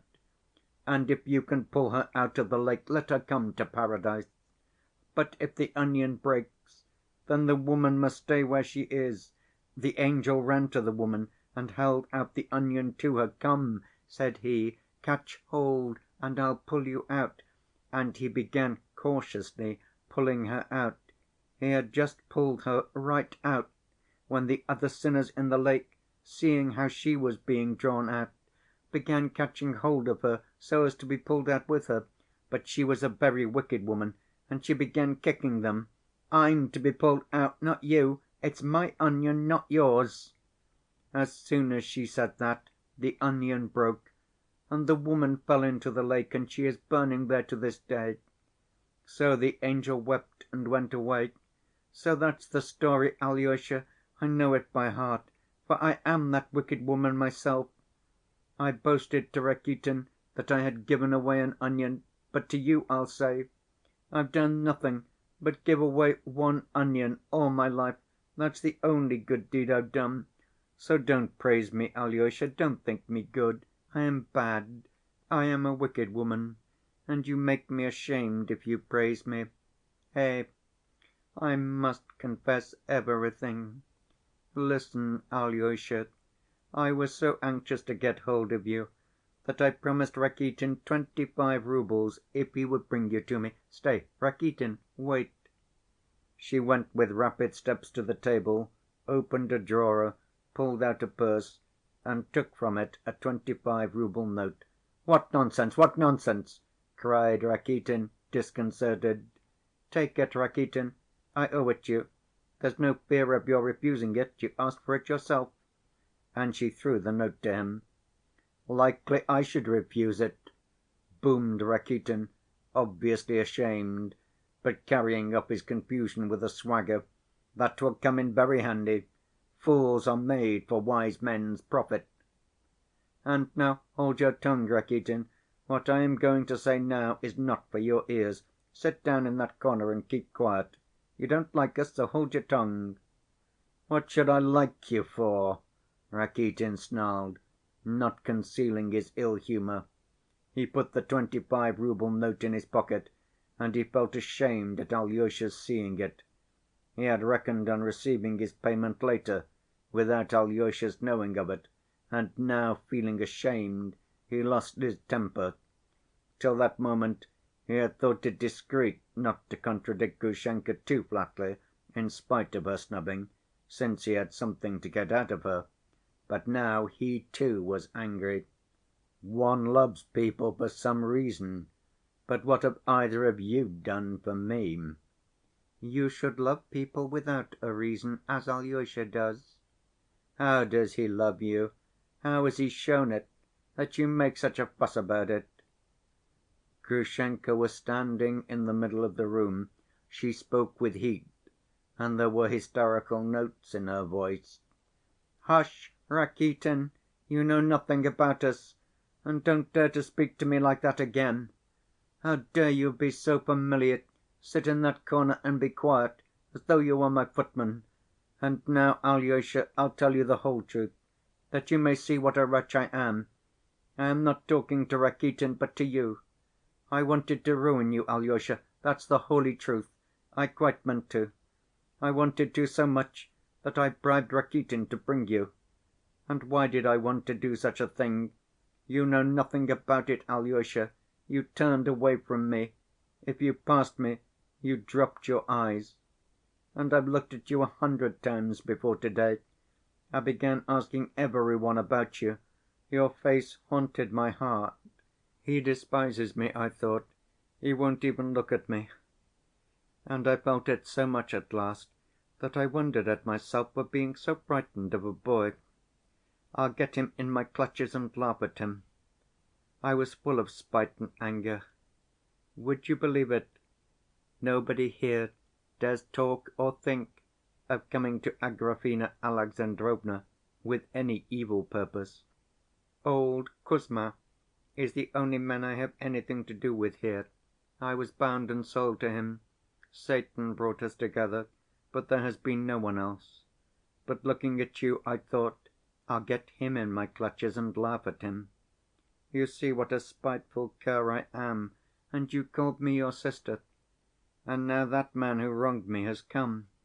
I sit here waiting for a message from him, and do you know what that man has been to me? 5 years ago, when Kuzma brought me here, I used to shut myself up, that no one might have sight or sound of me. I was a silly slip of a girl. I used to sit here sobbing. I used to lie awake all night, thinking, where is he now, the man who wronged me? He is laughing at me with another woman, most likely. If only I could see him, if I could meet him again, I'd pay him out, I'd pay him out. At night I used to lie sobbing into my pillow in the dark, and I used to brood over it. I used to tear my heart on purpose and gloat over my anger. I'll pay him out, I'll pay him out. That's what I used to cry out in the dark.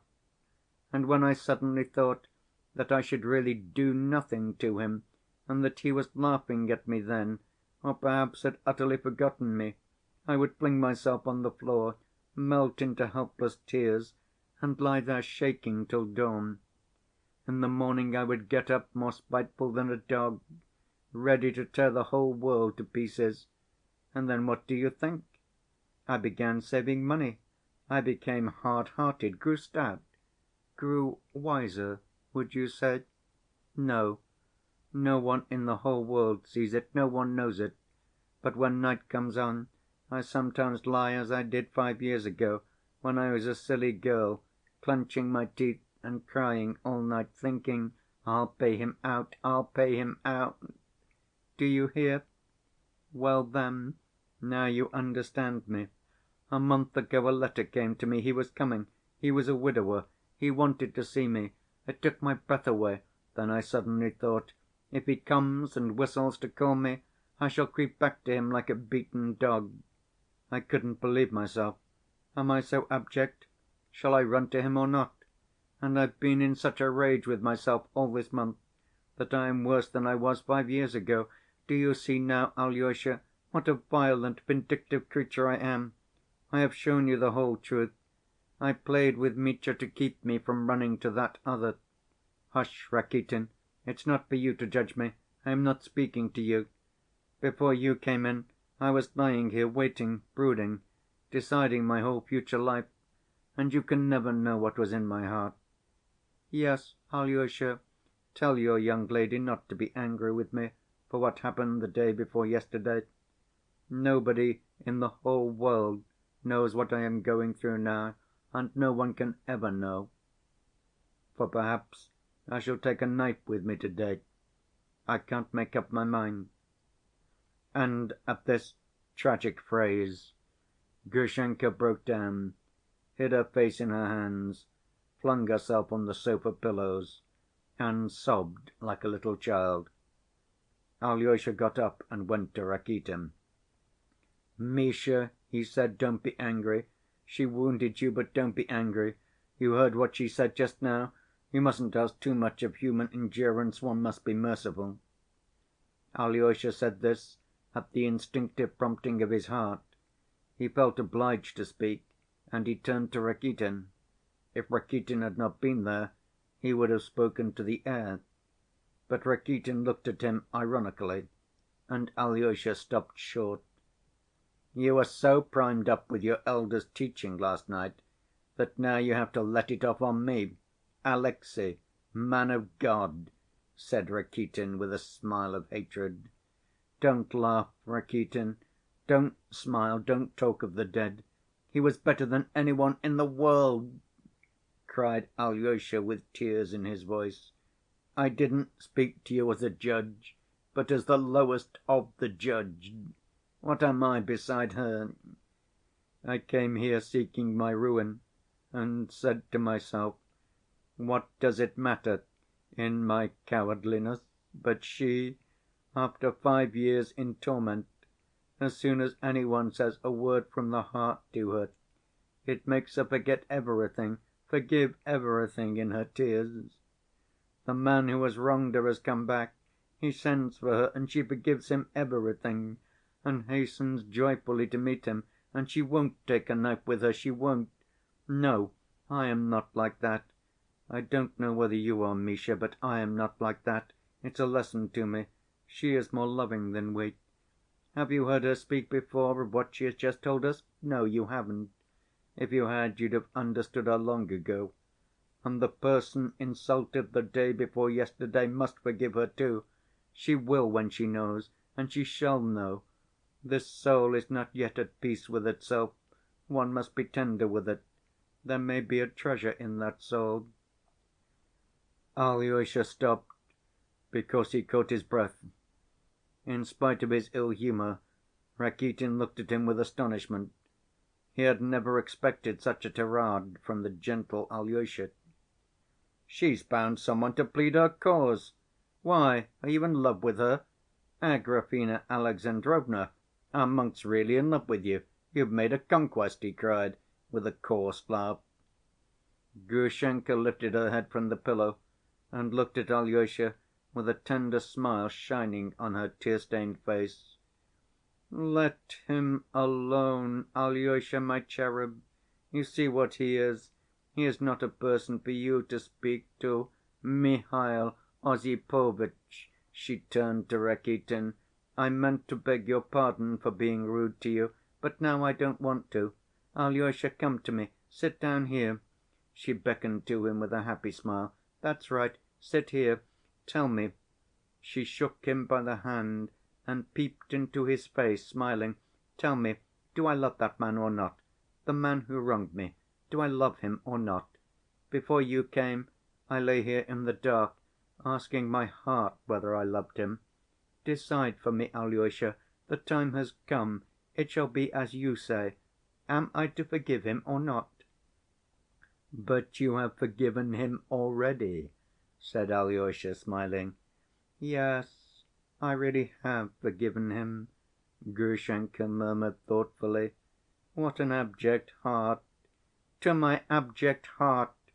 She snatched up a glass from the table, emptied it at a gulp, lifted it in the air and flung it on the floor.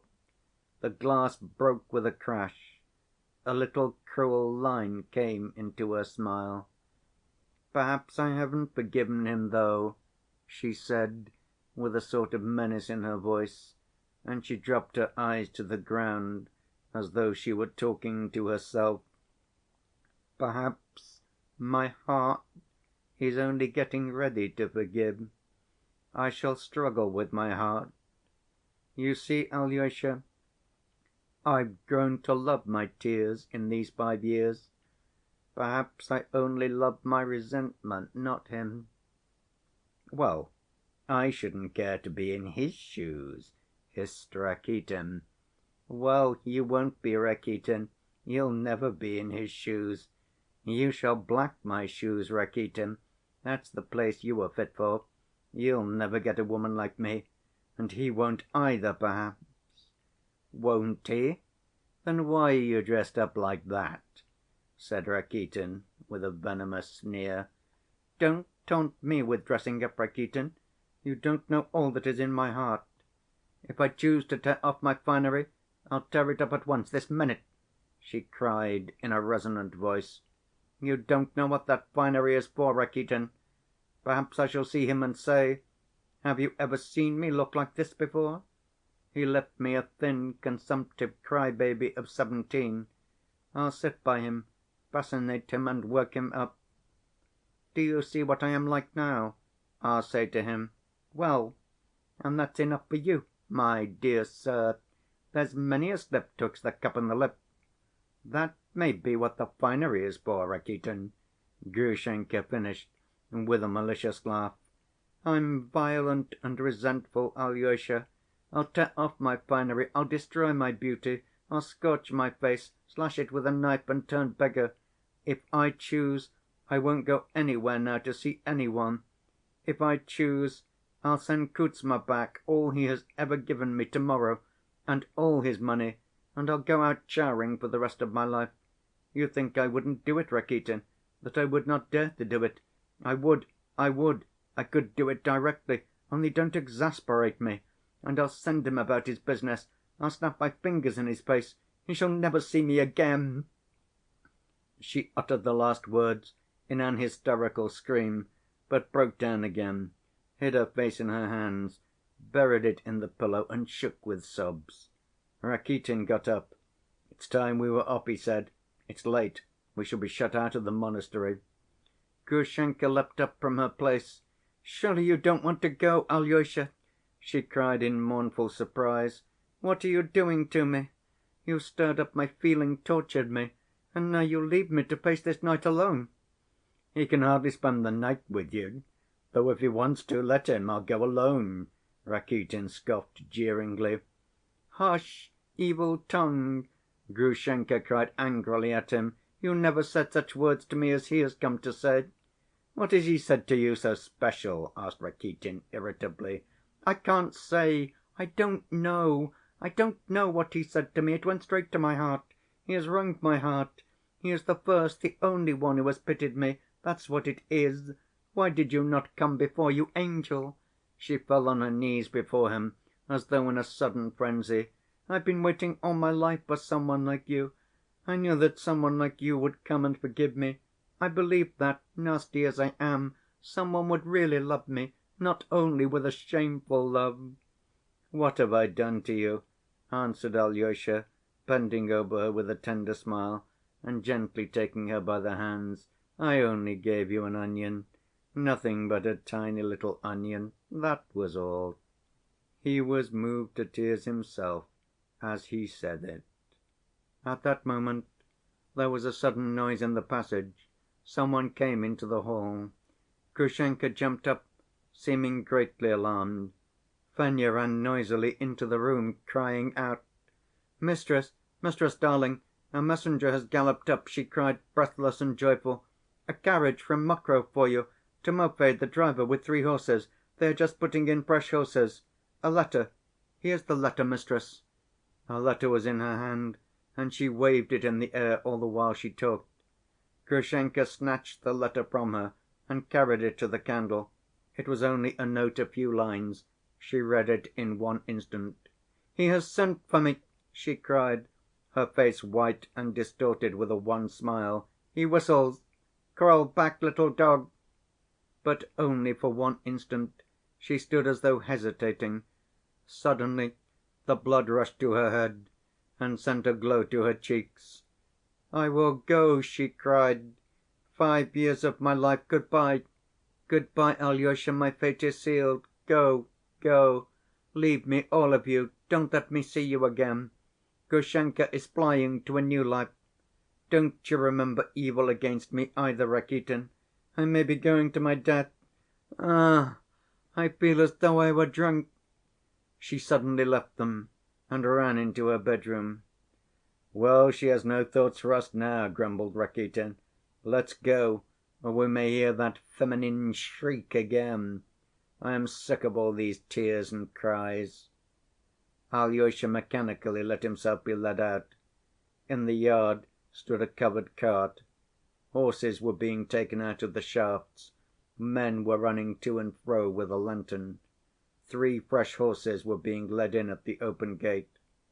But when Alyosha and Rakitin reached the bottom of the steps, Grushenka's bedroom window was suddenly opened, and she called in a ringing voice after Alyosha: "Alyosha, give my greetings to your brother Mitya, and tell him not to remember evil against me, though I have brought him misery. And tell him, too, in my words, Grushenka has fallen to a scoundrel, and not to you, noble heart. And add, too, that Grushenka loved him only 1 hour, only 1 short hour she loved him, so let him remember that hour all his life. Say Grushenka tells you to." She ended in a voice full of sobs. The window was shut with a slam. growled Rakitin, laughing. "She murders your brother Mitya, and then tells him to remember it all his life. What ferocity!" Alyosha made no reply. He seemed not to have heard. He walked fast beside Rakitin as though in a terrible hurry. He was lost in thought and moved mechanically. Rakitin felt a sudden twinge, as though he had been touched on an open wound. He had expected something quite different by bringing Grushenka and Alyosha together. Something very different from what he had hoped for had happened. "He is a Pole, that officer of hers," he began again, restraining himself. "And indeed he is not an officer at all now. He served in the customs in Siberia, somewhere on the Chinese frontier. Some puny little beggar of a Pole, I expect. Lost his job, they say. He's heard now that Grushenka saved a little money, so he's turned up again. That's the explanation of the mystery." Again Alyosha seemed not to hear. Rakitin could not control himself. "Well, so you've saved the sinner," he laughed spitefully. "Have you turned the Magdalene into the true path, driven out the 7 devils, eh? So you see the miracles you were looking out for just now have come to pass." "Hush, Rakitin," Alyosha answered with an aching heart. "So you despise me now for those 25 roubles. I've sold my friend, you think, but you are not Christ, you know, and I'm not Judas. Oh, Rakitin, I assure you, I'd forgotten about it," cried Alyosha. "You remind me of it yourself." But this was the last straw for Rakitin. "Damnation take you all and each of you!" he cried suddenly. "Why the devil did I take you up? I don't want to know you from this time forward. Go alone, there's your road." And he turned abruptly into another street, leaving Alyosha alone in the dark. Alyosha came out of the town and walked across the fields to the monastery. Chapter 45.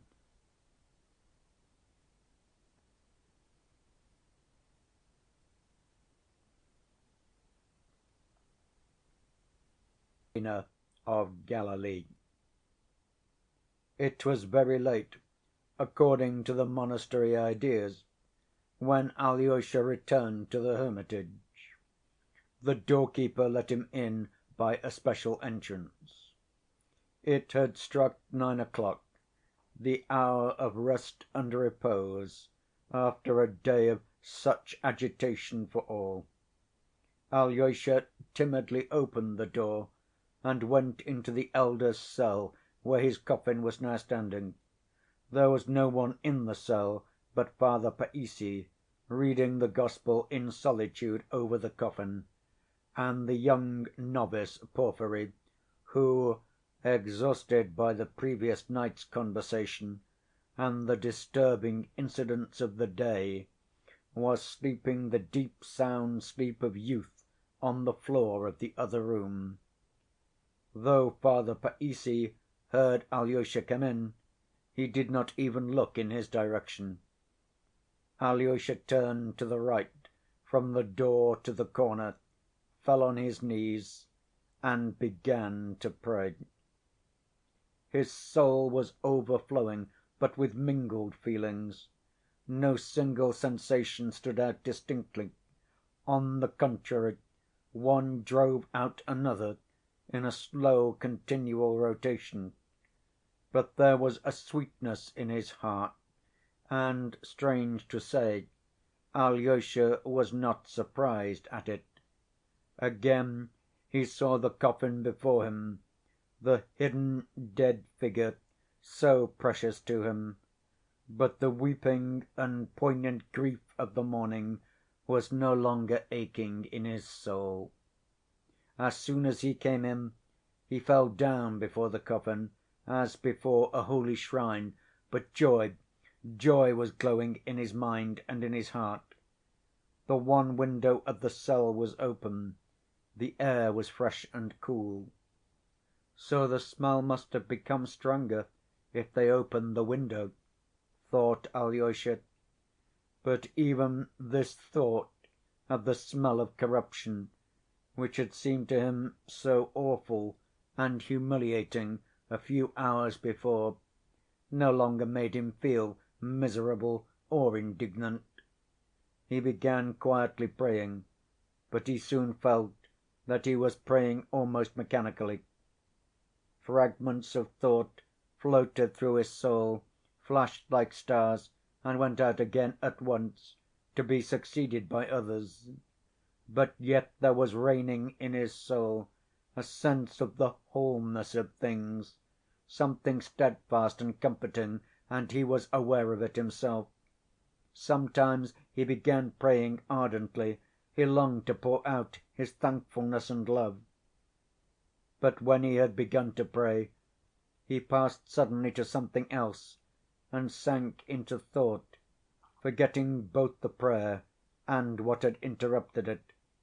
He began listening to what Father Païssy was reading, but worn out with exhaustion, he gradually began to doze. "And the third day there was a marriage in Cana of Galilee," read Father Païssy, "and the mother of Jesus was there, and both Jesus was called and his disciples to the marriage." "Marriage? What's that, a marriage?" floated whirling through Alyosha's mind. "There is happiness for her, too. She has gone to the feast. No, she has not taken the knife. That was only a tragic phrase. Well, tragic phrases should be forgiven. They must be. Tragic phrases comfort the heart; without them sorrow would be too heavy for men to bear. Rakitin has gone off to the back‐alley.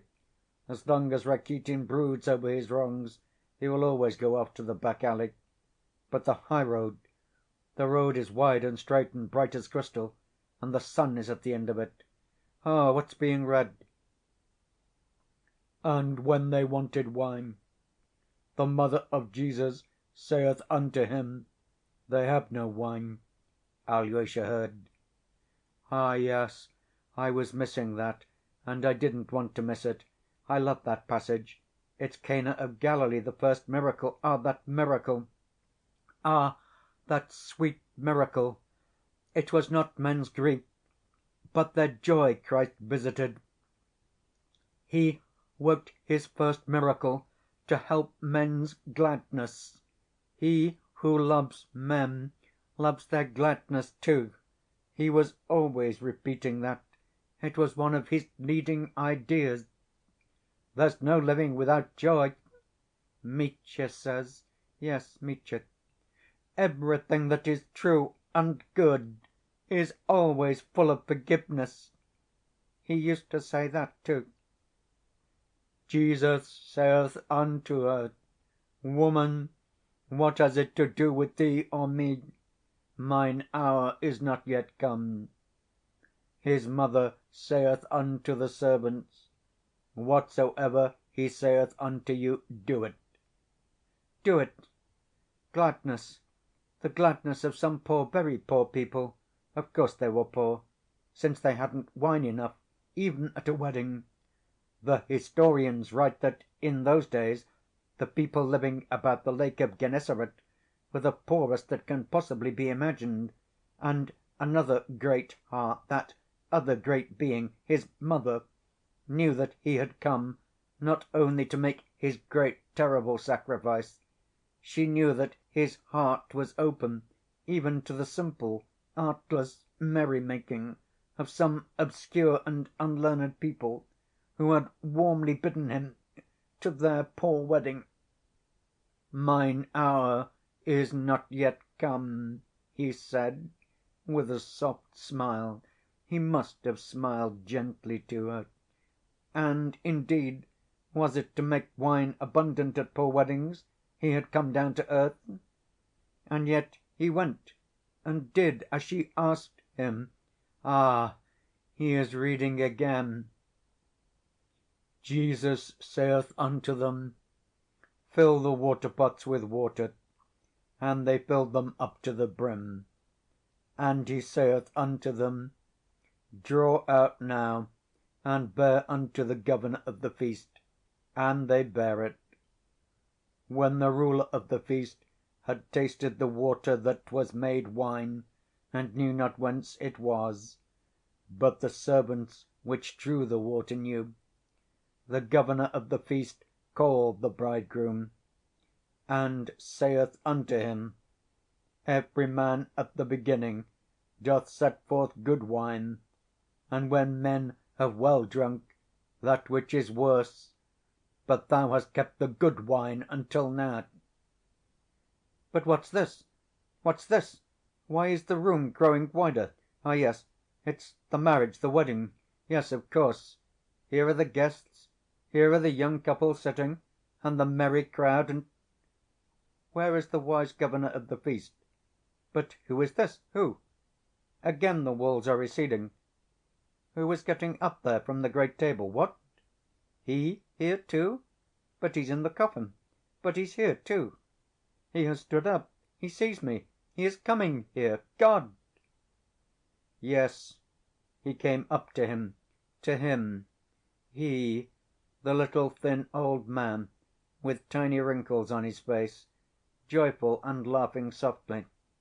There was no coffin now, and he was in the same dress as he had worn yesterday, sitting with them, when the visitors had gathered about him. His face was uncovered, his eyes were shining. How was this, then? He, too, had been called to the feast. He, too, at the marriage of Cana in Galilee. Yes, my dear, I am called too, Called and bidden, he heard a soft voice saying over him, "Why have you hidden yourself here out of sight? You come and join us too." It was his voice, the voice of Father Zossima, and it must be he, since he called him. The elder raised Alyosha by the hand, and he rose from his knees. "We are rejoicing," the little thin old man went on. "We are drinking the new wine, the wine of new, great gladness. Do you see how many guests? Here are the bride and bridegroom. Here is the wise governor of the feast. He is tasting the new wine. Why do you wonder at me? I gave an onion to a beggar, so I too am here. And many here have given only an onion each, only one little onion. What are all our deeds? And you, my gentle one, you, my kind boy, you too have known how to give a famished woman an onion to‐day. Begin your work, dear one, begin it, gentle one. Do you see our son? Do you see him?" "I am afraid, I dare not look," whispered Alyosha. "Do not fear him. He is terrible in his greatness, awful in his sublimity, but infinitely merciful. He has made himself like unto us from love, and rejoices with us. He is changing the water into wine, that the gladness of the guests may not be cut short. He is expecting new guests, he is calling new ones unceasingly, for ever and ever. There they are bringing new wine. Do you see they are bringing the vessels?" Something glowed in Alyosha's heart, something filled it till it ached. Tears of rapture rose from his soul. He stretched out his hands, uttered a cry, and waked up. Again the coffin, the open window, and the soft, solemn, distinct reading of the Gospel. But Alyosha did not listen to the reading. It was strange. He had fallen asleep on his knees, but now he was on his feet. And suddenly, as though thrown forward, with 3 firm, rapid steps, he went right up to the coffin. His shoulder brushed against Father Païssy without his noticing it. Father Païssy raised his eyes for an instant from his book, but looked away again at once, seeing that something strange was happening to the boy. Alyosha gazed for half a minute at the coffin, at the covered, motionless dead man that lay in the coffin, with the ikon on his breast, and the peaked cap with the octangular cross on his head. He had only just been hearing his voice, and that voice was still ringing in his ears.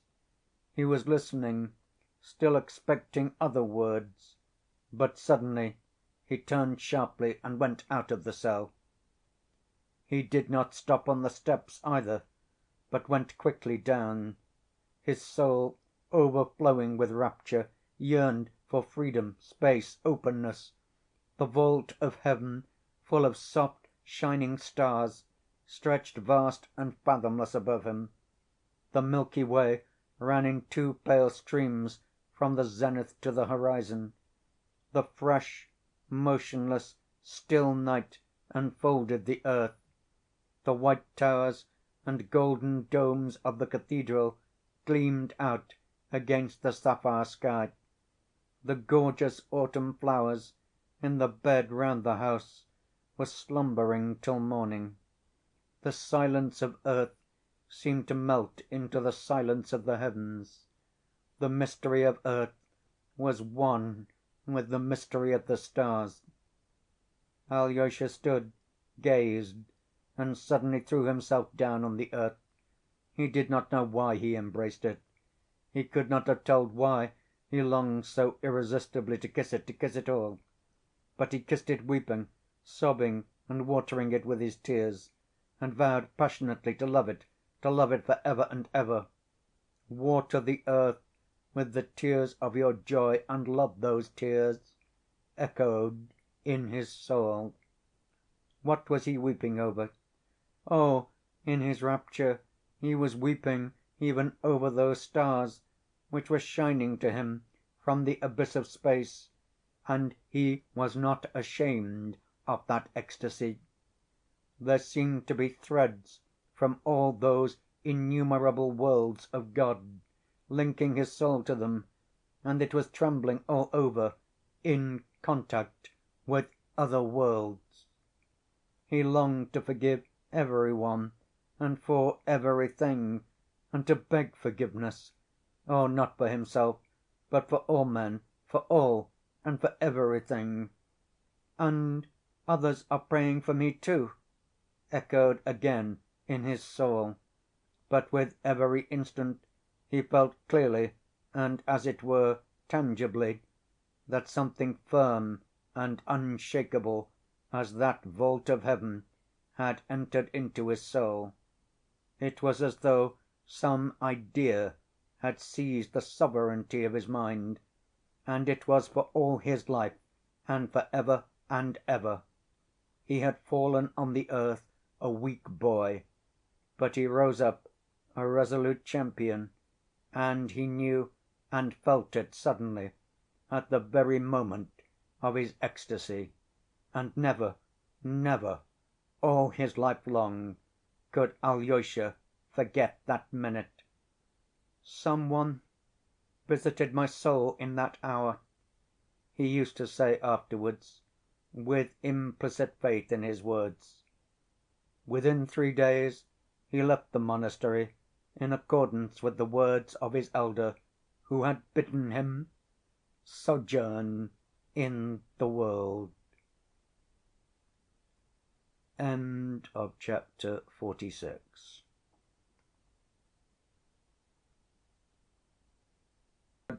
Dmitri, to whom Grushenka, flying away to a new life, had left her last greetings, bidding him remember the hour of her love for ever, knew nothing of what had happened to her, and was at that moment in a condition of feverish agitation and activity. For the last 2 days he had been in such an inconceivable state of mind that he might easily have fallen ill with brain fever, as he said himself afterwards.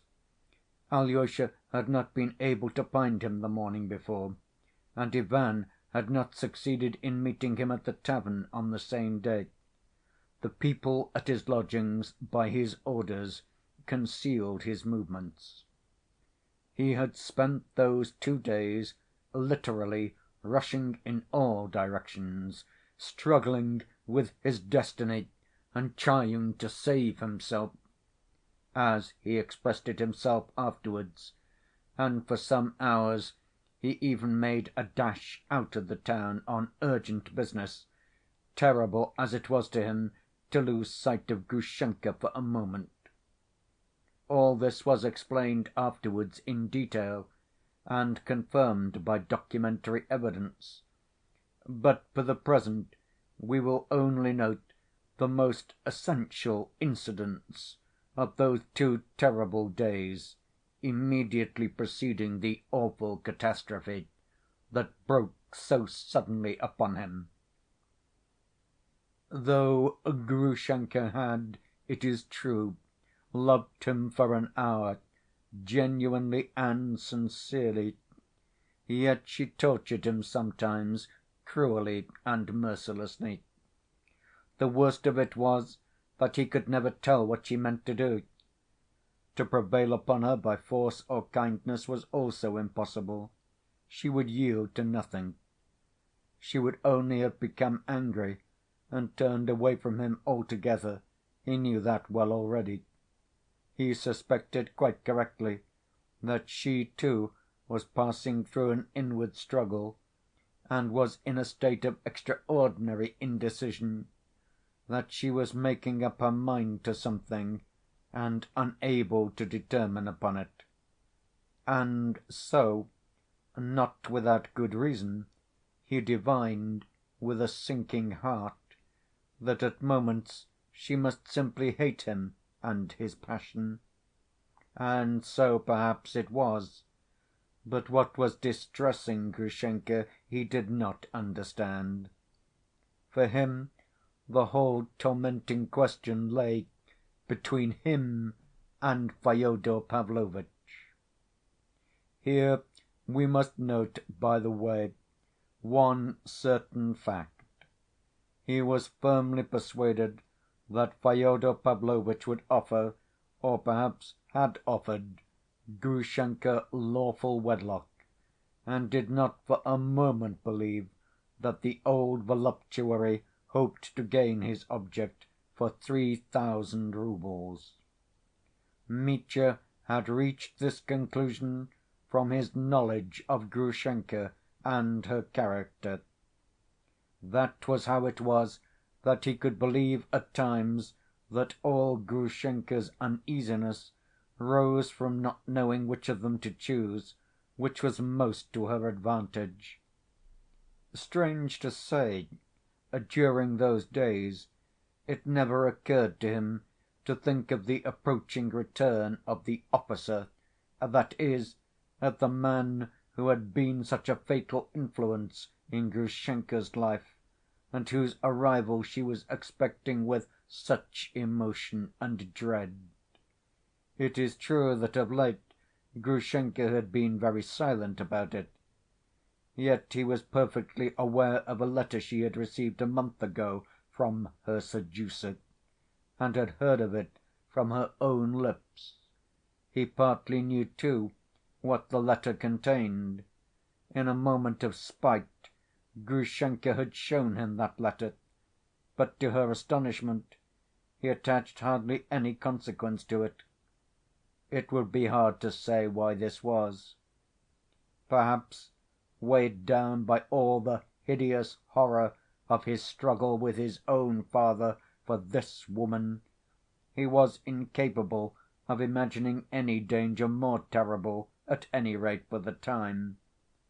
He simply did not believe in a suitor who suddenly turned up again after 5 years' disappearance, still less in his speedy arrival. Moreover, in the officer's first letter, which had been shown to Mitya, the possibility of his new rival's visit was very vaguely suggested. The letter was very indefinite, high‐flown, and full of sentimentality. It must be noted that Grushenka had concealed from him the last lines of the letter, in which his return was alluded to more definitely.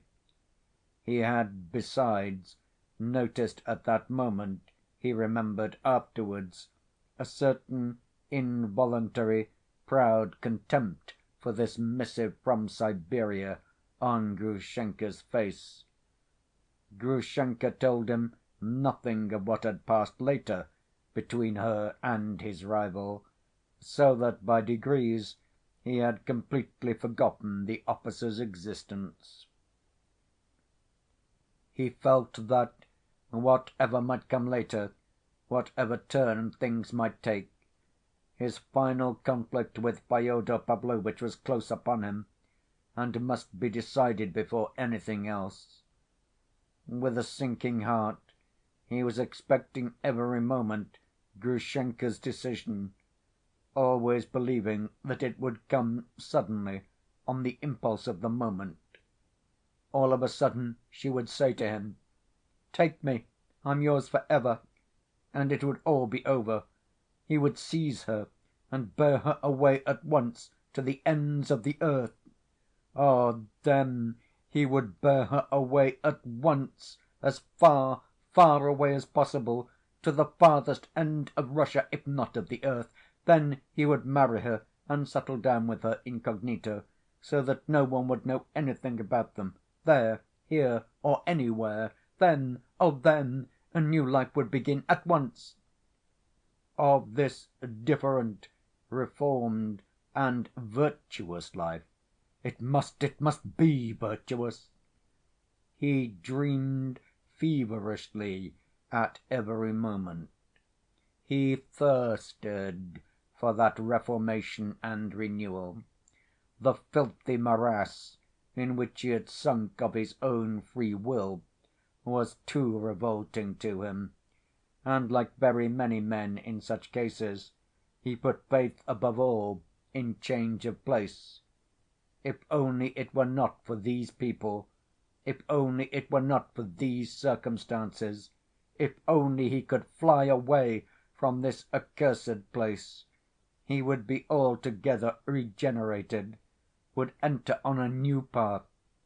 That was what he believed in and what he was yearning for. But all this could only be on condition of the first, the happy solution of the question. There was another possibility, a different and awful ending. Suddenly she might say to him, "Go away, I have just come to terms with Fyodor Pavlovitch. I am going to marry him and don't want you." And then, but Mitya did not know what would happen then. Up to the last hour he didn't know. That must be said to his credit. He had no definite intentions, had planned no crime. He was simply watching and spying in agony, while he prepared himself for the first happy solution of his destiny. He drove away any other idea, in fact. But for that ending, a quite different anxiety arose, a new, incidental, but yet fatal and insoluble difficulty presented itself. If she were to say to him, "I'm yours, take me away," how could he take her away? Where had he the means, the money to do it? It was just at this time that all sources of revenue from Fyodor Pavlovitch, doles which had gone on without interruption for so many years, ceased. Grushenka had money, of course, but with regard to this, Mitya suddenly evinced extraordinary pride. He wanted to carry her away and begin the new life with her himself, at his own expense, not at hers. He could not conceive of taking her money, and the very idea caused him a pang of intense repulsion. I won't enlarge on this fact or analyze it here, but confine myself to remarking that this was his attitude at the moment. All this may have arisen indirectly and unconsciously from the secret stings of his conscience for the money of Katerina Ivanovna that he had dishonestly appropriated. "I've been a scoundrel to one of them, and I shall be a scoundrel again to the other directly," was his feeling then, as he explained after. "And when Grushenka knows, she won't care for such a scoundrel." Where, then, was he to get the means? Where was he to get the fateful money? Without it all would be lost, and nothing could be done. And only because I hadn't the money! Oh, the shame of it!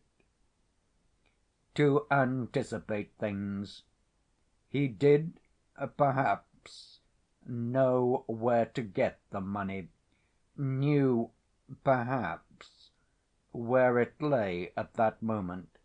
I will say no more of this here, as it will all be clear later.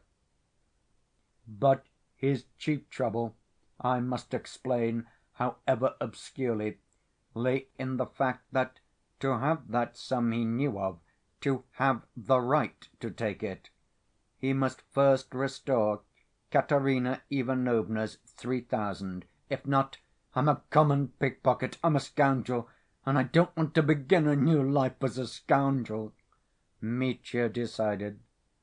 And so he made up his mind to move heaven and earth to return Katerina Ivanovna that 3,000, and that first of all.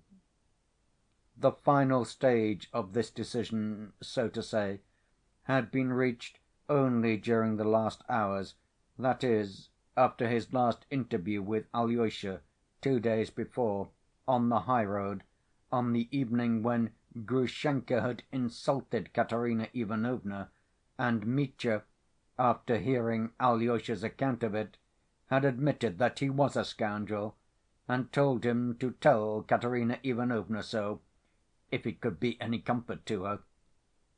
After parting from his brother on that night, he had felt in his frenzy that it would be better to murder and rob some one than fail to pay my debt to Katya. I'd rather every one thought me a robber and a murderer, I'd rather go to Siberia, than that Katya should have the right to say that I deceived her and stole her money, and used her money to run away with Grushenka and begin a new life. That I can't do." So Mitya decided, grinding his teeth, and he might well fancy at times that his brain would give way. But meanwhile he went on struggling. Strange to say, though one would have supposed there was nothing left for him but despair, for what chance had he, with nothing in the world, to raise such a sum? Yet to the very end he persisted in hoping that he would get that 3,000, that the money would somehow come to him of itself, as though it might drop from heaven. That is just how it is with people who, like Dmitri, have never had anything to do with money except to squander what has come to them by inheritance, without any effort of their own, and have no notion how money is obtained. A whirl of the most fantastic notions took possession of his brain immediately after he had parted with Alyosha 2 days before, and threw his thoughts into a tangle of confusion. This is how it was he pitched first on a perfectly wild enterprise. And perhaps to men of that kind, in such circumstances, the most impossible, fantastic schemes occur first and seem most practical. He suddenly determined to go to Samsonov, the merchant who was Grushenka's protector, and to propose a scheme to him, and by means of it to obtain from him at once the whole of the sum required.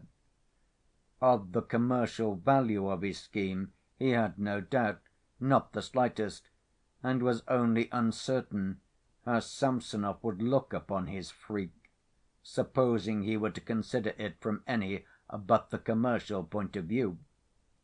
Though Mitya knew the merchant by sight, he was not acquainted with him and had never spoken a word to him.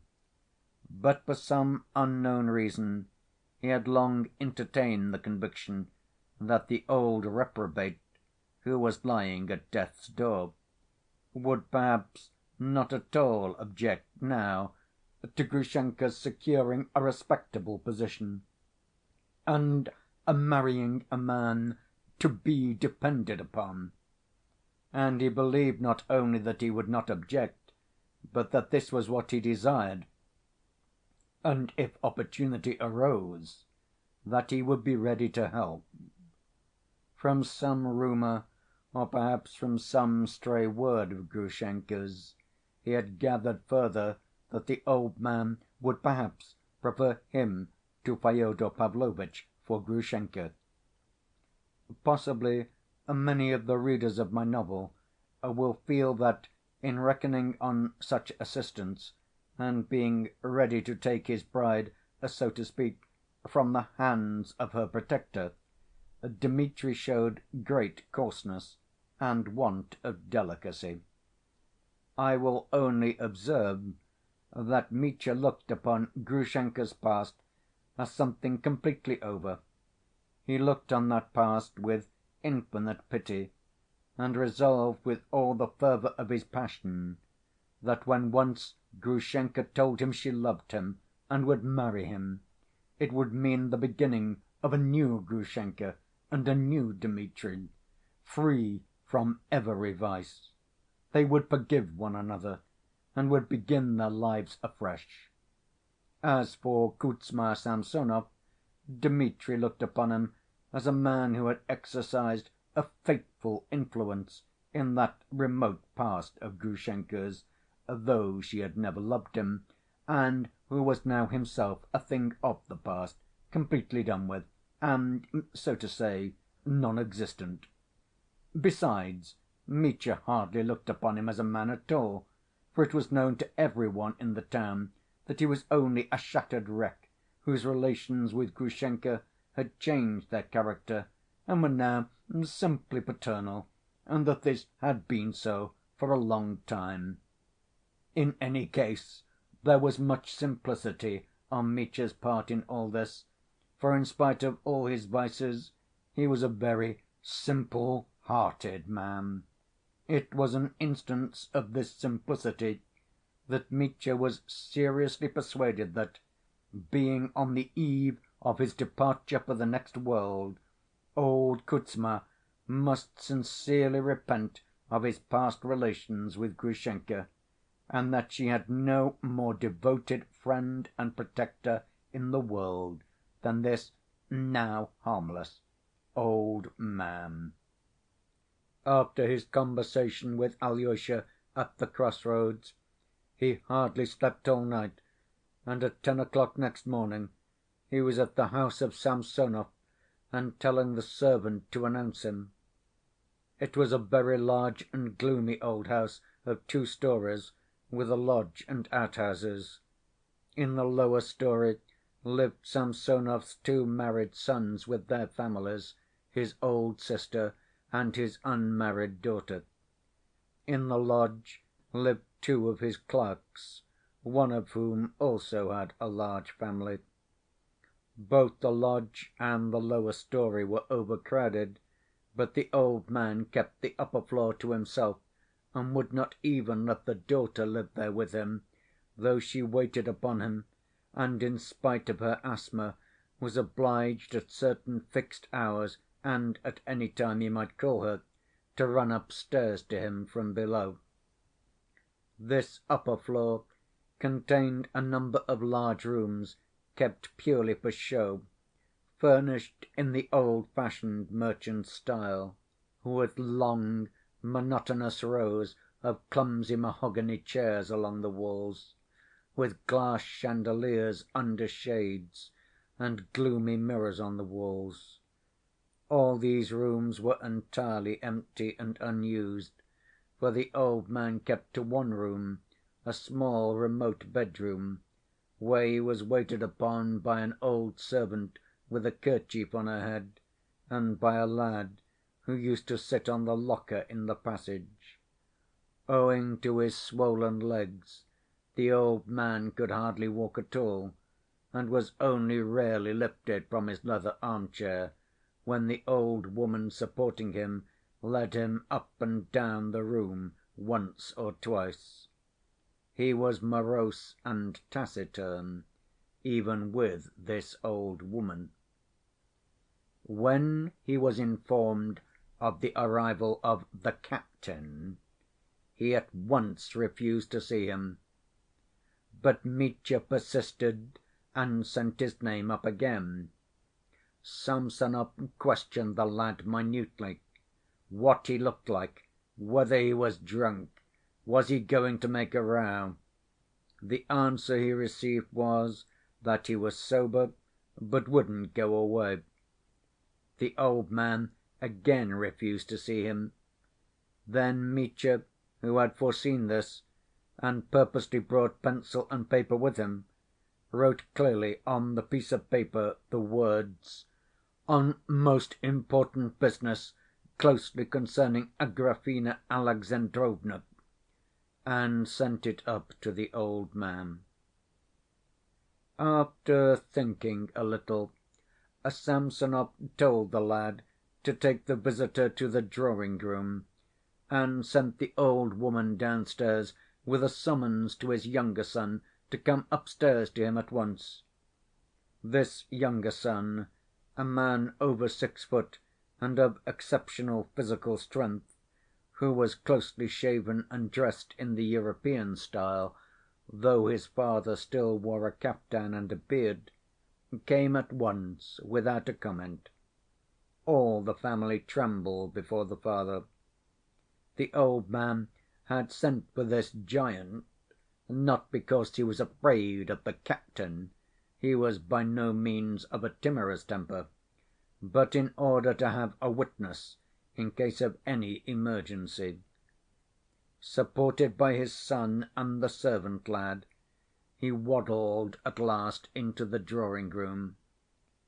It may be assumed that he felt considerable curiosity. The drawing‐room, in which Mitya was awaiting him, was a vast, dreary room that laid a weight of depression on the heart. It had a double row of windows, a gallery, marbled walls, and three immense chandeliers with glass lustres covered with shades. Mitya was sitting on a little chair at the entrance, awaiting his fate with nervous impatience.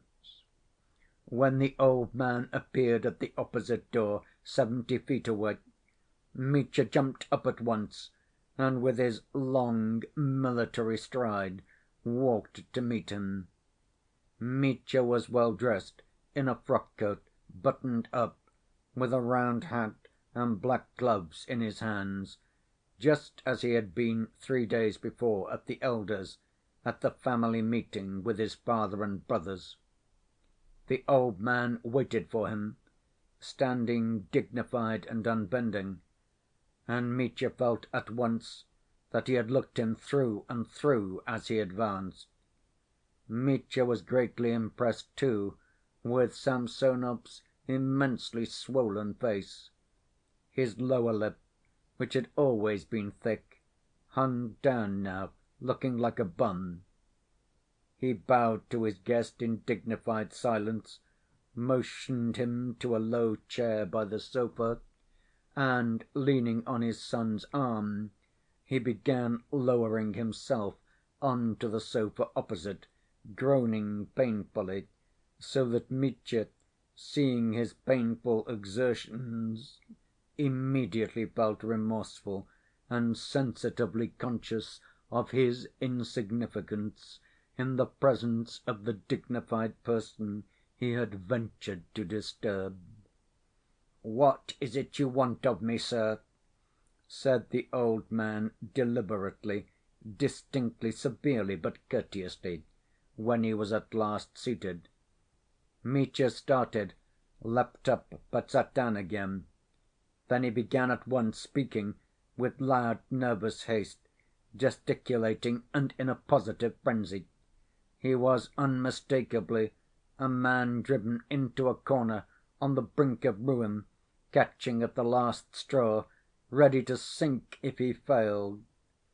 Old Samsonov probably grasped all this in an instant, though his face remained cold and immovable as a statue's. "Most honored Sir Kuzma Kuzmitch, you have no doubt heard more than once of my disputes with my father, Fyodor Pavlovitch Karamazov, who robbed me of my inheritance from my mother, seeing the whole town is gossiping about it, for here every one's gossiping of what they shouldn't, and besides it might have reached you through Grushenka, I beg your pardon, through Agrafena Alexandrovna, Agrafena Alexandrovna, the lady for whom I have the highest respect and esteem." So Mitya began, and broke down at the first sentence. We will not reproduce his speech word for word, but will only summarize the gist of it. 3 months ago, he said, he had of express intention (Mitya purposely used these words instead of intentionally) consulted a lawyer in the chief town of the province, a distinguished lawyer, Kuzma Kuzmitch, Pavel Pavlovitch Konoplodov. You have perhaps heard of him? A man of vast intellect, the mind of a statesman. He knows you, too. spoke of you in the highest terms." Mitya broke down again. But these breaks did not deter him. He leapt instantly over the gaps and struggled on and on.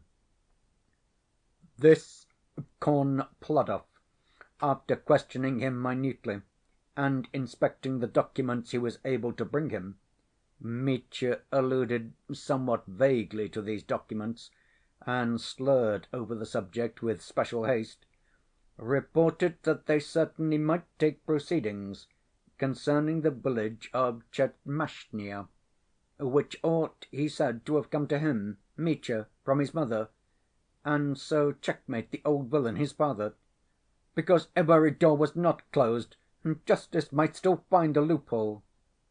In fact, he might reckon on an additional sum of 6,000 or even 7,000 roubles from Fyodor Pavlovitch, as Tchermashnya was worth at least 25,000, he might say 28,000, in fact, 30, Kuzma Kuzmitch, and would you believe it, I didn't get 17 from that heartless man.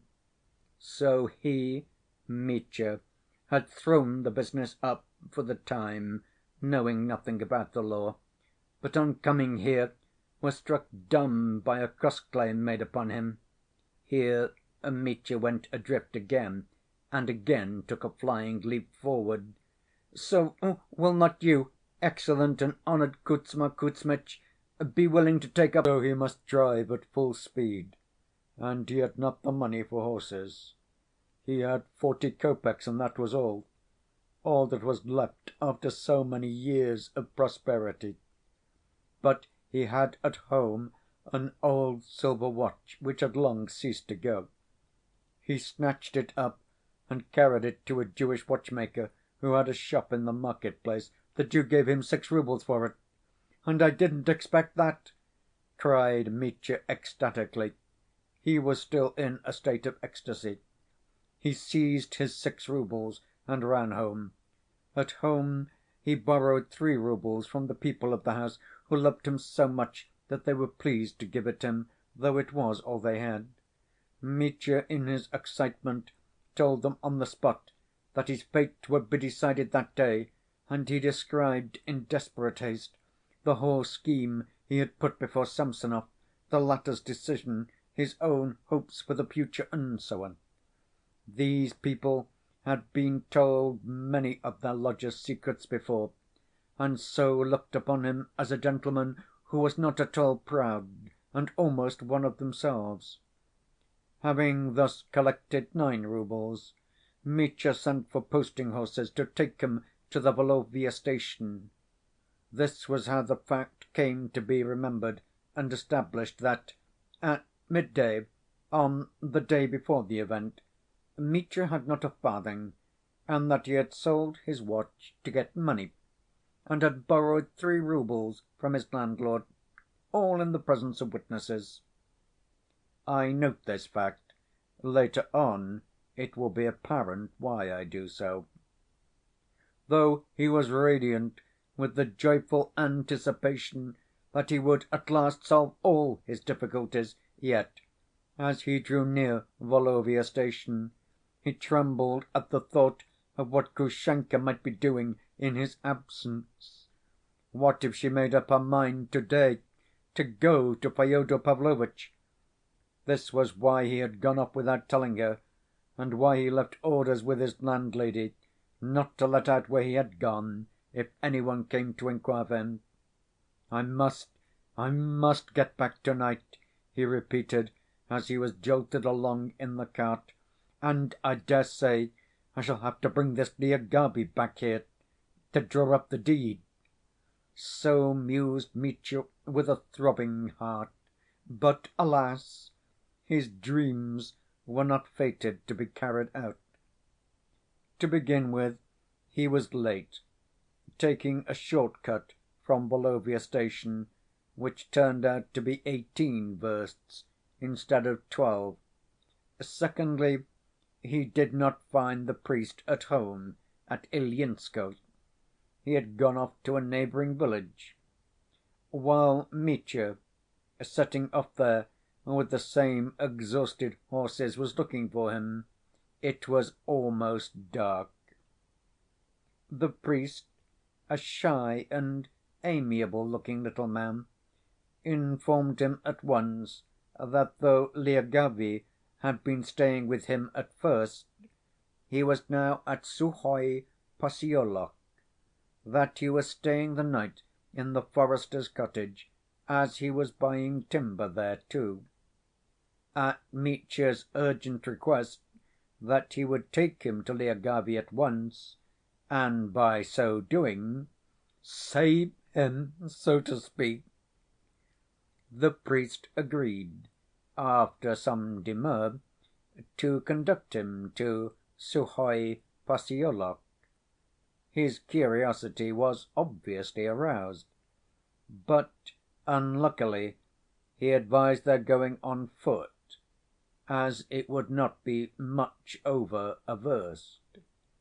Mitya, of course, agreed, and marched off with his yard‐long strides, so that the poor priest almost ran after him. He was a very cautious man, though not old. Mitya at once began talking to him, too, of his plans, nervously and excitedly, asking advice in regard to Lyagavy, and talking all the way. The priest listened attentively, but gave little advice. He turned off Mitya's questions with, "I don't know," "Ah, I can't say," "How can I tell?" and so on. When Mitya began to speak of his quarrel with his father over his inheritance, the priest was positively alarmed, as he was in some way dependent on Fyodor Pavlovitch.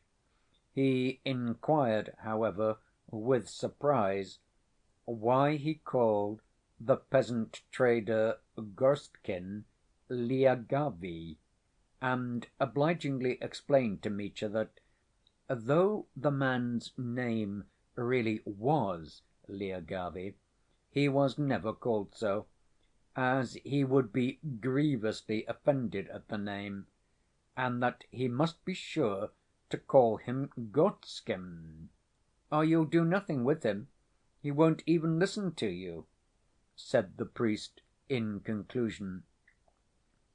Mitya was somewhat surprised for a moment, and explained that that was what Samsonov had called him.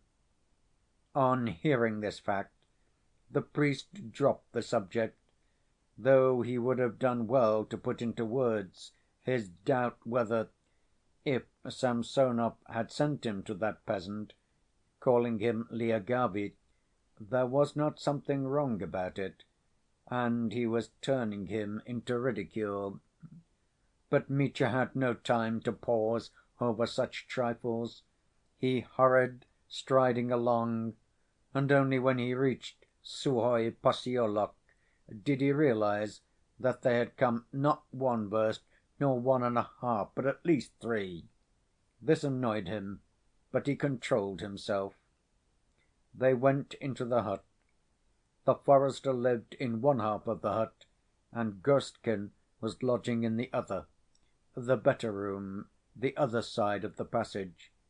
They went into that room and lighted a tallow candle. The hut was extremely overheated.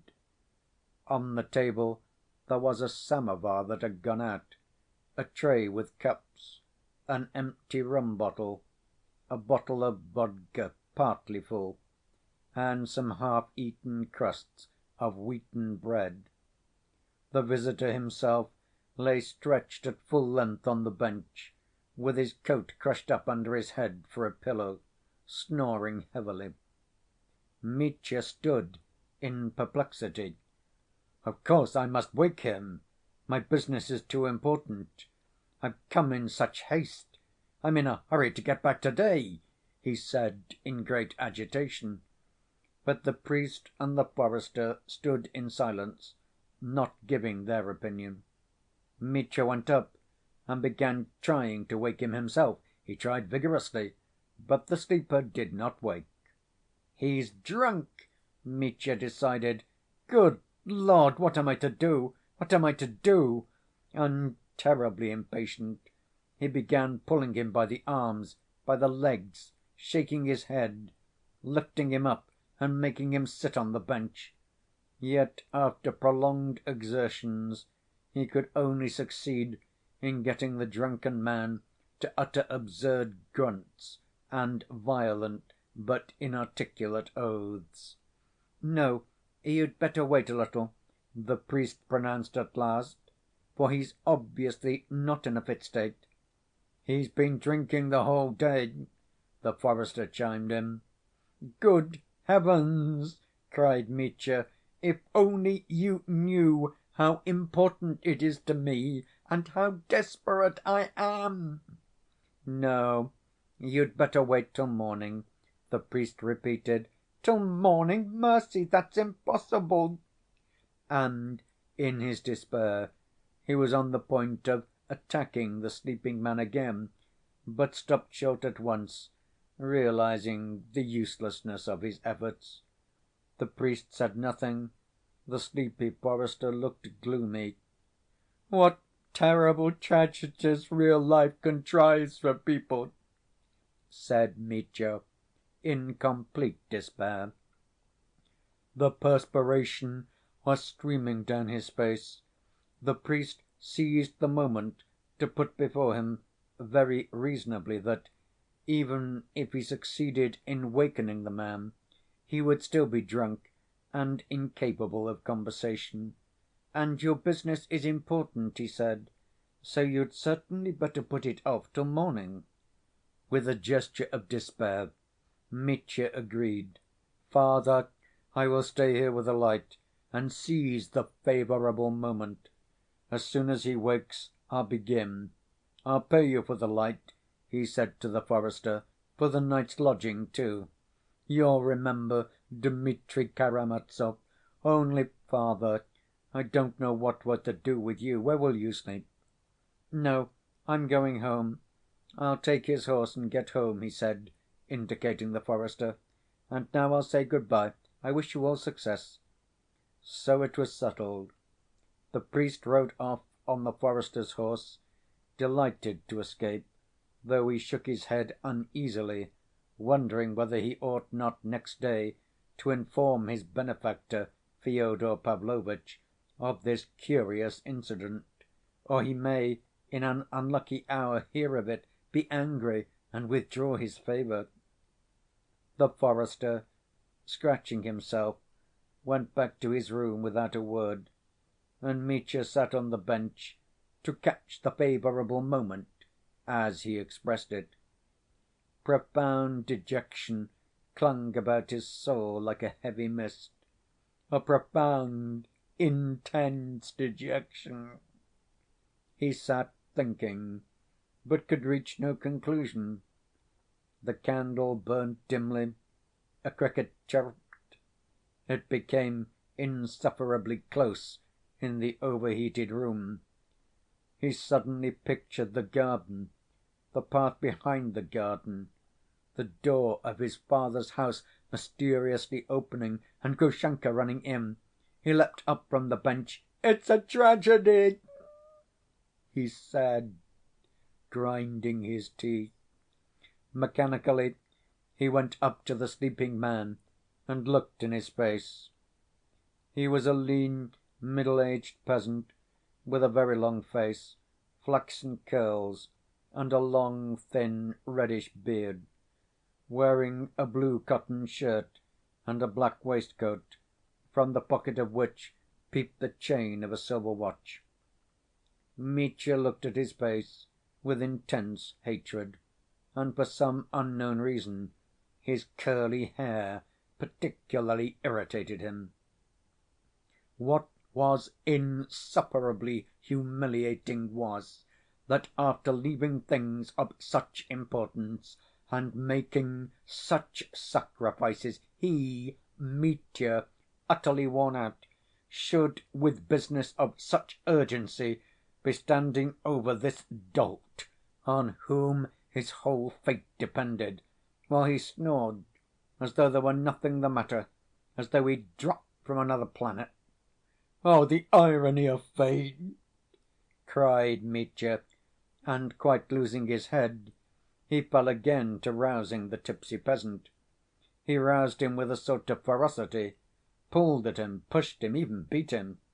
But after 5 minutes of vain exertions he returned to his bench in helpless despair and sat down. "Stupid, stupid!" cried Mitya. "And how dishonorable it all is!" Something made him add. His head began to ache horribly.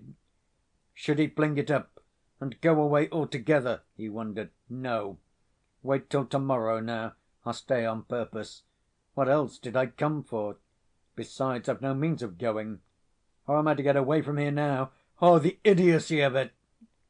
But his head ached more and more. He sat without moving, and unconsciously dozed off and fell asleep as he sat. He seemed to have slept for 2 hours or more. He was waked up by his head aching so unbearably that he could have screamed. There was a hammering in his temples, and the top of his head ached. It was a long time before he could wake up fully and understand what had happened to him. At last he realized that the room was full of charcoal fumes from the stove, and that he might die of suffocation. And the drunken peasant still lay snoring. The candle guttered and was about to go out. Mitya cried out and ran staggering across the passage into the forester's room. The forester waked up at once, but hearing that the other room was full of fumes, to Mitya's surprise and annoyance, accepted the fact with strange unconcern, though he did go to see to it. "But he's dead, he's dead! And what am I to do then?" cried Mitya frantically. They threw open the doors, opened a window and the chimney. Mitya brought a pail of water from the passage. First he wetted his own head, then, finding a rag of some sort, dipped it into the water and put it on Lyagavy's head. The forester still treated the matter contemptuously, and when he opened the window, said grumpily, "It'll be all right now." He went back to sleep, leaving Mitya a lighted lantern. Mitya fussed about the drunken peasant for half an hour, wetting his head, and gravely resolved not to sleep all night. But he was so worn out that when he sat down for a moment to take breath, he closed his eyes, unconsciously stretched himself full length on the bench, and slept like the dead. It was dreadfully late when he waked. It was somewhere about 9 o'clock. The sun was shining brightly in the 2 little windows of the hut. The curly‐headed peasant was sitting on the bench and had his coat on. He had another samovar and another bottle in front of him. Yesterday's bottle had already been finished, and the new one was more than half empty. Mitya jumped up and saw at once that the cursed peasant was drunk again, hopelessly and incurably. He stared at him for a moment with wide‐opened eyes. The peasant was silently and slyly watching him, with insulting composure, and even a sort of contemptuous condescension, so Mitya fancied. He rushed up to him. "Excuse me, you see, you've most likely heard from the forester here in the hut. I'm Lieutenant Dmitri Karamazov, the son of the old Karamazov, whose copse you're buying." "That's a lie," said the peasant, calmly and confidently. "A lie? You know Fyodor Pavlovitch?" "I don't know any of your Fyodor Pavlovitches," said the peasant, speaking thickly. "You're bargaining with him for the copse, for the copse! Do wake up and collect yourself. Father Pavel of Ilyinskoe brought me here. You wrote to Samsonov, and he has sent me to you," Mitya gasped breathlessly. "You're lying," Lyagavy blurted out again. Mitya's legs went cold. "For mercy's sake, it isn't a joke. You're drunk, perhaps. Yet you can speak and understand, or else I understand nothing." "You're a painter." "For mercy's sake, I'm Karamazov, Dmitri Karamazov. I have an offer to make you, an advantageous offer, very advantageous offer concerning the copse." The peasant stroked his beard importantly. "No, you've contracted for the job and turned out a scamp. You're a scoundrel." "I assure you you're mistaken," cried Mitya, wringing his hands in despair. The peasant still stroked his beard, and suddenly screwed up his eyes cunningly. "No, you show me this. You tell me the law that allows roguery. Do you hear? You're a scoundrel. Do you understand that?" Mitya stepped back gloomily, and suddenly something seemed to hit him on the head, as he said afterwards. In an instant a light seemed to dawn in his mind. A light was kindled, and I grasped it all. He stood stupefied, wondering how he, after all a man of intelligence, could have yielded to such folly, have been led into such an adventure, and have kept it up for almost 24 hours, fussing round this Lyagavy, wetting his head. Why, the man's drunk, dead drunk, and he'll go on drinking now for a week. What's the use of waiting here? And what if Samsonov sent me here on purpose? What if she... Oh, God, what have I done?" The peasant sat watching him and grinning. Another time Mitya might have killed the fool in a fury, but now he felt as weak as a child. He went quietly to the bench, took up his overcoat, put it on without a word, and went out of the hut. He did not find the forester in the next room.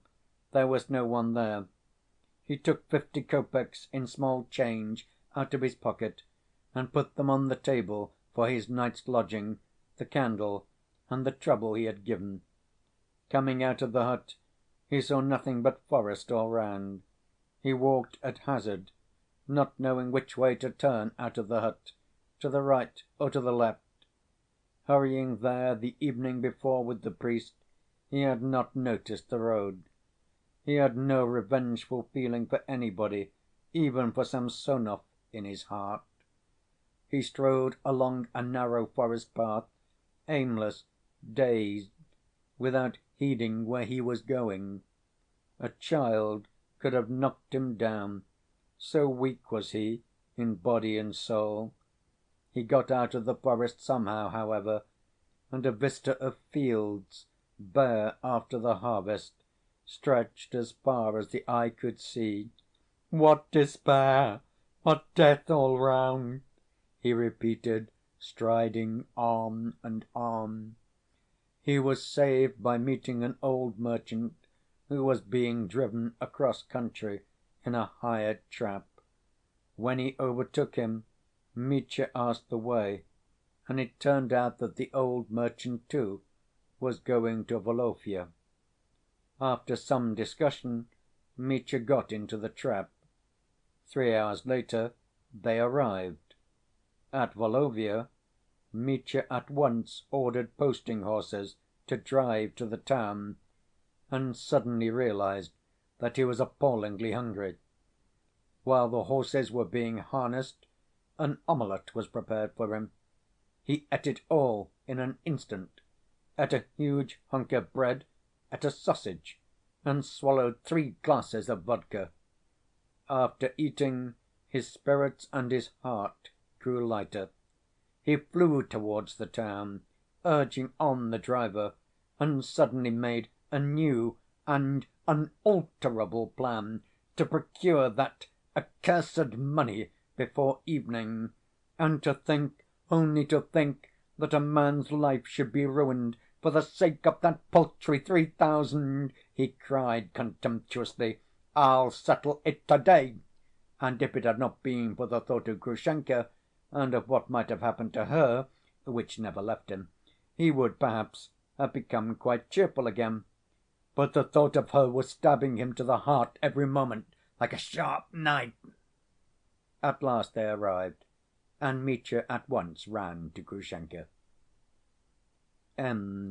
Chapter 48.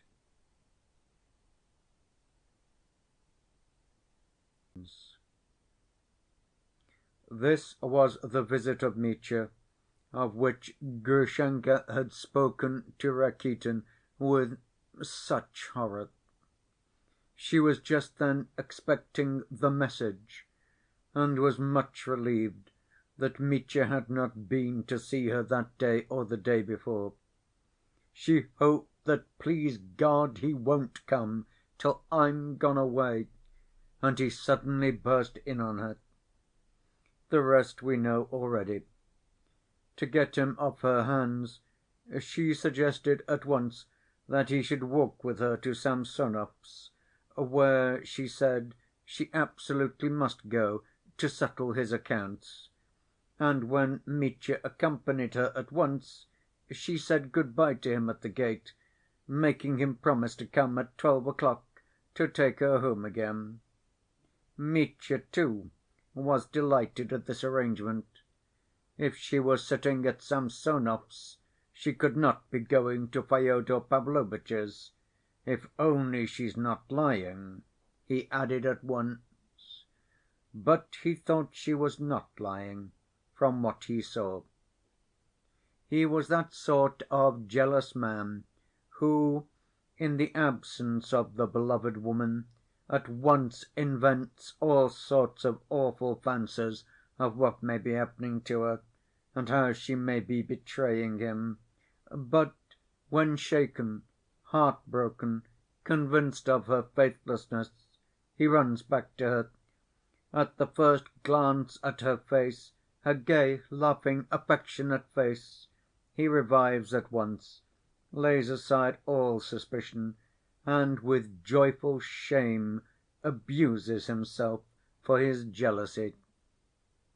After leaving Grushenka at the gate, he rushed home. Oh, he had so much still to do that day, but a load had been lifted from his heart anyway.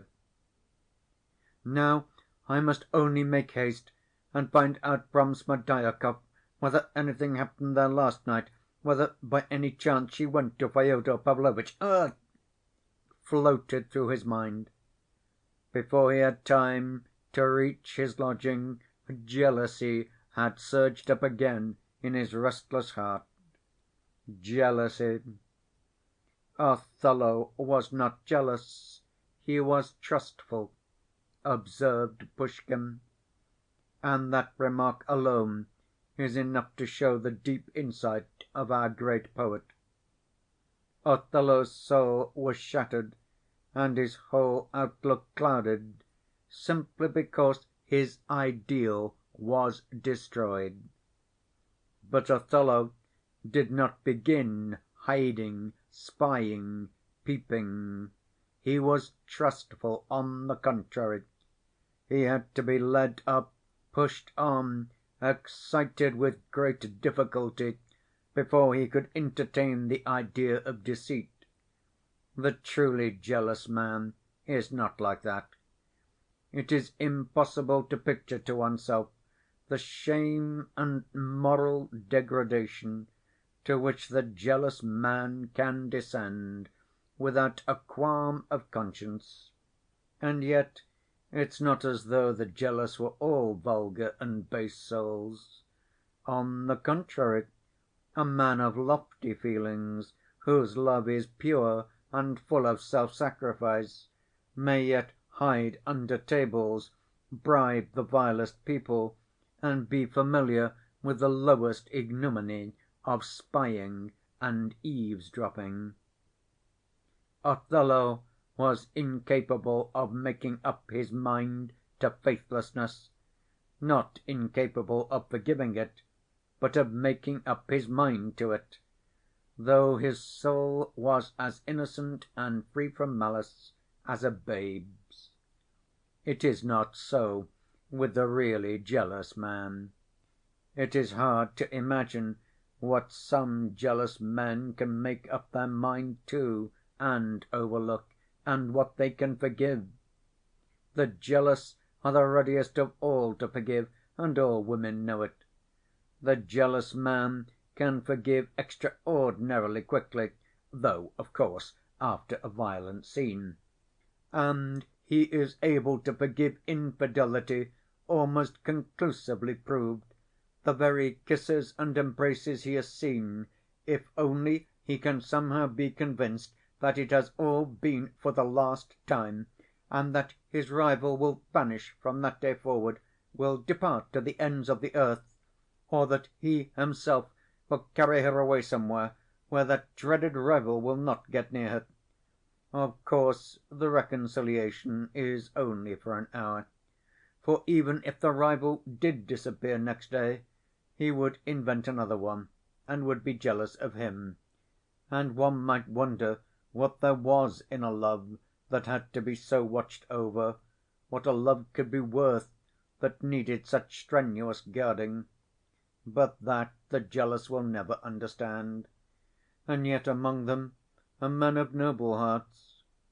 It is remarkable, too, that those very men of noble hearts, standing hidden in some cupboard, listening and spying, never feel the stings of conscience at that moment anyway, though they understand clearly enough, with their noble hearts, the shameful depths to which they have voluntarily sunk. At the sight of Grushenka, Mitya's jealousy vanished, and for an instant he became trustful and generous, and positively despised himself for his evil feelings. But it only proved that, in his love for the woman, there was an element of something far higher than he himself imagined, that it was not only a sensual passion, not only the curve of her body, of which he had talked to Alyosha. But as soon as Grushenka had gone, Mitya began to suspect her of all the low cunning of faithlessness, and he felt no sting of conscience at it. And so jealousy surged up in him again. He had, in any case, to make haste. The first thing to be done was to get hold of at least a small, temporary loan of money. The 9 roubles had almost all gone on his expedition, and, as we all know, one can't take a step without money. But he had thought over in the cart where he could get a loan. He had a brace of fine dueling pistols in a case, which he had not pawned till then, because he prized them above all his possessions. In the Metropolis tavern he had some time since made acquaintance with a young official, and had learnt that this very opulent bachelor was passionately fond of weapons. He used to buy pistols, revolvers, daggers, hang them on his wall, and show them to acquaintances. He prided himself on them, and was quite a specialist on the mechanism of the revolver. Mitya, without stopping to think, went straight to him, and offered to pawn his pistols to him for 10 roubles.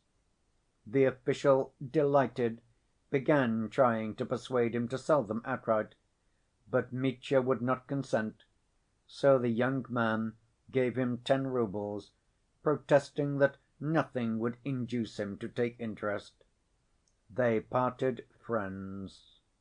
Mitya was in haste. He rushed towards Fyodor Pavlovitch's by the back way, to his arbor, to get hold of Smerdyakov as soon as possible. In this way the fact was established that 3 or 4 hours before a certain event of which I shall speak later on, Mitya had not a farthing, and pawned for 10 roubles a possession he valued, though 3 hours later he was in possession of thousands. But I am anticipating. From Marya Kondratyevna, the woman living near Fyodor Pavlovitch's, he learned the very disturbing fact of Smerdyakov's illness. He heard the story of his fall in the cellar, his fit, the doctor's visit, Fyodor Pavlovitch's anxiety. He heard with interest, too, that his brother Ivan had set off that morning for Moscow. "Then he must have driven through Volovya before me," thought Dmitri, but he was terribly distressed about Smerdyakov. "What will happen now? Who'll keep watch for me? Who'll bring me word?" he thought. He began greedily questioning the women, whether they had seen anything the evening before. They quite understood what he was trying to find out, and completely reassured him. No one had been there. Ivan Fyodorovitch had been there the night. Everything had been perfectly as usual. Mitya grew thoughtful. He would certainly have to keep watch to‐day, but where? Here, or at Samsonov's gate? He decided that he must be on the lookout both here and there, and meanwhile. The difficulty was that he had to carry out the new plan that he had made on the journey back. He was sure of its success, but he must not delay acting upon it. Mitya resolved to sacrifice an hour to it. "In an hour I shall know everything. I shall settle everything, and then, first of all to Samsonov's. I'll inquire whether Grushenka's there, and instantly be back here again, stay till 11, and then to Samsonov's again to bring her home." This was what he decided. He flew home, washed, combed his hair, brushed his clothes, dressed, and went to Madame Hohlakov's. Alas, he had built his hopes on her. He had resolved to borrow 3,000 from that lady. And what was more, he felt suddenly convinced that she would not refuse to lend it to him. It may be wondered why, if he felt so certain, he had not gone to her at first, one of his own sort, so to speak, instead of to Samsonov, a man he did not know, who was not of his own class, and to whom he hardly knew how to speak. But the fact was that he had never known Madame Hohlakov well, and had seen nothing of her for the last month, and that he knew she could not endure him. She had detested him from the first, because he was engaged to Katerina Ivanovna, while she had, for some reason, suddenly conceived the desire that Katerina Ivanovna should throw him over, and marry the charming, chivalrously refined Ivan, who had such excellent manners. Mitya's manners she detested. Mitya positively laughed at her, and had once said about her that she was just as lively and at her ease as she was uncultivated. But that morning in the cart a brilliant idea had struck him. "If she is so anxious, I should not marry Katerina Ivanovna." And he knew she was positively hysterical upon the subject. "Why should she refuse me now that 3,000, just to enable me to leave Katya and get away from her for ever? These spoiled fine ladies, if they set their hearts on anything, will spare no expense to satisfy their caprice. Besides, she's so rich," Mitya argued. As for his plan, it was just the same as before. It consisted of the offer of his rights to Tchermashnya, but not with a commercial object, as it had been with Samsonov, not trying to allure the lady with the possibility of making a profit of 6,000 or 7,000, but simply as a security for the debt. has he worked out this new idea? Mitya was enchanted with it. But so it always was with him in all his undertakings, in all his sudden decisions. He gave himself up to every new idea with passionate enthusiasm. Yet when he mounted the steps of Madame Hohlakov's house, he felt a shiver of fear run down his spine. At that moment he saw fully, as a mathematical certainty, that this was his last hope, that if this broke down, nothing else was left him in the world but to rob and murder some one for the 3,000. It was 7:30 when he rang at the bell. At first fortune seemed to smile upon him. As soon as he was announced, he was received with extraordinary rapidity. "As though she were waiting for me," thought Mitya, and as soon as he had been led to the drawing‐room, the lady of the house herself ran in and declared at once that she was expecting him. "I was expecting you, I was expecting you. Though I'd no reason to suppose you would come to see me, as you will admit yourself, yet I did expect you. You may marvel at my instinct, Dmitri Fyodorovitch, but I was convinced all the morning that you would come." "That is certainly wonderful, madam," observed Mitya, sitting down limply. "But I have come to you on a matter of great importance, on a matter of supreme importance for me, that is, madam, for me alone, and I hasten—" "I know you've come on most important business, Dmitri Fyodorovitch. It's not a case of presentiment, no reactionary harking back to the miraculous. Have you heard about Father Zossima? This is a case of mathematics. You couldn't help coming after all that is past with Katerina Ivanovna. You couldn't. That's a mathematical certainty. The realism of actual life, madam, that's what it is. But allow me to explain. Realism, indeed, Dmitri Fyodorovitch. I'm all for realism now. I've seen too much of miracles. You've heard that Father Zossima is dead?" "No, madam, it's the first time I've heard of it." Mitya was a little surprised. The image of Alyosha rose to his mind. "Last night, and only imagine—" "Madam," said Mitya, "I can imagine nothing, except that I'm in a desperate position, and that if you don't help me, everything will come to grief, and I first of all. Excuse me for the triviality of the expression, but I'm in a fever. I know that you're in a fever. You could hardly fail to be. And whatever you may say to me, I know beforehand.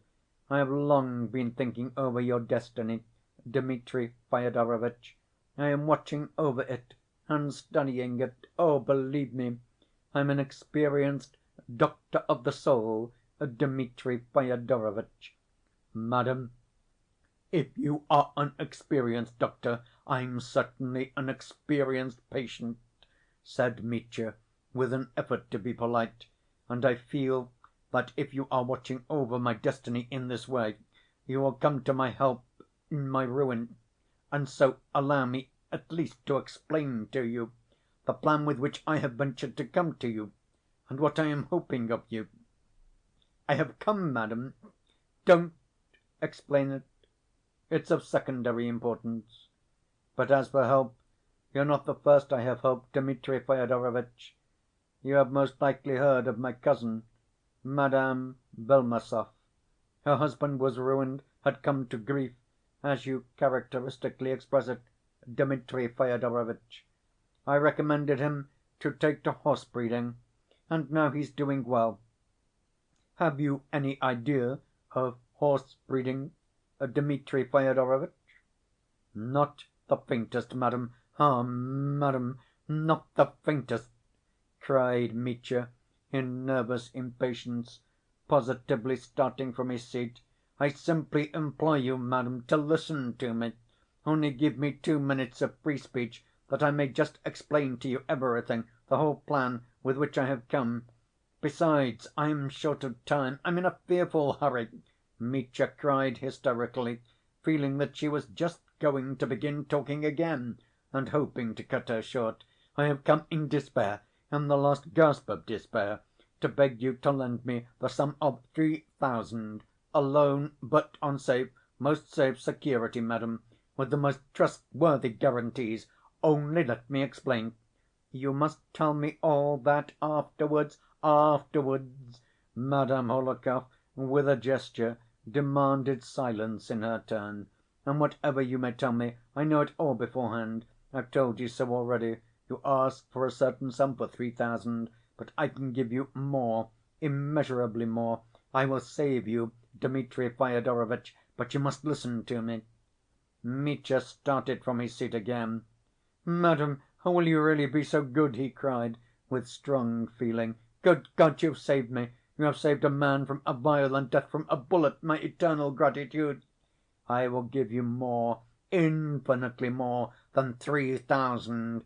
cried Madame Hohlakov, looking with a radiant smile at Mitya's ecstasy. "Infinitely, but I don't need so much. I only need that fatal 3,000, and on my part I can give security for that sum with infinite gratitude. And I propose a plan which—" "Enough, Dmitri Fyodorovitch! It's said and done." Madame Hohlakov cut him short with the modest triumph of beneficence. "I have promised to save you, and I will save you.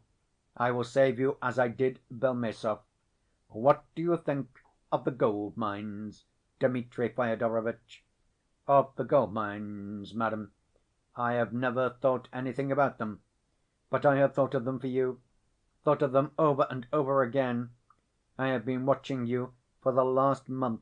I've watched you 100 times as you walked past, saying to myself, 'That's a man of energy who ought to be at the gold‐mines.' I've studied your gait and come to the conclusion, 'That's a man who would find gold.'" "From my gait, madam?" said Mitya, smiling. "Yes, from your gait. You surely don't deny that character can be told from the gait, Dmitri Fyodorovitch? Science supports the idea. I'm all for science and realism now. After all this business with Father Zossima, which has so upset me, from this very day I'm a realist, and I want to devote myself to practical usefulness. I'm cured. Enough, as Turgenev says." "But, madam, the 3,000 you so generously promised to lend me—" "It is yours, Dmitri Fyodorovitch," Madame Hohlakov cut in at once. "The money is as good as in your pocket. Not 3,000, but 3,000,000, Dmitri Fyodorovitch, in less than no time. I'll make you a present of the idea. You shall find gold‐mines, make millions, return and become a leading man, and wake us up and lead us to better things. Are we to leave it all to the Jews? You will found institutions and enterprises of all sorts. You will help the poor, and they will bless you. This is the age of railways, Dmitri Fyodorovitch. You'll become famous and indispensable to the Department of Finance, which is so badly off at present. The depreciation of the rouble keeps me awake at night, Dmitri Fyodorovitch. People don't know that side of me." "Madam, madam," Dmitri interrupted with an uneasy presentiment. "I shall indeed perhaps follow your advice, your wise advice, madam. I shall perhaps set off to the gold‐mines. I'll come and see you again about it, many times indeed. But now that 3,000 you so generously—" "Oh, that would set me free. And if you could to‐day, you see, I haven't a minute to lose to‐day." "Enough, Dmitri Fyodorovitch, enough!" Madame Hohlakov interrupted emphatically. "The question is, will you go to the gold‐mines or not? Have you quite made up your mind? Answer, yes or no." "I will go, madam, afterwards. I'll go where you like, but now—" "Wait!" cried Madame Hohlakov, and jumping up and running to a handsome bureau with numerous little drawers, she began pulling out one drawer after another, looking for something with desperate haste. "The 3,000," thought Mitya, his heart almost stopping, and at the instant, without any papers or formalities, "that's doing things in gentlemanly style. She's a splendid woman. If only she didn't talk so much." "Here!" cried Madame Hohlakov, running back joyfully to Mitya. "Here's what I was looking for."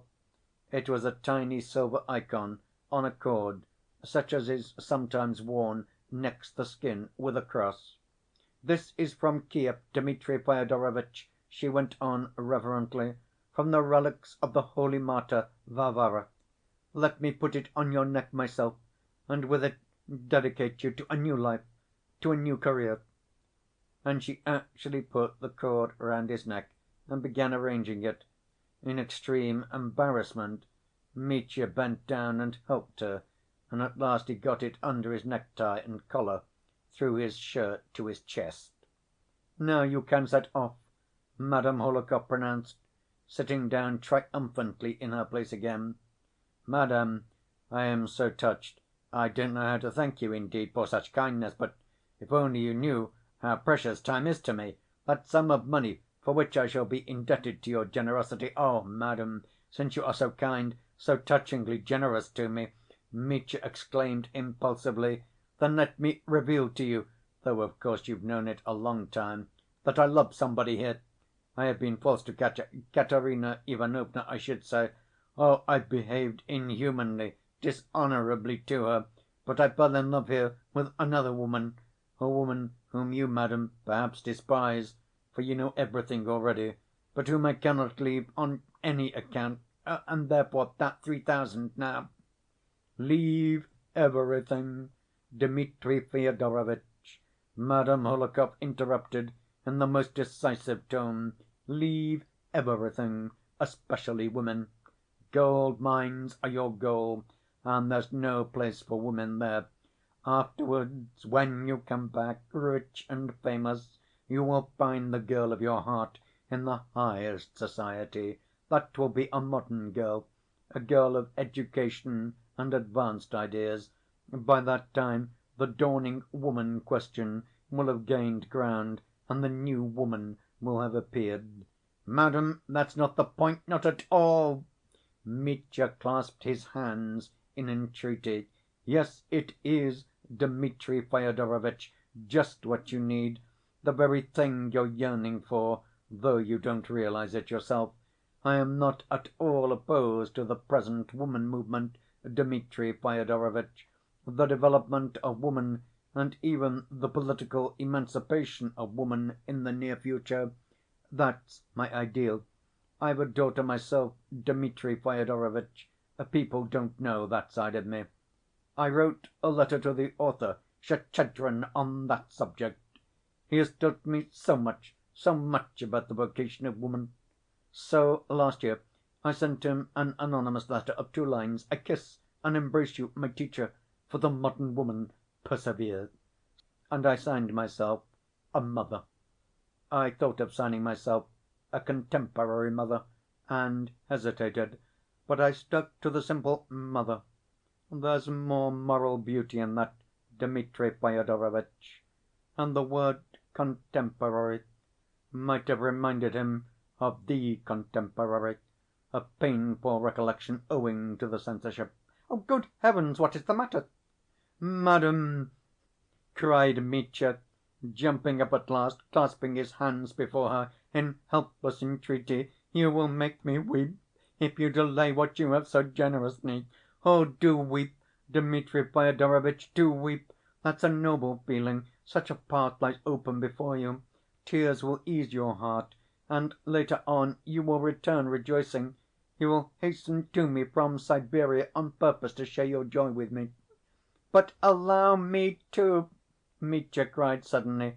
"For the last time I entreat you, tell me, can I have the sum you promised me to‐day? If not, when may I come for it?" "What sum, Dmitri Fyodorovitch?" "The 3,000 you promised me, that you so generously—" "3,000 roubles? Oh, no, I haven't got 3,000," Madame Hohlakov announced with serene amazement. Mitya was stupefied. "Why, you said just now, you said it was as good as in my hands." "Oh, no, you misunderstood me, Dmitri Fyodorovitch. In that case you misunderstood me. I was talking of the gold mines. It's true I promised you more, infinitely more than 3,000. I remember it all now. But I was referring to the gold mines." "But the money, the 3,000!" Mitya exclaimed awkwardly. "Oh, if you meant money, I haven't any. I haven't a penny, Dmitri Fyodorovitch. I'm quarreling with my steward about it, and I've just borrowed 500 roubles from Miüsov myself. No, no, I've no money. And do you know, Dmitri Fyodorovitch, if I had, I wouldn't give it to you. In the first place, I never lend money. Lending money means losing friends, and I wouldn't give it to you particularly. I wouldn't give it you because I like you and want to save you, for all you need is the gold mines, the gold mines, the gold mines!" "Oh, the devil!" roared Mitya, and with all his might brought his fist down on the table. "I, I!" cried Madame Hohlakov, alarmed, and she flew to the other end of the drawing‐room. Mitya spat on the ground and strode rapidly out of the room, out of the house, into the street, into the darkness. He walked like one possessed, and beating himself on the breast, on the spot where he had struck himself 2 days previously before Alyosha, the last time he saw him in the dark on the road. What those blows upon his breast signified, "on that spot," and what he meant by it, that was for the time a secret which was known to no one in the world, and had not been told even to Alyosha. But that secret meant for him more than disgrace. It meant ruin, suicide. So he had determined, if he did not get hold of the 3,000, that would pay his debt to Katerina Ivanovna, and so remove from his breast, from that spot on his breast, the shame he carried upon it, that weighed on his conscience. All this will be fully explained to the reader later on. But now that his last hope had vanished, this man, so strong in appearance, burst out crying like a little child a few steps from the Hohlakovs' house. He walked on, and not knowing what he was doing, wiped away his tears with his fist. In this way he reached the square, and suddenly became aware that he had stumbled against something. He heard a piercing wail from an old woman whom he had almost knocked down. "Good Lord, you've nearly killed me! Why don't you look where you're going, scapegrace?" "Why, it's you!" cried Mitya, recognizing the old woman in the dark. It was the old servant who waited on Samsonov, whom Mitya had particularly noticed the day before. "And who are you, my good sir?" said the old woman in quite a different voice. "I don't know you in the dark." "You live at Kuzma Kuzmitch's. You're the servant there." "Just so, sir. I was only running out to Prohoritch's, but I don't know you now." "Tell me, my good woman, is Agrafena Alexandrovna there now?" said Mitya, beside himself with suspense. "I saw her to the house some time ago." "She has been there, sir. She stayed a little while and went off again." "What? Went away?" cried Mitya. "When did she go?" "Why, as soon as she came. She only stayed a minute. She only told Kuzma Kuzmitch a tale that made him laugh, and then she ran away." "You're lying, damn you!" roared Mitya. "Aie! Aie!" shrieked the old woman, but Mitya had vanished. He ran with all his might to the house where Grushenka lived. At the moment he reached it, Grushenka was on her way to Mokroe. It was not more than a quarter of an hour after her departure. Fenya was sitting with her grandmother, the old cook, Matryona, in the kitchen, when the captain ran in. Fenya uttered a piercing shriek on seeing him. "You scream!" roared Mitya. "Where is she?" But without giving the terror‐stricken Fenya time to utter a word, he fell all of a heap at her feet. "Fenya, for Christ's sake, tell me, where is she?" "I don't know, Dmitri Fyodorovitch, my dear. I don't know. You may kill me, but I can't tell you," Fenya swore and protested. "You went out with her yourself not long ago." "She came back!" "Indeed she didn't. By God, I swear she didn't come back." "You're lying!" shouted Mitya. "From your terror I know where she is." He rushed away.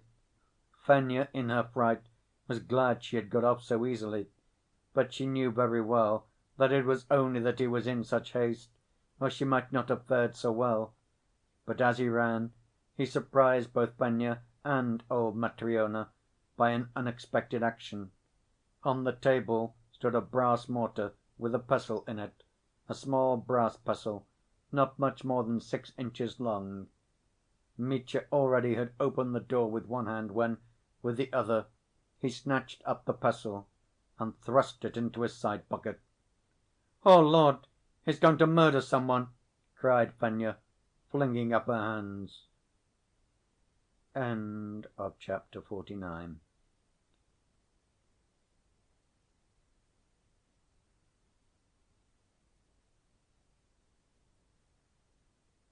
Where was he running?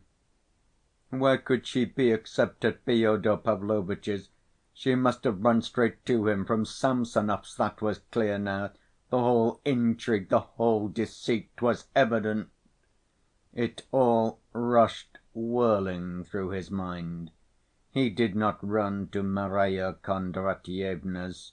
There was no need to go there, not the slightest need. He must raise no alarm. They would run and tell directly. Marya Kondratyevna was clearly in the plot. Smerdyakov, too, he too, all had been bought over. He formed another plan of action.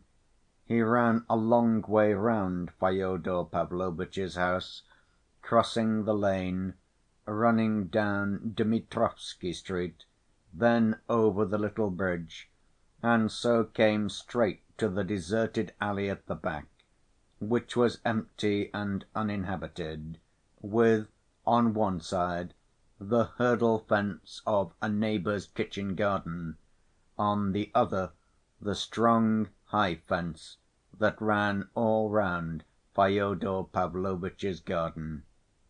Here he chose a spot, apparently the very place where, according to the tradition, he knew Lizaveta had once climbed over it.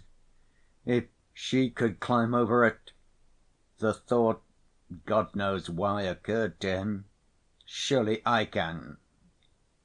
He did in fact jump up, and instantly contrived to catch hold of the top of the fence. Then he vigorously pulled himself up and sat astride on it. Close by in the garden stood the bath‐house, but from the fence he could see the lighted windows of the house too. Yes, the old man's bedroom is lighted up. She's there! And he leapt from the fence into the garden. Though he knew Grigory was ill, and very likely Smerdyakov too, and that there was no one to hear him, he instinctively hid himself, stood still and began to listen. But there was dead silence on all sides, and, as though of design, complete stillness, not the slightest breath of wind. And naught but the whispering silence. The line for some reason rose to his mind. If only no one heard me jump over the fence. I think not. Standing still for a minute, he walked softly over the grass in the garden, avoiding the trees and shrubs. He walked slowly, creeping stealthily at every step, listening to his own footsteps. It took him 5 minutes to reach the lighted window. He remembered that just under the window there were several thick and high bushes of elder and whitebeam. The door from the house into the garden on the left‐hand side was shut. He had carefully looked on purpose to see in passing. At last he reached the bushes and hid behind them. He held his breath. "I must wait now," he thought, "to reassure them, in case they heard my footsteps and are listening, if only I don't cough or sneeze." He waited 2 minutes. His heart was beating violently, and at moments he could scarcely breathe. "No, this throbbing at my heart won't stop," he thought. "I can't wait any longer." He was standing behind a bush in the shadow. The light of the window fell on the front part of the bush. "How red the white bean‐berries are!" he murmured, not knowing why. Softly and noiselessly, step by step, he approached the window and raised himself on tiptoe. All Fyodor Pavlovitch's bedroom lay open before him. It was not a large room, and was divided in two parts by a red screen. "Chinese," as Fyodor Pavlovitch used to call it. The word "Chinese" flashed into Mitya's mind. "And behind the screen is Grushenka," thought Mitya. He began watching Fyodor Pavlovitch, who was wearing his new striped silk dressing‐gown, which Mitya had never seen, and a silk cord with tassels round the waist. A clean, dandified shirt of fine linen with gold studs peeped out under the collar of the dressing‐gown. On his head Fyodor Pavlovitch had the same red bandage which Alyosha had seen. "He has got himself up," thought Mitya. His father was standing near the window, apparently lost in thought. Suddenly he jerked up his head, listened a moment, and hearing nothing, went up to the table, poured out half a glass of brandy from a decanter, and drank it off. Then he uttered a deep sigh again, stood still a moment, walked carelessly up to the looking‐glass on the wall, with his right hand raised the red bandage on his forehead a little, and began examining his bruises and scars, which had not yet disappeared. "He's alone," thought Mitya. "In all probability he's alone." Fyodor Pavlovitch moved away from the looking‐glass, turned suddenly to the window and looked out. Mitya instantly slipped away into the shadow. "She may be there behind the screen. Perhaps she's asleep by now," he thought with a pang at his heart. Fyodor Pavlovitch moved away from the window. "He's looking for her out of the window, so she's not there. Why should he stare out into the dark? He's wild with impatience." Mitya slipped back at once and fell to gazing in at the window again. The old man was sitting down at the table, apparently disappointed. At last he put his elbow on the table and laid his right cheek against his hand. Mitya watched him eagerly. "He's alone, he's alone," he repeated again. "If she were here, his face would be different." Strange to say, a queer, irrational vexation rose up in his heart that she was not there. "It's not that she's not here," he explained to himself immediately, "but that I can't tell for certain whether she is or not."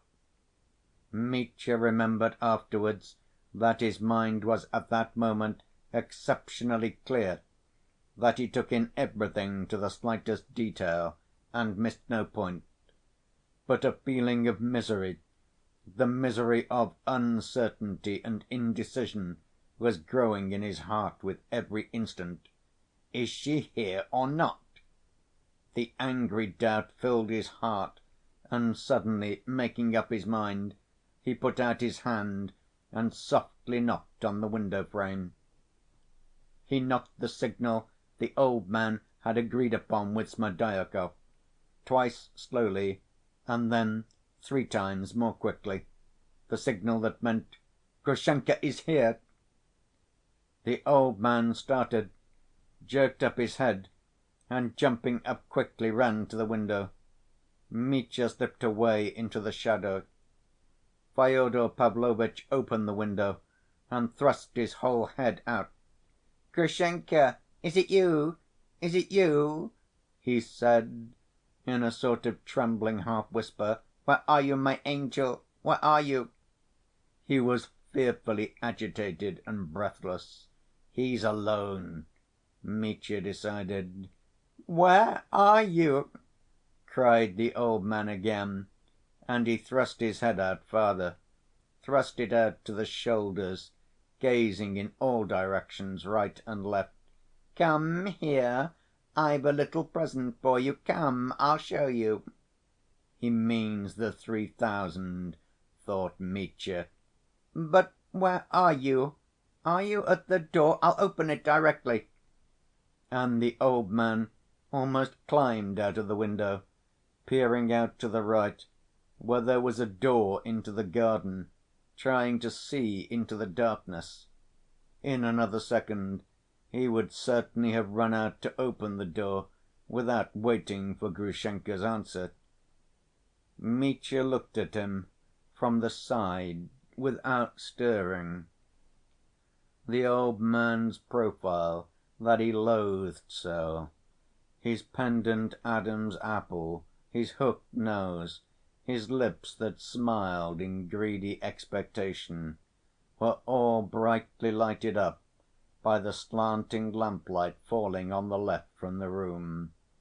A horrible fury of hatred suddenly surged up in Mitya's heart.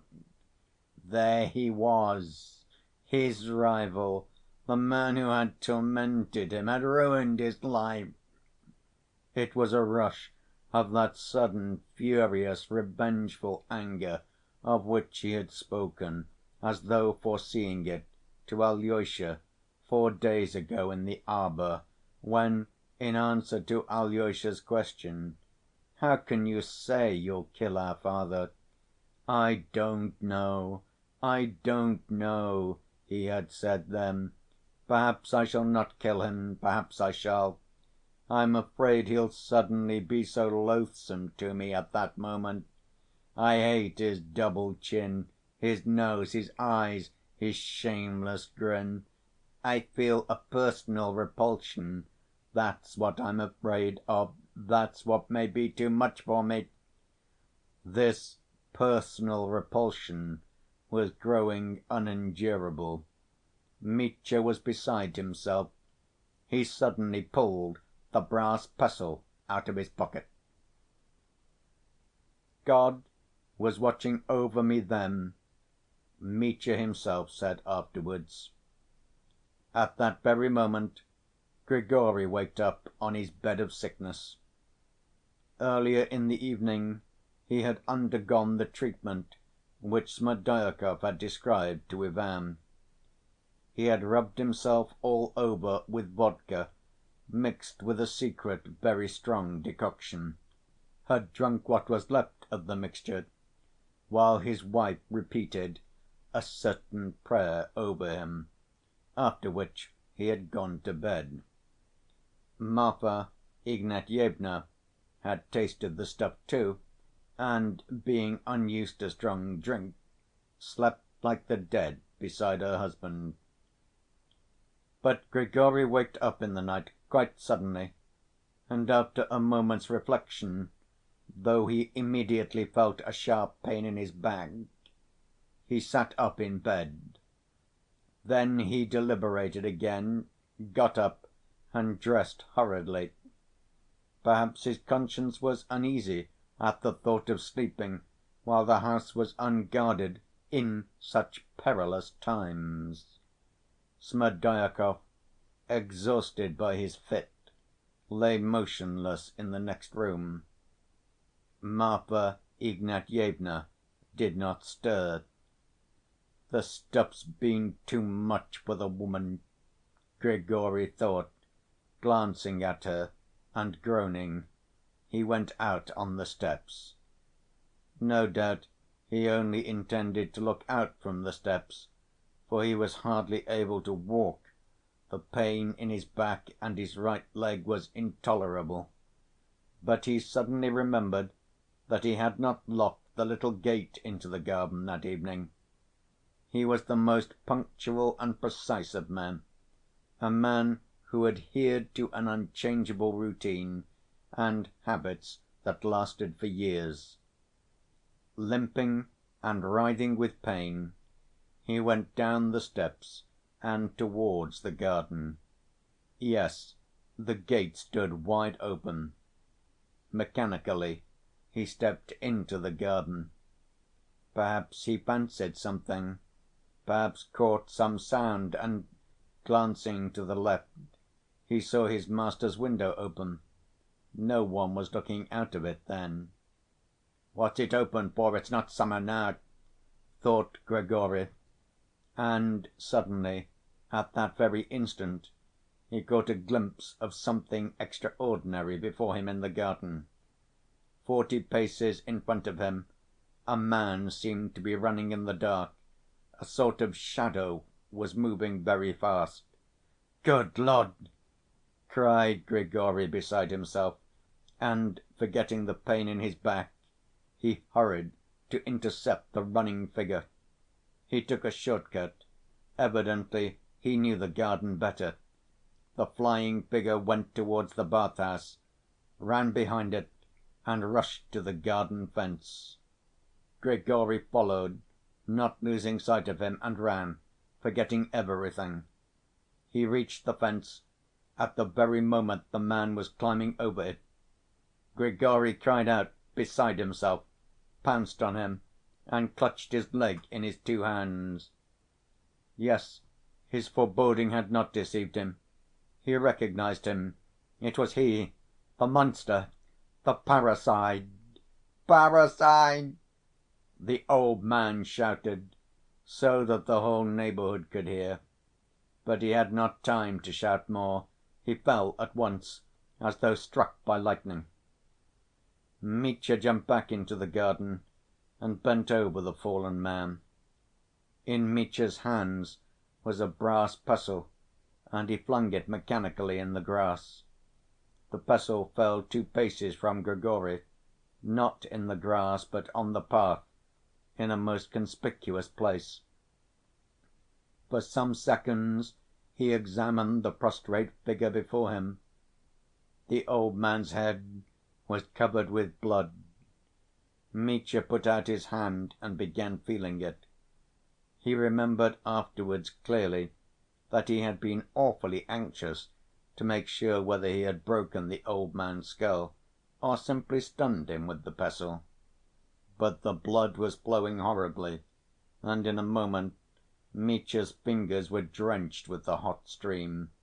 He remembered taking out of his pocket the clean white handkerchief with which he had provided himself for his visit to Madame Hohlakov, and putting it to the old man's head, senselessly trying to wipe the blood from his face and temples.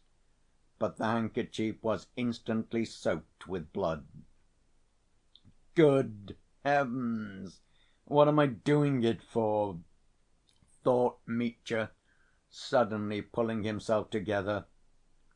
"If I have broken his skull, how can I find out now? And what difference does it make now?" he added hopelessly. "If I've killed him, I've killed him. You've come to grief, old man, so there you must lie," he said aloud, and suddenly turning to the fence, he vaulted over it into the lane and fell to running, the handkerchief soaked with blood he held, crushed up in his right fist, and as he ran he thrust it into the back pocket of his coat. He ran headlong, and the few passers‐by who met him in the dark in the streets remembered afterwards that they had met a man running that night. He flew back again to the widow Morozov's house. Immediately after he had left it that evening, Fenya had rushed to the chief porter, Nazar Ivanovitch, and besought him for Christ's sake not to let the captain in again to‐day or to‐morrow. Nazar Ivanovitch promised, but went upstairs to his mistress, who had suddenly sent for him, and meeting his nephew, a boy of 20, who had recently come from the country, on the way up, told him to take his place, but forgot to mention the captain. Mitya, running up to the gate, knocked. The lad instantly recognized him, for Mitya had more than once tipped him. Opening the gate at once, he let him in, and hastened to inform him with a good‐humored smile that Agrafena Alexandrovna is not at home now, you know. "Where is she then, Prohor?" asked Mitya, stopping short. "She set off this morning, some 2 hours ago, with Timofey to Mokroe." "What for?" cried Mitya. "That I can't say. To see some officer. Some one invited her and horses were sent to fetch her." Mitya left him and ran like a madman to Fenya. Chapter 50.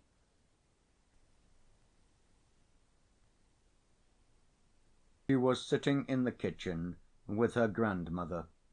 They were both just going to bed. Relying on Nazar Ivanovitch, they had not locked themselves in.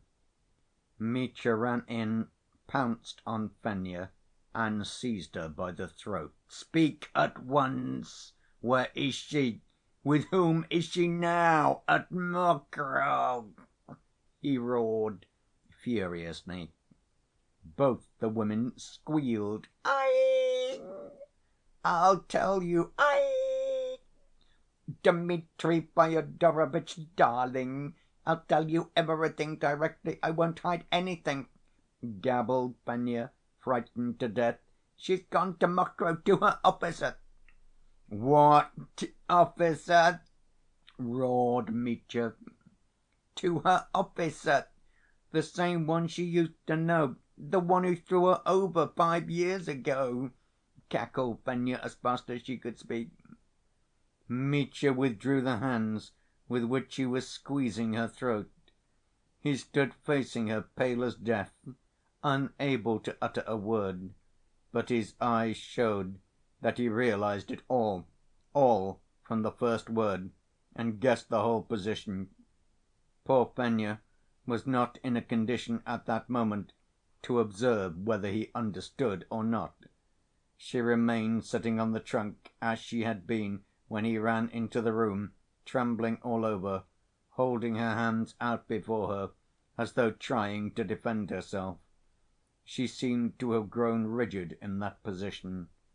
Her wide‐open, scared eyes were fixed immovably upon him, and, to make matters worse, both his hands were smeared with blood. On the way, as he ran, he must have touched his forehead with them, wiping off the perspiration, so that on his forehead and his right cheek were blood‐stained patches. Fenya was on the verge of hysterics. The old cook had jumped up and was staring at him like a madwoman, almost unconscious with terror. Mitya stood for a moment, then mechanically sank on to a chair next to Fenya. He sat, not reflecting, but as it were terror‐stricken, benumbed. Yet everything was clear as day. That officer, he knew about him, he knew everything perfectly. He had known it from Grushenka herself, had known that a letter had come from him a month before, so that for a month, for a whole month, this had been going on, a secret from him, till the very arrival of this new man, and he had never thought of him.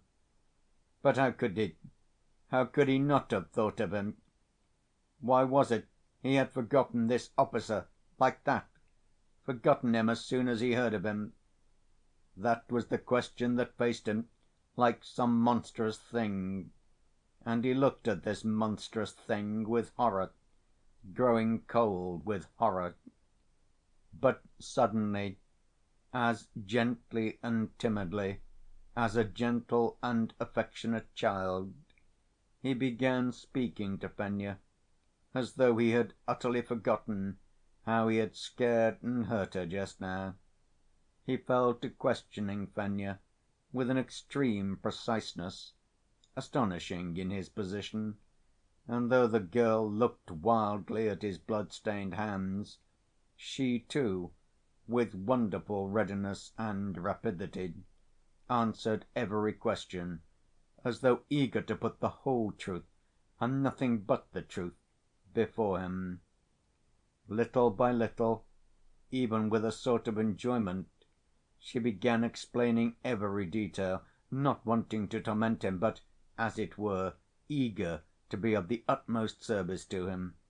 She described the whole of that day in great detail, the visit of Rakitin and Alyosha, how she, Fenya, had stood on the watch, how the mistress had set off, and how she had called out of the window to Alyosha to give him, Mitya, her greetings, and to tell him to remember for ever how she had loved him for an hour. Hearing of the message, Mitya suddenly smiled, and there was a flush of color on his pale cheeks. At the same moment Fenya said to him, not a bit afraid now to be inquisitive: "Look at your hands, Dmitri Fyodorovitch, they're all over blood." "Yes," answered Mitya mechanically. He looked carelessly at his hands, and at once forgot them and Fenya's question. He sank into silence again. 20 minutes had passed since he had run in. His first horror was over, but evidently some new fixed determination had taken possession of him. He suddenly stood up, smiling dreamily.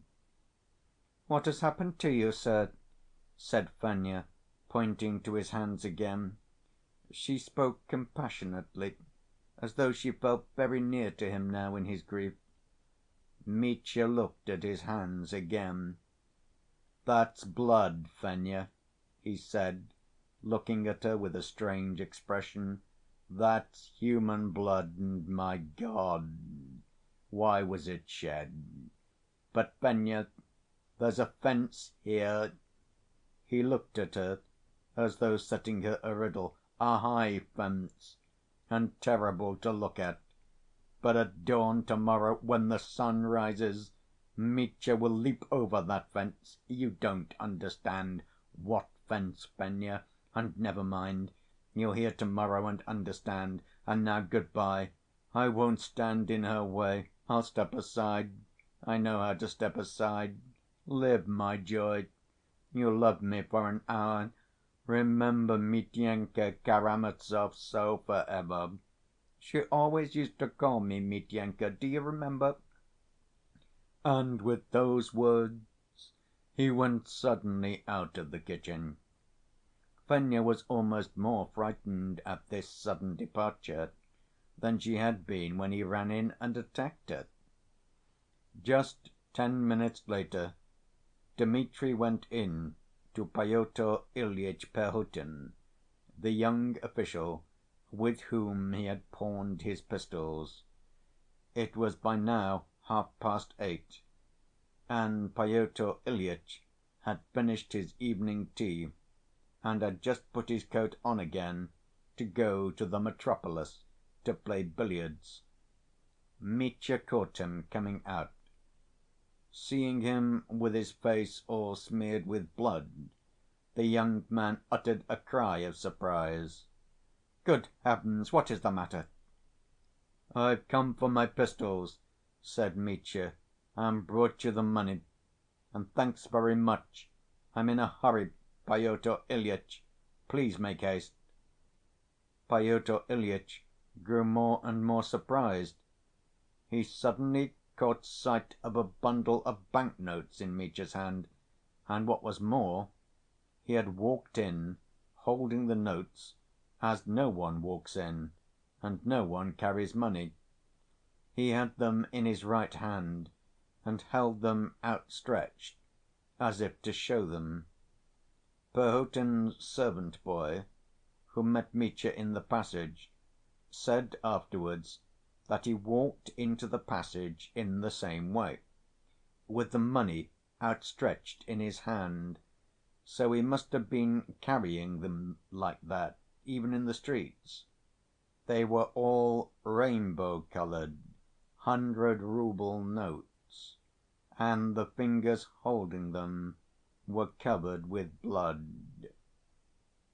When Pyotr Ilyitch was questioned later on as to the sum of money, he said that it was difficult to judge at a glance, but that it might have been 2,000, or perhaps 3, but it was a big, fat bundle. Dmitri Fyodorovitch, so he testified afterwards, seemed unlike himself too, not drunk, but as it were exalted, lost to everything, but at the same time as it were absorbed, as though pondering and searching for something and unable to come to a decision. He was in great haste, answered abruptly and very strangely, and at moments seemed not at all dejected, but quite cheerful. "But what is the matter with you? What's wrong?" cried Pyotr Ilyitch, looking wildly at his guest. "How is it that you're all covered with blood? Have you had a fall? Look at yourself." He took him by the elbow and led him to the glass. Seeing his blood‐stained face, Mitya started and scowled wrathfully. "Damnation! That's the last straw!" he muttered angrily, hurriedly changing the notes from his right hand to the left, and impulsively jerked the handkerchief out of his pocket. But the handkerchief turned out to be soaked with blood, too. It was the handkerchief he had used to wipe Grigory's face. There was scarcely a white spot on it, and it had not merely begun to dry, but had stiffened into a crumpled ball and could not be pulled apart. Mitya threw it angrily on the floor. "Oh, damn it!" he said. "Haven't you a rag of some sort to wipe my face?" "So you're only stained, not wounded? You'd better wash," said Pyotr Ilyitch. "Here's a wash‐stand. I'll pour you out some water." "A wash‐stand? Well, that's all right. But where am I to put this?" With the strangest perplexity he indicated his bundle of 100‐rouble notes, looking inquiringly at Pyotr Ilyitch, as though it were for him to decide what he, Mitya, was to do with his own money. "In your pocket or on the table here? They won't be lost." "In my pocket, yes, in my pocket. All right. But I say, that's all nonsense!" he cried, as though suddenly coming out of his absorption. "Look here, let's first settle that business of the pistols. Give them back to me. Here's your money, because I am in great need of them, and I haven't a minute to spare." And taking the topmost note from the bundle, he held it out to Pyotr Ilyitch. "But I shan't have change enough. Haven't you less?" "No," said Mitya, looking again at the bundle, and as though not trusting his own words, he turned over 2 or 3 of the topmost ones. "No, they're all alike," he added, and again he looked inquiringly at Pyotr Ilyitch. "How have you grown so rich?" the latter asked. "Wait, I'll send my boy to Plotnikov's. They close late, to see if they won't change it. Here, Misha!" he called into the passage. "To Plotnikov's shop. First rate!" cried Mitya, as though struck by an idea. "Misha," he turned to the boy as he came in, "look here. Run to Plotnikov's and tell him that Dmitri Fyodorovitch sends his greetings and will be there directly. But listen, listen. Tell them to have champagne, 3 dozen bottles, ready before I come, and packed as it was to take to Mokroe. I took 4 dozen with me then," he added, suddenly addressing Pyotr Ilyitch. "They know all about it. Don't you trouble, Misha." He turned again to the boy. "Stay, listen. Tell them to put in cheese, Strasburg pies, smoked fish, ham, caviar, and everything, everything they've got, up to 100 roubles, or 120 as before. But wait, don't let them forget dessert, sweets, pears, watermelons, 2 or 3 or 4, no, 1 melon's enough, and chocolate, candy, toffee, fondants, in fact, everything I took to Mokroe before, 300 roubles worth with the champagne. Let it be just the same again. And remember, Misha, if you are called Misha, his name is Misha, isn't it?" He turned to Pyotr Ilyitch again. "Wait a minute," Pyotr Ilyitch intervened, listening and watching him uneasily. "You'd better go yourself and tell them. He'll muddle it." "He will, I see he will. Hey, Misha, why, I was going to kiss you for the commission.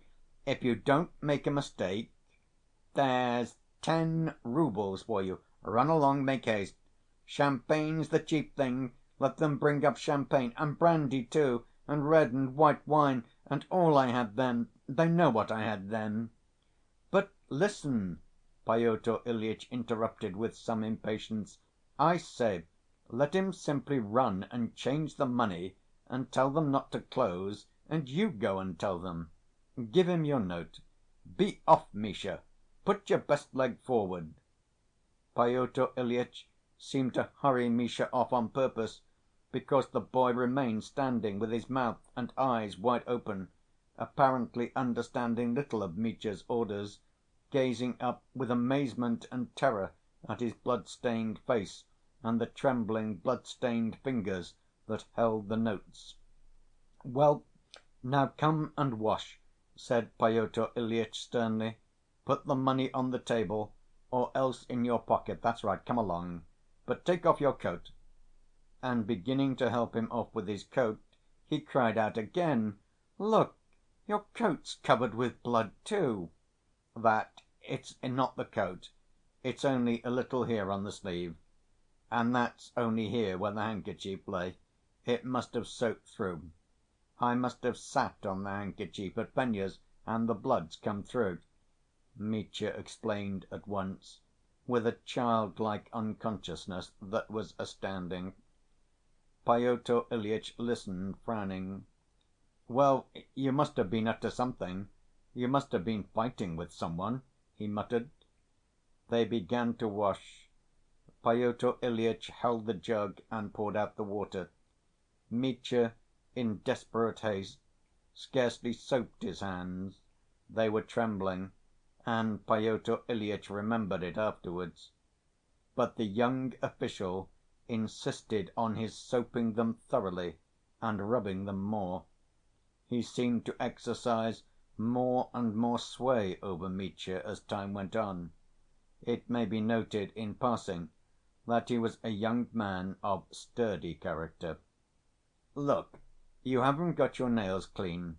Now rub your face, here, on your temples, by your ear. Will you go in that shirt? Where are you going? Look, all the cuff of your right sleeve is covered with blood."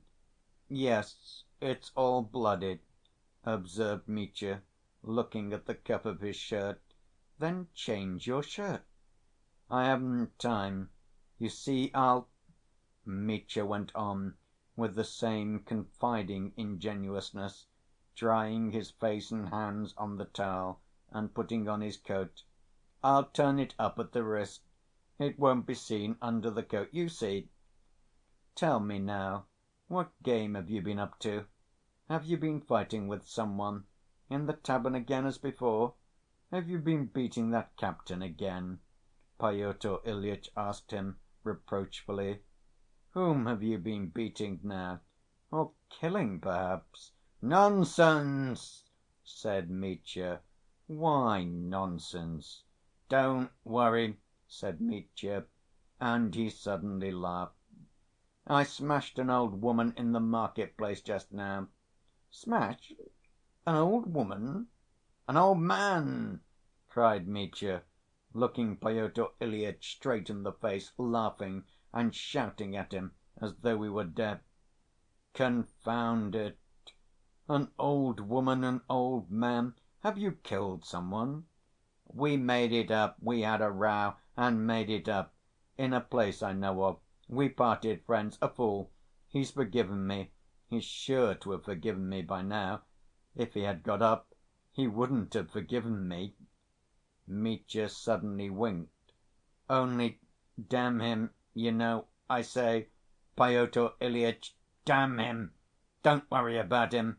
I don't want to just now," Mitya snapped out resolutely. "Whatever do you want to go picking quarrels with every one for? Just as you did with that captain over some nonsense. You've been fighting, and now you're rushing off on the spree. That's you all over. 3 dozen champagne.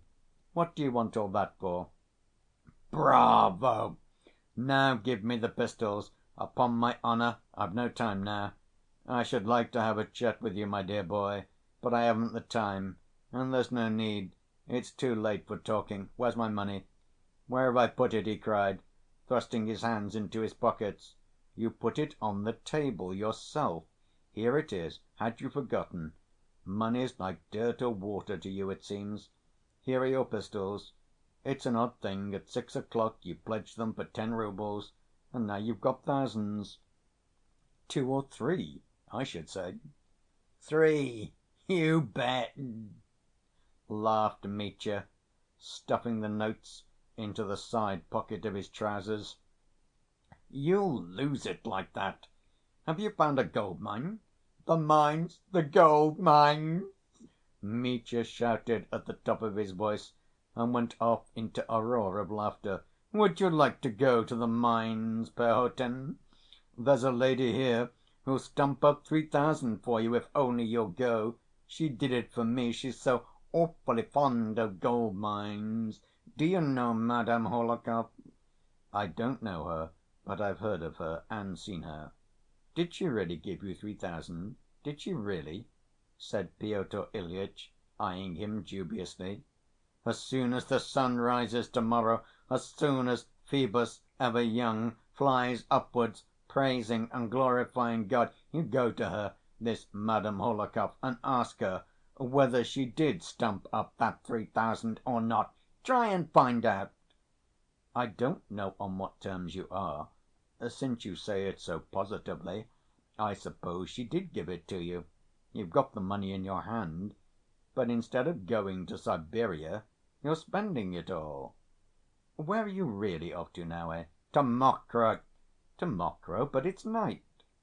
"Once the lad had all, now the lad has naught," cried Mitya suddenly. "How naught? You say that with all those thousands?" "I'm not talking about thousands, damn thousands. I'm talking of the female character. Fickle is the heart of woman, treacherous and full of vice. I agree with Ulysses. That's what he says." "I don't understand you." "Am I drunk?" "Not drunk, but worse." "I'm drunk in spirit, Pyotr Ilyitch, drunk in spirit, but that's enough. What are you doing, loading the pistol?" "I'm loading the pistol." Unfastening the pistol case, Mitya actually opened the powder horn, and carefully sprinkled and rammed in the charge. Then he took the bullet and, before inserting it, held it in 2 fingers in front of the candle. "Why are you looking at the bullet?" asked Pyotr Ilyitch, watching him with uneasy curiosity. "Oh, a fancy. Why, if you meant to put that bullet in your brain, would you look at it or not?" "Why look at it?" "It's going into my brain, so it's interesting to look and see what it's like. But that's foolishness, a moment's foolishness. Now that's done," he added, putting in the bullet and driving it home with the ramrod. "Pyotr Ilyitch, my dear fellow, that's nonsense, all nonsense, and if only you knew what nonsense! Give me a little piece of paper now." "Here's some paper." "No, a clean new piece, writing paper, that's right." And taking a pen from the table, Mitya rapidly wrote 2 lines, folded the paper in 4, and thrust it in his waistcoat pocket. He put the pistols in the case, locked it up, and kept it in his hand. Then he looked at Pyotr Ilyitch with a slow, thoughtful smile. "Now let's go." "Where are we going? No, wait a minute. Are you thinking of putting that bullet in your brain, perhaps?" Pyotr Ilyitch asked uneasily. I was fooling about the bullet. I want to live. I love life. You may be sure of that. I love golden-haired Phoebus and his warm light. Dear Pyotr Ilyitch, do you know how to step aside?" "What do you mean by stepping aside?" "Making way. Making way for a dear creature and for one I hate, and to let the one I hate become dear. That's what making way means, and to say to them, 'God bless you, go your way, pass on, while I—' While you? That's enough, let's go." "Upon my word, I'll tell some one to prevent your going there," said Pyotr Ilyitch, looking at him. "What are you going to Mokroe for now? There's a woman there, a woman. That's enough for you. You shut up. Listen, though, you're such a savage. I've always liked you. I feel anxious." "Thanks, old fellow. I'm a savage, you say? Savages, savages! That's what I am always saying. Savages! Why, here's Misha. I was forgetting him." Misha ran in, post‐haste, with a handful of notes in change, and reported that every one was in a bustle at the Plotnikovs'. "They're carrying down the bottles, and the fish, and the tea. It will all be ready directly." Mitya seized 10 roubles and handed it to Pyotr Ilyitch, then tossed another 10‐rouble note to Misha. "Don't dare to do such a thing!" cried Pyotr Ilyitch. "I won't have it in my house. It's a bad, demoralizing habit. Put your money away. Here, put it here, why waste it? It would come in handy to‐morrow, and I dare say you'll be coming to me to borrow 10 roubles again. Why do you keep putting the notes in your side‐pocket? Ah, you'll lose them." "I say, my dear fellow, let's go to Mokroe together." "What should I go for?" "I say, let's open a bottle at once and drink to life. I want to drink, and especially to drink with you. I've never drunk with you, have I? Very well. We can go to the metropolis. I was just going there. I haven't time for that. Let's drink at the Plotnikovs' in the back room. Shall I ask you a riddle? Ask away."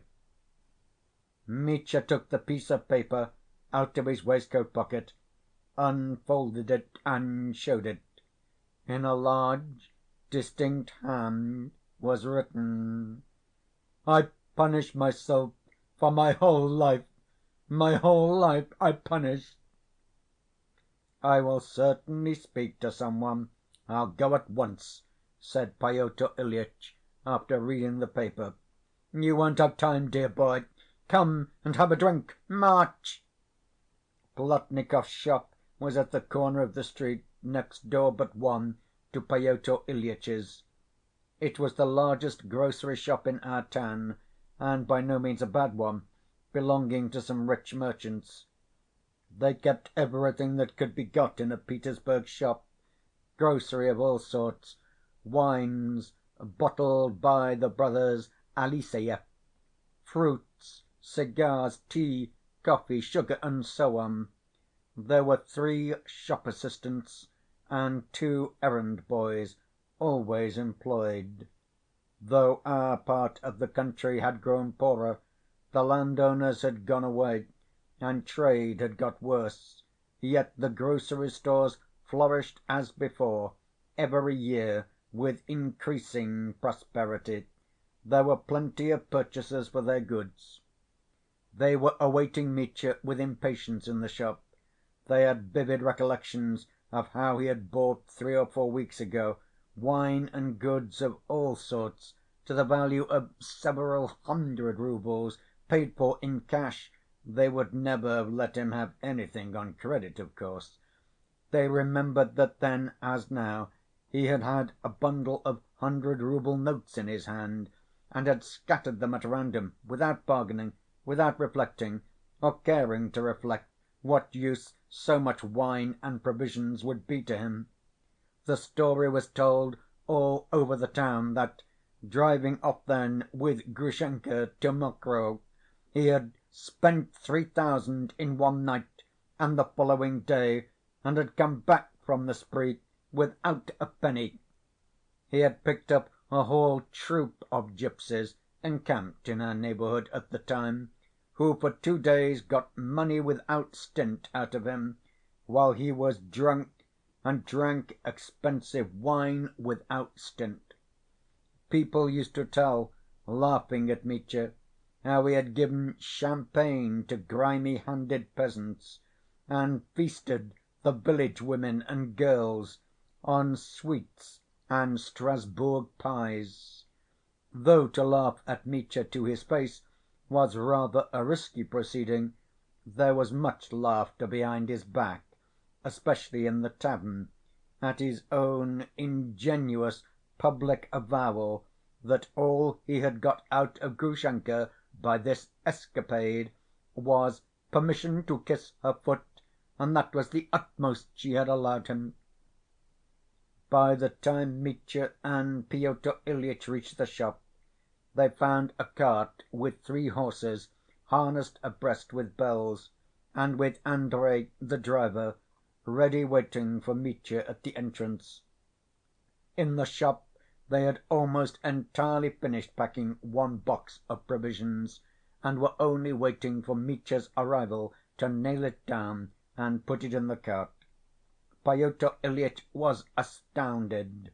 "Where did this cart come from in such a hurry?" he asked Mitya. "I met Andrey as I ran to you, and told him to drive straight here to the shop.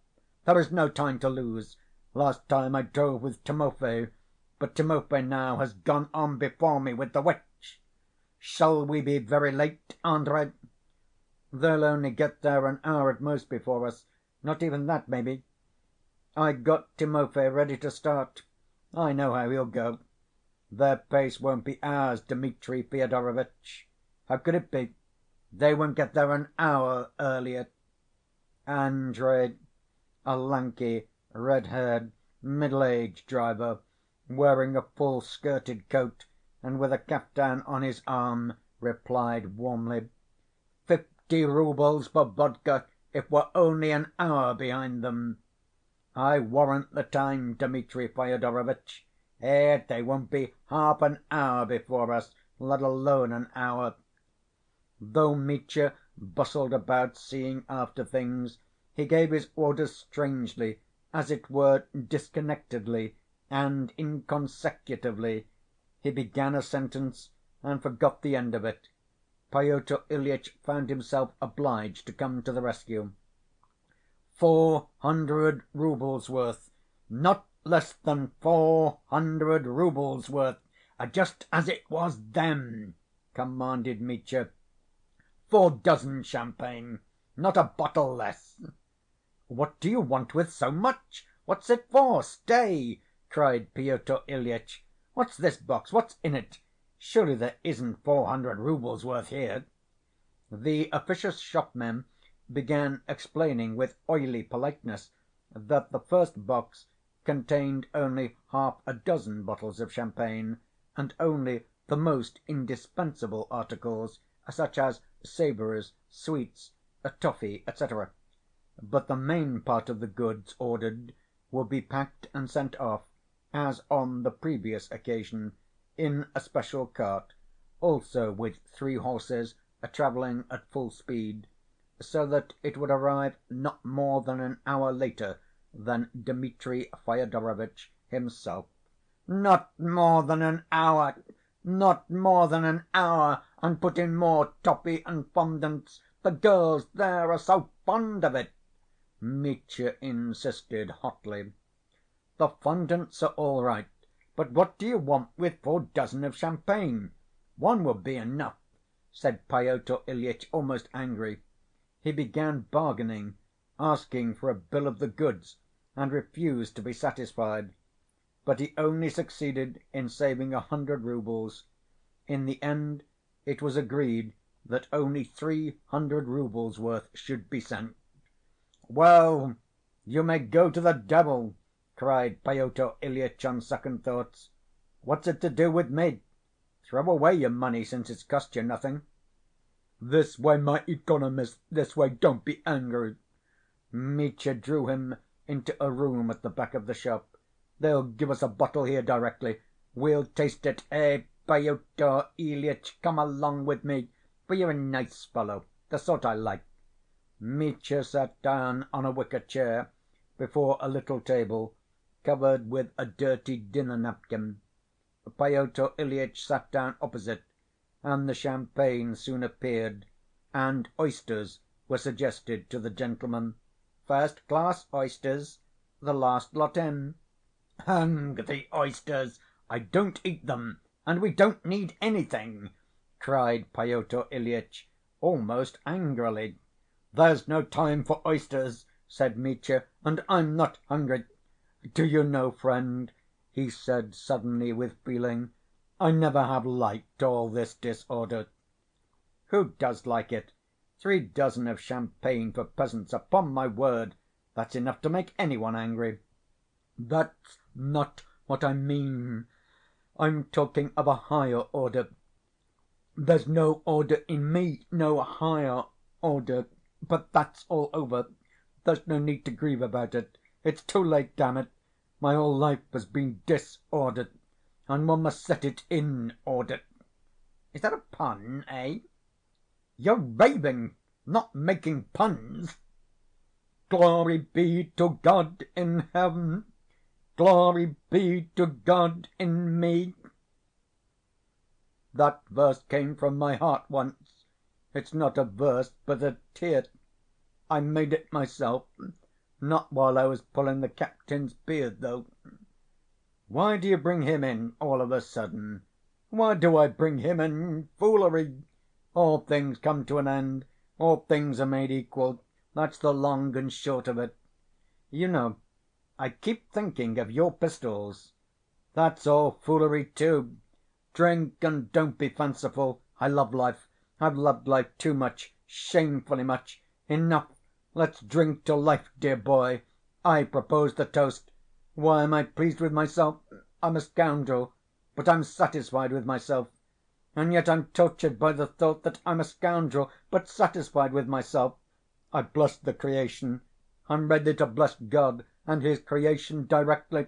But I must kill one noxious insect, for fear it should crawl and spoil life for others. Let us drink to life, dear brother. What can be more precious than life? Nothing to life, and to one queen of queens. Let's drink to life, and to your queen too, if you like." They drank a glass each. Although Mitya was excited and expansive, yet he was melancholy too. It was as though some heavy, overwhelming anxiety were weighing upon him. "Misha, here's your Misha come! Misha, come here, my boy. Drink this glass to Phoebus, the golden‐haired, of to‐morrow morn." "What are you giving it him for?" cried Pyotr Ilyitch irritably. "Yes, yes, yes, let me, I want to. Ech!" Misha emptied the glass, bowed, and ran out. "He'll remember it afterwards," Mitya remarked. "Woman, I love woman. What is woman? The queen of creation. My heart is sad, my heart is sad, Pyotr Ilyitch. Do you remember Hamlet? I am very sorry, good Horatio. Alas, poor Yorick. Perhaps that's me, Yorick. Yes, I'm Yorick now, and a skull afterwards." Pyotr Ilyitch listened in silence. Mitya, too, was silent for a while. "What dog's that you've got there?" he asked the shopman casually, noticing a pretty little lap‐dog with dark eyes sitting in the corner. "It belongs to Varvara Alexeyevna, the mistress," answered the clerk. "She brought it and forgot it here. It must be taken back to her." "I saw one like it in the regiment," murmured Mitya dreamily. "Only that one had its hind leg broken. By the way, Pyotr Ilyitch, I wanted to ask you, have you ever stolen anything in your life?" "What a question!" "Oh, I didn't mean anything. From somebody's pocket, you know. I don't mean government money, every one steals that. and no doubt you do too." "You go to the devil!" "I'm talking of other people's money. Stealing straight out of a pocket, out of a purse, eh?" "I stole 20 kopecks from my mother when I was 9 years old. I took it off the table on the sly and held it tight in my hand." "Well, and what happened?" "Oh, nothing. I kept it 3 days, then I felt ashamed, confessed, and gave it back." "And what then?" "Naturally I was whipped. But why do you ask? Have you stolen something?" "I have," said Mitya, winking slyly. "What have you stolen?" inquired Pyotr Ilyitch curiously. "I stole 20 kopecks from my mother when I was 9 years old, and gave it back 3 days after." As he said this, Mitya suddenly got up. "Dmitri Fyodorovitch, won't you come now?" called Andrey from the door of the shop. "Are you ready? We'll come." Mitya started. A few more last words, and "Andrey, a glass of vodka at starting. Give him some brandy as well. That box" (the one with the pistols) "put under my seat. Good‐by, Pyotr Ilyitch. Don't remember evil against me." "But you're coming back to‐morrow?" "Of course." "Will you settle the little bill now?" cried the clerk, springing forward. "Oh, yes, the bill, of course." He pulled the bundle of notes out of his pocket again, picked out 300 roubles, threw them on the counter, and ran hurriedly out of the shop. Every one followed him out, bowing and wishing him good luck. Andrey, coughing from the brandy he had just swallowed, jumped up on the box. But Mitya was only just taking his seat when suddenly, to his surprise, he saw Fenya before him. She ran up panting, clasped her hands before him with a cry, and plumped down at his feet. "Dmitri Fyodorovitch, dear good Dmitri Fyodorovitch, don't harm my mistress. And it was I told you all about it. And don't murder him. He came first, he's hers. He'll marry Agrafena Alexandrovna now. That's why he's come back from Siberia. Dmitri Fyodorovitch, dear, don't take a fellow creature's life." "Tut, tut, tut! That's it, is it? So you're off there to make trouble," muttered Pyotr Ilyitch. "Now it's all clear as daylight. Dmitri Fyodorovitch, give me your pistols at once, if you mean to behave like a man," he shouted aloud to Mitya. "Do you hear, Dmitri?" "The pistols? Oh, wait a bit, brother. I'll throw them into the pool on the road," answered Mitya. "Fenya, get up, don't kneel to me. Mitya won't hurt any one. The silly fool won't hurt any one again. But I say, Fenya," he shouted after having taken his seat, "I hurt you just now, so forgive me and have pity on me. Forgive a scoundrel. But it doesn't matter if you don't. It's all the same now. Now then, Andrey, look alive, fly along, full speed." Andrey whipped up the horses, and the bells began ringing. "Good‐by, Pyotr Ilyitch. My last tear is for you." "He's not drunk, but he keeps babbling like a lunatic," Pyotr Ilyitch thought as he watched him go. He had half a mind to stay and see the cart packed with the remaining wines and provisions, knowing that they would deceive and defraud Mitya. But suddenly feeling vexed with himself, he turned away with a curse and went to the tavern to play billiards. "He's a fool, though he's a good fellow," he muttered as he went. "I've heard of that officer, Grushenka's former flame. Well, if he has turned up. Ugh, those pistols! Damn it all, I'm not his nurse. Let them do what they like. Besides, it'll all come to nothing. They're a set of brawlers, that's all. They'll drink and fight, fight and make friends again. They are not men who do anything real. What does he mean by 'I'm stepping aside, I'm punishing myself'? Oh, it'll come to nothing. He's shouted such phrases 1,000 times.